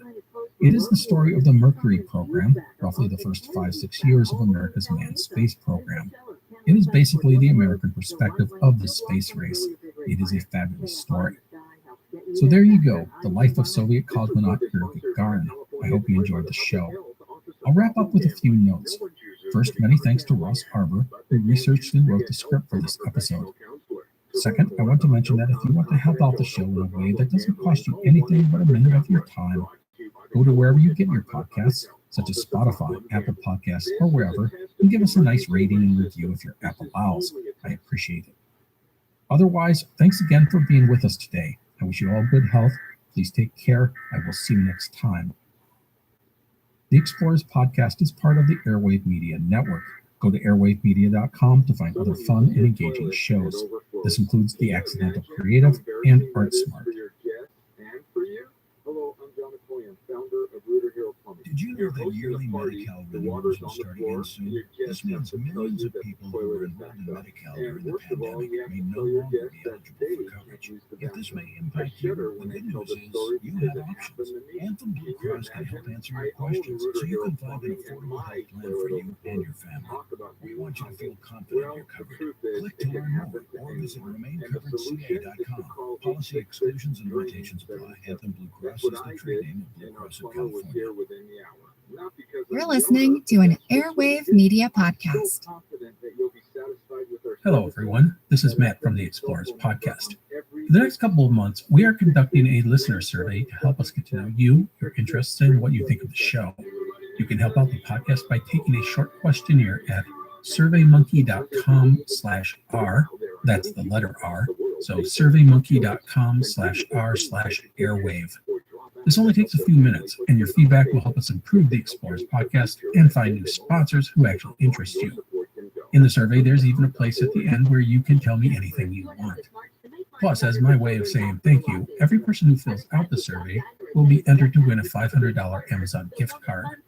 So please, if you could take the survey, I would appreciate it.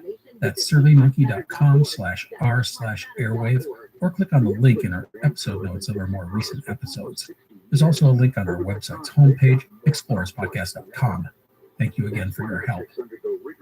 If you're a history buff, a trivia fiend, or just love a great story, you should listen to This Day in History. Every episode gives you a quick rundown of the historical moments that occurred on the day you're listening. Whether it's the Battle of the Bulge, the Bolshevik Revolution, or the Beatles landing in the US of A for the first time. Listen and subscribe to This Day in History wherever you're listening now. On December 17th, 1903, at 10:35 a.m., near Kitty Hawk, North Carolina, Orville Wright piloted a gas-powered biplane into the air. It stayed aloft for 12 seconds and covered 120 feet. And with that historic first flight, the world would be changed forever. Hello, and welcome to the Explorers Podcast. Today's episode is going to be different because it is not actually one put together and told by myself. At the Explorers Podcast, we focus on telling the stories of explorers. I often describe these tales as slogs, men and women marching through unknown lands or across uncharted seas, often enduring immense hardships in the process, and sometimes not returning. However, one of the things we don't necessarily get to do on the show is talk about great and not so great moments related to exploration, adventure, and discovery. And with that, I want to introduce you to History Daily, a podcast by Lindsey Graham. Now, let's be clear, Lindsey is not the United States Senator.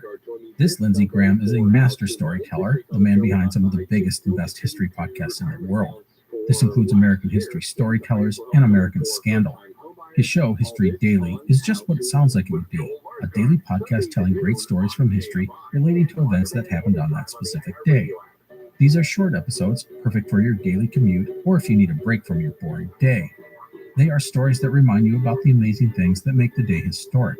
They are fun, entertaining, and informative. So today, I'm going to deliver you a pair of episodes of History Daily, focusing on a couple of significant moments in aviation history. This includes the legendary flight of the Wright brothers, as well as the story behind Howard Hughes' notorious Spruce Goose. The latter is the largest plane in history ever to take flight, even if it was just for a single time. Anyhow, I hope you enjoy this little addition to the Explorers podcast feed of shows. It's History Daily by Lindsey Graham. If you want to learn more about the show, just look it up on your podcast app. I also put a link in the show notes. It's a great show, easy to digest, and always entertaining. Here you go.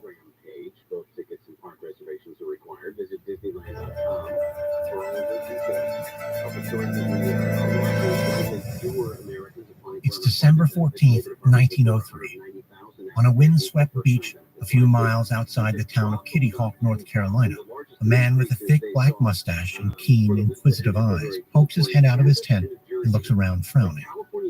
A moment later, a second head emerges, similar in appearance to the first, but balding and clean-shaven. The two men squint up at the sky, checking for rain clouds. Then they glance across at a winged wooden contraption sitting outside their tent. Today, we would recognize the contraption as a rudimentary airplane. But on this day, December 14th, 1903, the word airplane does not yet exist. Instead, the two men simply call their invention the Wright Flyer. But whether or not it will fly remains to be seen. If it does, it will be the first piloted, engine-powered airplane flight in history. And its inventors, Orville and Wilbur Wright, two bicycle mechanics from Ohio, will become the unlikeliest of celebrities. With the help of three local Coast Guardsmen, the Wright brothers carry their machine to the foot of a nearby sand dune known as Kill Devil Hill. They flip a coin to decide who will make the first attempt. Wilbur, the bald one, wins the toss. He climbs into the cockpit and signals to his brother he's ready. Orville pulls the propellers and the motors sputter to life. The machine rattles down the launching ramp, picking up speed until, with a final lurch, it rises up into the air. But then immediately, it stalls. The engine cuts out, and the Wright Flyer crashes down to Earth. The Wright brothers' first attempt at powered flight has failed. Now they must repair their broken machine. The two brothers figure repairs will take about 3 days, meaning that the earliest their second attempt can be made is December 17th, 1903, and there's still no knowing who will by then win the race to the skies and who will be forgotten. From Noiser and Airship, I'm Lindsey Graham, and this is History Daily.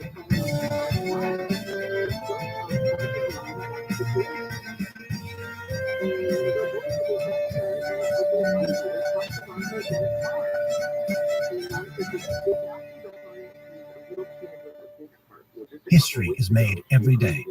On this podcast, every day, we tell the true stories of the people and events that shaped our world. Today is December 17th, the first flight of the Wright brothers. 7 years before the crash of the Wright Flyer. On a spring afternoon in the village of Quantico, Virginia, a houseboat floats on the serene waters of the Potomac River. Sitting on deck is a stern-looking elderly man in a dark three-piece suit. His name is Dr. Samuel Pierpont Langley. He is the secretary of the Smithsonian Institution and the man who many believe will someday invent piloted engine-powered flight. For the last 10 years, this has been Langley's sole obsession.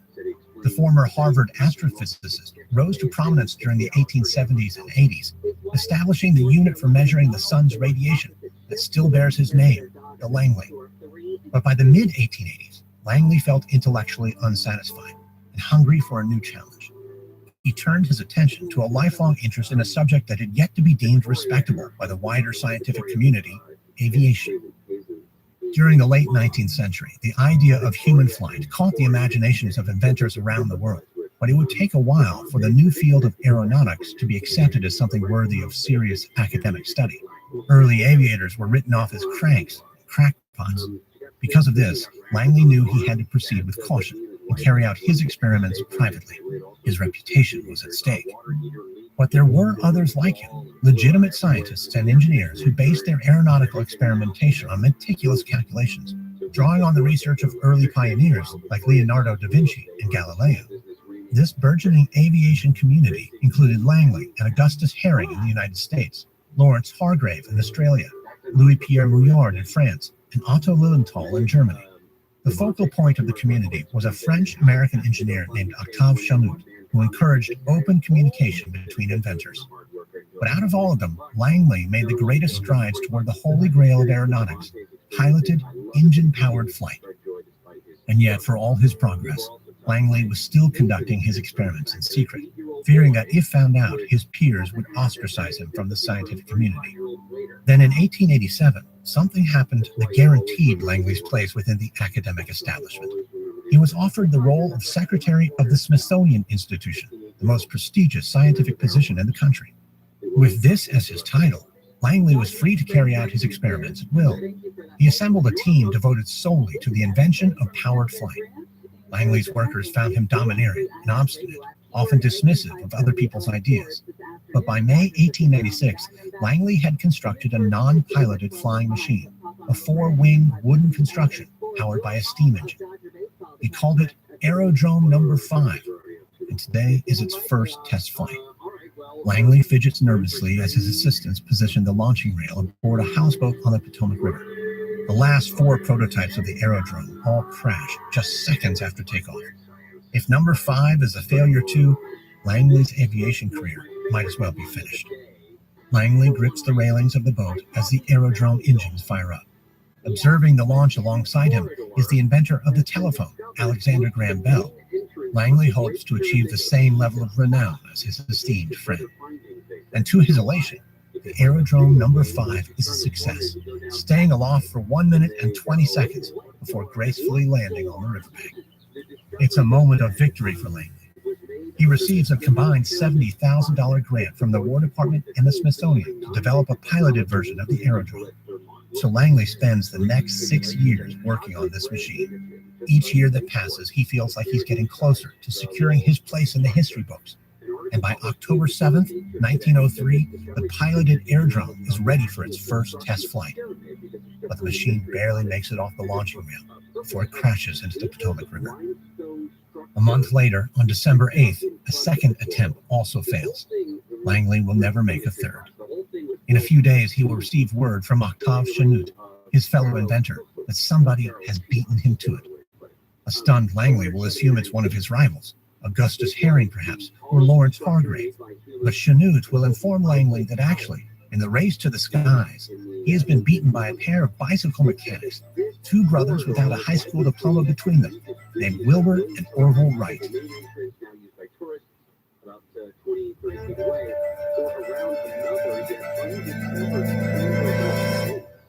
It's 1878 in Cedar Rapids, Iowa, 25 years before Samuel Langley's piloted aerodrome crashes into the Potomac River. Milton Wright, a Protestant bishop, arrives home one day with a toy helicopter. The toy is made of paper and cork with a rotor powered by a twisted rubber band. Milton bought the 50-cent toy as a gift for his sons, 11-year-old Wilbur and 6-year-old Orville. From a young age, Wilbur and Orville Wright started exhibiting an intense curiosity about the world around them. Although there are 3 other siblings, and Wilbur is 4 years older than Orville, these two brothers have an especially close bond. Milton and his wife Susan nurture the boys' inquisitive nature, encouraging them to read widely and take responsibility for their own education. On that afternoon in 1878, Orville and Wilbur play with the toy helicopter for hours. The experience will spark a passionate interest in aviation, but throughout the brothers' childhood and adolescence, that's all it will remain, an interest. By the time he's 18, Wilbur, the more academically brilliant of the pair, intends to go to Yale to become a minister. And he would have done so had a freak sporting accident not changed the course of his life. It's the winter of 1885. The Wright family has relocated to Dayton, Ohio. Wilbur plays hockey on a frozen pond with some friends when he's struck in the face by a hockey stick. He suffers a broken jaw and endures months of terrible pain. But the worst injuries are psychological. He plunges into a deep depression, decides not to attend Yale.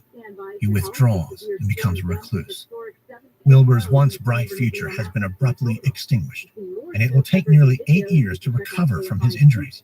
During this time, when not providing care for his dying mother, Wilbur reads voraciously.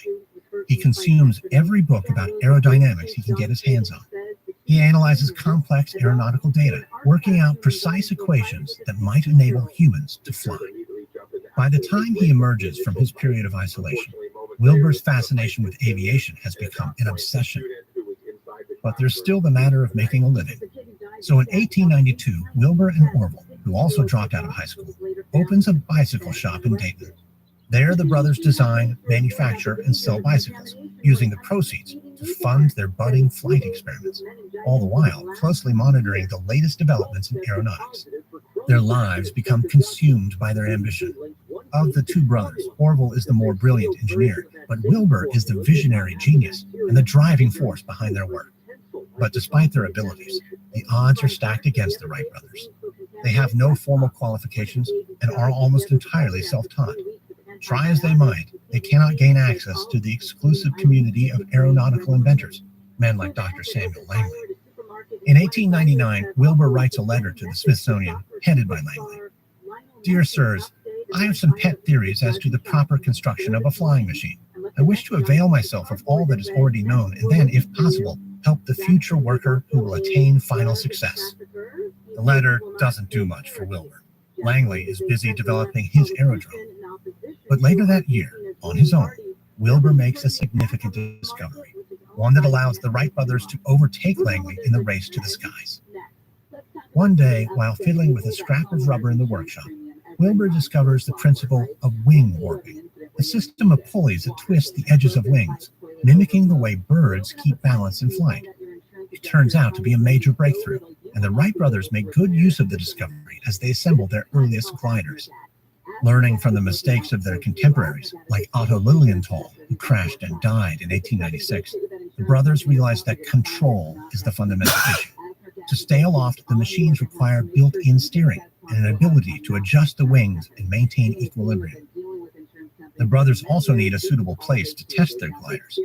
They settle on the coast of North Carolina, where the dunes outside the town of Kitty Hawk will provide a consistent breeze and soft, sandy landings. Kitty Hawk is also remote. There, they will be able to carry out their experiments away from the prying eyes of the press. The Wright brothers spend the next 3 years traveling between Dayton, Ohio, and Kitty Hawk, North Carolina. Slowly, methodically, they develop their gliders. They experiment with tilt, lift, and thrust. They adjust the curvature of the wings and design a movable rudder for steering. Eventually, they add a diesel engine, built by Charlie Taylor, the mechanic from their bicycle shop. By 1903, they have built the Wright Flyer, a meticulously designed masterpiece of engineering. But when the first test flight ends in calamity on December 14th, Orville and Wilbur must contend with the possibility they've gotten something wrong. With the weather worsening and rival aviators closing in on the prize, there isn't time for a radical rethink. Instead, everything comes down to the next test flight.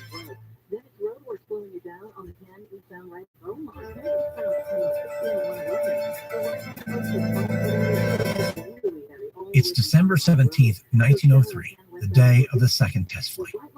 Wilbur and Orville emerge from their tent to a bitterly cold winter's morning. A freezing headwind whips in from the northeast and stings the brothers' faces. They look ruefully at one another. Conditions are even worse than they were before. But they don't have much choice. It has to be today. They don't want someone else to be first. Once again, they enlist the help of some local Coast Guardsmen, as well as a 16-year-old local boy who happens to be walking down the beach that morning. Together, they drag the Wright Flyer into position at the foot of Kill Devil Hill. Wilbur went last time, so now it's Orville's turn. He climbs into the cockpit and checks his controls. Everything's in order. It's now or never. Wilbur pulls the propellers. The motor starts running. Orville stares directly into the icy wind and begins moving down the launching rail. The sand beneath him becomes a blur as the plane accelerates, the sound of rattling wood filling his ears, until suddenly the plane lifts off the rail and the rattling disappears. It's only air between him and the ground now. For 15 feet, 30 feet, 50 feet, the plane travels 100 feet in total, airborne for 12 whole seconds. before coming to land under the control of its pilot. The onlookers cheer, and for the first time in history, a machine has taken off from flat ground and sustained controlled flight through the air. The 16-year-old boy will run straight into the nearby village, spreading news of the groundbreaking achievement. Wilbur and Orville Wright will become celebrities. But nobody, not even the Wright brothers themselves, could have predicted how radically their invention would transform human existence. From international travel to modern warfare to space exploration, the age of aviation changed the way we live. And it all began on that windswept beach in North Carolina on December 17th, 1903.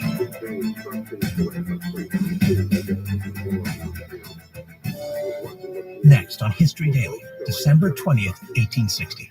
South Carolina secedes from the Union, and the United States of America is plunged into civil war. From Noiser and Airship, this is History Daily. Hosted, edited, and executive produced by me, Lindsey Graham. Audio editing by Molly Bond. Sound design by Misha Stanton. Music by Lindsey Graham. This episode is written and researched by Joe Viner. Executive producers are Stephen Walters for Airship and Pascal Hughes for Noiser.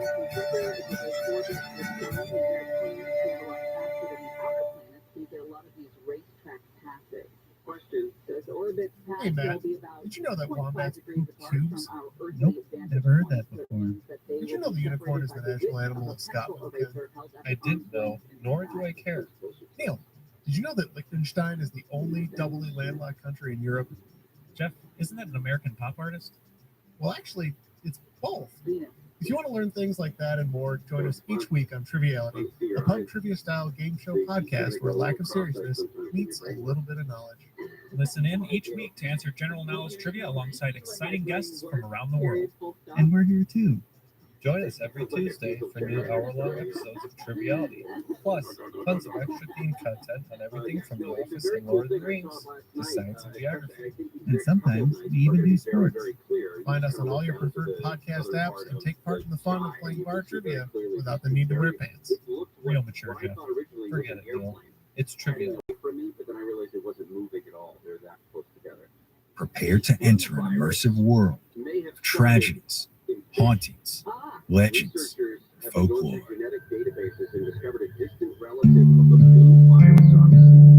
Southern Gothic is a podcast that will take you deep into the dark history and haunted lore of the American South, exploring some of the region's most infamous tales.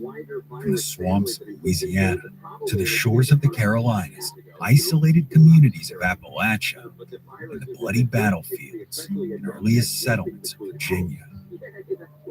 This is where ghost stories come alive, grim secrets are exposed, and mysteries, well, you need to listen to find out. Join us now at southerngothicmedia.com, wherever you get your podcasts.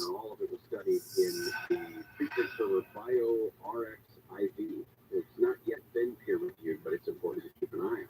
An insect researcher is speaking out about an insect he encountered at an upstate that he misidentified for several years, but recently discovered was a rare specimen from the Jurassic period. It's November 2nd, 1947. It's a typically golden morning on the southern coast of California. Excited crowds line Long Beach Harbor, ready to see the spectacle.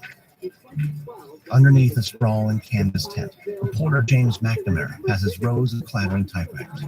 McNamara enjoys the crackle of his fellow newshounds as they quarrel, flirt, crack wise, and gossip even faster than they type. Today, the main topic of conversation is Howard Hughes, the famous American businessman, investor, and daredevil aviator.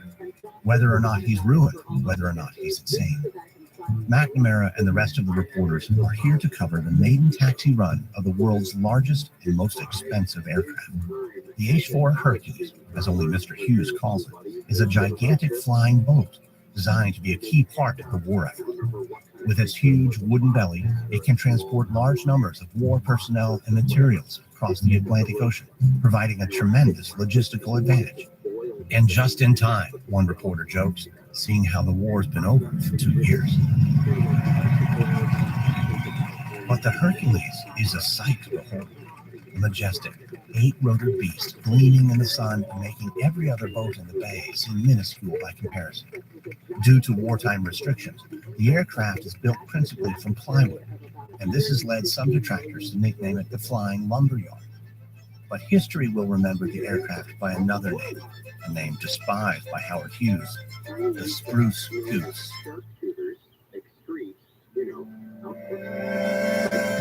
From Noiser and Airship, I'm Lindsey Graham, and this is History Daily.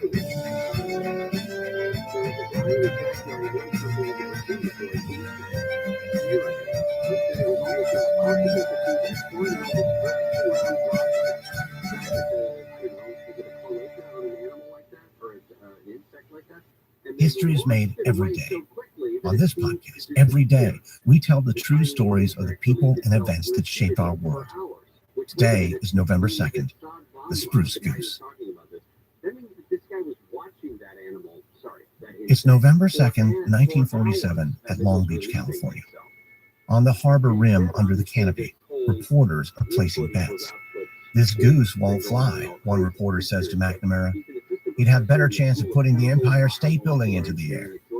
The radio reporter lugs with him some heavy but portable recording equipment, including a turntable, a large storage battery, and cables.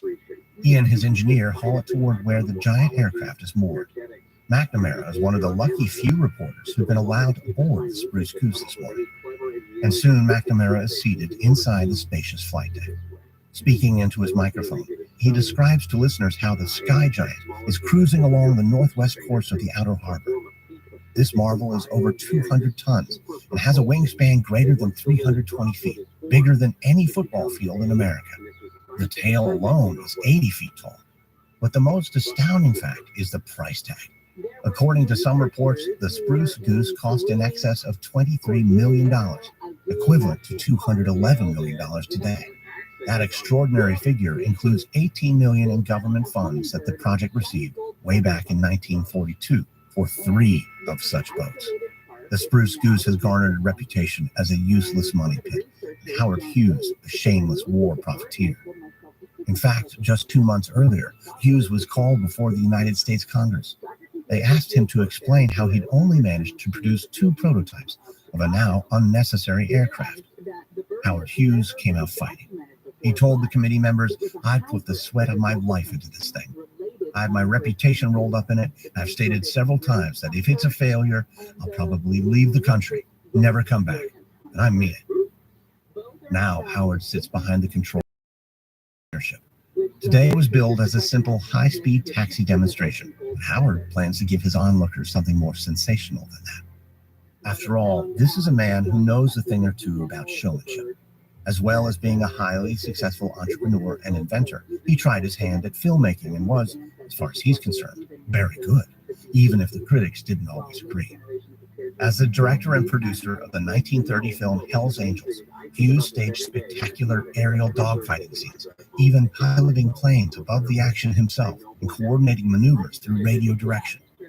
Later, when he directed The Outlaw, starring Jane Russell, he employed his engineering skills to design a new cantilevered underwire bra, one to emphasize Russell's already impressive bust.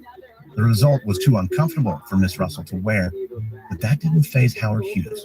He knows what the country wants to see. And today, on November 2nd, 1947, they want to get a glimpse of a great American hero. Howard certainly looks the part. He isn't dressed like a movie star. With his brown leather jacket, brown trousers, and matching fedora, he looks like the daring aviator a movie star might play on the big screen. But now, inside the hot, king-size cockpit, he's removed his hat and jacket. He's pushing at the throttle and picking up speed. McNamara, holding a microphone to his lips, looks out the side window. He reports that they're 30 feet above the ocean, even though they haven't taken off. But to Howard, who sits in the cockpit, the reporter might as well be a buzzing fly. Howard is partly deaf, and so he likely wouldn't be able to hear him, even without the roaring of the engines. It's a good thing, too, as McNamara is now reminding his listeners that Mr. Hughes' war contracts are still under investigation. Howard wants to play the part of the great American hero, but there are those in the press who describe Howard Hughes as anything but heroic. They point to the fact that he didn't even serve in World War II, and yet made huge profits as a weapons manufacturer. He's a silver spoon kid, his detractors say, who inherited his fortune. He's not some great inventor. He's a spoiled hobbyist, and he's been indulging his own preoccupations at America's expense. But Howard, the idiosyncratic billionaire, has never slowed down in the face of criticism. Inside the cockpit of the Spruce Goose, he presses down on the throttle, determined to show a skeptical world that in the end, only a fool bets against Howard Hughes.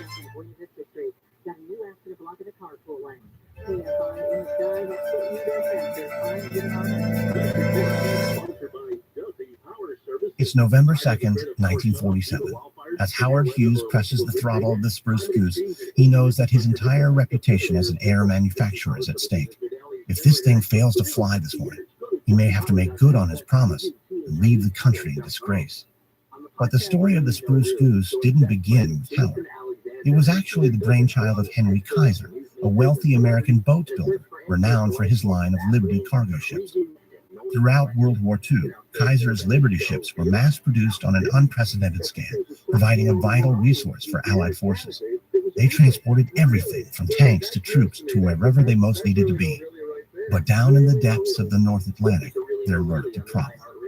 German U-boats were torpedoing Allied transport ships as they attempted to cross the sea. It became impossible to get any heavy payload through without risking destruction. The solution was obvious.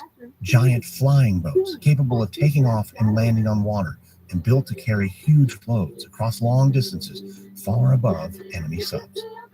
And Kaiser knew about boats, but to get aloft, he needed the help of another industrialist with more aeronautical experience. Howard Hughes had already stepped up to aid in the war effort. He wasn't a soldier. His deafness precluded him serving his country in that way. But as an inventor and military supplier, he could still pitch in. In 1941, Howard devised a method to feed ammunition into fighter plane guns with greater efficiency. And as a result, he'd made millions through war contracts, building an even greater fortune than the one he'd inherited from his father. Howard Hughes Sr. had been the founder of the Hughes Tool Company and made his mark on the world in the drilling industry. And it was evident from an early age that Howard Jr. was going to be a chip off the old block. At age 11, with his dad's help, Howard, a native Texan, had built Houston's first ever wireless radio transmitter. At age 12, he had his picture taken for the papers as the first boy in Houston to have built himself a motorized bicycle.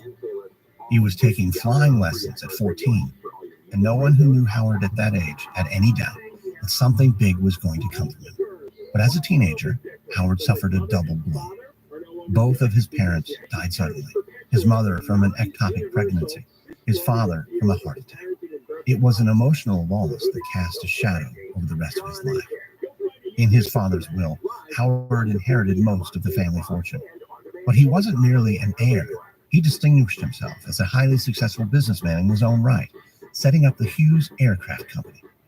He was so successful that in 1942, shipbuilder Henry Kaiser convinced him to build a prototype for a flying boat that could help win the war. The aircraft was originally called the HK-1, H for Hughes, K for Kaiser. It was to carry 750 troops, despite being made of birchwood rather than metal. However, the development of the craft dragged on far beyond its initial deadline, and the relationship between the two industrialists grew strained. Frustrated by the excruciating slowness of Howard's perfectionism, Kaiser dropped out of the project. Hughes dropped the K from the name. Now the aircraft was just the H-4. War raged on while Howard kept perfecting his new obsession. When the war ended, the aircraft still wasn't finished. The media dubbed the overdue aircraft the Spruce Goose, but in Washington, it was seen as a waste of time, money, and resources. And for one Republican senator, Ralph Brewster, it became the focus of a political attack. Senator Brewster launched an inquiry into Hughes' supposed misappropriation of funds. To have taken so much money from the war budget, Brewster argued, during a moment of national crisis, and to still not have delivered anything long after that crisis had been averted, was surely profiteering. So Hughes went to Washington to defend himself. He told Congress that Senator Brewster's story, as related here yesterday, is a pack of lies, and I can tear it apart. It was in this testimony that he swore before the Senate that if he couldn't get his Hercules H-4 into the air, then he'd leave the country in disgrace. And so, 2 months later, on the shore of Long Beach Harbor, Howard has everything riding on this demonstration. He accelerates his mighty aircraft and prepares for takeoff.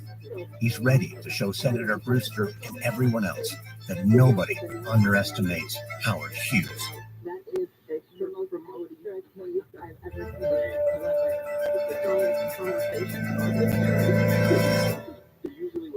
It's November 2nd, 1947, on the South Californian coast. On board the Spruce Goose, radio reporter James McNamara makes his way to the cockpit.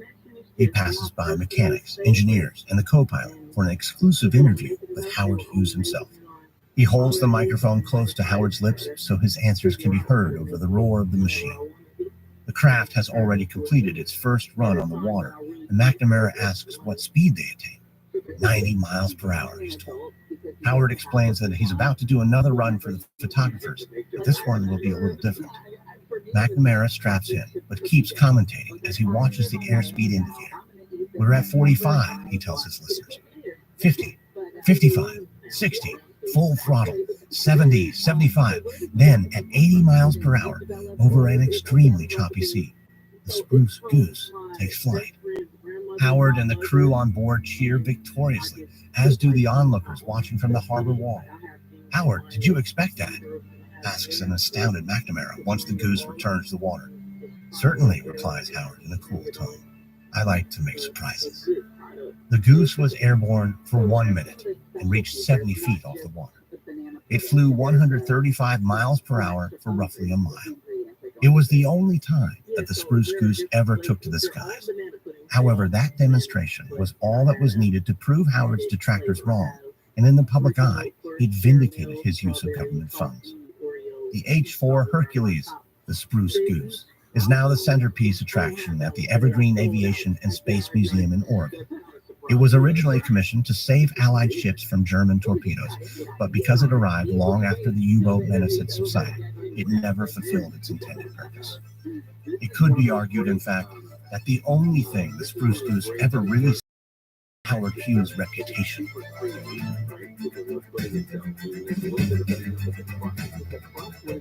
Tomorrow on History Daily, November 3rd, in the midst of the space race, a stray Russian mutt named Laika rides a rocket into history. From Noiser and Airship, this is History Daily, hosted, edited, and executive produced by me, Lindsay Grant. Audio editing by Molly Bond. Sound design by Derek Barrett. Music by Lindsay Grant. This episode is written and researched by James Benwood. Executive producers are Stephen Walters for Airship and Pascal Hughes for Noiser. I was starting school, and then as I got into internet, I saw that it still wasn't. You're listening to an Airwave Media podcast. Folks don't stop until they find the truth. June's Journey is a roaring 20s murder mystery hidden object game. Find your first clue by downloading June's Journey today. Available on Android or iOS devices and on PC through Facebook Games. If you're a history buff, a trivia fiend, or just love a great story, you should listen to This Day in History. Every episode gives you a quick rundown of the historical moments that occurred on the day you're listening. Whether it's the Battle of the Bulge, the Bolshevik Revolution, or the Beatles landing in the US of A for the first time. Listen and subscribe to This Day in History wherever you listen now. Yeah, I do deliveries.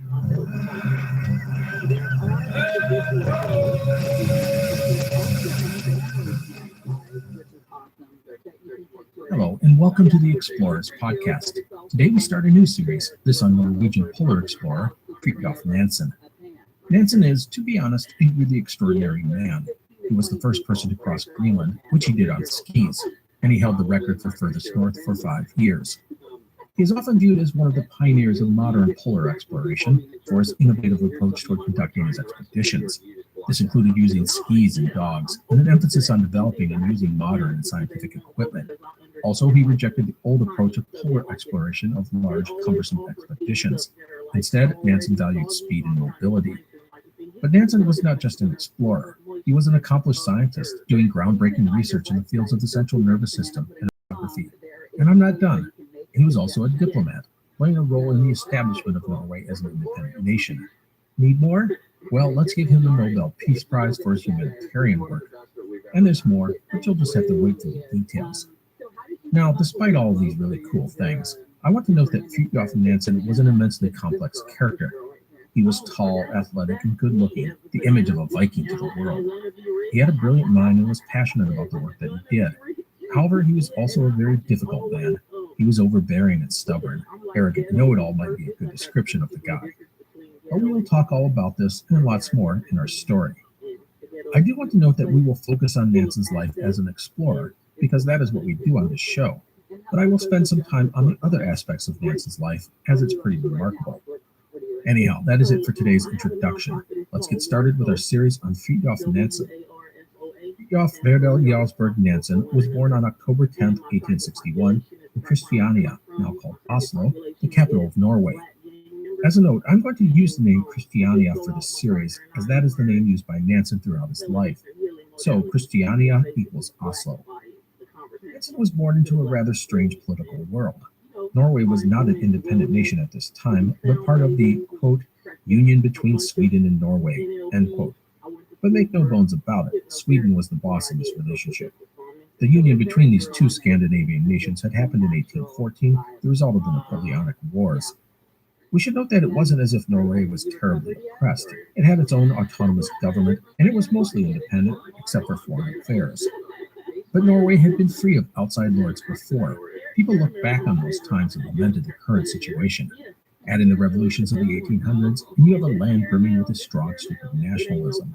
This is the world Nansen would grow up in, and it will be important in his life. Nansen's parents were Baldur Nansen and Adelea Johanna Tekla Isidora Uling Verdal Jarlsberg, which is quite the mouthful. Their marriage was the second for both. Baldur's first wife had died in 1854 of puerperal fever, a week after giving birth to the couple's only child. The child, a boy, would die at the age of 13 after a lifetime of health issues. Adelea's first husband, an army officer, died in 1853 during a cholera epidemic, leaving her to care for the couple's 5 children. Nansen's mother came from an aristocratic family, of which there were not that many in Norway. She was criticized for marrying Baldur, as he was seen as beneath her socially. Many felt that she married him for security. Baldur was 41 at the time of the marriage, Adelea 37. Baldur was seen as a smart, sensible man, but often consumed by monetary issues. Adelea was known to be strong-willed and free-spoken.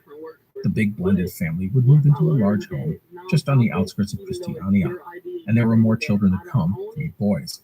One died within a year of being born, while Fridtjof was born in 1861 and Alexander a year later. I want to note that Norway was still a very rustic land at this time, almost a frontier. It was filled with mountains and glaciers and fjords.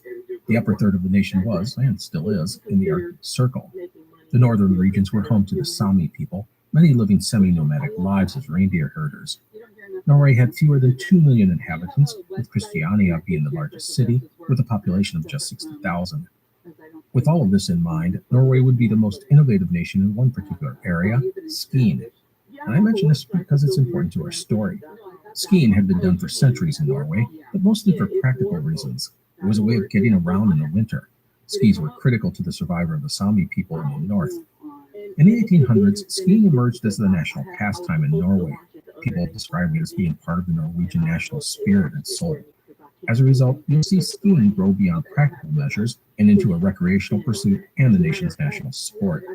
Downhill skiing was practically developed in Telemark, the province west of Christiania. Through all of this was born Fridtjof Nansen, and his family's home on the edge of the wilderness was a perfect place for Nansen to grow up. In school, he was not a great student, but he took to athletics such as skiing, skating, fishing, swimming, and later hunting. He spent hours, even days, exploring the forests and mountains, usually with his brother Alexander. He was, however, a loner in many ways, not making many friends at school. He was described as moody, and his relationship with his parents was never great. At one point, there were 10 children in the house, and Nansen often felt like an afterthought to his parents, especially his mother. With his father, Nansen struggled all of his life to find a connection. Baldur was a lawyer who valued predictability and stability. He had no interest in the outdoors, although he always supported the activities his children showed interest in. Nansen would grow into a tall, handsome, blond young man. Initially, he was heavy, but he lost the excess weight in his teen years. He excelled at individual sports such as skiing, skating, swimming, and gymnastics. And Nansen never lost his spirit of adventure. He would ski out into the wilderness, cutting his own trails and learning how to survive in the snow-covered Norwegian mountains. Nansen also embraced Norwegian nationalism. Like much of the rest of the population, Nansen would take pride in the homegrown literature, art, and science endeavors that emerged at this time. The nation's greatest artist was playwright Henry Ibsen, whose critical and commercial success made him a point of pride for Norwegians. And skiing, Norway's national pastime, was growing as a sport, in particular in the European Alps. In 1877, Nansen's mother would die suddenly. With most of the children now moved away, Balder would sell the family home outside of Christiania and move into a flat in the city. For the next few years, Nansen would continue to improve as a skier and skater. At 18, he broke the world 1-mile skating record, and the next year won the National Cross-Country Skiing Championship. He did a hiking tour of the Yukon Hyman mountain range, the highest in the nation, and joined the Christiania Ski Club. A year later, he was off to the Royal Frederick University in Christiania. Nansen would consider engineering and forestry, but settle on zoology, specializing in lower marine creatures. He would do well in school, but the confines of academia were not his strong suit. And then, in December of 1881, the zoology department announced that they were looking for someone to visit the Arctic and collect specimens of marine life. Nansen would jump at the idea and get the job, mainly because he was the only one to apply. The idea of spending half a year in the Arctic held little appeal to most people, but Nansen embraced the opportunity. Nansen would thus sail north on the steamer Viking in March of 1882. The Viking was a big wooden sealing ship on her maiden voyage, and Nansen would collect the samples at the same time as the ship went seal hunting. He would not have to participate in the day-to-day activities on the ship, but he was expected to be part of the seal hunt. Nansen would do well on this expedition. The captain, Axel Krefting, liked the odd young man, and the two got along. Nansen would shoot seabirds and dissect them, take water temperatures, and collect all sorts of samples. He was also a good artist and made many outstanding sketches. By the way, Nansen's ability with the brush led some to encourage him to become an artist, but science would win out. As for seal hunting, Nansen would take to the boats when seals were spotted and go out to kill and collect the animals. Nansen, who was an outstanding shot, typically was a rifleman. 2 months, the Viking moved north, trying to reach the seals before other ships beat them to it. By the way, on this voyage, Nansen would get a glimpse of the ship Vega. The Vega was famed for being the first ship to complete the Northeast Passage back in the late 1870s. This meant traveling through the icy Arctic waters from Norway to the Bering Sea, which is between Alaska and Russia. The ship had gone on to circumnavigate Europe and Asia. The leader of the expedition, Baron Adolf Erik Nordenskjöld, was of Finnish and Swedish descent and was a hero to all Scandinavians. The Vega was now back to being a sealer, which is what she had been built for. But the sighting of the famed vessel roused some emotions in young Nansen, and he began to dream of going on his own voyage of exploration. The search for seals would take the Viking between Spitsbergen and Greenland. Along the way, Nansen continued to collect marine life specimens. In the process, he hunted, killing polar bears and even sharks. The Viking would, for a short time, get caught up in the ice off Greenland, where Nansen asked to go ashore. The captain, however, refused. The ice along the coast was unpredictable, and if Nansen was ashore when a passage out of the ice opened up, the captain didn't want to leave him stranded. That would mean his death. In fact, no European had reached the east coast of Greenland in hundreds of years due to this ice barrier. Nansen would have to file away the experience, but it was clear he'd caught the exploration bug. Of his journey, Nansen would say that it was, quote, the first fatal step that led me astray from the quiet life of science, end quote. Nansen would return to Norway, his job complete. However, he would not return to school, and that's because he was offered a position at a museum in Bergen on Norway's west coast as curator of the zoological department. Nansen, only 21 years old, would take the job, which was good for him. The rigid structure of school was not in his best interest, and at the Bergen's museum, he would not just study, but he would get to do stuff alongside people he admired and respected. On the staff was Gerhard Omar Hansen, who had discovered the leprosy bacillus, and there was the museum's distinguished director, Daniel Danielson, an eccentric doctor who had made the institution one of the world's leaders in the study of living creatures. The people at the museum were doing the sorts of things that Nansen wanted to do. They were on the edge of scientific research in their fields. It was a great spot for an ambitious and wickedly smart young man. Also, Bergen's location on the ocean gave it access to a wide range of marine life, which was important to Nansen. Now, a few things about Nansen at this point in his life. 1, as I noted, he was ambitious. He saw himself as the smartest guy in the room, and thus he went about promoting himself and what he did. To this end, he wrote an article for the Danish Geographical Journal about his time on the Viking. He would also write a series of articles for a sporting journal. These were small steps, but it did show that Nansen recognized the importance of being published. 2, At his new job, he focused on studying the nervous systems of marine invertebrates. But let's be clear, his ultimate goal was to understand the human nervous system. There was little understanding of either at this time, but Nansen, correctly, believed that if you could understand the nervous system of a simpler creature, such as a marine invertebrate, you could better understand the nervous system of humans. 3. Nansen, as I said, was a unique guy. He was clean-shaven when beards were the norm in Scandinavia, and he shunned wearing heavy clothing, often sporting only a light jacket, even in the winter. Women were attracted to him. In fact, many of his lifelong friends would be women. He struggled all of his life to find a connection with other men, just like with his own father. Most people attribute this to Nansen's personality. He could be moody, the life of the party one moment, brooding and prickly the next. And people, especially men, saw him as overbearing and arrogant. The word I've often seen attributed to him is overwhelming. I think some of this was because it was men who Nansen would have to compete and debate against all of his life. There just weren't many women in the fields of science and exploration and diplomacy. And so it would be men who would clash with when ideas were put on the table. And let's be clear, Nansen was never the kind of guy to back down. If he believed something was right, he'd fight for it to the bitter end. Nansen probably saw himself as the hero in an Ibsen play. He and only he knew the truth of the right path, and he had to fight against the ignorance and pettiness of those who did not share his vision. People will often comment on how inflexible Nansen could be, and how strident he was when he felt others were wrong. It's not hard to see why people found him unbearable to be around for anything but a short time. Anyhow, Nansen did well in these early years in Bergen. He had found a place at the museum and began to develop his own theories and ideas and plans for the future. Also, he skied whenever he could, which leads us to a fun item. Bergen is on the west coast of Norway, while his hometown, Christiania, is on the southern coast along the big channel that leads into the Baltic Sea. It's about 180 miles, or 290 kilometers, away as the crow flies. There is a mountain range between the two cities. At this time, there was no train available to cross the mountains, so in the winter Nansen would simply ski from Bergen to Christiania when he wanted to go home. He would sometimes use the coastal roads, but he was just as likely to head into the wilderness and blaze a trail on his own. It seems crazy that someone would do such a thing, go up into the mountains during the middle of winter by himself with no known trail. But that was Nansen. He would go cross-country, down steep slopes, over mountains, whatever it took. One time he spent 2 days in the mountains alone, except for his dog. He had no tent, no sleeping bag, no food. He slept between a boulder and a rocky outcropping at night, but he made it to where he wanted to go. He would even write a series of articles in the newspaper detailing his backcountry excursions. I think the skiing over the mountain story embodies Nansen's personality. He was bold and cocky and supremely confident, and he certainly saw the journey as being just as important as the destination. And I want to point out that it's amazing that he not only had the guts to do this, but the ability to get it done. But there is another thing about these stories that is very important. It proved to Nansen that skis could be used in just about any type of snow and terrain, and I want you to hold on to that thought as we will talk about it later. Now, I want to take a moment to talk about an event that will shape Nansen's future. In 1883, Adolf Erik Nordenskiöld, the famed Scandinavian explorer I mentioned earlier, had gone on an expedition to the east coast of Greenland.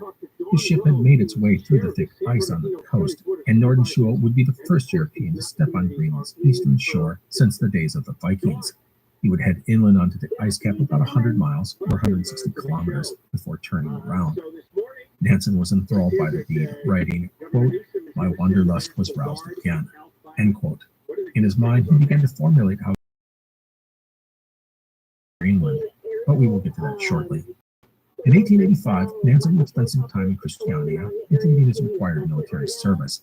Also, in that same year, his father would pass away. Nansen had never gotten along with his father, and his relationship with the rest of his family was not great either. His half-brothers and sisters were older than him, and while he was cordial with them, they were never that close. His brother Alexander was a different story. They were quite close as children, but as they got older, their relationship was strained at times.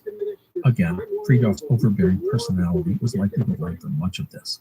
Anyhow, Nansen would continue to work at the museum and publish his first scientific paper, a look at the nervous system in a tiny marine creature. The paper was well received.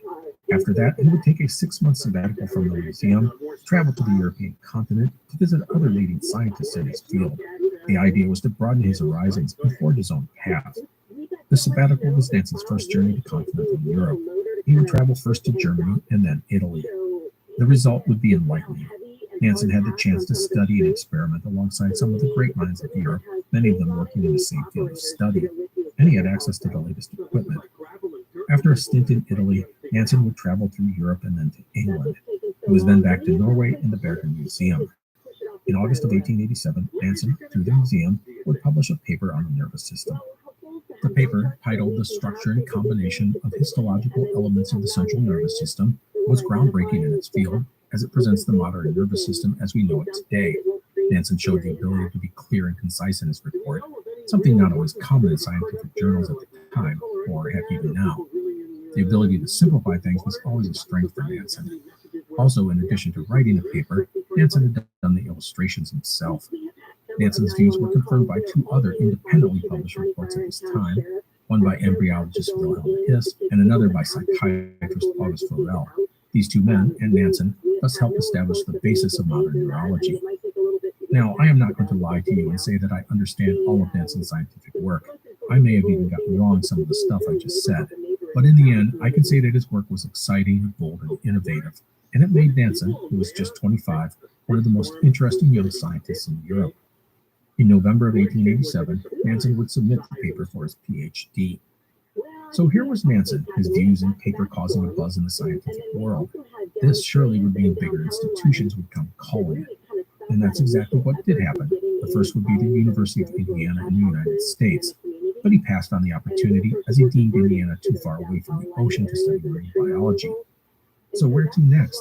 Well, instead of the world of academics and research, Nansen was going to forge a different path, one that he had been considering a long time. Fridtjof Nansen decided he was going to be the first person in history to cross Greenland. Folks don't stop searching till they find the truth. And if you've got the eye of a detective, June's Journey is the game for you. Play as June Parker in a gripping murder mystery adventure as you find hidden objects to help solve your sister's death. You'll hunt for clues in hundreds of beautifully illustrated scenes set in the roaring 20s. With more than 1,000 scenes filled with clues, there's always something new to discover. You may even trek across the globe for your next lead. Every week, new chapters are added with new characters to meet and places to search. Plus, there are tons of fun, unique features to keep you entertained. From building your own island estate with expansive gardens and beautiful buildings, to collecting scraps of information on each character to fill your photo album. You can even play with or against other players by joining a detective club. Find your first clue by downloading June's Journey today. Available on Android and iOS mobile devices, as well as on PC through Facebook Games. Hello, everyone. This is Matt from the Explorers Podcast. For the next couple of months, we are conducting a listener survey to help us get to know you, your interests, and what you think of the show. You can help out the podcast by taking a short questionnaire at surveymonkey.com/r. That's the letter R. So surveymonkey.com/r/airwave. This only takes a few minutes, and your feedback will help us improve the Explorers Podcast and find new sponsors who actually interest you. In the survey, there's even a place at the end where you can tell me anything you want. Plus, as my way of saying thank you, every person who fills out the survey will be entered to win a $500 Amazon gift card. So please, if you could take the survey, I would appreciate it. That's surveymonkey.com/r/airwave, or click on the link in our episode notes of our more recent episodes. There's also a link on our website's homepage, explorerspodcast.com. Thank you again for your help. Greenland, the world's biggest island, had an attraction to Nansen and to other Norwegians. Greenland had first been settled by Vikings from Norway 1,000 years earlier, and while those settlements would fade into history, some Norwegians felt a sort of kinship to the land. So let's talk about Greenland. Greenland is, as noted, the world's biggest island. It is 2.16 million square kilometers, or 838,000 square miles, of mostly ice cap. On average, it is 2,000 meters, or 6,500 feet, thick. The western side of Greenland is the most accessible, as the weather is milder and the land more than just snow-covered. It is where, even today, most of the people live. No one ever crossed Greenland, but it had been tried on at least 8 occasions. All of the attempts had begun on the western coast. The most recent attempt had been in the summer of 1886, under the command of American naval officer Robert Peary. Striking out from Disco Bay, which is about 800 miles or 1,300 kilometers from the southern tip of the island, the expedition had penetrated the ice cap about 100 miles or 160 kilometers before retreating. That was only about a quarter of the way across the ice. A big question that loomed over any expedition was what lay in the interior of Greenland. People knew that, at least for a while, it was covered in ice. But did that change? Some people thought Greenland's interior would be ice-free, even fertile. And if there was ice, what was it like? Not all ice is created equal. All this made planning any expedition a challenge, as no one knew for sure what to expect. So regarding an expedition to Greenland, Robert Peary intended to return in 1888, much more knowledgeable and wiser regarding polar travel. However, he would be kept in Nicaragua by the U.S. government for another year, surveying possible canal routes. This was the door that Nansen needed. His plan was to cross with a small team using skis. He had demonstrated that skis could be used in most kinds of snowy terrain. The days of hundreds of men hauling sledges across the polar landscape were, in Nansen's opinion, long past. Although the English did not get that memo, as we will see when they start exploring Antarctica. Anyhow, in addition to using skis and employing a small, skilled team, Nansen proposed making the crossing from the east side of the island and heading toward the western side. Why do this? Well, if a team did traverse the interior and get to the eastern coast of Greenland, the unpredictable ice would make it very hard for those men to coordinate their extraction from the island. I mean, a team could reach the eastern coast of Greenland and find that the ice was blocking the coast for 50 miles out to sea. How would they get to the relief ship? Nansen felt that traveling from east to west was a better idea. This way, any expedition would arrive on a coast with many settlements. However, this plan had two really big red flags. The first is that it was difficult, even in the warm months, for a ship to actually get close to the eastern coast of Greenland. The ice on the coast was just too thick and unpredictable. The expedition would need to get as close to the coast as possible, and if they couldn't actually reach the shore, take small boats through the ice pack. They could even sit on the ice pack and let the drift take them closer to the coast. And if an opening in the ice appeared, they could hop in their boats and make a dash for the shore. This was all very risky, as again, polar ice just isn't that predictable.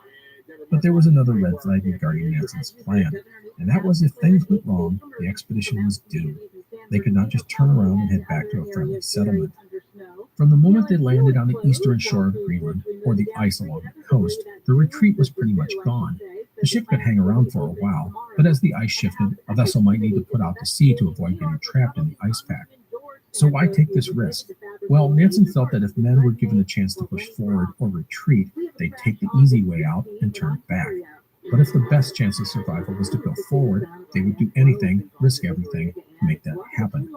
Nansen would later say their motto was, quote, "Death or the west coast of Greenland," end quote.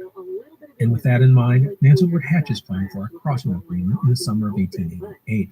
If he wanted to depart the following spring, that would not leave him with a lot of time to make his expedition a reality. To plan such an enterprise in such a short time frame was very risky, but Nansen had the utmost confidence in what he was doing. He would use skilled people, travel light, and move fast. Speed, above all else, was critical to Nansen's plan. The route he proposed would cross about 700 kilometers, or 435 miles, of Greenland's interior. His team would travel 30 kilometers, or about 19 miles a day. That was twice what any polar expedition had even dreamed of traveling. If all went well, they would make the crossing in about 25 days. To be safe, the team would carry provisions for twice that number. With luck, they would reach the other side of Greenland and even catch a ship before the bays and fjords iced in for the year. They'd be back before the year was out. It was all wildly optimistic and dangerous. The first thing that Nansen did was to travel to Sweden, where he consulted his hero, Alf Erik Nordenskiöld, the first man to make the Northeast Passage from Europe to Asia a decade earlier. Nordenskiöld was enthusiastic about Nansen's plan. He believed the skis were a good idea, although he himself did not ski. Skiing was still very much a Norwegian thing. But Nordenskiöld also recognized the tremendous risk involved. He was especially concerned about getting an expedition together in such a short time. Nansen would ask about using the Sami people, or Lapps, or Laplanders, as they were called at this time by the Europeans. The Sami, Nordenskiöld said, were good to have on any expedition. Skiing was a part of their way of life, and surviving the harsh winter conditions of the north was something they did all the time. The Sami, however, Nansen was warned, were difficult to handle. Their culture was very different from the rest of Europe. In the end, Nordenskiöld enjoyed being a mentor to Nansen, and he reinforced most of what Nansen believed about how he should proceed with his plans. Nansen would announce his expedition plans on November 24, 1887, in the newspaper. In it, he called on people to apply to go on the journey. Nansen was looking for men with a very specific skill set. First, they had to be good skiers. That was critical. Second, he was not interested in city-raised men. He wanted men who were accustomed to hard work and long spells in the wilderness. He felt country types were his best option as they would be tough and adaptable. Third, he was looking for young men in good physical shape who would commit to an expedition long term. Fourth, he wanted only unmarried men who had no children. And fifth, he wanted Norwegians. For Nansen, this was a way to promote Norwegian nationalism and pride. To Danish explorer Gustav Holm, he would write, quote, "With 3 to 4 of the best skiers to be found, I propose to sail on a Norwegian sealing ship at the beginning of June, and around 66 degrees north latitude, attempt to approach the coast as closely as possible." End quote. Amongst the skiers, Nansen decided he would bring 2 men from the Sami. This was an ambitious plan. He was proposing to start further north than anyone had ever explored. Honestly, people thought Nansen was crazy. His plan was just too risky. He would only leave himself and his team to their deaths. Some suggested that he spend a season in Greenland to get a better feel of what lay ahead, but Nansen was undeterred. He was going to go in 1888. The last thing he wanted was to compete with an American team under Robert Peary. The one change Nansen did make was on the advice of Gustav Holm, the Danish explorer I just mentioned. Holm convinced Nansen to start his journey a little further south at an Inuit village at the farthest known northerly point on the east coast of Greenland. But other than that, Nansen was determined to move forward. He now had several tasks to complete if he was going to get his scheme off the ground. First, he had to obtain financing. Second, he had to assemble his team. And third, he had to outfit the expedition for the Greenland crossing. Regarding financing, Nansen approached the University of Christiania for a grant, estimating the expedition would cost 5,000 krone, which, if I did my math correctly, translates into about $45,000 in 2022 money. So fairly modest. He was prepared to pay for it all himself if necessary. However, if he got public financing, he felt it would give the expedition a sense of national approval. The government, however, rejected the request for funds on January 4th, 1888. But a few days later, a wealthy Danish businessman, Augustin Gammel, reached out to Nansen after reading about his plans in the newspaper, expressing interest in financing the expedition. A deal would be struck, and Nansen would have the money in hand by the end of the month. So with money in the bank, let's turn to Nansen's team. Nansen would try and recruit some of Norway's more well-known skiers, but he would have no luck. People saw his plan as too risky, plus the idea of being away for at least half a year held little appeal to most men. Still, in time, Nansen would form his team. The first person I'll talk about is Otto Sverdrup. Sverdrup was a 33-year-old sailor and outdoorsman. He had grown up on a farm between a mountain and a fjord and had gone to sea at 17. He was a rugged, resourceful man and had been recommended by Nansen's brother, Alexander. Due to his common sense and resourcefulness, Sverdrup would become the unofficial second-in-command of the expedition. The second member of the team was Olaf Christian Dietrichson, a 31-year-old military officer. The other 2 team members would come from the northern Sami people. Getting to Sami was difficult, as Nansen could not go and interview them himself. He would thus have to get someone to recruit them for him. The 2 Sami would not arrive in Christiania until April 16, 1888. They had traveled more than 1,000 miles to join the team. Their names were Ulla Nielsen Ravna and Samuel Johannesson Voltu. They showed up wearing the traditional clothing of the Sami, a blue jacket with red and yellow stripes. They spoke broken Norwegian. Neither man had ever been south of the Arctic Circle, and they had never heard of Greenland before being recruited for the expedition. They had been lured to the expedition by a salary of 800 krone, but in reality, it had been difficult to find anyone interested in the job. The main issue was that no one wanted to go away from home for such a long time frame. All of this meant that Nansen's recruits were not exactly what he wanted. Voltu was 27, but he was a river Sami who needed to settle. He was not one of the mountain Sami who were nomads and survived by following reindeer much of the year. Nansen had wanted both the men to be mountain Sami. The second guy, Ravna, was a mountain Sami, but he was 46 years old and had a wife and 5 children. Nansen was tempted to send both the men back, but this late in the game, he had little choice but to accept them into the team. Now, late in the process of forming the expedition, Nansen decided to add one more member. He would settle on 23-year-old Christian Christensen. Christensen was a noted skier and sailor and was known and recommended by Sverdrup. With the addition of Christensen, the team was complete. That takes us to the outfitting of the expedition, and this is where Nansen was shine. Nansen studied all the reports of earlier polar explorers, seeking to find insight into how best to accomplish his goals, and thus outfitting the expedition was critical to him. Now, everything he was doing was to be done with speed, simplicity, and ability in mind. Nansen would go on to design and build all sorts of supplies and tools from scratch. Taking it on from the Sami, he designed the sleeping bags using reindeer fur so they would be light and warm. For transportation, he tested sledges used by the Sami and Inuit, but settled on a design based on the kind used by Norwegian farmers. These had broad runners like skis and were versatile and durable. They used no iron. Instead, leather thongs were used to hold them together. These sledges would be pulled by the skiers. Nansen would test out one of the sledges by towing it from Bergen to Christiania. The result was a great success. Nansen's sledge design would be one of the most innovative aspects of the expedition. By the way, Nansen would never seriously consider using dogs, at least not yet. He toyed with using reindeer, but they would need to forage for food, which wasn't going to happen on an ice cap. Nansen also had new ski boots designed and built a stove that would work more efficiently in the cold and high altitude. As for clothing, he stuck to the idea of layers. Each man would wear 4 layers of light wool. This included underwear, a shirt, a sweater, and a jacket. The knee breeches and leggings were also made of wool. Nansen also had a wind jacket made. This was made of light cotton and based on the Inuit anorak. As for a tent, Nansen ordered it specially from Copenhagen. He had it made from various pieces, which would allow the various parts to be used as sails for the sledges if the opportunity came up. The other item on the list was food. Nansen was not too worried about scurvy, as the team would, theoretically, not be on the ice alone for a long time. What he needed was a high-caloric diet, like that used by Norwegians on mountain tours. Thus, he would order canned pemmican, a staple of polar travel for decades. Pemmican is a dried meat mixed with fat and formed into solid cakes. They are high in calories, perfect for men working hard. There would also be more, including skis, which we will talk more about next time. But I think you get the idea about Nansen's preparation. It was, to be honest, unlike most any polar expedition in history. He had taken the available knowledge and tried to provide a logical solution to the challenges ahead. So many times, the men running expeditions in this era lacked vision. It's almost as if they started outfitting a polar trip by going to the local department store. But not Nansen. To him, preparation was so critical, and it would help him survive what lay ahead. With all the planning coming together, much of it at the last minute, Nansen had 2 other things on his plate. The first was that he was taking Inuit language lessons from a woman in Christiania, the wife of the retired governor of southern Greenland.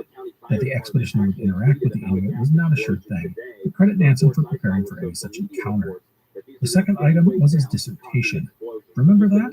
He had submitted his dissertation the previous November, and the staff at Christiania University had considered it for months. Now it was time for Nansen to defend his provocative paper.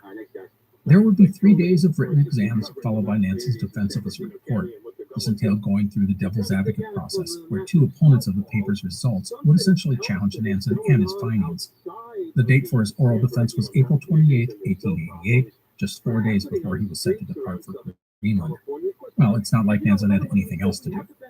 Anyhow, the clash between Nansen and his opponents was fierce.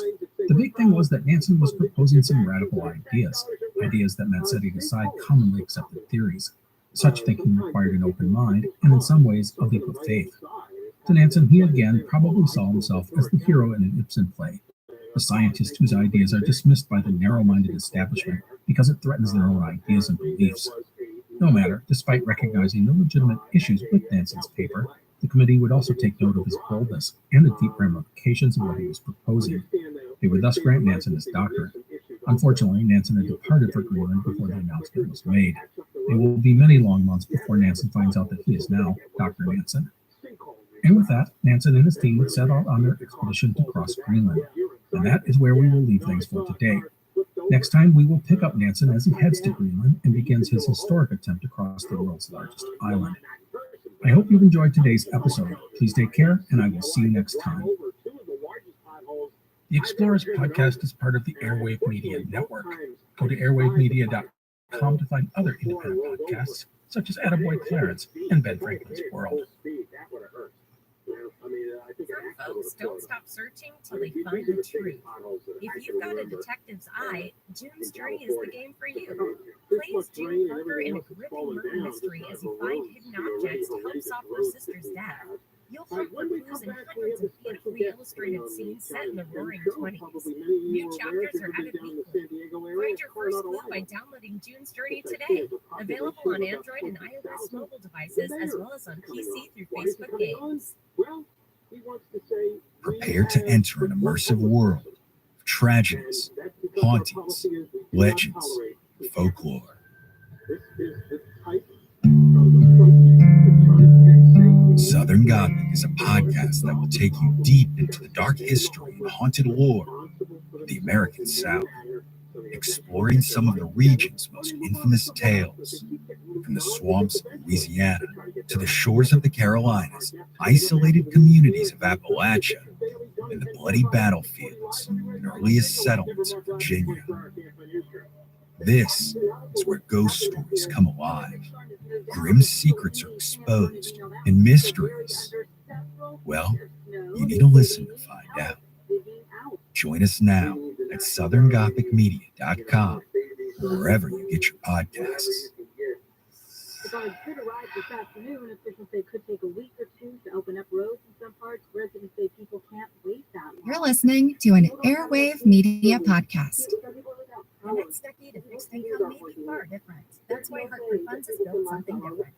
Combining our client insight and innovative capabilities with the resources of the world's largest institutional money managers. A different world lies ahead. Build for it. Visit hartfordfunds.com/fix to learn more.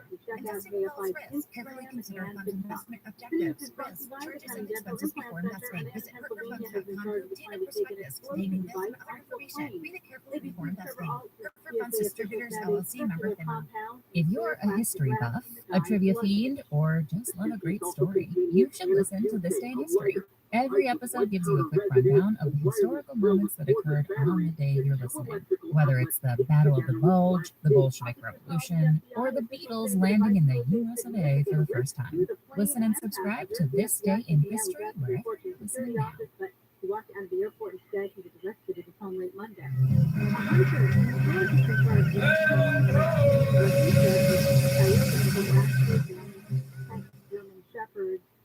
Hello, and welcome to the Explorers podcast. Today is part 2 in our series on Norwegian polar explorer Fridtjof Nansen. Last time, we left Nansen just as he was departing Norway in the first week of May 1888. His destination was the east coast of Greenland, and from there, a dash across the world's biggest island, a feat never accomplished in human history. In today's episode, we will cover Nansen's Greenland expedition. Let's kick things off with a couple of notes. Note number 1. If you want to see a map of Nansen's Greenland trek, go to explorerspodcast.com. I put one on the site, along with other fun stuff about our Scandinavian explorer. I do think seeing the map does help give you a better perspective of the expedition. So check out the website. There's a link in the show notes as well. Note number 2. A lot of the names in this episode are of places in Greenland. That means we'll have some Inuit names, Danish names, and Norwegian names all mixed together.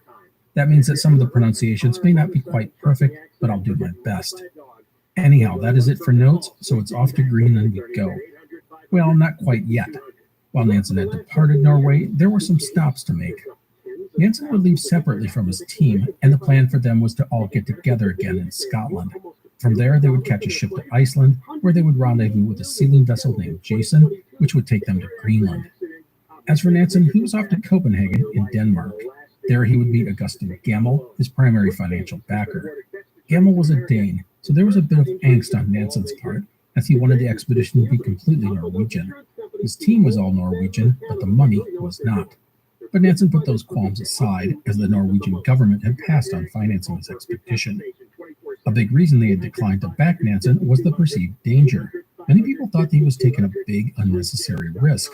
No one wanted to be associated with a failure. The Danish press, by the way, were as skeptical of Nansen's expedition as was the Norwegian press. Most people thought that Nansen would end up having to be rescued by the Inuit if they didn't die. And so, in Copenhagen, Nansen would meet with Gammel, who was gracious and supportive. Frankly, Nansen was lucky to have such a backer. Gammel had deep pockets, allowed Nansen to do things as he saw fit, and was truly interested in the expedition's success. Another person Nansen would meet with was explorer Gustav Holm, whom he had exchanged correspondence with about the upcoming expedition. Holm had been helpful and encouraging, even aiding Nansen in getting provisions, but he reiterated his warnings about traveling to East Greenland. Holm had been there. He said the ice would likely bar him from reaching the coast, especially this early in the year. No matter, Nansen was committed. He would next be off to London, where he met with key members of the Royal Geographical Society. They offered encouragement to Nansen, but stopped short of offering him their full support. Again, they didn't want to appear to be part of a failed endeavor. Next, Nansen would go to Scotland, where he would reunite with his team. And with that, let us reintroduce to you the members of the Greenland expedition. Otto Sverdrup, a rugged and dependable 33-year-old sailor and outdoorsman, was the expedition's second in command. Olaf Dietrichson was a 31-year-old career military officer and would help as a surveyor and mapmaker. 23-year-old Christian Christensen was a sailor and a gifted handyman. The latter skills would be invaluable on the expedition, as the small team size meant that the men wore many hats, making a handyman important. Both men were hardworking and reliable. From the Sami people in the north, there was Ole Nielsen Ravna and Samuel Johansson Baltu. Ravna, at 46, was the oldest of the group and the only member married and with children. Baltu was 27. Both men had lived all their lives north of the Arctic Circle and were accustomed to surviving in cold and rugged conditions. Another thing, all of these men were leaders. Also, something the five men had in common was experience working as a team. Whether on a ship or in the army or herding reindeer, each of these men knew what it meant to rely on others and to have others rely on you. The one person who didn't have any such experience was the leader, Nansen. Nansen was an academic, the only one in the group, and he had all of his life struggled in team settings. He was best when he worked alone. This means that with his overwhelming personality, will often struggle in a leadership role, especially the larger the team became. But know that it won't be a huge issue on the Greenland expedition, as the team was small and the task at hand very focused. Nansen and his men would take a mailboat to Iceland. As the ship went north, the cold would drop with each passing mile. The men froze on board, except the two Sami, who were just fine in their traditional clothing. Ravna was so nonplussed by the cold and uncomfortable sleeping below in such cramped quarters that he slept on the deck of the ship at night. The team would reach Iceland on May 20th after 11 days at sea. There they waited for the arrival of the ship. As they waited, the men would train and go on excursions. Nansen would sketch in his notebook and take photos with the new portable camera. While practicing on the skis, Baltu would hurt his leg as he was unaccustomed to the Norwegian heel bindings. Nansen was so concerned about the injury, he considered leaving Baltu behind. However, he could find no Icelander willing to join the expedition. In the end, Baltu would recover from his injury, and it would not be an issue. The team would finally meet with Jason on June 3rd. The vessel even had a Danish warship to escort them on their way out to sea the next day, the crew cheering and the ship firing off its guns to salute the brave explorers. The departure day was perfect, clear skies and good weather, and the Jason set sail to the west for Greenland. They would run into ice the next day, a sign of things to come. After a week crossing the Denmark Strait, the Jason would sight the coastal mountains of East Greenland, some 70 miles off, or 110 kilometers. But heavy, broken ice blocked the way west, and thus the ship retreated to avoid getting trapped in the pack. The team would settle in and wait for the opportunity to move west. Meanwhile, the ship took to seal hunting, Nansen helping out as a rifleman. The wait would go from days to weeks and then to a month. Finally, in mid-July, the ice began to break up, allowing the Jason to move west. The men would sight Greenland again on July 15th. As they got closer, Nansen had this to say about the coast, quote, "This landscape has a rare, wild beauty, more broken than anything I remember having seen," end quote. As a note, the east coast of Greenland is like a wall of mountains. Beyond the peaks was the ice cap, thousands of feet thick. The team would have to find a route up through the mountain range and onto that ice cap. The Jason sailed west for 2 days, getting to within 20 kilometers or 12 miles of the coast. But they could go no further. The pack was just too dangerous. Plus, the closer the ship moved toward the coast, the more they risked hitting uncharted shoals or submerged ice. Nansen decided it was time to disembark. It was not far from the Surmulvik Fjord. There was an Inuit village at this location, named Angmuksalek, and it was the furthest north any European had ever explored. Again, I recommend taking a look at our map on our site to get a feel for all of this.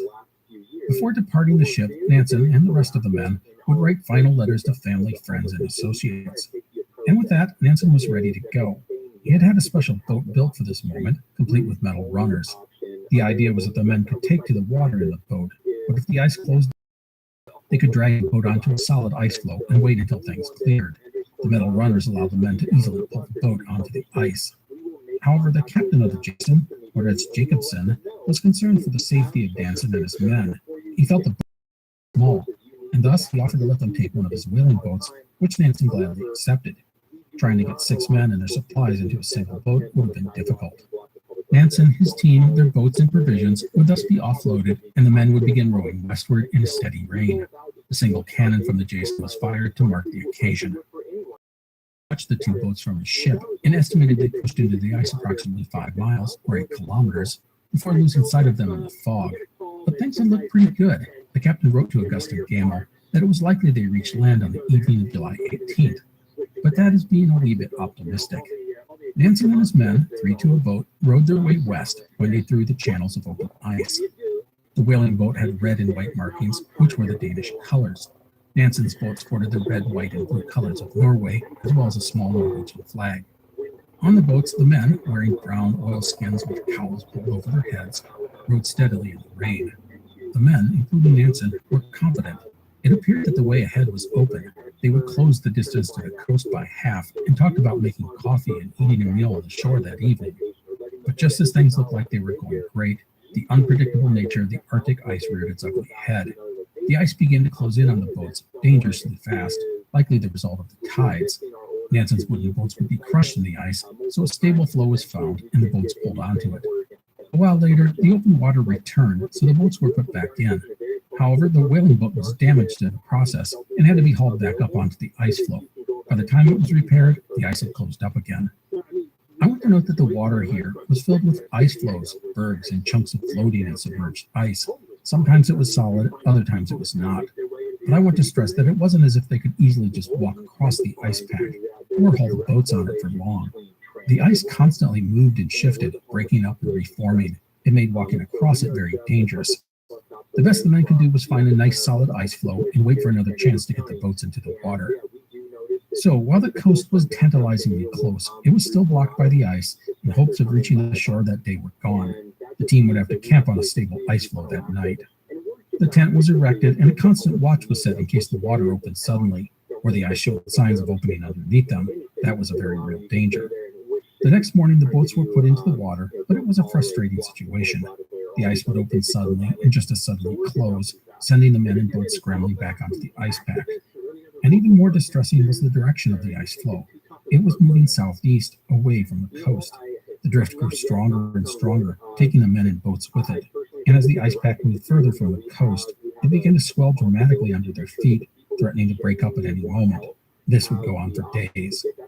Nansen would have the men practice loading and launching the boats on a moment's notice, but the drift was merciless. The floe they were camped on got smaller and smaller, waves breaking over the edges all around them. The men now faced 2 very deadly threats.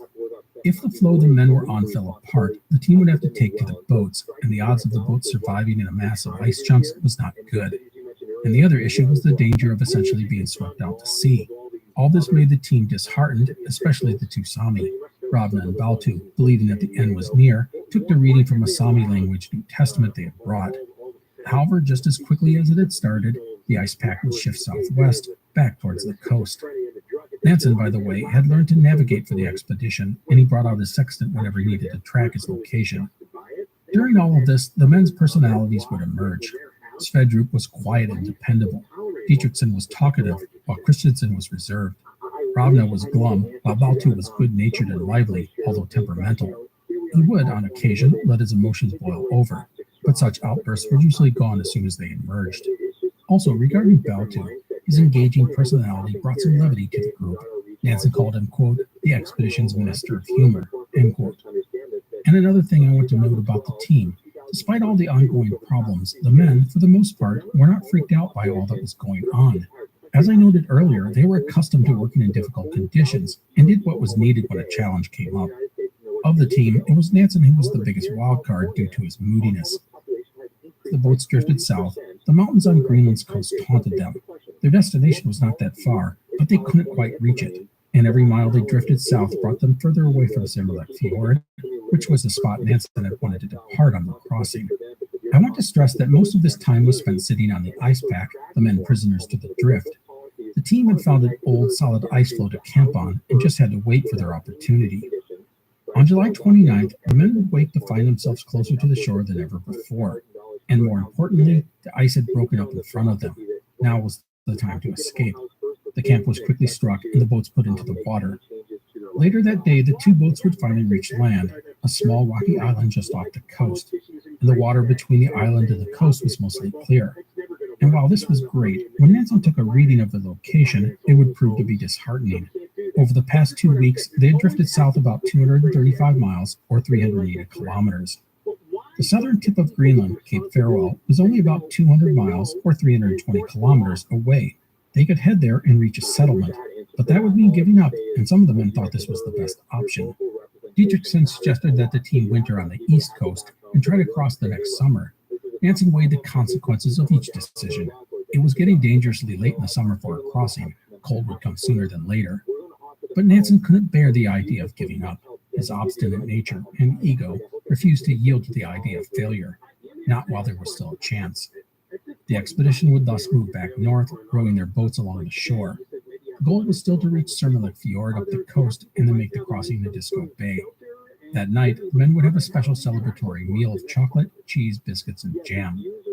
And so up the coast the boats went. The way was mostly clear, but the men had their boat hooks ready to push aside ice as needed.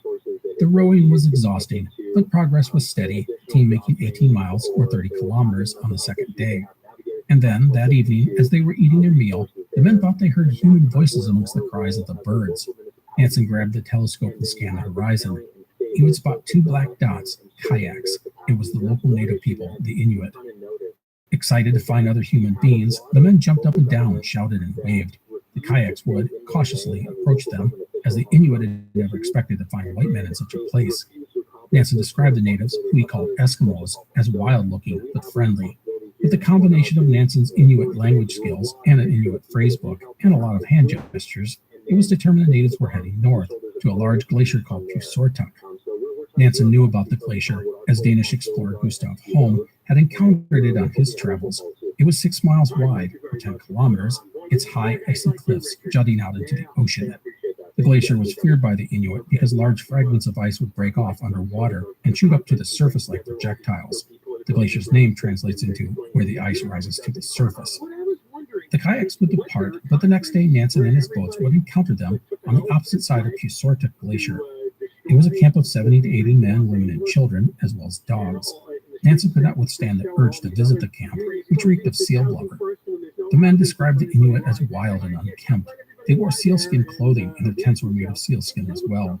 Kayaks were all around, as were 4 umiaks, bigger crafts made of sealskin and driftwood. The men were shocked to find the Inuit went naked in their tents, and they were appalled to discover that they washed with urine, as they had no access to soap or any other cleaning materials. But the natives were friendly and interested in the newcomers. They were especially fascinated by the fur reindeer boots that the Sami wore. The Inuit were actually 2 groups, one heading north, the other south. The ones heading south were going to trade with the Danish settlements. They especially wanted tobacco. Nansen noted that they possessed non-native items, such as beads and wooden crates. That night, Nansen and his men stayed at the Inuit camp. However, they didn't sleep much because the dogs howled endlessly. The Inuit would leave early the next morning, and Nansen would tag along with the northbound group. He wanted to use their expertise and knowledge to help them up the coast. The Inuit were happy to have the Norwegians and their big boats go along with them. One of Nansen's boats would take the point, pushing aside ice chunks as they went. This was helpful to the Inuit, whose kayaks and umiaks could easily get damaged by the ice. At one point, it started to rain, and the Inuit put ashore. Nansen, however, pushed on.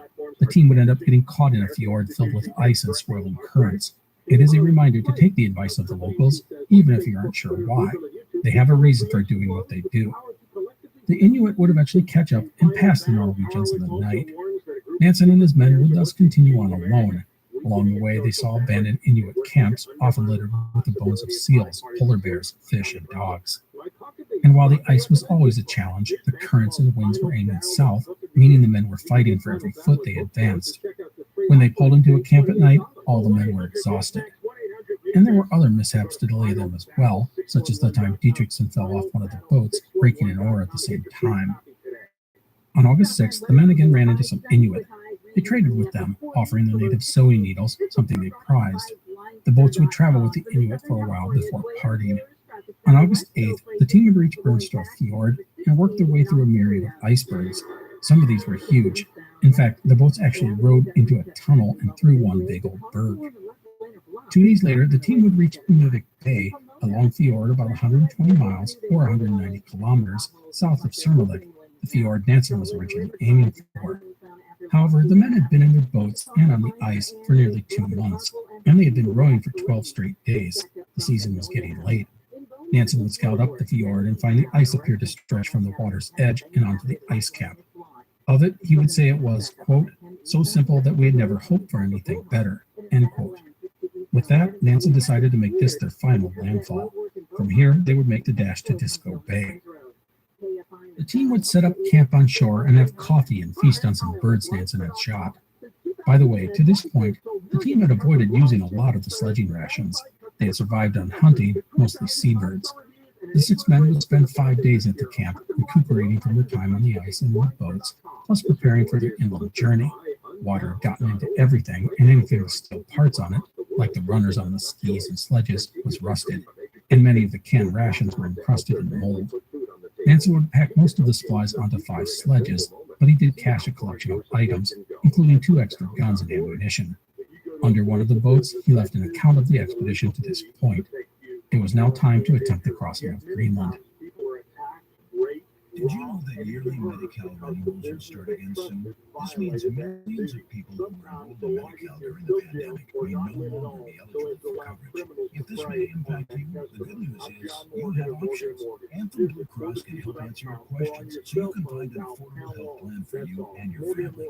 We want you to feel confident you're covered. Click to learn more or visit remaincoveredca.com. Policy exclusions and limitations apply. Anthem Blue Cross is the trade name of Blue Cross of California. Hello, everyone. This is Matt from the Explorers Podcast. For the next couple of months, we are conducting a listener survey to help us get to know you, your interests, and what you think of the show. You can help out the podcast by taking a short questionnaire at surveymonkey.com/r. That's the letter R. So surveymonkey.com/r/airwave. This only takes a few minutes, and your feedback will help us improve the Explorers Podcast and find new sponsors who actually interest you. In the survey, there's even a place at the end where you can tell me anything you want. Plus, as my way of saying thank you, every person who fills out the survey will be entered to win a $500 Amazon gift card. So please, if you could take the survey, I would appreciate it. That's surveymonkey.com/r/airwave, or click on the link in our episode notes of our more recent episodes. There's also a link on our website's homepage, explorerspodcast.com. Thank you again for your help. It had taken Nansen and his men a month to reach the launching spot of their expedition, but it was now time to begin a crossing of Greenland. Let us take stock of the situation. They had at least 600 kilometers, or 370 miles, to go. They had to get onto Greenland's ice cap, which, on average, is about 6,000 feet, or 2,000 meters, thick. That meant that the men were going to have to go up. Mountains surrounded them, but they had a glacier that appeared to take them to the top of the ice cap. Now, because they had 5 sledges and needed to go up, skis were not going to help them out, at least not yet. To start, everyone would have to trudge along on foot. The sledges would move well on the snow and ice at this point, but it took 3 men to haul them. That meant the team would have to pull a couple of the sledges forward and then go back and get 2 more, and then they would have to go back again for the final one. This made for slow progress as the men were covering the same ground over and over and going uphill. It makes for exhausting work, and that's even if the snow and terrain cooperated, which was not always the case. The path onto the ice cap was littered with chasms and crevasses, plus rocky ridges called Nunatak by the Inuit. And it's not as if there were signs pointing them to their destination. It meant a lot of scouting ahead and trial and error.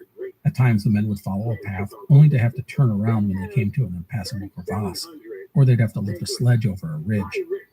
One of the frustrating things about snow and ice as it changes in elevation is that it breaks, creating all sorts of fissures and cracks and so forth. It's dangerous and unpredictable. As an example of the team's progress, one day over a 10-hour stretch, the men covered only 5 kilometers, or 3 miles, and an elevation gain of 200 meters, or 650 feet. And we cannot forget about the weather. At these lower altitudes, it was warm enough to rain. This made for miserable conditions as everyone and everything was soaked through and through. Plus, it made the snow soft, meaning hauling the sledges was even more difficult. At night, the men would sleep in a single tent, 3 men to a sleeping bag. Most of Nansen's specially crafted items were working well. The clothing, the wind jackets, the tent, the sleeping bags, all good. Which was important because after a long day hauling sledges, the last thing the men needed was to get cold or wet as they tried to sleep. By the way, the Sami would gift Nansen a pair of their native boots, which were made of reindeer hide. Nansen found them amazing, his feet rarely getting cold, yet still staying dry even when he worked hard. The one item that struggled was Nansen's stove. While it was better than previous polar stoves, it took a long time to warm things up, especially as the men moved to higher altitudes. And this would be important when they had to melt snow for water. That was not necessary now, but sooner than later it will be an issue. The other problem was food. The men were getting a solid 4,000 calories a day, and while that was not bad, it's not great. They needed at least another 20-25% more calories to maintain their strength and endurance. One of the reasons for this was the pemmican that Nansen had gotten did not include fat, which was the norm. The men thus began to crave fat. Each man was given a small ration of butter once a week. It became one of the most welcomed and relished foods that they had, but it was not nearly enough. As a note, Nansen had not brought alcohol on the journey, believing it didn't help anyone in the long run. And the tobacco supply was limited, as Nansen felt it weakened a man's nerves and endurance. He only brought enough for a single pipeful for each man on Sundays. And so up the snow and ice the men went, their progress slow but steady. And soon the upward gradient eased, meaning only 2 men were needed to haul one sledge. On August 20th, they passed the fissured edge of the ice cap, and before the men was the unbroken surface of the interior. It was like a sea of ice, with long frozen waves across the horizon. This was a big moment as the surface was hard and polished and even. A single man could now pull a sledge, no more relaying back and forth. However, 3 days later, the snow would change. It became fine and crystalline and rough. It clung to the iron-shod sledges. Nansen would say, quote, "The going is miserable. The snow became stickier and stickier and deeper. We sank 4 inches." End quote. The Inuit, by the way, had a method for dealing with such conditions. They would coat the runners of a sled with a thin layer of ice, and it would help it slide along. But Nansen knew nothing of this, unless the sledges struggled except for in moderate conditions. The team, by the way, was still rising in elevation, just at a more gradual rate. The expedition plodded on as summer waned. By now there was no rain, just snow and harsh winds. Nansen said the grains of snow could be needle-like and slash exposed skin in high winds. It was like being in a sandstorm in the desert. And with no available water, snow had to be melted on the inefficient stove, and dehydration set in. Dehydration saps a person of so much. They get weak and disoriented. They suffer from a wide variety of symptoms, including muscle cramps, headaches, and exhaustion. And there were other issues as well. Both Baltu and Ravna had developed snow blindness. Nansen gave them cocaine-infused eye drops to help with the pain. The men, as you can imagine, were miserable. They had not signed up for this sort of thing. They had viewed the expedition as a ski tour, not a slog up mountains and glaciers. Heck, they had barely used their skis at this point. Of it all, Christian Christensen would say, quote, "My God, how can people wish so much suffering on themselves that they do this?" End quote. Now, being that the team was on the ice cap, the wind was becoming a greater factor, and Nansen experimented with lashing the sledges together and attaching sails to them. However, there was a big problem with this. The winds drove the sledges southwest, not northwest, which was the direction to Disco Bay, and thus on August 27th, Nansen would make a major decision. The new destination of the expedition was now Gotthard, which today is called Nuuk and is the capital of Greenland. I will use the latter name for the rest of our story. Anyhow, a journey to Nuuk was not quite as epic of a crossing as if they had gone to Disco Bay, but it was a sensible decision considering their status, and completing the crossing to Nuuk would still be considered traversing Greenland. The change made the men happy as it cut roughly 100 kilometers or 60 miles off their journey. The men would continue on, sailing the sledges when possible, but hauling them when needed. Up until now, the team had not really used their skis, but it was here that Baltu would break them out and find the going not too difficult. The skis Nansen had ordered were made of birch with thin iron plates and a strip of elk fur down the middle to help them glide in the wet snow. However, the skis struggled going uphill, and the grip was not very secure. The men gave them a go. The rest of the team turned to using snowshoes. Nansen had brought big Canadian-designed shoes, which no one had really used. The Sami refused to try them and stuck to their skis. After some fits and starts, the rest of the men soon figured out how to use them effectively. On August 31st, the men were essentially on Greenland's ice cap. They no longer could see any land. There were no mountains or ridges protruding up out of the ice pack, just a sea of ice and snow. They were at an elevation of about 2,500 meters or 8,200 feet. They had spent 17 days plodding upwards to get to this point. In short order, all the men would be on skis, and progress would be much smoother and steadier. However, this high up, the cold and the wind got brutal. On September 4th, the temperatures dropped to negative 18 Celsius, or 0 degrees Fahrenheit. The wind chill was a balmy negative 50 degrees Celsius, or negative 58 Fahrenheit. And thirst was even more of an issue as melting snow became extremely difficult. Luckily, the clothing and tent kept the men warm and dry. Here's a crazy story I wanted to share with regards to the extreme temperatures. On a bright day, Nansen took the temperature of the shady side of the tent. It registered negative 40 degrees Celsius. The Fahrenheit equivalent is negative 40 degrees as well. Nansen then took the temperature on the sunny side of the tent. It registered at 40 degrees centigrade. Not negative 40, but 40. That's 104 degrees Fahrenheit. No matter, as long as the weather was okay, the men were making around 15 kilometers, or 9 to 10 miles, a day. Nansen said the model was, quote, death or the west coast of Greenland, end quote. However, the cold, snow, and wind would persist. On September 6th, the men would wake to find their entire tent nearly buried by drifting snow. They used whatever they could to prop up the tent wall so it wouldn't collapse. The wind had been so fierce during the storm that if the men had to go outside, they had to crawl, otherwise they would simply get blown over. But when the weather cooperated, the team would move forward. The next day, they reached an altitude of 2,720 meters, or 8,920 feet. They had reached the summit of the Greenland ice pack. The main thing about reaching the summit was that after going up, you now got to go down, which is much more fun. And so onward the men went. The sails were used on the sledges if possible, but they would be hauled if necessary. When the sails were used, one of the men stood in back, holding onto a bamboo pole attached to the sledge, acting as a helmsman. The one major issue was if the sledges got going too fast and they couldn't be stopped. One time the men had to bring the sledges to a quick halt as they neared a chasm, which was a 100-meter drop or 330 feet. But things would go well. One day the conditions were perfect and the men pushed themselves as long as they could manage. They covered 70 kilometers or 44 miles in that single day. The sledges were, by the way, proving to be outstanding. One of them did break down and have to be abandoned, but otherwise they slid along the surface at a rate most polar explorers could never imagine. Nansen's vision was bearing fruit.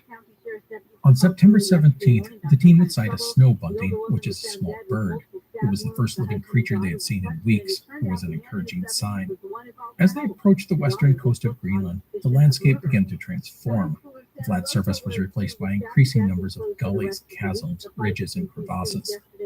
Progress was slow as the men had to carry the sledges over rocks or find their way around crevasses.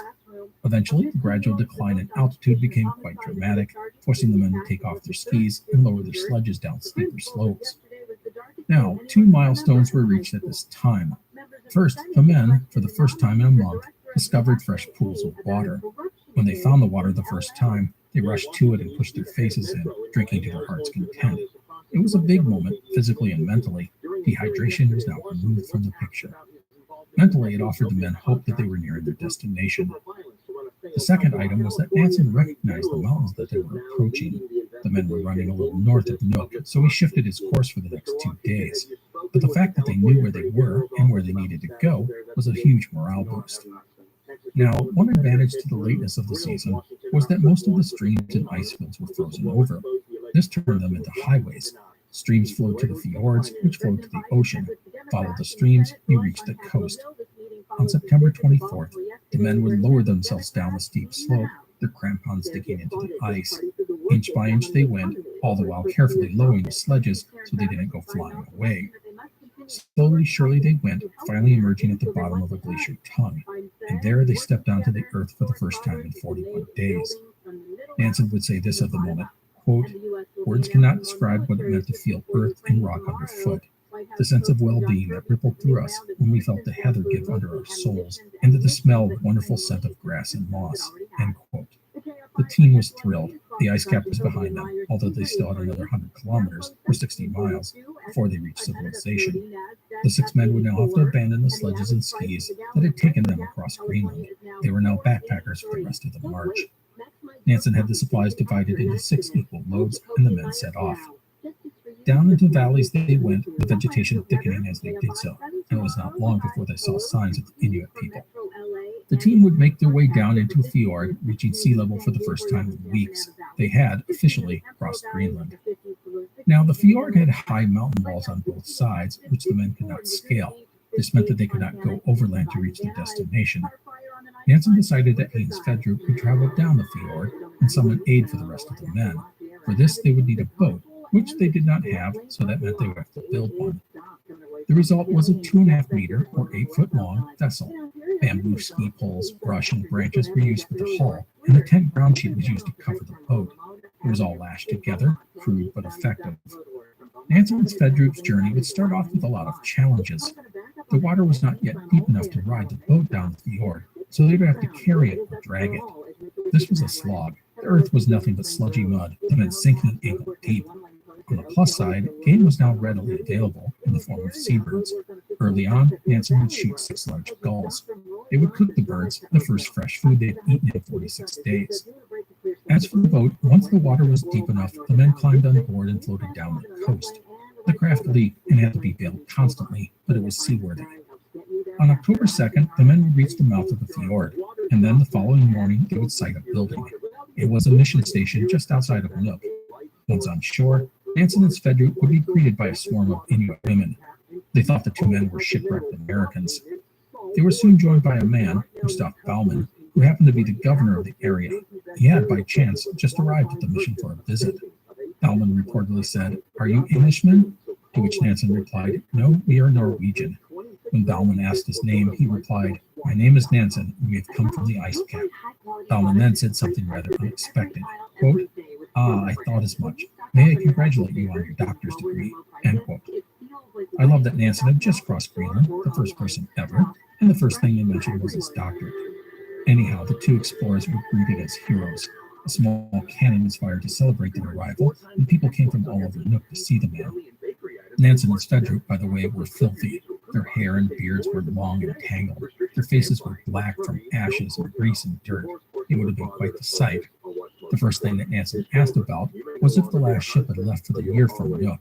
He was disappointed to find that it already had, which meant he would be stuck here until spring. But Nansen wanted to get word to the outside world of his accomplishment. There was no telegraph in Greenland, but Nansen was told that there was a ship scheduled to leave from the port of Ivektu, about 500 kilometers or 310 miles to the south. The main issue was if the water started freezing, the ship might have to depart early. And thus Nansen quickly wrote out a few letters and had them rushed south by 2 Inuit in kayaks. As luck would have it, the ship was still in port. It could not wait for Nansen and his team, but it would at least be able to bring the letters. The ship, along with the letters, would arrive in the Norwegian port of Farsund on November 9th. A telegram of the contents was then sent to the expedition's backer, Augustin Gamel. The message? Nansen had done it. He was over the cap, all was well. It wasn't long before news reached the rest of the world. Nansen was now famous. However, Nansen could not reap the benefits of his success sitting in Greenland. He would have to wait for that. Instead, he would organize the return of the rest of the men who were still camped up the fjord. They had been waiting anxiously for Nansen's return, growing more and more worried that he had not made it. But they would eventually be brought back by the locals. Like Nansen and Svedrup, the first thing they did was gorge on food. And so the men would have to wait until spring. Nansen adopted Inuit dress that winter and learned how to survive in a polar environment. He learned to throw an Inuit harpoon, how to use a kayak, and even the language. He found the Inuit to be highly adapted to their world. Now, some of this was Nansen simply being fascinated by something new, but it was also a hint of what was brewing in his mind. Already, Nansen was plotting out his next great adventure, a run at the North Pole. But that will be for next time. Instead, Nansen and his team, most of whom learned how to hunt and fish and kayak with the Inuit, would ride out the long winter. It was not an unhappy time for the men, who found the Inuit friendly and welcoming. When a ship would arrive on April 15, 1889, it was time to pack up and go. Nansen had grown fond of the place, writing, quote, "It was not without sorrow that we left this place and its people, among whom we had enjoyed ourselves so well." End quote. The ship would thus depart with the team, although Baltu was saddened to leave as he had fallen in love with a local girl. However, she was already engaged, and he was thus heartbroken.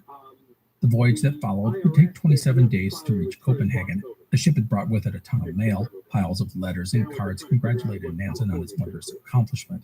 Nansen's brother, Alexander, wrote that he was no longer known as Alexander, but as Nansen's brother. Anyhow, the men would arrive in Copenhagen to the cheers of thousands.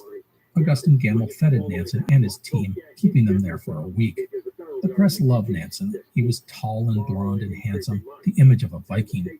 One journalist said he was, quote, "the lion of the moment," end quote. In his speeches, Nansen frequently downplayed the rigors of the expedition, making it sound as if the journey had been easy.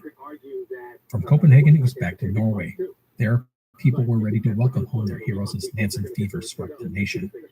They arrived by ship in Christiania, where they were escorted into the harbor by hundreds of boats. It was estimated that 30 to 40,000 people had gathered to welcome them.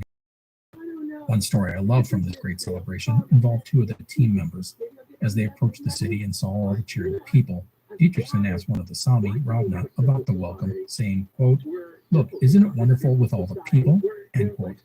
Ravna replied, quote, "Yes, wonderful, very wonderful, if it had only been reindeer." End quote. Anyhow, what followed for Nansen and his men was 10 days of parades and parties and speeches. There would be medals for everyone. After that, the mania faded and the team, except for Nansen, would board trains and head home. For Nansen, Christiania was home, so he had nowhere to go. However, by this point, he just wanted to be left alone. He was tired of repeating the same stories and answering the same questions. Instead, he would look to his future, which now offered all sorts of possibilities, including financial security. His boss at the museum in Bergen, Daniel Danielson, wanted him to come back, but Nansen declined. He knew there was more out there for him than life in Bergen. The University of Christiania would offer him the position of curator of the zoological collection. The job had no specific duties or responsibilities. They wanted Nansen's name more than anything. With a salary of 3,000 krona, which was quite generous, it offered him the opportunity to have some security and to do whatever he wanted. He would accept the position. As for what to do next, well, Nansen would start by putting together an account of the Greenland expedition. The result would be the book, The First Crossing of Greenland, which would come out the following year. The other big thing for Nansen was a wedding, as he would get married just a few months after returning from his now epic journey. But let's hold that story for next time, because we are pretty much wrapped up for today. Fridtjof Nansen had done it. He had become the first person to cross Greenland and was world famous. He had accomplished the feat with a fresh and innovative approach. His use of skis, specially designed sledges and gear, had been a great success, and he had done it without the loss of life, rare for such endeavors. Also, the crossing revealed to the world exactly what lay in the center of Greenland. At 28, Nansen had the world before him, and next time we will get him on the path for his next big adventure, a go for the North Pole. Now, before we end today, I want to visit with a few of the people in our story, because most of them we are done with, but I want to let you know about their fates. Otto Sverdrup, the expedition's second in command, we will hold off on, as he will be on Nansen's next expedition. Olaf Dietrichson, our military officer, would head back into the army and have a long and successful career, rising to the rank of Major General. He would die in 1942. Christian Christensen was invited on Nansen's next expedition, but by then he would have a wife and a family, and he would ultimately pass on the opportunity, even if he was sorely tempted. He would go on to work as a foreman at a timber yard as well as on a farm, before spending most of his life working for a shipping company. He died in June of 1943. Regarding our Sami, neither of them was done with exploration or adventure. Ole Nielsen Ravna would apply to be on Nansen's next expedition, but was passed up due to his age. However, in 1905, at the age of 65, he went back to Greenland as part of a team looking into the possibility of setting up a reindeer farm around Nuuk. He would return to Norway, but died the following year. The last member of our team was Samuel Baltu, the excitable Sami whose good humor had been a great source of relief on the Greenland expedition. While Baltu would go on to write a book on the expedition, it was honest and interesting and provided us with a lot of great insight into the endeavor. Nansen would even use some of Baltu's text in his book. In some ways, Baltu struggled to adapt to life after the expedition. His home in the north was now very small after having done and seen so much. He wrote Nansen about coming on his next expedition, but his lack of sailing experience, plus his unpredictability, made him ill-suited for such a large endeavor. His offer would be declined. Baltu would spend some time in Alaska, helping expand the reindeer herds brought from Siberia. He would also do some gold prospecting. Baltu would ultimately return to Norway and get married. He died in 1921. Side note relating to Baltu. In 1925, diphtheria broke out in Nome, Alaska. 20 mushers and 150 dogs were organized to carry the medicine across Alaska to save the city's population. The lead dog in the final stretch of the journey was named Baltu in honor of our Sami explorer. Baltu the dog would go on to become one of the most famous canines in the world. And so, that wraps up the story of Fridtjof Nansen's 1888 Greenland expedition. It had been a great success and thrust Nansen onto the world stage. Next time, we will follow Nansen as he develops his plan to reach the North Pole. That is it for today. I hope you've enjoyed the show. Please take care, stay healthy, and I will see you next time. The Explorers podcast is part of the Airwave Media Network. Go to airwavemedia.com to find other independent podcasts, such as Big Picture Science and Clever. Did you know that yearly Medi-Cal renewals will start again soon? This means millions of people who were enrolled in Medi-Cal during the pandemic may no longer be eligible for coverage. If this may impact you, the good news is you have options. Anthem Blue Cross can help answer your questions so you can find an affordable health plan for you and your family. We want you to feel confident you're covered. Click to learn more or visit remaincoveredca.com. Policy exclusions and limitations apply. Anthem Blue Cross is the trade name of Blue Cross of California. Hi, I'm Neil. And I'm Ted. And we are from the Triviality Podcast, a pub trivia style game show where a lack of seriousness meets a little bit of knowledge. Join us each week for an hour-long game of general knowledge trivia featuring special guests from around the world, plus tons of extra game episodes. If you want to improve your trivia game, or you just want to scream at us in your car when we get easy questions wrong, then we're the show for you. Find Triviality on all your favorite podcast apps. But you know that because you're already listening to a podcast. You're listening to an Airwave Media Podcast. Did you know that yearly Medi-Cal renewals will start again soon? This means millions of people who were enrolled in Medi-Cal during the pandemic may no longer be eligible for coverage. If this may impact you, the good news is you have options. Anthem Blue Cross can help answer your questions so you can find an affordable health plan for you and your family. We want you to feel confident you're covered. Click to learn more or visit remaincoveredca.com. Policy exclusions and limitations apply. Anthem Blue Cross is the trade name of Blue Cross of California. If you're a history buff, a trivia fiend, or just love a great story, you should listen to This Day in History. Every episode gives you a quick rundown of the historical moments that occurred on the day you're listening. Whether it's the Battle of the Bulge, the Bolshevik Revolution, or the Beatles landing in the USA Today for the first time. Listen and subscribe to This Day in History wherever you're listening now. Not good news, but it never is. Johnny 10 KFIM 640 live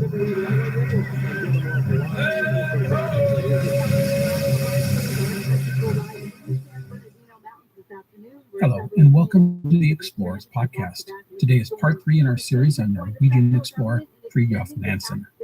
Last time, we got Nansen home from a successful crossing of Greenland, making him the first person to ever accomplish that momentous task.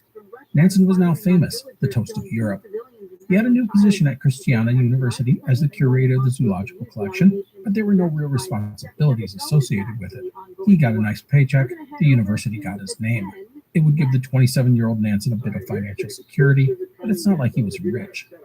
So it was the summer of 1889. Nansen would head off to do some lectures about his Greenland crossing in Edinburgh and London, meeting with the Prince of Wales, aka future King Edward VII, and members of the Royal Geographical Society.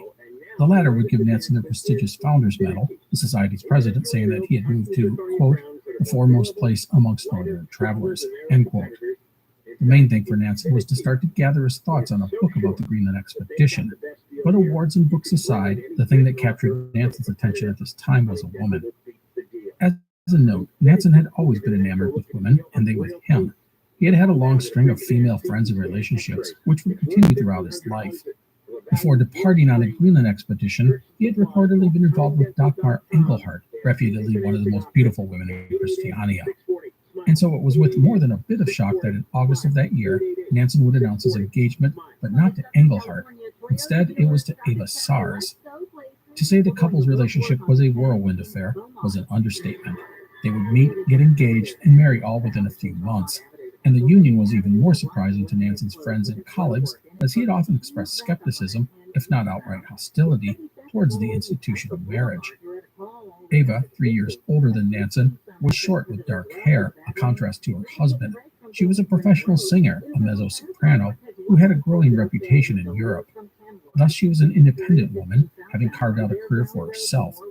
It is said that she captured Nansen's attention due to her skiing abilities, with Nansen calling her the best female skier in Norway.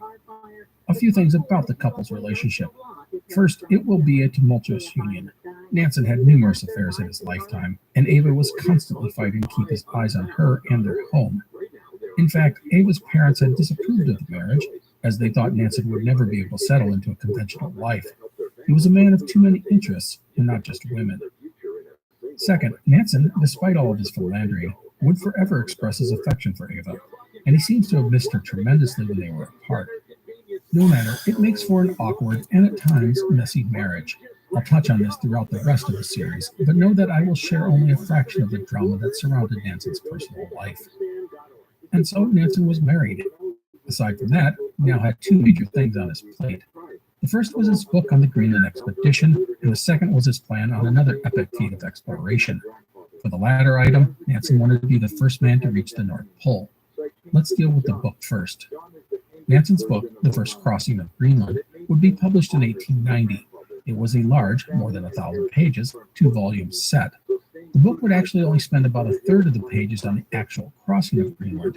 The rest was on topics such as the life of the Inuit and seal hunting. As a note, Samuel Baltu, the Sami who had been with Nansen on the Greenland crossing, would write his own book about the expedition. Nansen would even quote Baltu's book in his own. Nansen's book would be a success, and he would receive 7,000 krona for his efforts. The funds would allow Nansen to purchase a home for himself and Eva. And that takes us to our second item, the North Pole. The lure of the Arctic was not far from Nansen's mind. In fact, for years he had been concocting a rather bold plan to reach the pole. In February 1890, he would announce that plan at the meeting of the Norwegian Geographical Society. The idea was actually pretty simple. Take a ship to the waters off of Siberia, let it get frozen in, and then have the ice drift take the ship to the North Pole. Or at least close enough that a team could do a quick dash from the ship to the pole. He finished the presentation by saying, quote, "May Norwegians show the way.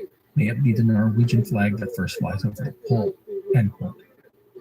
Now, we need to do some background here before we just run off and start getting an expedition ready, because you are probably saying, what the heck? Just drifting the ice to the pole? Is that real? Well, that is what we will talk about now. The genesis of Nansen's plan begins in 1879 when an American ship, the Jeannette, set out to reach the North Pole. The ship went through the Bering Strait, which divides Alaska and Russia. The ship would get trapped in the ice and drift west for 2 years before being crushed off the Siberian coast. 20 of the 33 crew would die. Side note here, I will cover the Jeannette expedition someday, as it's a great story. Side note done. So the Jeannette sinks, and that's the last we heard of her, correct? Well, no. And that's because in 1884, 3 years after sinking, items from the ship would be found on the southeast coast. This was thousands of miles from where the Jeannette had gone down. How was this possible? Well, the theory that was proposed was that there was an east to west current that carried across the Arctic Ocean from the area where the Jeannette went down, which was the East Siberian Sea, to Greenland. This theory is actually correct. There is a specific current, now called the transpolar drift stream, that goes from the waters of northern Russia to Greenland. However, key thing here is that the drift doesn't go directly over the North Pole. You get close, but in reality, it skirts north of the landmasses, mostly archipelagos, of the area. This includes the New Siberian Islands, the Severnaya Zemlya Islands, the islands of Franz Josef Land, and Spitsbergen. I put a map of all this on our website, explorerspodcast.com. So what Nansen and others were suggesting was that if you let yourself get frozen into the ice at the right spot, the natural drift of the ice would take you close to the North Pole. Now, some real big questions here. First, this assumes that there is no solid land in the north, like at the South Pole, as a continent doesn't drift. But based on the information available, Nansen believed that the Arctic was only a frozen pack of ice, not a solid mass of land. Yes, there were some islands, but the transpolar drift stream demonstrated nothing significant. This stretch is only 171 constructed. Gavin Newsom can't get Joe Biden to cough up $1 billion. Is that amazing? This press release I'm looking at also says that recent estimates indicate the high-speed rail, the way it is right now, will cost $206.4 million per mile. Just chew on that number for a moment. $206 million a mile? I saw in a news story in Cal Matters the secret to this. Oh, the secret to this is Schwarzenegger and Jerry Brown were enthusiastic supporters, according to this story. But when Gavin Newsom became governor, he was openly skeptical. And they quote him. The project as currently planned would cost too much and take too long, he said as he took office. There's been too little oversight, and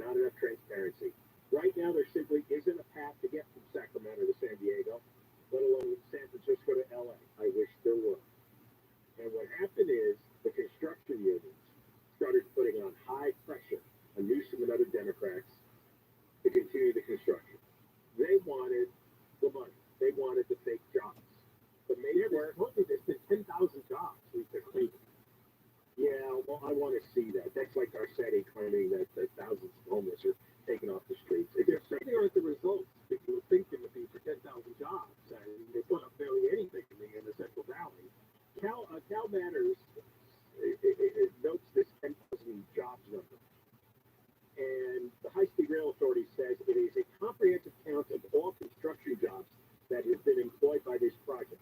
This takes into account laborers who have worked with one or more subcontractors and held one or more jobs, averaging nearly 100 days on the job site. Now I see. So if you work for 100 days, yeah, that's not even a third of the year. That's not really, that's part-time work. That's not 100 days total, maybe over 10 years. Oh, yeah. Yeah, it's total nonsense. The unions donate enormous amounts of money to Democrats. Everybody knows the Democrats are largely controlled by various unions. And this is just another set of them. And so they got their way. And somebody sat Newsom down because he was just taking over as governor and said, Gavin, you can't do this. You can't piss off the union guys. And so the boondoggle continues into year 15 with nothing doing. And let's review this one more time. $9.95 billion was the original bond measure that passed by the voters in 2008. That was it.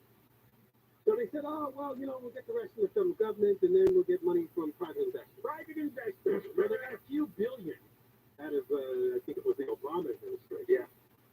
And then that was it. Yeah, Trump shut that off, and now Biden is not interested. No, not going to give another $1 billion. And there has not been a penny. Imagine all the private investors in the world. Nobody stepped forward. Nobody. How many trillions of dollars passes through the stock market, the bond market? How many investments are made by all these private equity firms? And yet, nobody's offered a penny. Nobody wants a piece of this action. How can that be? So now it's $33 billion just for this one pathetic segment.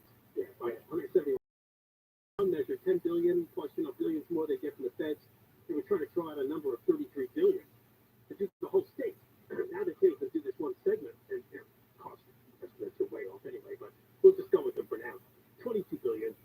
So projecting that out, they think that to build the whole statewide system is going to cost over $80 billion. They are absolutely out of their minds dreaming. But there's like no way to kill this. No, because if the governor is corrupted and the legislature is corrupted by union money, and people don't want to vote these bastards out, Newsom and the legislature are basically criminals. They're taking bribes.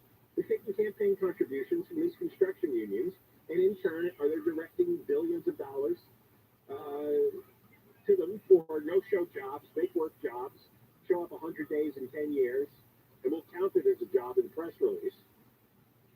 Last time we checked, a couple of legislators wanted to just steal money for other rail projects, saying that this is not going to come together, so we might as well use some of the $10 billion on local rail projects rather than I'll sink it all into this mess.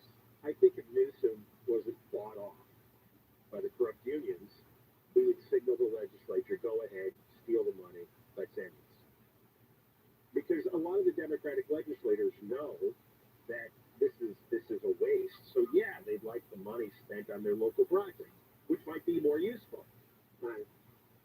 But they can't because the governor is owned by the unions. And the union goons that run these organizations are absolutely corrupt. All right, when we come back, we played some pretty tough to listen to audio from a mother who lost 2 sons to a fentanyl overdose. Testifying before Congress, her message was, do something, particularly, she was saying, the open border with Mexico, all the drugs are smuggled in. Again, components are made in China, it gets to Mexico, and then it's finished, and then it's brought into the U.S. Tons and tons of fentanyl. And sometimes young people think they're buying oxycodone and they get something laced with fentanyl and they OD and they die. So that was her plea. Well, it was a response of sorts from old dementia, Joe Biden. We'll talk about it coming up. Johnny Ken KFI, AM 640, live everywhere, the iHeartRadio app. And Deborah Mark live in the 24-hour KFI newsroom. National Guard members have been sent to help with the snow-buried communities in the San Bernardino Mountains. This woman in Crestline says she can't get out of her neighborhood. There's 3 trips about clouds, but the burdens are 12 to 15 feet high. And some spots, Governor Newsom declared an emergency for San Bernardino County and other snow-impacted counties last night. The emergency will allow officials to hire private companies to remove snow faster. People have been trapped inside their homes because of heavy snow from the storm since last week. Malibu Canyon Road in in Malibu has been reopened a day